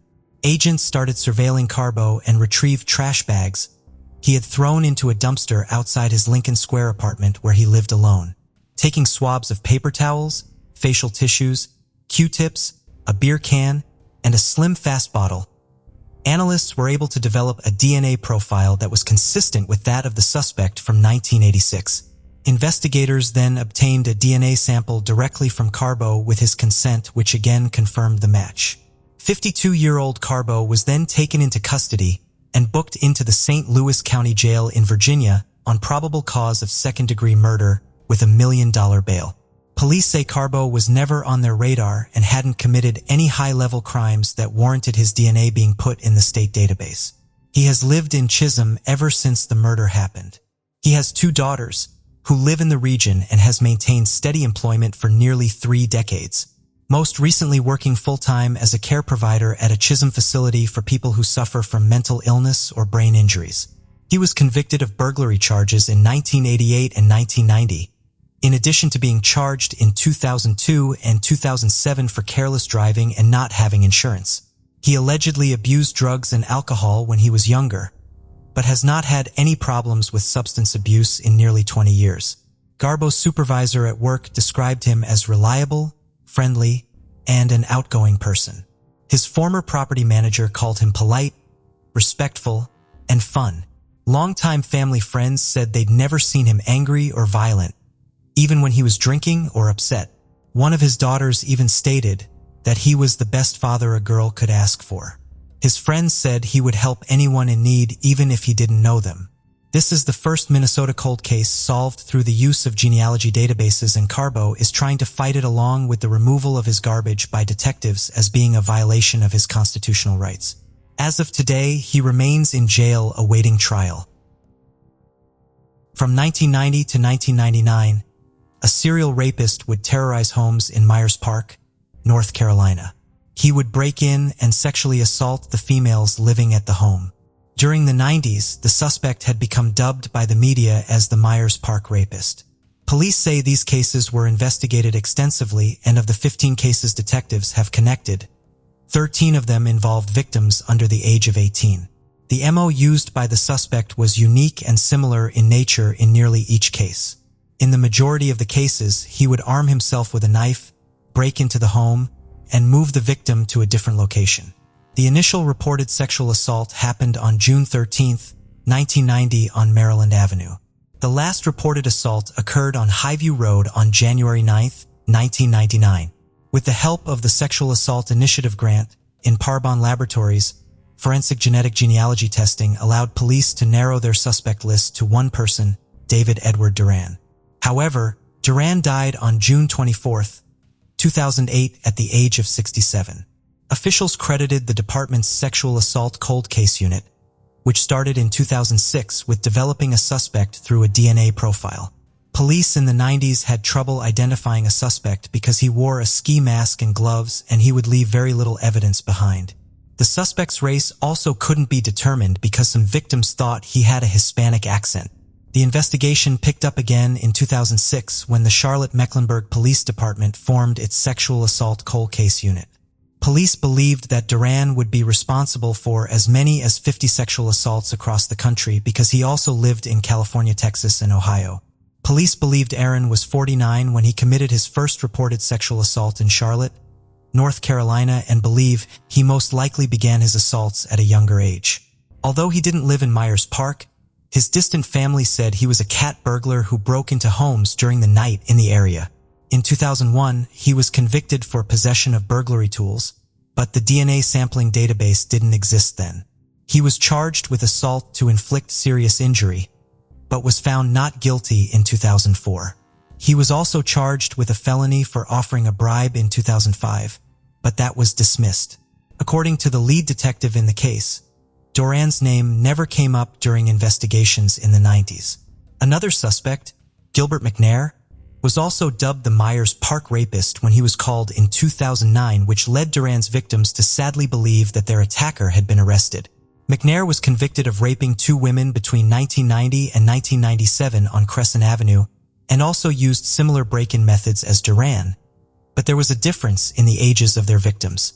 McNair targeted women 21 to 28 years old, while Duran attacked mostly minors. Thankfully, now Duran's victims now have some closure. Andrea Michelle Bowman was born Alexis Miranda Badger on June 23, 1974 in New Orleans, Louisiana.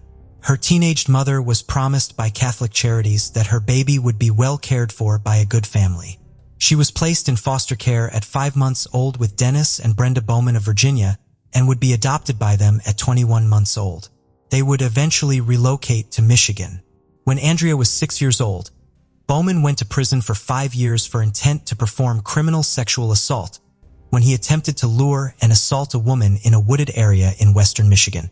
The 18-year-old woman was riding her bicycle when Bowman approached on a motorcycle and tried to force her to walk into the woods. She was able to escape when someone in a truck pulled up to help. He was also the suspect in abducting a 6-year-old girl, and his wife supported him through it all. He also had a criminal record even before adopting Andrea, which disallowed him from being able to join the Navy, but was somehow able to adopt a child. In 1988, at age 14, Andrea told her guidance counselor at her high school that she was fearful of going home. The school involved law enforcement who interviewed her, and she told them Bowman often molested her. However, a social worker returned Andrea to her home and confronted her parents about the allegations. And of course, they refused the allegations, claiming that she was just being rebellious after finding out that she was adopted. Shortly after the allegations were made, the family would move to a very rural area in Hamilton, Michigan.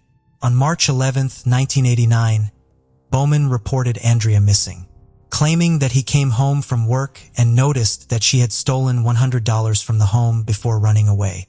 His wife Brenda later increased the amount that was missing to $150. That was enough for police to issue a warrant for Andrea's arrest for larceny, and the warrant listed Dennis as the victim of his daughter's alleged crime. With no foul play suspected, the police quickly classified her as a runaway and passed her case along to the Youth Services Bureau. For the next several months, her adoptive mother made several calls to police in which she stated she had been told of numerous sightings of Andrea, leading to the belief that she was a runaway, though these sightings could not be substantiated. Sadly, Andrea would be dismissed as a runaway for the next 30 years. In 1993, just like Thomas Dean Gibson from my 5 Cold Cases in Oregon video, she was one of several missing children whose photographs were shown in the music video for the Soul Asylum song Runaway Train. In 1998, 10 years after she went missing, Bowman was arrested for breaking and entering the home of a coworker to steal items, including her lingerie. Before his sentencing in the case, he referenced his missing daughter in a letter to the presiding judge saying, "I am the father of 2 lovely daughters, one 25 and the other 11, and feel that being a parent is one of the most important and sobering things a person can undertake." In November 2019, Dennis Bowman was arrested for the 1980 murder of Kathleen Dole in Norfolk, Virginia. He was extradited back to Virginia in February 2020 to face charges in Dole's murder after DNA linked him to her sexual assault and murder 30 years earlier. In May 2020, he was also charged with Andrea's murder. Prior to his arrest in 2019, the Bowmans went to police to complain that Andrea's biological mother was harassing them and accusing him of her murder. Police took the water bottle that he left at the police station and tested it for DNA. That is how he was linked to Kathleen Dole's murder. Once arrested, he also confessed to other crimes. It wasn't until 2019, after he was arrested in the Virginia cold case, that Brenda supposedly learned what really happened to Andrea. During recorded phone conversations from jail, Bowman described to his wife that he killed Andrea. Several days later, it was announced that skeletal remains had been recovered on 136th Avenue in Hamilton, Michigan, concealed by a thin layer of cement. In order to determine if the victim was indeed Andrea, they tracked down her birth mother Kathy, who in turn provided her DNA, proving the remains indeed belonged to Andrea, or Alexis as her mother had named her. In February 2021, Bowman's wife testified at a preliminary hearing that her husband confessed to her that he murdered Andrea more than 31 years ago. He stated that he came home on March 11, 1989 to find Andrea had packed a bag and was threatening to tell someone he was molesting her again. He said he slapped her and she fell down the stairs, and so he hid her in a barn before he decided to report her missing. Later, he buried her in the backyard. He said he then reburied her after moving from 4249 Lincoln Road in Holland, Michigan to Hamilton, Michigan as soon as they signed papers on the land. Brenda Bowman testified that Andrea told her one morning that her dad had molested her, and Brenda said she told her she was a liar. Bowman is serving 2 life sentences in a Virginia prison after pleading guilty to raping and killing 25-year-old Kathleen Dole in 1980. In November 2021, Bowman decided to plead not guilty to Andrea's murder, and the trial will apparently carry over into 2022. Shockingly, years after Andrea's disappearance, he taught Sunday school to kindergartners at church as a sex offender. It is speculated that he committed many other sexual assaults and even murders. As of today, Andrea thankfully has her name back and her alleged killer is behind bars. In 1998, the vibrant and caring Lisa Valdez, a software analyst from San Francisco, met a tragic end in her own home, leaving her community in shock. The horrifying discovery of her decomposed body, bearing 21 stab wounds, unveiled a brutal crime scene that haunted investigators for years. Despite the presence of crucial evidence such as DNA and fingerprints, the identity of her killer remained elusive for over a decade. It took a painstaking 13 years for justice to finally catch up with the individual responsible for her untimely demise. This chilling tale raises questions about what could have driven someone to commit such a vicious and personal attack on a woman known for her kindness and affection. Furthermore, it begs the question of how the perpetrator managed to evade justice for such a prolonged period, despite leaving behind significant evidence at the crime scene. Let us delve into the intricate details of this perplexing mystery. Lisa Christine Valdez, born on September 6, 1961, was a woman whose vibrant personality and caring nature endeared her to those around her. While little is known about her early life, at the time of the incident, she resided alone in a San Francisco condo. Her friends and loved ones often described her as a ball of energy, overflowing with kindness and affection. Little did they know that this compassionate soul would soon fall victim to a savage and senseless crime. On the evening of May 16, 1998, Lisa hosted a dinner party filled with laughter and good company. As the night drew to a close, her last guest, her mother Helen, bid her farewell and left around midnight. The following day, on May 17th, concerns arose among Lisa's friends and neighbors when she failed to attend her usual Sunday dance class. Upon returning from a weekend away, one of her neighbors noticed something peculiar about his own condo door. The lock had been tampered with, the metal frame was bent, and there was a peculiar mark, possibly stained with blood, on the door. Concerned, the neighbor reported the incident to the building manager without involving the police. Little did anyone suspect behind Lisa's closed door, a tragedy had already taken place. On May 20th, 1998, what was supposed to be a typical Wednesday morning turned into a chilling reality. Lisa Valdez's housekeeper arrived at her San Francisco condo, ready for her usual cleaning routine. However, when she attempted to open the door, it remained stubbornly stuck. Something heavy obstructed it from the inside. Peering through, she caught sight of what appeared to be a woman lying on the floor and heard a man's voice. Assuming she had stumbled upon a private moment, she hastily retreated. 2 days later, the building manager, alerted by a strong odor, entered Lisa's unlocked condo. Inside, he discovered her decomposed body, partially clothed and bearing multiple stab wounds. It was evident that this was no accidental or natural death. Inspector Ronan Schuttes, upon arriving at the scene, was struck by the brutality of the crime.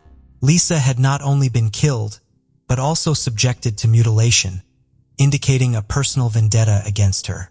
Notably, Lisa's family pointed out her unusually short hair, a departure from her typically long locks. They believed the killer had taken it as a macabre trophy. Examining the crime scene, investigators observed the apartment's disarrayed yet undisturbed state. There were no signs of a robbery or struggle, and nothing appeared to be missing. The puzzle deepened. Who could harbor such violent intentions towards Lisa, and what could be the motive? The evidence suggested a deliberate attack fueled by personal animosity rather than a random act of violence. As investigators delved further into the case, they faced the daunting challenge of unraveling the enigma surrounding Lisa Valdez's tragic fate. Detectives uncovered evidence indicating a struggle had taken place. Lisa valiantly fought against her assailant, resulting in defensive wounds on her hands and blood splatters around her bed. The scene was chaotic, with items like her bedsheet, pillows, and torn underwear stained with blood. Additionally, 2 band-aids were found in the toilet, likely discarded by the perpetrator, along with a partial fingerprint under the toilet seat. Despite exhaustive efforts to match the print to known suspects, no match was identified. Insights from neighbors further shed light on the situation. One neighbor heard a loud noise from Lisa's apartment in the early hours of May 17th, followed by slamming doors and footsteps downstairs. Another neighbor noticed a blood smear on Lisa's door, similar to one left during a nearby attempted break-in, raising suspicions. Lisa Valdez's autopsy revealed a grim reality. She had sustained 21 stab wounds across her upper body in a frenzied attack. The assailant targeted her chest, neck, jaw, and face within a short span of time, resulting in fatal injuries due to blood loss. However, due to the advanced decomposition of Lisa's body, crucial details such as the time of death and the nature of the physical assault remained unclear. With a plethora of physical evidence at the crime scene, forensic analysts faced the challenge of prioritizing items for DNA testing. Among them, the leading forensic scientist, Alan Keel, focused on pillow number 22, intrigued by its unique blood pattern suggesting multiple sources. By extracting DNA from the stains, he confirmed the presence of Lisa's DNA along with an unidentified male's, a potential breakthrough in the investigation. While analysts delved into the evidence, homicide inspectors Armand Gordon and Curtis Cashin meticulously interviewed witnesses, including guests from Lisa's final dinner party and individuals who had recent contact with her in an effort to reconstruct Lisa's final moments, establish crucial timelines, and identify potential leads. As the investigation progressed, every detail unfolded like a crucial piece of a puzzle, guiding the diligent detectives closer to unraveling the perplexing mystery surrounding the brutal murder of Lisa Valdez. Inspector Cashin meticulously examined Lisa Valdez's answering machine, revealing a list of 40 recent callers. Among them was Albert Robinson, an acquaintance who had shown romantic interest in Lisa. Despite their past friendship and regular lunch or coffee meetings, Lisa did not reciprocate his feelings. However, Albert was swiftly eliminated as a suspect when his DNA did not match the evidence found at the crime scene. Another potential suspect, Albert Cato, had asked Lisa out on a date recently, but their plans fell through when Lisa stopped returning his calls even though she had invited him to her dinner party. Albert Cato's DNA and fingerprints did not match those discovered at the scene. In total, inspectors investigated 10 male suspects, collecting DNA samples and fingerprints for comparison. However, none of them proved to be a match for the DNA found on pillow number 22 or the latent fingerprint on the toilet seat. Anthony Quinn Hughes, another individual who had been in contact with Lisa, had made 2 calls to her shortly before her murder, raising suspicions. However, unlike the previous suspects, he was not initially considered a suspect in her murder. Advancements in DNA technology eventually led to a breakthrough in the case.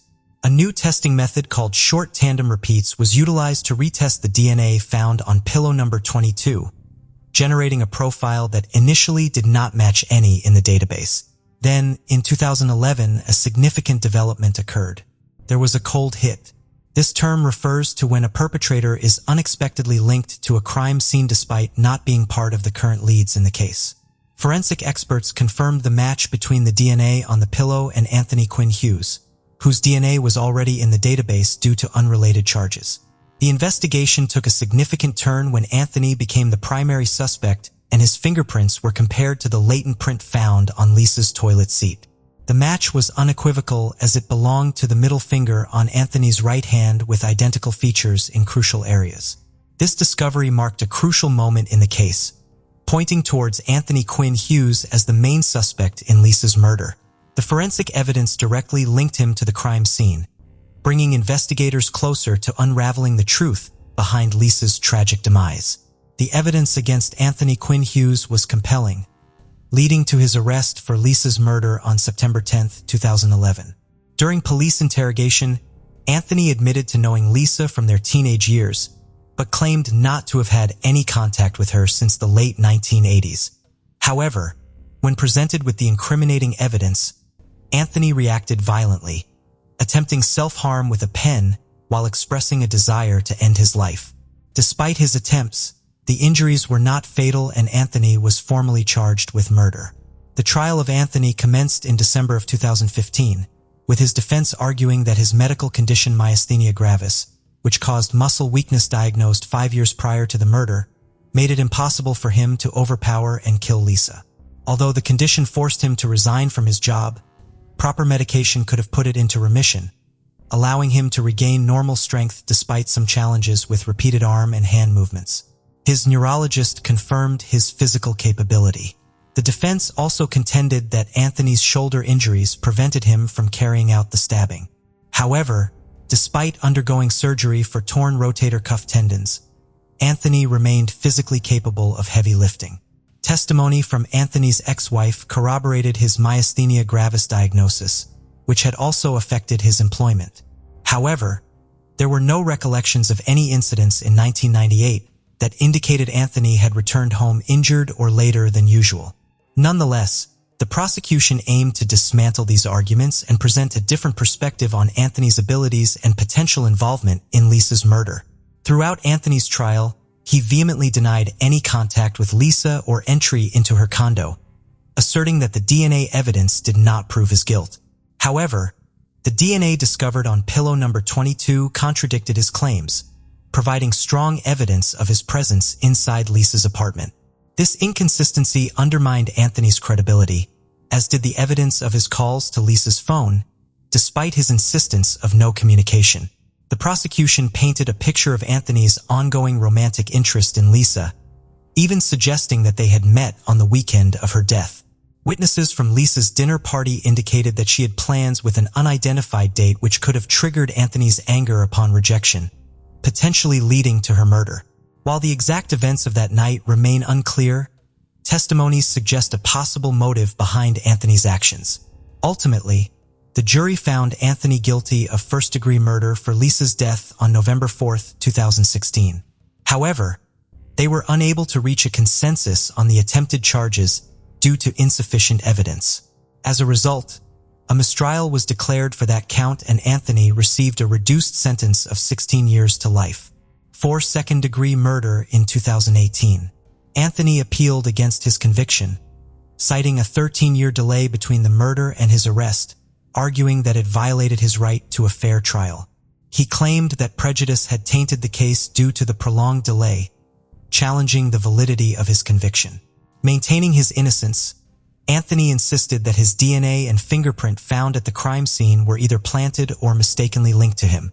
Nevertheless, his conviction was upheld and he was sentenced to incarceration in San Joaquin County, California. In 2024, he becomes eligible for parole, but it is hoped that justice will prevail, ensuring he remains incarcerated. Anthony's objections notwithstanding, the evidence against him and the court's ruling remains steadfast, leaving lingering uncertainties surrounding Lisa's tragic demise. The apprehension of Anthony for Lisa Valdez's murder and attempted assault brought a sense of resolution for both the Valdez family and the detectives involved. Pam Hofsass conveyed appreciation for the forensic evidence that unraveled the case after more than a decade. Despite the anguish of their bereavement, the Valdez family embraced the arrest, finding some comfort in the eventual conclusion of the investigation. While nothing can bring back their beloved, the arrest signified a step towards closure in their mourning process. August 20th, 1987 marked a tragic day for North Greenbush, as the lifeless body of a young woman was found on the muddy banks of the Hudson River. This unfortunate victim was later identified as Diana Dezo, a 19-year-old who had been seen leaving her boyfriend's Albany apartment in a distressed state the previous evening. While the identification process was swift, the investigation into her murder proved to be a lengthy and challenging endeavor, spanning a daunting 17-year period. To unravel the mystery surrounding this chilling incident, we must retrace our steps to the very location where it all began. North Greenbush, situated in upstate New York, is a charming town renowned for its picturesque beauty. Nestled along the eastern banks of the Hudson River, this suburban community offers a serene and family-oriented environment. With a population of just over 13,000, North Greenbush embodies the essence of small-town living. However, even in such an idyllic setting, dark secrets can lurk beneath the surface, serving as a reminder that no place is immune to the presence of heinous crimes. On that fateful day, August 20th, 1987, the New York State Police Department received a distress call from a concerned passerby who had stumbled upon a lifeless body on the banks of the Hudson River in North Greenbush, New York. John Murray, a seasoned homicide detective from the NYSP, promptly responded to the call, making his way down the trails leading to the river. As he approached the scene, he was met with the sight of a motionless woman lying face down, partially submerged in the water, her body resting upon the muddy embankment of the Hudson River. During the initial examination, all indications pointed towards a homicide. It seemed that someone had intentionally tried to dispose of the victim's body in the river, but their plan was thwarted when it got caught on a piece of wood near the riverbank. The detective was disheartened to find no identifying information except for a brush. An urgent bulletin was promptly issued, and the news was broadcasted on local television channels. Detective Murray held on to hope that someone would step forward to identify this unfortunate victim. Marion Disso, a resident of Colony, New York, found watching the news on television particularly distressing as she hadn't heard from her 19-year-old daughter, Diana Disso, since the previous night. Fearing the worst, the family contacted the police, who connected them with the investigators working on the Hudson River case, initiating the identification process. Once the identification was completed, the investigators eagerly awaited the autopsy results for further insights. The report confirmed that Diana had been strangled and also revealed the presence of unidentified bodily fluid on her body, along with possible signs of assault. Unfortunately, no additional evidence pertaining to the killer could be obtained. Detectives even tried to retrace Diana's steps before her murder. It was discovered that on the evening of August 19, 1987, Diana had a heated argument with her undisclosed boyfriend. In a fit of anger, she stormed out of his apartment in Albany, New York. Sadly, this was the last time anyone saw her alive. Although the boyfriend was not considered a suspect, the detectives were unable to identify any other individuals on their list of suspects. Consequently, the case eventually went cold, leaving her grieving family longing for justice. In 2004, a remarkable 17 years after the discovery of Diana Disso's, the case was reopened by Dave Madden, a senior investigator from the New York State Police Department. By this point in time, advancements in DNA technology had progressed enough for Madden to send the unidentified bodily fluid sample to the New York State Police Crime Lab for further examination. Dr. Allison Eastman, a forensic analyst with the New York Police, conducted thorough tests and successfully generated a complete STR-DNA profile from the sample. On May 24, 2004, she entered the profile into Cody's, leading to a groundbreaking revelation. Not only did the profile already exist in the database, but the individual associated with it was already serving time in prison. The bodily fluid matched that of a convicted felon named Ray Killer, although Killer had no apparent connection to Diana. His criminal history made him a prime suspect in this case. In 1989, Keller had committed a violent assault against a 16-year-old girl, resulting in a prison sentence of 8 to 25 years. Following this significant breakthrough, Dave Madden joined forces with two other NYSP detectives, Steve Ortiz and Deborah Comer, to pursue this lead.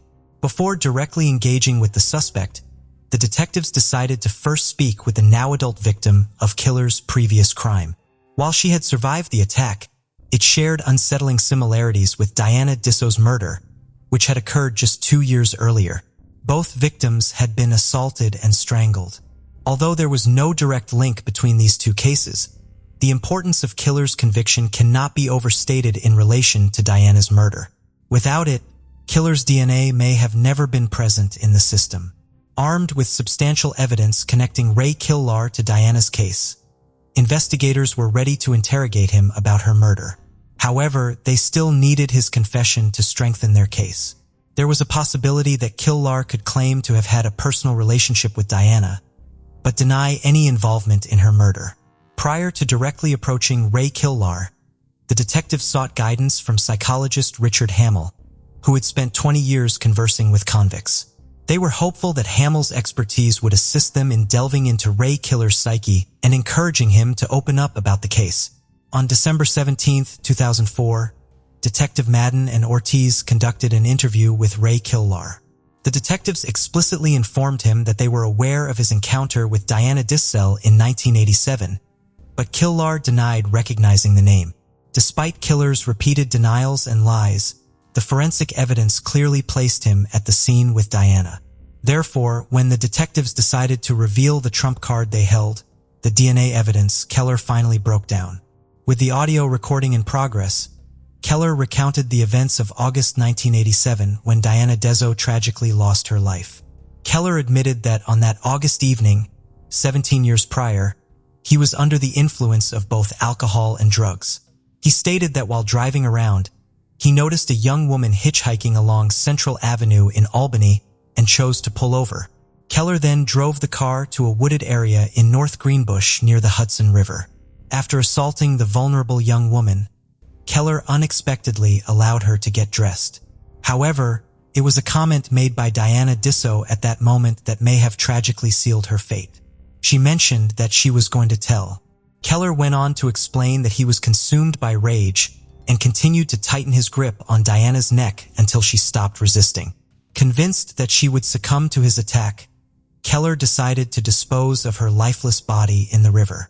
Through a combination of patience and effective interrogation techniques, Detectives Madden and Ortiz achieved the confession they had been seeking, just as psychologist Hamill had predicted.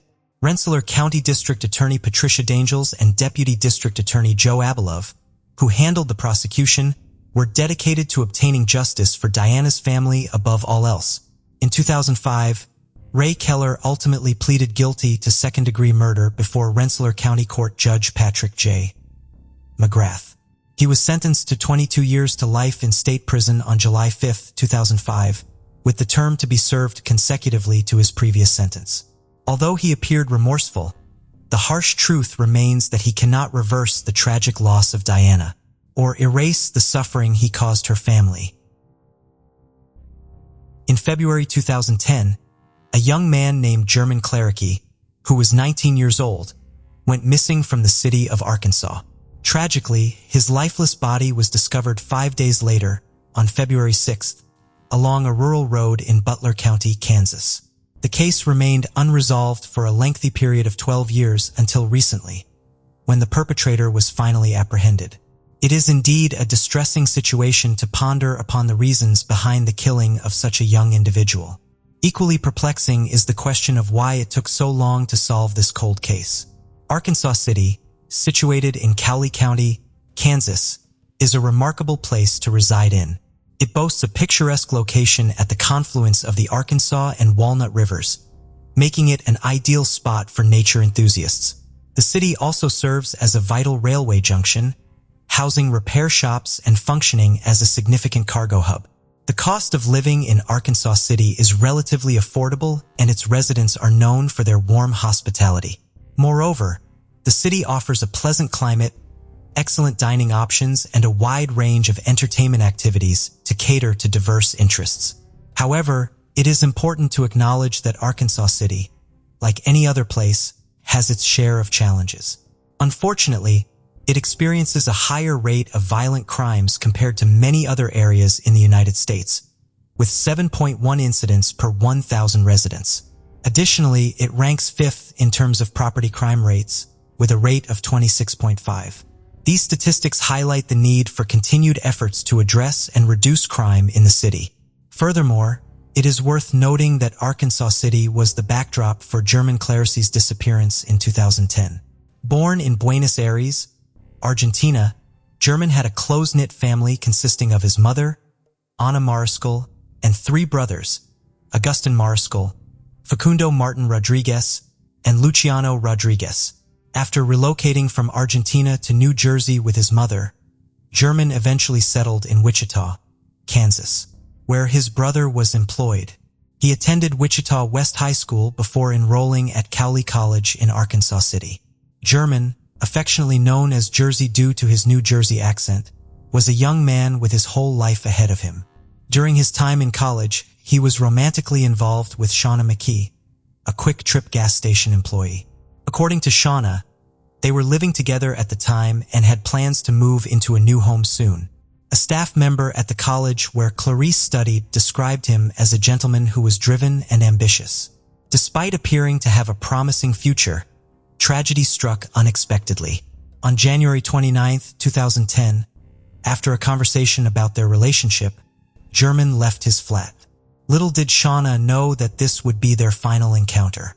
For the next 2 days, German's whereabouts remained unknown, prompting his mother to file a missing person report on February 1st when she couldn't reach him.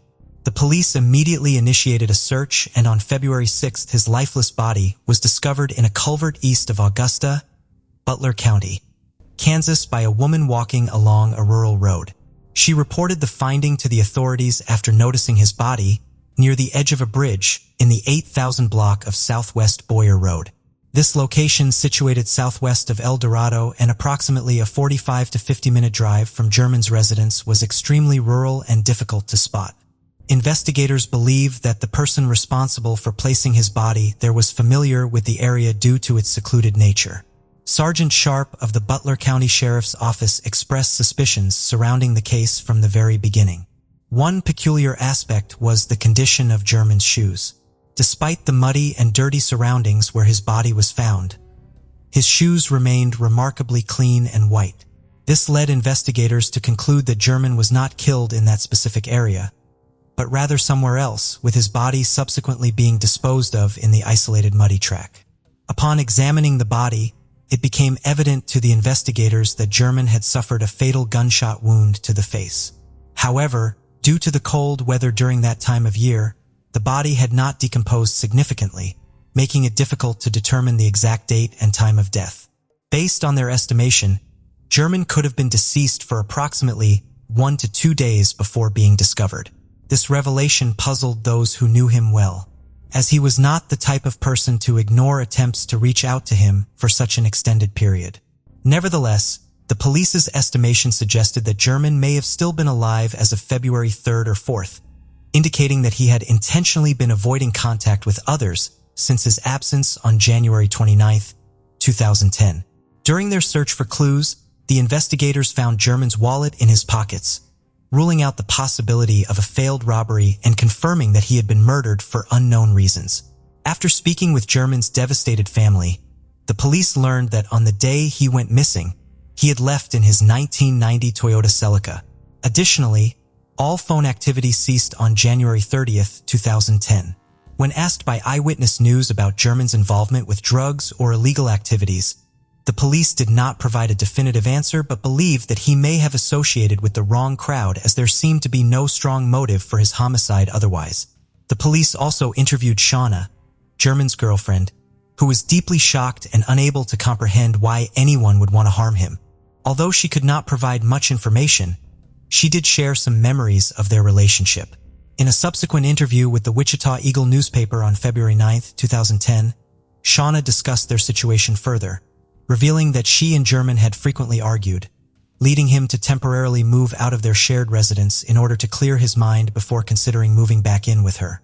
The search persisted, and after approximately 4 months of investigation, in June 2010, German's car was discovered on East 21st Street in Wichita by a mail carrier who promptly reported it to the police. The location was roughly 30 minutes away from the college where German was a student. Nevertheless, investigators were puzzled as to why it took so long for someone to notice the car, especially since the police had made the missing report public immediately after he was reported missing. They suspected that the car had been there throughout the investigation, and it was indeed strange that no one had reported it earlier. However, German's friends had a different perspective. They claimed that they had passed through the area numerous times and had never seen the car in the neighborhood before. Despite this, the car did not yield any information relevant to the case. Upon further inquiry, one of German's friends mentioned that it was out of character for German to visit the neighborhood where the car was discovered. The situation was suspicious and perplexing for the police, especially since German's body was found far from the location of the car. It was evident that German had entered a different vehicle, but the reason for doing so when he had his own car remained unclear. Many questions arose, yet the police were left with mere conjectures and no concrete answers.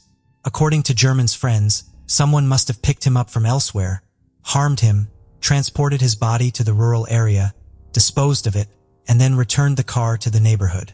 While this theory seemed plausible, it was challenging to substantiate as no evidence, not even fingerprints, was found in his car.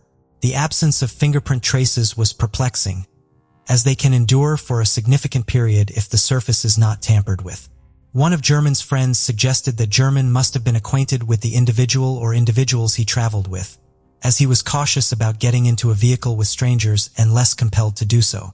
Therefore, it was presumed that he was either held against his will or trusted the individuals with whom he shared the ride. The police conducted extensive interrogations of individuals in and around the city who were acquainted with German, but unfortunately no significant leads were uncovered. Despite the lack of suspects, the investigators did include several individuals mentioned as German's associates in their reports as potential suspects. Captain Morgan stated, "We have spoken to some of these associates and gathered information. We still consider them as suspects in this case." Sergeant Sharp revealed that there were numerous rumors circulating following German's untimely demise. He believed that German had been leading a secret life unbeknownst to his loved ones, and that nobody had any knowledge of his activities prior to his disappearance. During the course of their investigation, the police learned from German's friends he had been associating with individuals he referred to as bad people, and that there was a particular house he frequented. However, the search of the house yielded no evidence related to German's case. With a dearth of leads and evidence to pursue, the case gradually grew cold. After more than a decade of remaining unsolved, the case finally reached its climax in 2022. The police announced that they had successfully apprehended the culprits responsible for the 12-year-old cold case involving the 19-year-old German Louise Clarice. However, the police did not disclose any information regarding how they were able to identify the killers. Authorities stated that they reopened the investigation into German's murder in 2021 after new evidence emerged, but they declined to provide specific details to news outlets. It was revealed that a couple was responsible for the murder of German Louise Clarice. Local law enforcement officials, along with deputies from the Butler County Sheriff's Office in Kansas, apprehended Candice Valadez on July 30th and Christopher Valadez on July 31st. Both individuals were taken into custody on Sunday, July 31st, 2022, and are now facing murder charges in connection with the death of German Louise Clarice. They have since been extradited to Kansas to stand trial for the murder charges. The couple, both aged 32, was apprehended in South Carolina during the weekend. They resided in a 5-bedroom house outside of Greenville. Christopher Valadez faced charges of second-degree murder, while Candice was charged with aiding a felon. Shauna McKee, the girlfriend of German, did not respond to interview requests but did mention on Facebook that she was acquainted with the couple. She disclosed that both Candice and Christopher used to work with her at a gas station chain called Quick Trip in Kansas. However, they transferred immediately after the unfortunate incident involving German. Quick Trip confirmed that Candice still held the position of an area supervisor for the company. They declined to provide further details regarding her current status or length of employment. In September 2022, an affidavit was released, shedding more light on the case and the accused couple. During police interrogation, Christopher Valadez admitted to causing German's death, but claimed it was unintentional. He explained that he accidentally shot German in the face while he was seated on an ottoman. The affidavit revealed that Christopher did not report the incident to the police due to his concerns about the marijuana plants he had growing in the basement of his house. He feared police intervention. The affidavit also documented Christopher's request for assistance in disposing of German's body, accompanied by a threat that failure to comply would result in another body to dispose of. He further disclosed that they placed German's body in a tub and transported it to a rural area where it was eventually discarded in a culvert. Christopher mentioned that they did not wear shoes during the disposal, explaining the absence of shoe prints. The couple was released on bond while awaiting trial, and no further updates on the case have been made public. Since September 2022. Grove City, Ohio, once a big farming community. Grove City is the perfect place for locals and tourists, anyone that loves the great outdoors, lots of history and culture. There is many a state park nearby, and people have the chance to do everything from hiking and kayaking to playing in paintballing parks and pumpkin picking. It is also about a 15-minute drive from Ohio State University, which looks after about 60,000 students. In 2017, one of those proud students was 21-year-old Reagan Delaney Tokes. Her family had just moved from Ohio to Florida for work, but Reagan had stayed put in Columbus. Ohio State was the only university she wanted to get into, and therefore the only one she cared to apply for.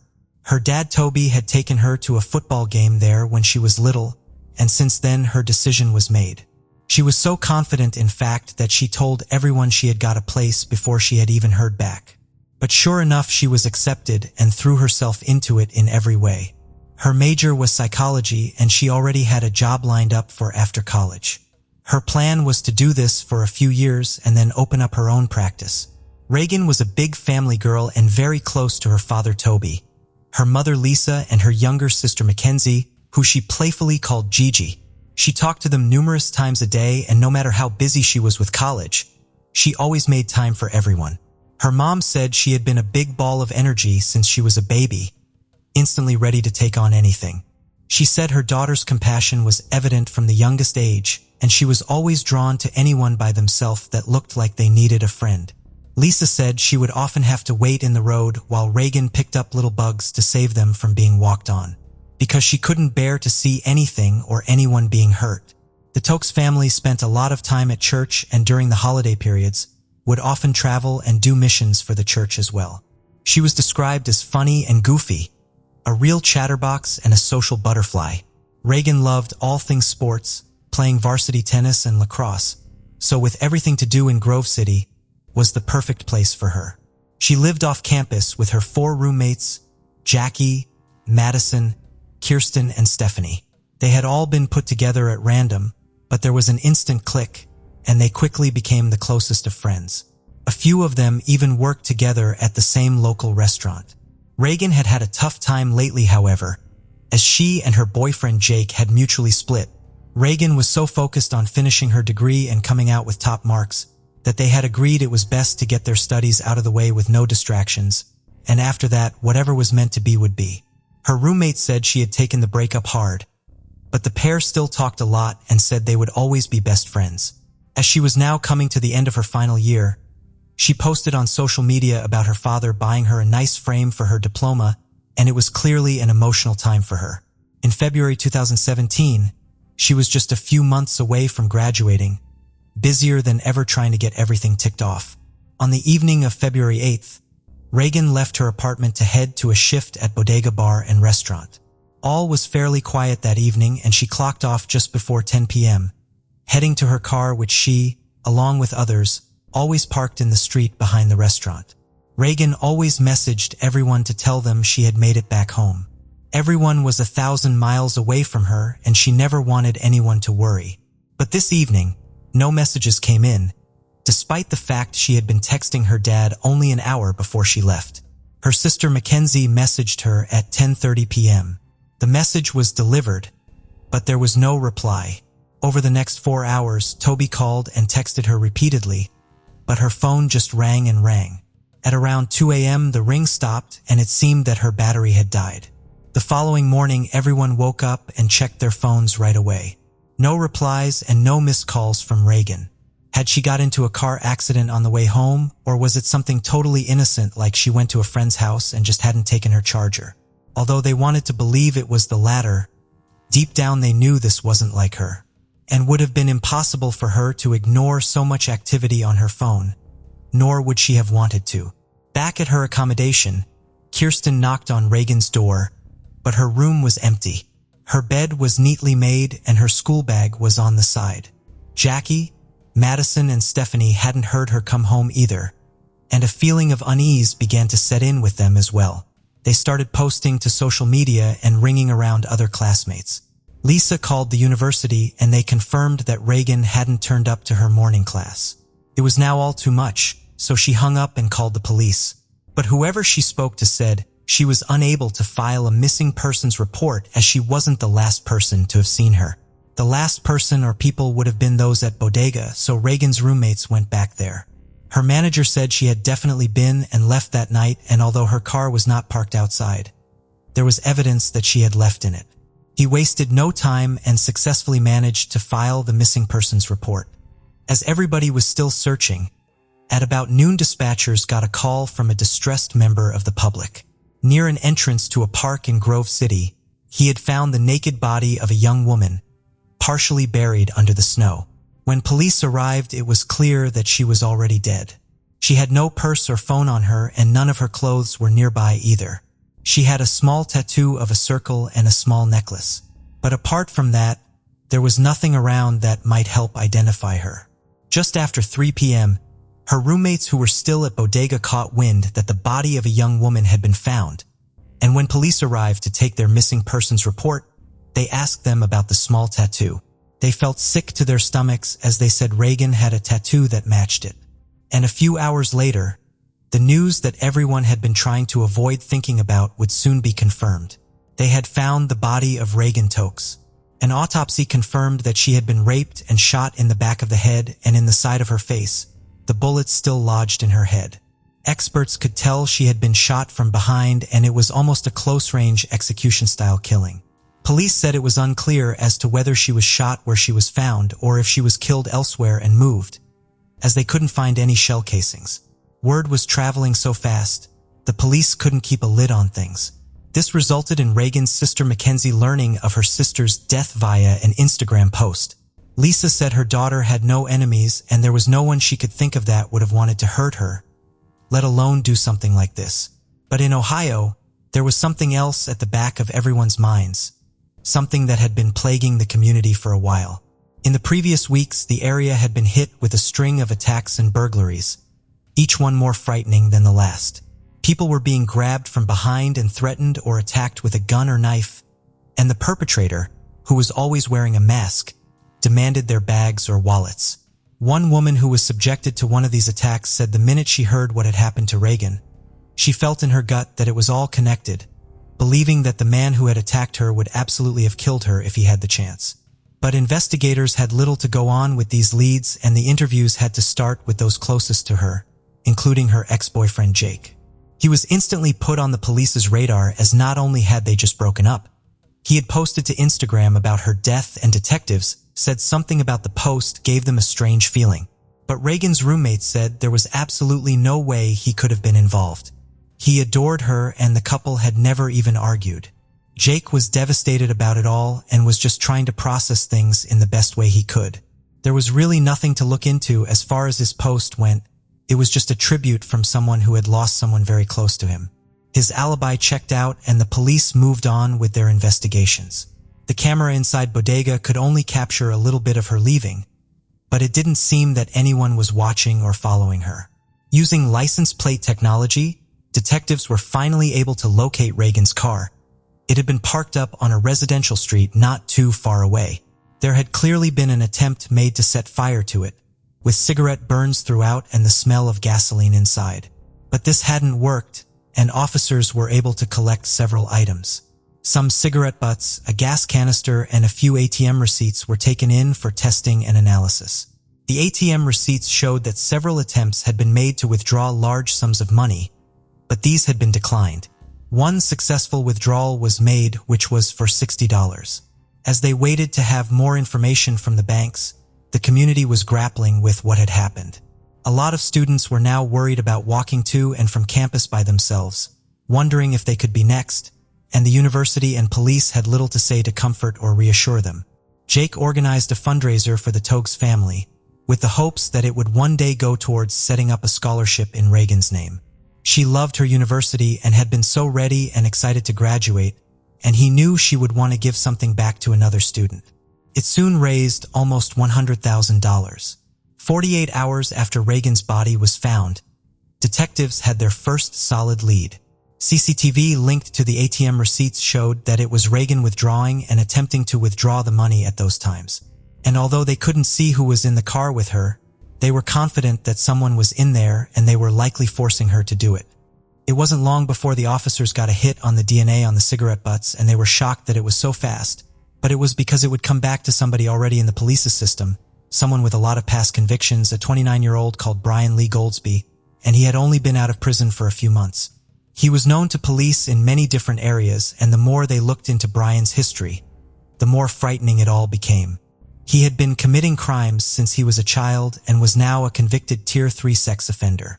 According to a juvenile sex offender assessment filed by the Ohio Department of Youth Services, he had raped 5-year-old girls and 6-year-old boys as an adolescent. His crimes had continued, and in 2011 he had abducted a woman who was 8 months pregnant at the time, along with her 2-year-old son, holding them at knife point. He had sexually assaulted her in front of her child and forced her to drive to different ATMs to take out money. He then made her drive to her house where he assaulted her again, forced her to wash herself and brush her teeth to get rid of any DNA, and stole some things before fleeing. There was enough evidence from inside the car, however, to send him to trial, but the victim was so traumatized she couldn't face testifying, so Brian took a plea deal. He went from being charged with 2 armed robberies, rape and kidnapping, to pleading guilty to robbery and attempted rape. He got 6 years in prison but was released several months early. After he was let out, he had gone to stay in temporary housing which was monitored, but officials at the housing program and his parole officer had not been properly supervising him, despite the fact he was labeled as high risk and wearing an ankle monitor the whole time. He had repeatedly violated the terms of his probation, and from looking at his monitor, it was clear that the attacks and robberies in the weeks before Reagan was killed were all linked to Brian. Everything was connected. Despite everything his monitor was showing, people were shocked to learn that the information collected from the monitors does not go directly to the police. The data will normally go to the privately owned companies that make them, and then it is up to them to pass it all on. In this case, this hadn't been done or checked on, and he had no curfews associated with his monitor. Brian's monitor had placed him in all of the locations Reagan had been that night, starting with being right near Reagan's car. Every street and every ATM was connected to him, and they could back this up with CCTV footage. They also found footage of him buying the gas canister that was found in Reagan's car. Results from the rape test kit came back too, and this was also a match for Brian Goldsby. On February 11th at 4 a.m., a SWAT team stormed his house and placed him in handcuffs. He went into a 6-hour interview with the same detectives that had arrested him 6 years prior. Brian seemed upset and said he had nothing to do with Reagan's death or sexual assault. He did admit that he had been in her car, however, but he said that the only thing he was interested in was robbing her. He said he had forced his way into her car and made her drive to various cash points, and later the park where he told her to strip down, turn around and wait 30 minutes before she left. He then sped off in her car before dumping it. He was adamant that she was alive when he left.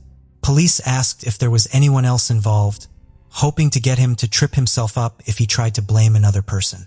As officers started presenting the DNA evidence, he then changed his story. He said he was there when Reagan was shot but denied being her killer.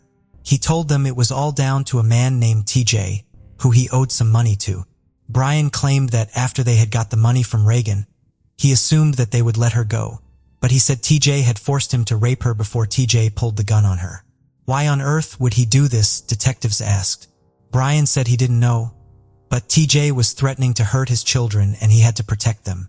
He said that Reagan had tearfully said over and over, "All I want to do is live." Brian said that TJ had told Reagan to strip and start walking into the field. He then shot her once in the back of the head, went and stood over her before shooting her in the side of her face. His account of what happened and what she had said was so specific, officers knew he was talking about himself. There was nothing found in Reagan's car that pointed towards anyone else being in it, apart from Brian, and he couldn't tell them anything about TJ. Officers said that Brian's history of violence spoke for itself, and every crime he had committed over the last few weeks was by himself. It was a totally convoluted story, but they played along hoping he would tell them more. He let them know where Reagan's clothes were hidden, where the gun and shell casings had been thrown, and where her phone was. Lieutenant Brian Davidson, who was conducting the interviews, said his eyes were pure evil. There was just nothing there. 29-year-old Brian Goldsby was charged with the aggravated murder, rape, aggravated robbery, and the kidnapping of Reagan Tokes. Despite his denials, he went on to make 2 calls in his jail, one to his girlfriend and one to a friend, confessing everything. "I did it. I killed that girl for money," he said. The police's timeline of events that evening was now almost complete. At 9:45 p.m., as Reagan was leaving her shift, Brian forced her into her own car and demanded that she drive to an ATM. At 2 minutes past 10, Reagan drove to a Chase Bank where she attempted to withdraw $500 for Brian, but this was declined. About 10 minutes later, the pair were at Huntington Park and CCTV showed Reagan again, trying to withdraw the money. This transaction was also declined. Between 10:18 p.m. and 10:30 p.m., Brian forced Reagan to park in a dark alley where he raped her. After this, he got her to go back to the first bank so she could withdraw $60. Between 11:12 and 11:41 footage from the gas station picked up the pair in the car again. Sometime between midnight and 1 a.m., they drove to Scioto Grove Metro Park. He forced her to take off her clothes and start walking into the dark field as she begged for her life. He then shot her twice in the head before using her car to get away. He drove to his girlfriend's home, and at about 1:45 a.m. they went to McDonald's together, likely to give himself an alibi. He later disposed of the gun and shell casings in a sewer before unsuccessfully trying to set the car on fire. In a final disturbing twist, Brian gave his girlfriend Reagan's purse and wallet as a gift, saying it was an early Valentine's Day present. On February 15th, in the church she had attended since she was a child, Reagan's funeral was held. It was absolutely packed, with those closest to her and those who had never even met her once or spoken to her. Brian arrived in court to hear the charges read out. Toby stood watching him through the glass. He said he was so angry, emotional, and shaky. He was surprised he didn't have a heart attack that day. Toby said as everything started to come out about his past, it was as confusing that he had got away with so much as it was shocking. They had a monster in their grasp, in their control, and they let him slip, he said. Despite his confessions and all the evidence, Brian still entered a plea of not guilty, and trial prep got underway. 3 months after she was killed, the day she had been working so hard for finally came around, and it was a somber and bittersweet moment for the students and university. Graduation day. Reagan's family stood in her place and accepted her degree posthumously. The emotion could be felt as everyone gave her a standing ovation. Her family's read, Reagan wanted to be a Buckeye ever since she was a little girl. Today, her dream became a reality as she was awarded a diploma from the Ohio State University. As her parents and family, we are so proud of her and her accomplishment. The opportunity for a college education is a gift. Along with this gift, one must also have desire, dedication, discipline, and determination. Reagan had all of this, and then some, and so did all the other students today who received their diploma. We congratulate them on their achievement and ask that they take their gift and use it to make a difference in this world. Make it a better place as Reagan wanted to do, but now isn't able to do so physically. In mid-March 2018, Brian's trial began. His legal team were up against it, given all the evidence. It was clearly a very strong case in more ways than one, so they were hoping at the very least to steer the jury away from the potential of the death penalty. He had confessed, so it wasn't really a case of proving his innocence. It was more a case of saving his life. They leaned on his childhood, saying he had an abusive mother and addiction issues. They also claimed he was raped himself as a child, although the prosecution said his stories were inconsistent. His lawyer said that the DNA that was found inside Reagan and on the cigarette butts was unreliable, as it was linked to a DNA profile of Brian from a previous crime in 2010. She also said that Brian wasn't smart enough to purposely plan such an awful crime, saying, but the prosecution said his level of intelligence was irrelevant and it changed nothing. He went out to hunt that night and he found Reagan Tokes. There's no mystery here, they said. Brian was handed 3 life sentences without the chance of parole, and he was also later sentenced to a further 66 years in prison for the attacks and armed robberies he had committed in the days before Reagan's murder. He was sent to serve his time in Ohio State Penitentiary, a maximum security prison. His team filed a couple of appeals, but these were dropped and dismissed. County Prosecutor Ron O'Brien was disappointed, believing the death penalty should have been the only outcome. He continued to fight for the outcome he thought was right. In 2018, he filed a 53-page motion requesting a cross-appeal. This was based on instructions that the judge had given the jury, which meant they could consider mitigating factors presented by the defense that had in fact never happened. After everything came out about the failings of the system, Reagan's family vowed to change it. The system is flawed and changes need and will happen as a result of this senseless tragedy. We will work our entire lives if necessary to make this happen, they said. And that they did. In 2018, they settled a lawsuit with the company that was housing and supposed to be supervising Brian. And in 2019, the Reagan-Stokes law came into effect with the Ohio State Supreme Court ruling the law constitutional several years later. What had come to happen as a result of him not being properly monitored, checked on, or recalled to prison when he should have been, had prompted a much-needed change in the law and how criminals are handled.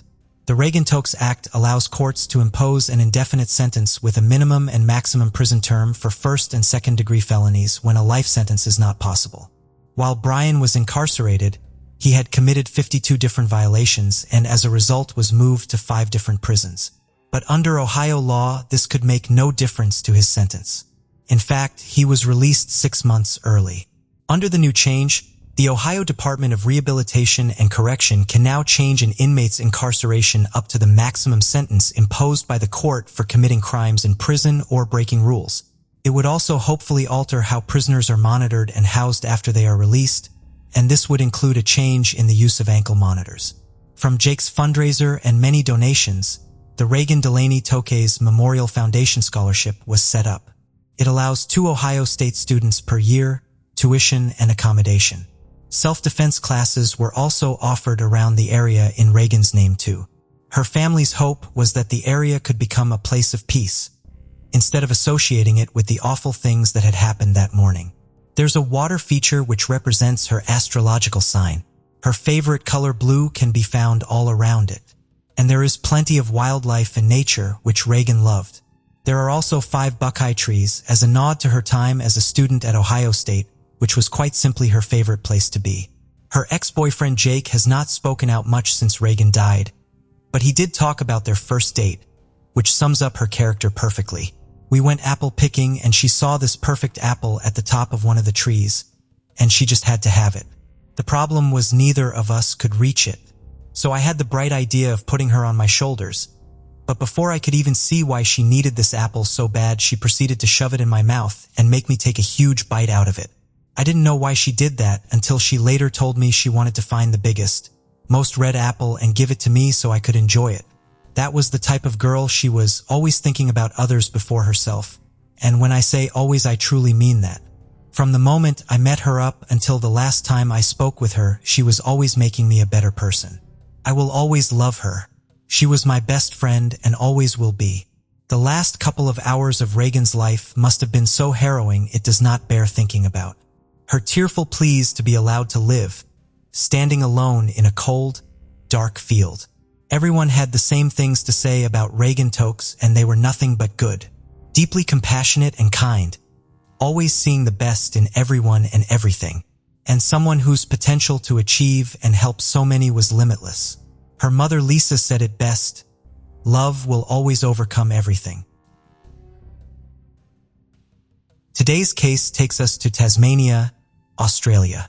The small southeastern peninsula of Port Arthur in Tasmania has a rich and long history, making it one of Australia's favorite tourist destinations, as well as a UNESCO World Heritage Site.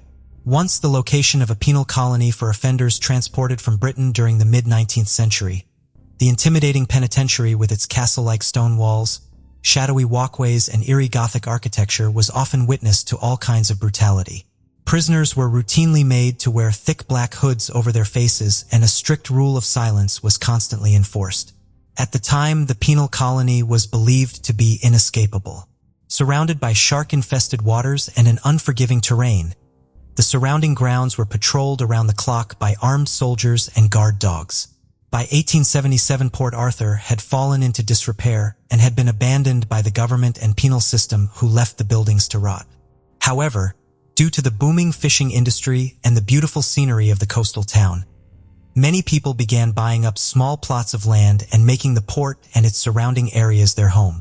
On the 31st of July, 2010, the popular tourist attraction, now boasting over 250,000 visitors every year, was finally honored with a designation of a UNESCO World Heritage Site.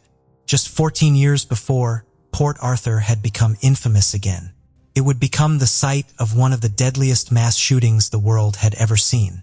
Martin John Bryant was born on May 7, 1967 in the small suburb of Newtown, in the Tasmanian capital of Hobart, to parents Maurice, a waterside worker, and Caroline, a housewife.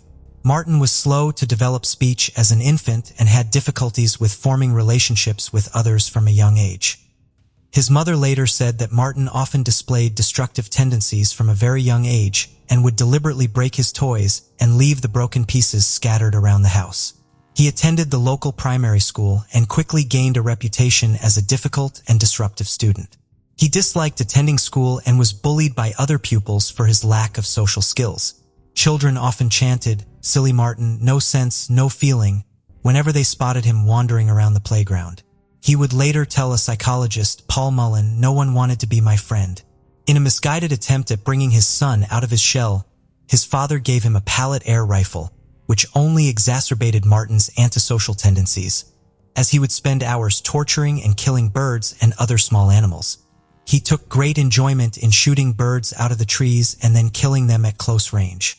In early adolescence, Martin set himself on fire and was featured on local television news reports. Around this time, Martin was also suspended from school for violent behavior towards other pupils. By now, deeply concerned with their son's behavior, Martin's parents decided to have him assessed by a childhood psychologist, who found that he had an IQ of 66 and displayed what was referred to as schizophrenic tendencies. Maurice and Caroline were at a loss as to what to do. They tried their best, and Maurice spent extra time with his son, taking him on fishing trips and nature walks. However, things didn't get better as he grew older.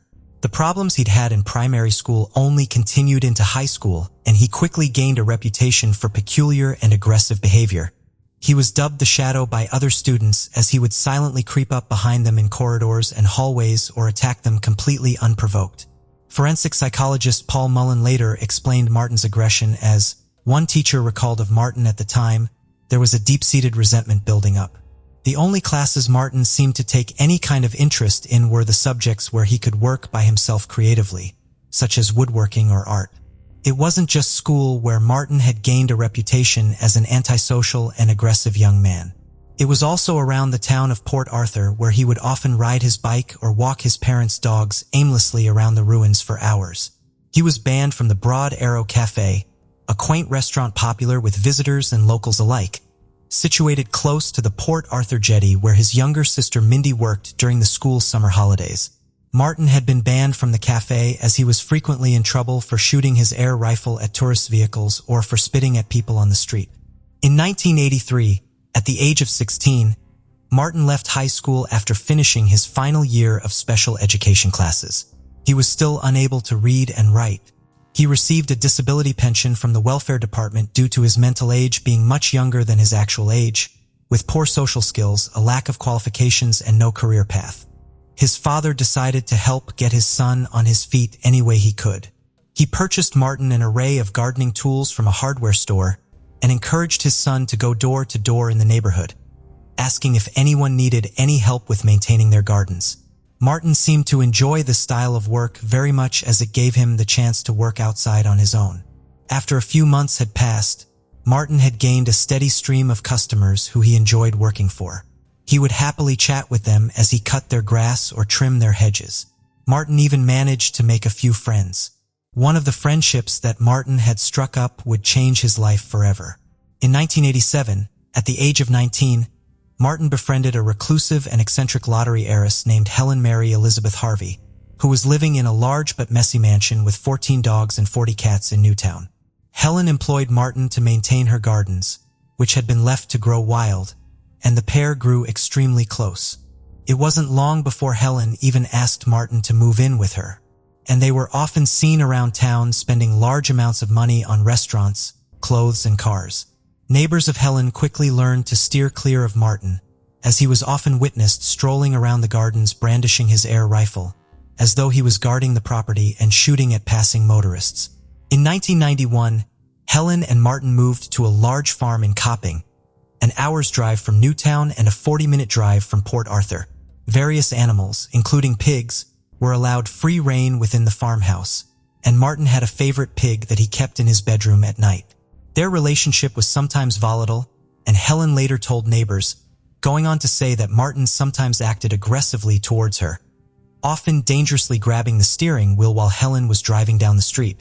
She stated that 3 of her vehicles had been badly damaged in crashes due to this behavior, and she always drove a lot slower whenever Martin was in the passenger seat. In spite of this, Helen named Martin in her last will and testament as the sole beneficiary of her estate, and Martin often made comments to the neighbors about hoping Helen would hurry up and die so he would get the inheritance quicker, which she always insisted were just jokes.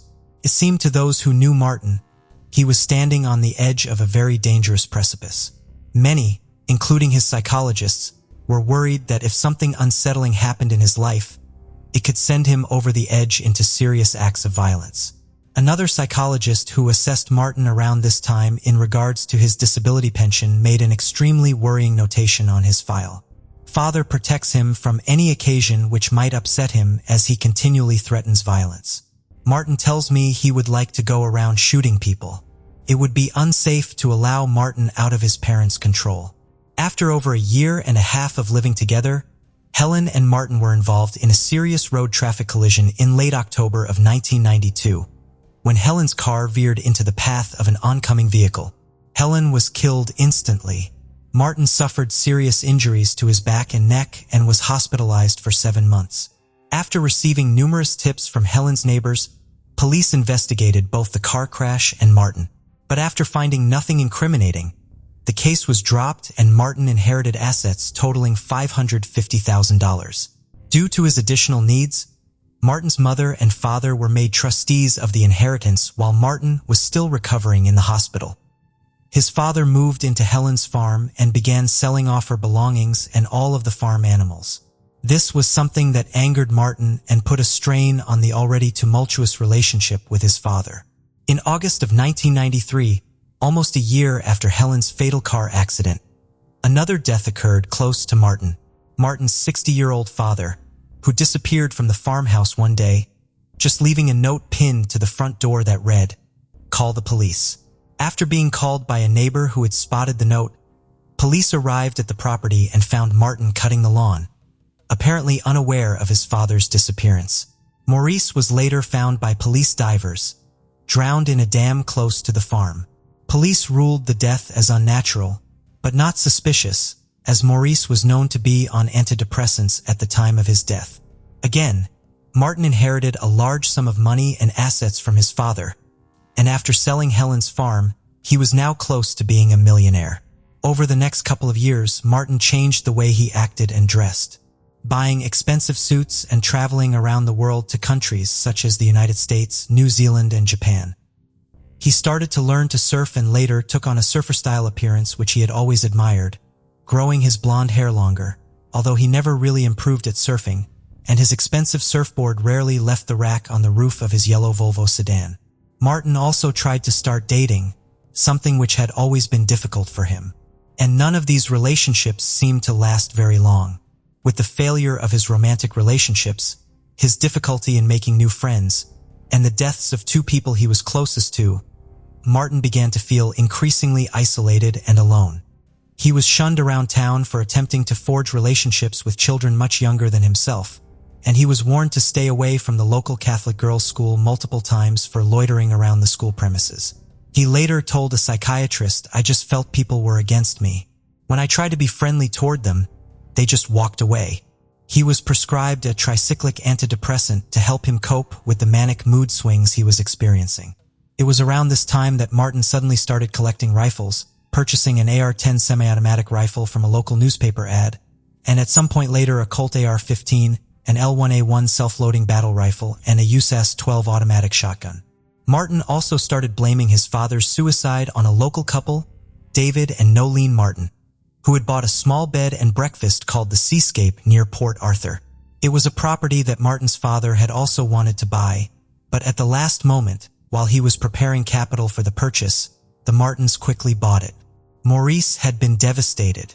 Martin came to believe that the elderly couple had deliberately acquired the property to hurt his family, and remembered his father complaining bitterly about losing it to the couple multiple times. Investigators believe that the issue surrounding the purchase of the Seascape may have been one of the contributing factors that pushed Martin over the edge. on the morning of Sunday, the 28th of April, was awoken by an alarm clock at 6 a.m. This was something that was highly unusual, as Martin never used an alarm clock, according to his current girlfriend, who was staying with him at the time. The couple had breakfast together at around 8 o'clock, and then his girlfriend left for home. A little while after her departure, Martin took out a large blue sports holdall and packed his rifles into it. He then left his home, placing the hold-all of guns in the back seat of his yellow Volvo. The surfboard still secured to its roof, and drove towards Port Arthur, stopping a couple of times on the way at 2 separate gas stations to buy a cigarette lighter and then a $15 canister of gasoline. At the second gas station, Martin also bought a cup of coffee and sat drinking it slowly whilst chatting to the station attendants, telling them he was going surfing, a fact they thought was strange as the ocean was calm that day and there were no waves. Something that has never been fully explained by Martin or the police investigators was why, after leaving the second gas station and continuing on to Port Arthur, Martin stopped again, this time at a supermarket, where he purchased a bottle of tomato sauce and placed it in the back seat with the hold-all of guns. What he intended to do with it remains unknown. At approximately 11:45, he arrived at the seascape. He forced his way into the building, brandishing the Colt AR-15 from his hold-all, and hit 69-year-old Norleen over the head with the stock of the rifle, knocking her to the ground. He then gagged 72-year-old David before stabbing him multiple times with a knife he had taken from their kitchen. He then shot them both dead at point-blank range. He cleaned his hands in the kitchen sink and ransacked the building, stealing a couple of firearms that had belonged to David. Around 40 minutes after murdering them, as Martin was locking the front doors to the building and returning to his vehicle, which was parked outside the front, a young couple arrived and, mistaking Martin for the owner, asked him if they could take a look at any of the available rooms. At first, Martin ignored them, placing the hold-all of guns back into the rear seat of his Volvo, and when the young man and woman persisted, he told them they couldn't go inside because his parents were away at the moment and his girlfriend was relaxing inside. The couple, suddenly feeling very uncomfortable by Martin's demeanor, decided to leave and drove away from the seascape at around 12:35. Martin stood by his car and watched them go. They had no idea just how close they had come to something awful until they later saw Martin on the news. That day seemed to go as any other for the people of Port Arthur. Sundays with beautiful weather were always incredibly busy for the town, and that day was no different. Staff members of the Port Arthur historical sites were rushing around, preparing for a hectic day.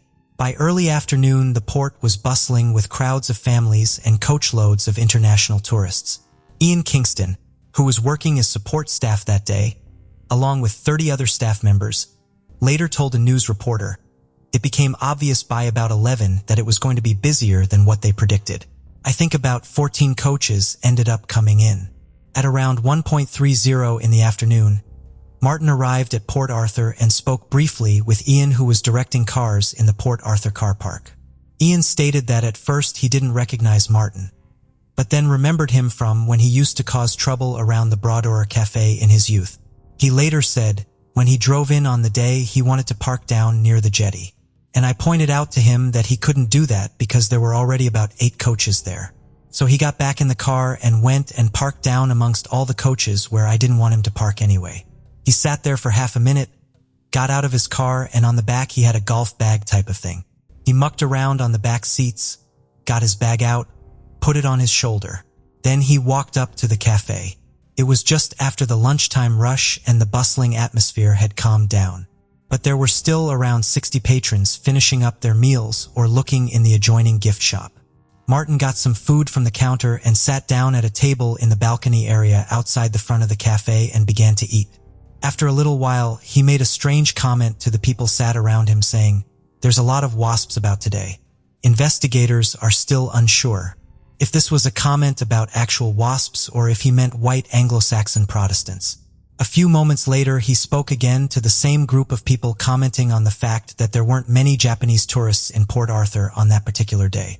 After finishing his meal, Martin went back inside the cafe, returned his tray, and placed the large blue hold-all on one of the tables.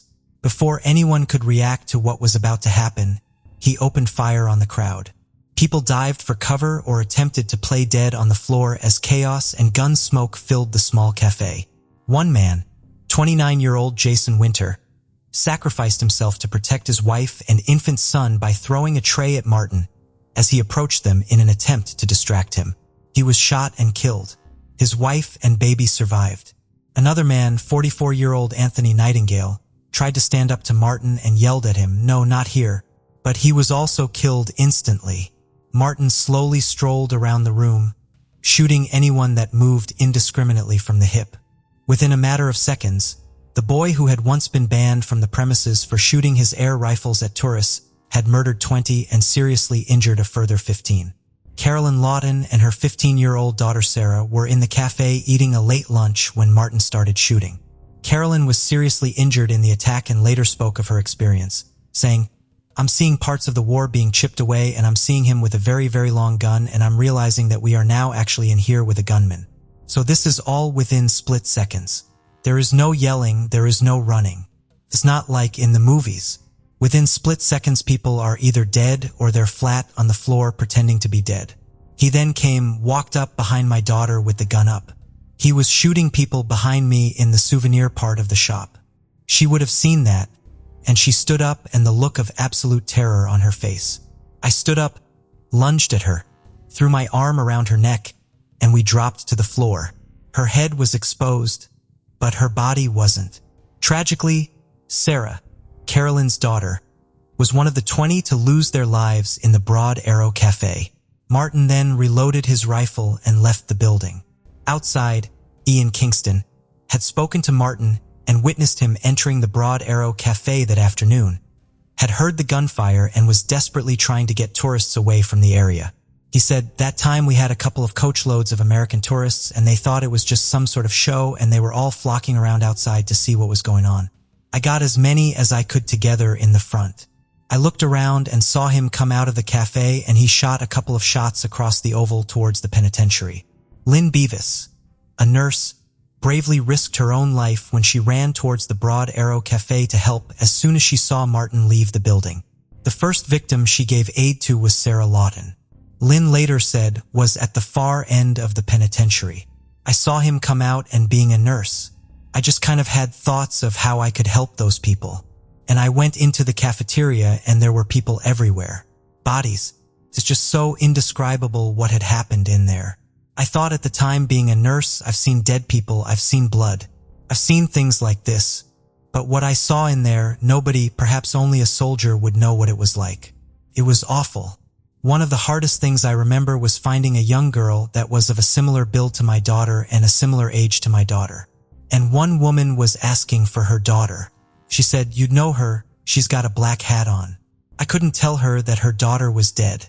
Outside the cafe, Martin opened fire on the crowds of tourists running for cover and hiding behind vehicles, killing 4 more and injuring another 6. He then calmly got into his Volvo and switched the Colt rifle for the L1A1 self-loading battle rifle and slowly drove away from the ruins of the penitentiary. But he was far from done. As he was driving away on the road leading to the Port Arthur jetty, he was waved down by a 36-year-old mother, Nanette Mycak, and her 2 children. Nanette had mistakenly thought Martin was also fleeing the massacre. Martin stopped his car next to the family, got out, forced Nanette to her knees, and killed her in front of her children. He then murdered her 2 daughters. Pauline Grenfell, who had witnessed the murder of Nanette and her children, later told a British newspaper when he got out of the car, his arm went to the mother's shoulder, and he was saying, get down," as she was begging for her children's lives.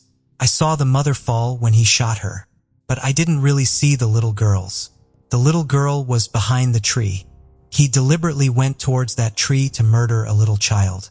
Martin then drove another 200 meters further down the road before stopping to argue with 4 occupants of a gold BMW, 2 couples on a road trip that was blocking off the entry to a toll booth. He opened fire on the vehicle, killing the driver and the 3 passengers instantly.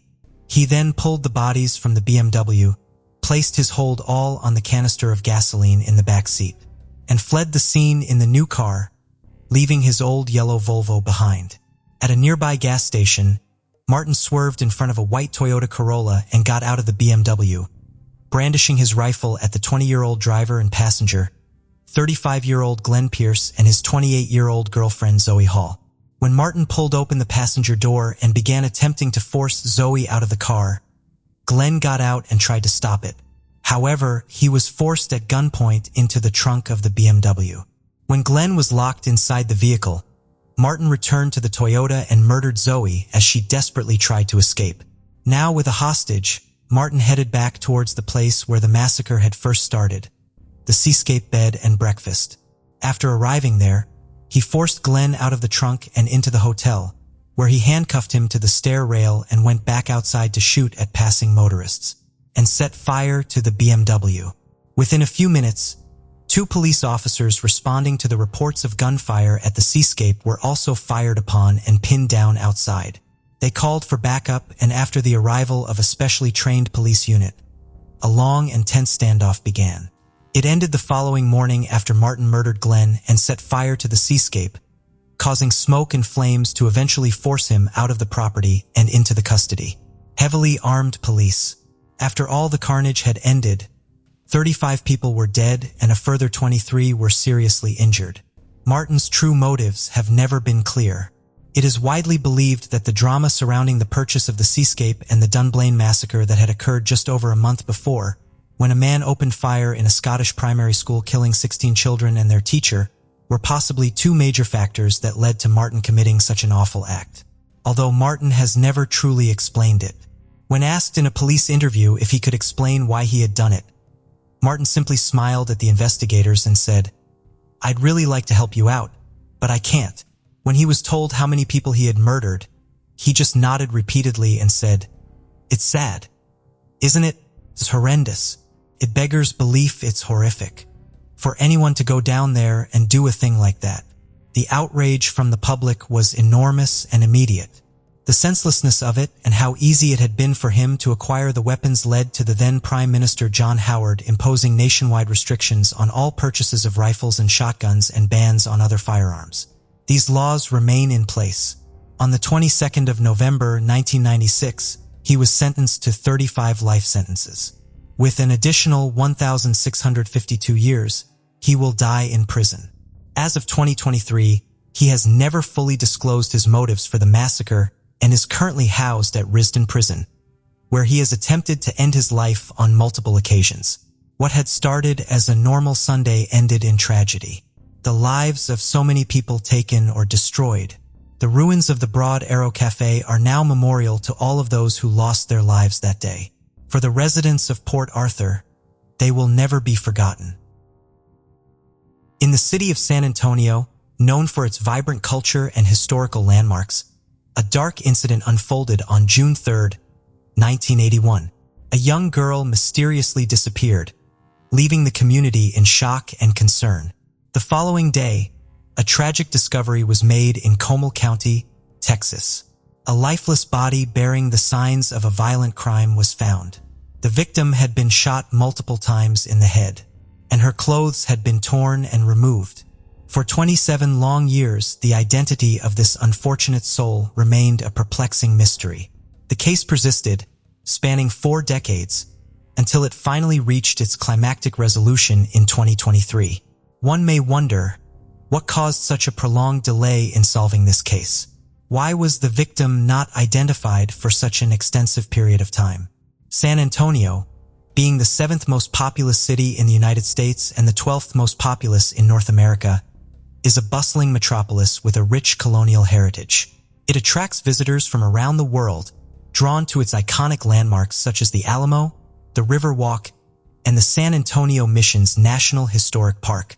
This city, known for its affordability and family-friendly environment, harbored a hidden darkness unbeknownst to many.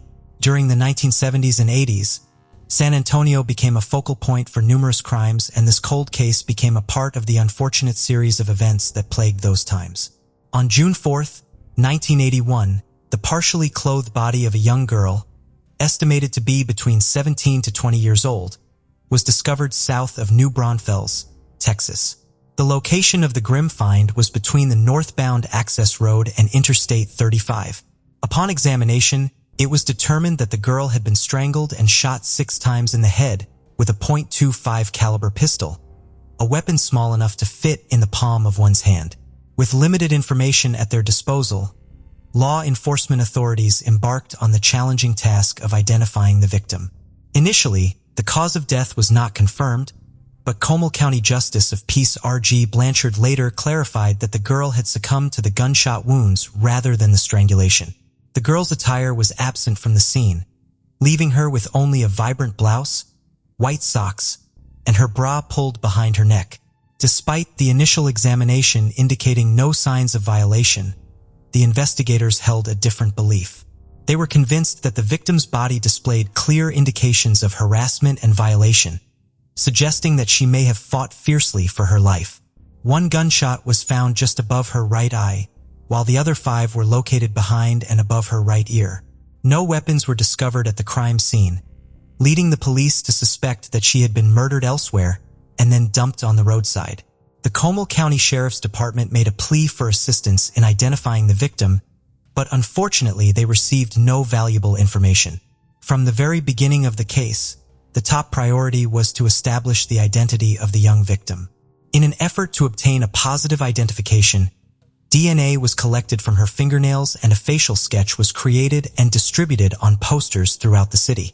Despite exhaustive efforts to uncover her identity, the police were met with disappointment as no one in the area or nearby recognized the girl from the posters.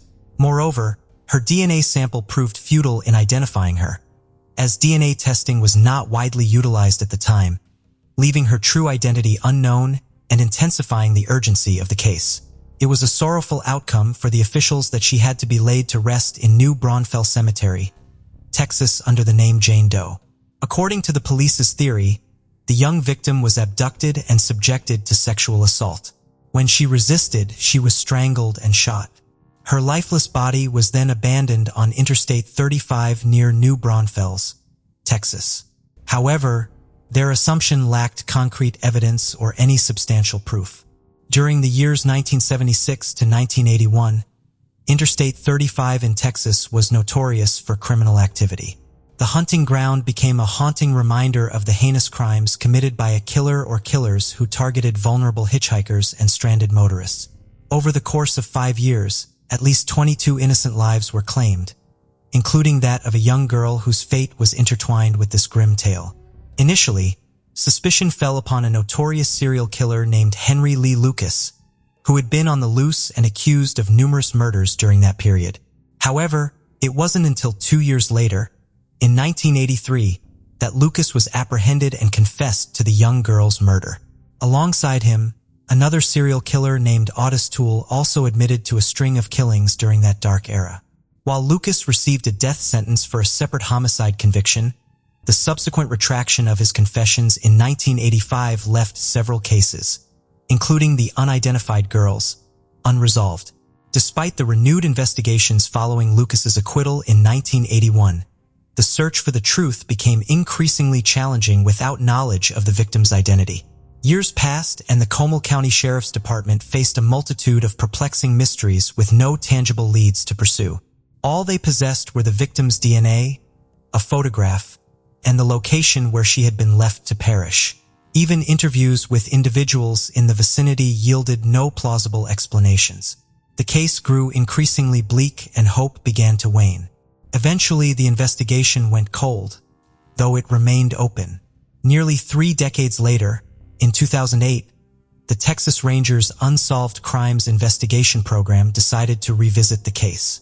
While reviewing missing person reports, they stumbled upon one that matched the description of the victim from the 1981 timeframe. Subsequently, the Texas Rangers met with the family who had filed the missing persons report, reigniting a glimmer of hope in the pursuit of justice. Sandra DeLeon, a resident of the West Avenue area in San Antonio, was the individual who filed the report. Upon seeing the victim's profile, Sandra and her family immediately recognized the 18-year-old girl as Carol, Sandra's older sister. This revelation provided the police with a renewed sense of hope. After conducting further DNA testing with the family, Carol's identity was officially confirmed. For 27 years, she had been known as Jane Doe until she was identified as Carol Joyce DeLeon in 2009.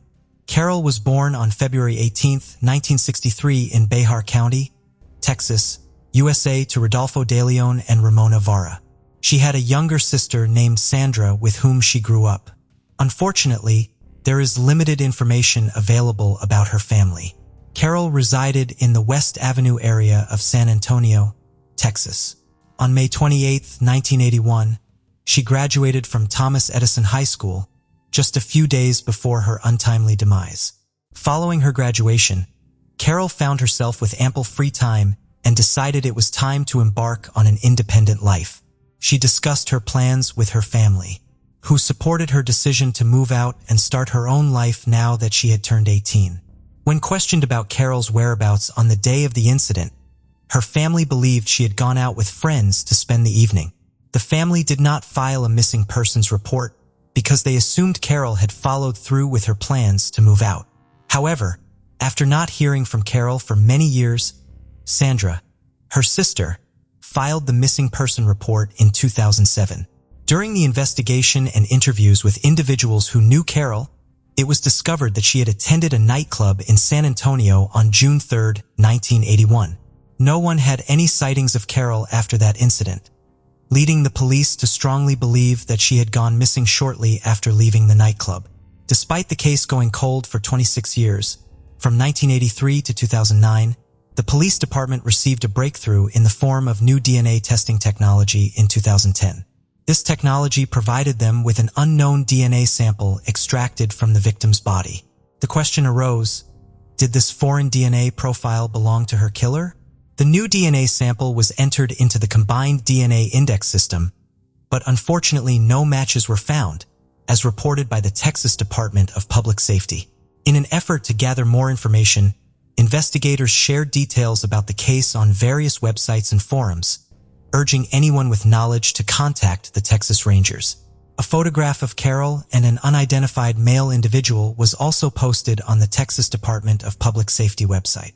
Thanks to the assistance of the public, the male subject was identified and subsequently cleared as a suspect by investigators. However, his identity was never disclosed to the public. With no viable suspects, the progress in the investigation once again came to a standstill and the case remained cold for the following 8 years. In 2019, investigators reportedly obtained another DNA sample which was subjected to genetic genealogy testing. This testing identified 3 persons of interest in 2020. Further advanced DNA testing funded by the Department of Justice through the Sexual Assault Kit Initiative program was conducted. As a result, 2 of the initially suspected individuals were cleared and eliminated from the case. Upon closer examination of the DNA evidence through standard forensic testing, investigators finally obtained a positive match. Larry Allen West, a 68-year-old individual. In November 2021, investigators conducted an interview with Larry Allen West at his workplace. According to reports, he claimed to frequent bars in the area and engage with younger women, but he denied having any knowledge about Carol or her disappearance. In March 2023, investigators concluded that Larry West's DNA was the closest match to the evidence found on De Leon's body. West willingly provided a DNA sample to aid in the investigation. During interviews with West's ex-wives, it was revealed that he had a history of violence. One of his ex-wives even recounted a disturbing incident where West allegedly assaulted and forced her into intercourse during their short-lived marriage.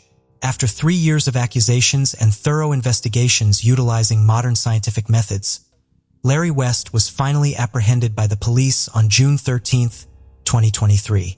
He was subsequently booked into the Behar County Jail on a $125,000 bond. However, West managed to secure his release by paying the required sum of money on Friday, January 14, 2023. It is important to note that West is scheduled to appear in court again to face murder charges. Anna Marie Mullen was born April 6, 1960 and sadly had a traumatic childhood. She was described as intelligent, loyal, and very generous. In a family of 8 siblings, she took on the role of protector and caretaker for her brothers and sisters. She did her best to make sure that they never went hungry and were taken care of. One of her sisters would later note that Anna Marie was the only reason she was still alive.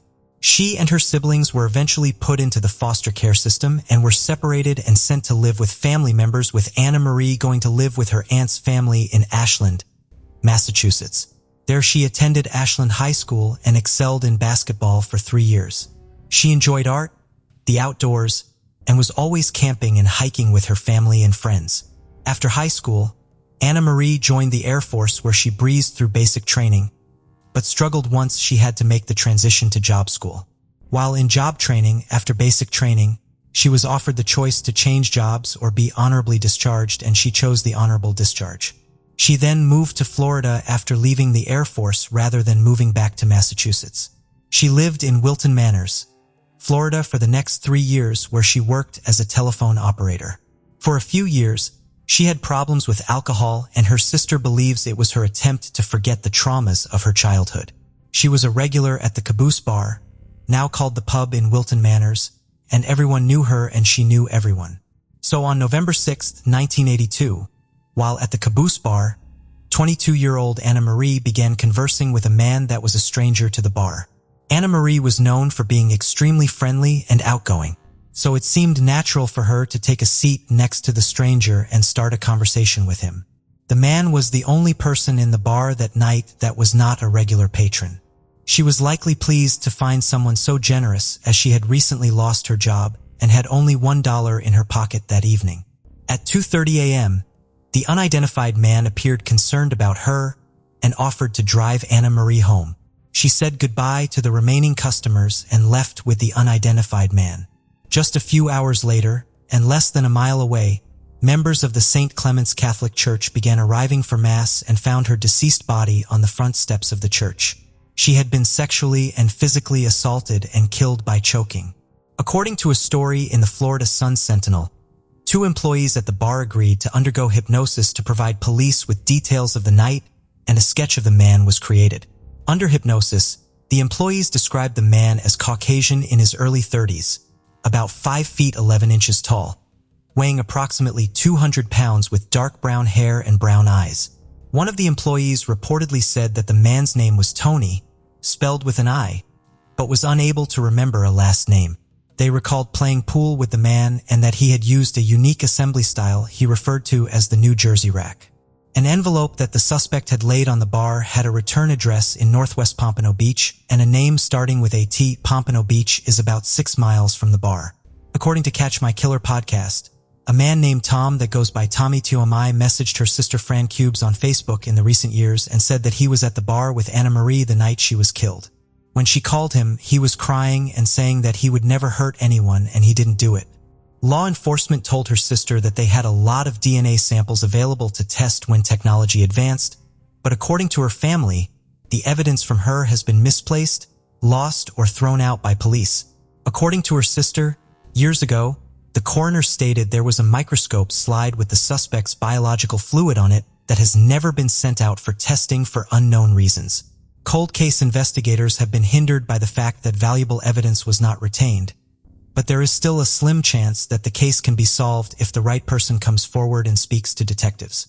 Also on the podcast, My Killer, Anna Marie's sister describes the frustrations she's had with authorities in trying to get her sister's case investigated.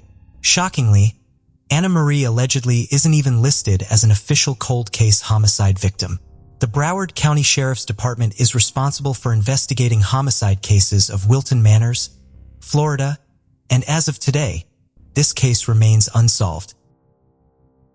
Daniel Jess Goldman was born March 29, 1948, and went by Danny and was described as smart, focused, and well-mannered. His parents, Aaron and Sally Goldman, were successful, wealthy, and well-known in Surfside, where they lived. Aaron was a prominent contractor and builder, and Sally was an interior designer. At the age of 17, he was a senior at Miami Beach High School in Florida and lived in the 1100 block of 88th Street in Surfside. He enjoyed spending time with his girlfriend, Sharon Lloyd, and working on electronics. On March 28, 1966, the day before his 18th birthday, a man entered their home through an unlocked patio door in the early morning hours and woke his parents, Aaron and Sally. He addressed them by their first names and demanded $10,000 in cash. $10,000 at the time would be equivalent to almost $70,000 today. They told him they didn't have the money in the house and offered to write him a check. The man bound their wrists behind their backs with Venetian blind cord, sticking a pair of scissors and a knife in the knots so they would cut themselves if they struggled, and covered their mouths with tape. He began searching the home for cash before waking up Danny. He then told Danny's parents that he would call them about 6 or 7 that night with instructions, and demanded a ransom of $25,000, and said if it wasn't paid by 6 a.m. the next morning, the price would double. He then threatened to kill Danny if his demands weren't met. He then forced Danny to get dressed, found his wrist, and drove away with him in Danny's own white Rambler sedan. Aaron was able to quickly get up and watch them drive away. He began screaming for help, alarming the neighbors. One neighbor, an 18-year-old named Phil, ran over and untied the couple before running back home to have his parents call police. Strangely, the kidnapper never called the Goldmans that evening with any instructions. Aaron stated he didn't get a good look at the abductor in the dark, but had a feeling he knew him. He described the man as Caucasian with gray hair, about 5 feet 8 inches to 5 feet 11 inches, 180 to 200 pounds, wearing dark-colored clothing, a baseball cap, and eyeglasses with silver metal rims. The man spoke with a Midwestern accent and was in his 50s. A few hours later, Danny's car was found abandoned in a parking lot on Harding Avenue. One piece of physical evidence left behind at the home was a fingertip from a surgical glove. The kidnapper apparently tore or cut his glove while tying up Danny and his parents. Authorities determined the glove was a Sterling brand designed exclusively for medical use. It's manufactured and distributed exclusively in Canada and can't be purchased in the United States. The police sent a letter about the glove to the Canadian Medical Association with a description of the abductor appealing for information. The letter was published in Canadian medical journals, but nothing came of it. It wouldn't be until 46 years later that a team of volunteer investigators would discover incredible information suggesting that Danny's abduction may have had connections to the mafia, under Santa Trafficante, a corrupt sheriff's department, and even Danny's own girlfriend's father. To this day, Danny has never been found dead or alive. Although once the focus of national attention by 2012, official records had long listed the case as administratively closed and no one was even pretending to be investigating it. It was also determined that Danny was not even listed in any databases as a missing person. Sadly, his father passed away in 2010 and his mother in 2012. Also in 2012, at least 4 local men, led by attorney and former mayor of Surfside, Paul Novak, who was a child in 1966 and lived near the Goldman home, began investigating the case. 3 of the men had known Danny personally, and they all wanted justice for him. Details never previously known were found and analyzed. Evidence allegedly linked several men to the kidnapping. Jimmy Hoffa, Meyer Lansky, Santo Trafficante, Joe Chicken Cacciatore, and Frank Sturgis, later known as Watergate burglar. Evidence also linked police and court officials, banks controlled by organized crime, and other criminals. Danny's father, Aaron, was an original member of the board of directors at 5 Points Bank and complained to federal agents about unsecured loans being fostered by the bank's new officers. The loans included cash and assets going to associates of Hoffa, Lansky, and Trafficante, as well as friends of high-ranking government officials. On Thursday, March 24, 1966, the investigation into the bank was presented to a federal grand jury, and by Monday morning, Danny was gone. 3 months after his abduction, 19 directors and officers at the bank were indicted for federal fraud. According to Novak's theory, the Goldmans had hidden $10,000 in cash in their house and planned to use the money to send Danny out of the country so he wouldn't have to register for the draft on his 18th birthday. Cacciatore heard about this from another criminal, Charles Lloyd, whose daughter was Danny's girlfriend. This would explain how the kidnapper knew about the money in the Goldman house. However, Cacciatore was never questioned by the police about Danny's disappearance. Novak believes some members of the Miami-Dade Police Department did know he was involved, as the department was notoriously corrupt in the 60s. 7 months after Danny's abduction, 5 of its officers were indicted on burglary and larceny charges, including Sergeant David Hellman, who was actually the officer assigned to investigate Danny's case. However, the charges against the 5 officers were ultimately dismissed on a technicality. Hellman would resign from the force and become a private investigator and bail bondsman. In 1970, he was called to testify against another Miami-Dade police officer in a corruption trial, but he refused, pleading the fifth. In 1986, 20 years after Danny's abduction, a woman in a Miami bar claimed she'd been his girlfriend and said she knew what happened and that he was dead. The woman stated that after Danny was taken from his home, he was taken to another location and there he recognized one of his kidnappers. The abductors panicked, killed him, and dumped his parts in the Florida Gulf Stream. The bartender called the police, but by the time authorities arrived, the woman was gone. She has never been identified, but Danny's girlfriend still lives in the area and says she was not the woman in the bar in Miami and knows nothing about his abduction or his ultimate fate. The volunteer group that began their own investigation starting in 2012 determined that George DeFias kidnapped Danny and Cacciatore participated in the crime. Both men were notorious burglars. They were both affiliated with the Trafficante organization and DeFias was also an informant which kept him out of prison. His fingerprint was left on the Goldman sliding glass door, and Cacciatore lived only 2 blocks from where Danny's car was abandoned. According to documented information provided by criminal associates of those involved, Danny's body was taken to Molly Lake Marina in North Miami Beach, put onto Wally Jefferson's boat, the Ponderosa, taken out through the Hall-over inlet to the Gulf Stream and his parts thrown overboard. Wally Jefferson was a Miami police motorman.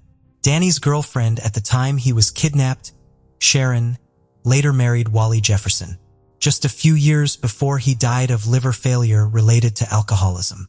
She has refused to share her knowledge of the case with the volunteers investigating the case. George DeFias was allegedly involved in the homicides of Danny and several others, and despite this, along with his involvement with narcotics, counterfeit cash, theft, and other crimes, he never went to prison and later died of natural causes in Miami. No one has ever been arrested, and as of today, this case remains unsolved. Kaya Annette Taylor was born November 16, 1991, and lived in Dade City, Florida. She was described as unique, eccentric, and goofy with a lot of personality. On February 6, 2020, about 7 p.m., a concerned citizen reported that a car was strangely abandoned on railroad tracks at East Trapnell Road, just west of Japtucker Road in Plant City, Florida. The driver's door was open, the engine was running, a purse and keys were left inside, and a cell phone was found lying on the ground nearby. When local police arrived, they turned the car off, put the cell phone back inside alongside the purse that contained an ID and debit card, and locked the car after moving it alongside the road. They apparently didn't run the tag or attempt to notify the owner. Turns out, the car belonged to 28-year-old Kaya. Over the next few days, the black Toyota Solara remained next to the tracks where law enforcement left it. During this time, from February 6th to February 9th, family began calling Kaya's phone multiple times and reaching out to friends trying to see who had seen her or spoken to her, not knowing her car was found abandoned. During the investigation, it was determined that Kaya was last seen at 4 p.m. on Friday, February 6th, just 3 hours prior to her car being reported abandoned. According to her boyfriend, his friend, and friend's father, she dropped her boyfriend off at 4 p.m. where he was staying with a friend on Cowart Road, just a mile from where her car was found abandoned. After dropping her boyfriend off, she was supposed to drive to her friend's home in Lakeland, Florida, and stay there, which is why her boyfriend said he wasn't concerned. It wasn't until the boyfriend's mother came to drop off clothes to him that she spotted the car and told him about it. He said it was odd because she was supposed to be in Lakeland. They called the Lakeland friend who told them that Kaya never arrived. It was then that Kaya's mother was notified of her disappearance and a missing persons report filed 4 whole days after her last sighting. An investigation was started by the Hillsborough County Sheriff's Office and a search was started by Kaya's family and Homeland Security in the area. However, nothing was found during any initial searches, despite the use of canines and helicopters. Her friend in Lakeland stated that she briefly spoke to Kaya that afternoon and noted that she did sound funny on the phone. It cannot be confirmed if this call took place before or after dropping the boyfriend off. Her boyfriend has been questioned several times by law enforcement, along with the family he was staying with. The house she supposedly dropped him off at has also been searched by law enforcement and canines. Many people find it strange that her car sat for several days just blocks from where her boyfriend was staying and he didn't report it. Her family reported that he was not a good boyfriend at all, and they believe she met with foul play at his hands. He was described as using her insecurities against her and using racial slurs against her for being biracial and him being white. Her family allegedly stated that when they went through Kaya's phone, the final text was to her boyfriend asking, "So you're going to send your white supremacist friends after me?" 3 weeks later, Kaya's shoes were found on a drainage pipe near the road by a light pole near where her car was abandoned, just outside Plant City. They were neatly placed next to her missing persons flyer, but also where her family had carried out a recent vigil. Family, friends, and police officers searched this area prior, and the shoes were not there, and it was obvious they were placed there with the missing flyer. Strangely and possibly unrelated, 23-year-old Veronica Reyes-Diaz was last seen in nearby Dover, Florida, before vanishing 3 weeks before Kaya disappeared. Both women look eerily similar. However, law enforcement doesn't believe the cases are related. This is still an open and active investigation, and her family begs for answers, but as of today, this case remains unsolved. Martha Jean Lambert was born March 26, 1973 to Howard and Margaret Lambert. At the age of 12, she was a 7th grader at Ketterlingus Junior High School and living on Carrie Lynn Road in St. Augustine, Florida. She was described as a shy, friendly, happy, and trusting girl that just wanted to be liked. Her family was described as dysfunctional and troubled, and also described as odd by those who knew them. Neighbors said her father was an alcoholic and there was a lot of loud fighting at their home. They also described Martha as always dirty and never had clean clothes to wear. The Lambert children had been in foster care at least once before due to alleged child abuse, and her 2 older brothers, 14-year-old David and oldest brother Raymond, had previously run away. A neighbor said it wasn't unusual to hear Howard Lambert yelling inside the trailer, adding there was lots of anger in that family. On November 27, 1985, Martha was looking forward to spending Thanksgiving the next day at her grandmother's house. Sadly, she would never make it. She disappeared the night before Thanksgiving, and there have been several different versions given by her family as to what actually occurred. Reports say that she went to a friend's home after school that day, returning home about 7:30 p.m. and had dinner with her brother David. Initially, David said that she told him she was going out, but refused to tell him where she was going. He said the last time that he saw her, she was walking down the street towards Little Champ, a store on State Road 207. He then said the last time he saw her, she was getting into a black car. Her mother said that Martha was with her at a neighbor's home, and she said she was going to run home and would be back in 5 minutes. When she didn't return, she went looking for her upon arriving home. Her youngest son David was walking out of the trailer laughing, though he would not tell her why he was laughing. Margaret has since stated that this has always bothered her. Martha was reported missing at 3 a.m. on November 28th when no one could find her. Authorities started to search for Martha immediately following her disappearance in areas along State Road 207 and near Carrie Lynn Road, and they questioned everyone in the area. Some neighbors stated that they had seen Martha walking west on Caryland Road later that night. Others also reported that they had seen a suspicious green van being driven in the area. It was the only vehicle that was not native to the area. Her mother believed that Martha was abducted outside of their mobile home that evening while wearing her 2-piece bathing suit or a summer dress by the strange green van that was seen in the area. It was apparently spotted soon after Martha left. But nothing was found, and the case started to turn cold. However, authorities long suspected her 14-year-old brother David Allen Lambert knew more about his sister's disappearance than he had disclosed. 15 years later, after being arrested in 2000 for passing a bad check, he told police he was responsible for his sister's death and had buried her at a coquine mine on Holmes Boulevard, known locally as the Pits. However, investigators didn't recover a body, and he wasn't charged at the time because investigators couldn't find Martha's body or any other evidence to support his statement. David's confession wasn't publicized until 2009, and it was then that his mother told the media she didn't believe it. She stated David often makes up stories to get attention, and she thinks others were responsible for Martha's disappearance. Shortly after Margaret voiced her opinion to the press, David retracted his previous statements. In media interviews, he stated the police wanted to close Martha's case and he only told them what they wanted to hear. He said he is mentally incompetent, has long-standing emotional problems, and has no idea what actually happened to Martha. In 2009, he again confessed to killing Martha. After a 20-hour interview and interrogation, he and the detective sat his mother down and had to convince her that he was telling the truth. He stated that on November 27, 1985, he and Martha left home because their parents got into a fight over a burned turkey. They went to a Little Champ's convenience store and she bought $4 in candy with a $20 bill David had. They then went to the old abandoned Florida Memorial College near their home. Apparently, they got into an argument because she wouldn't give him the change from the $20.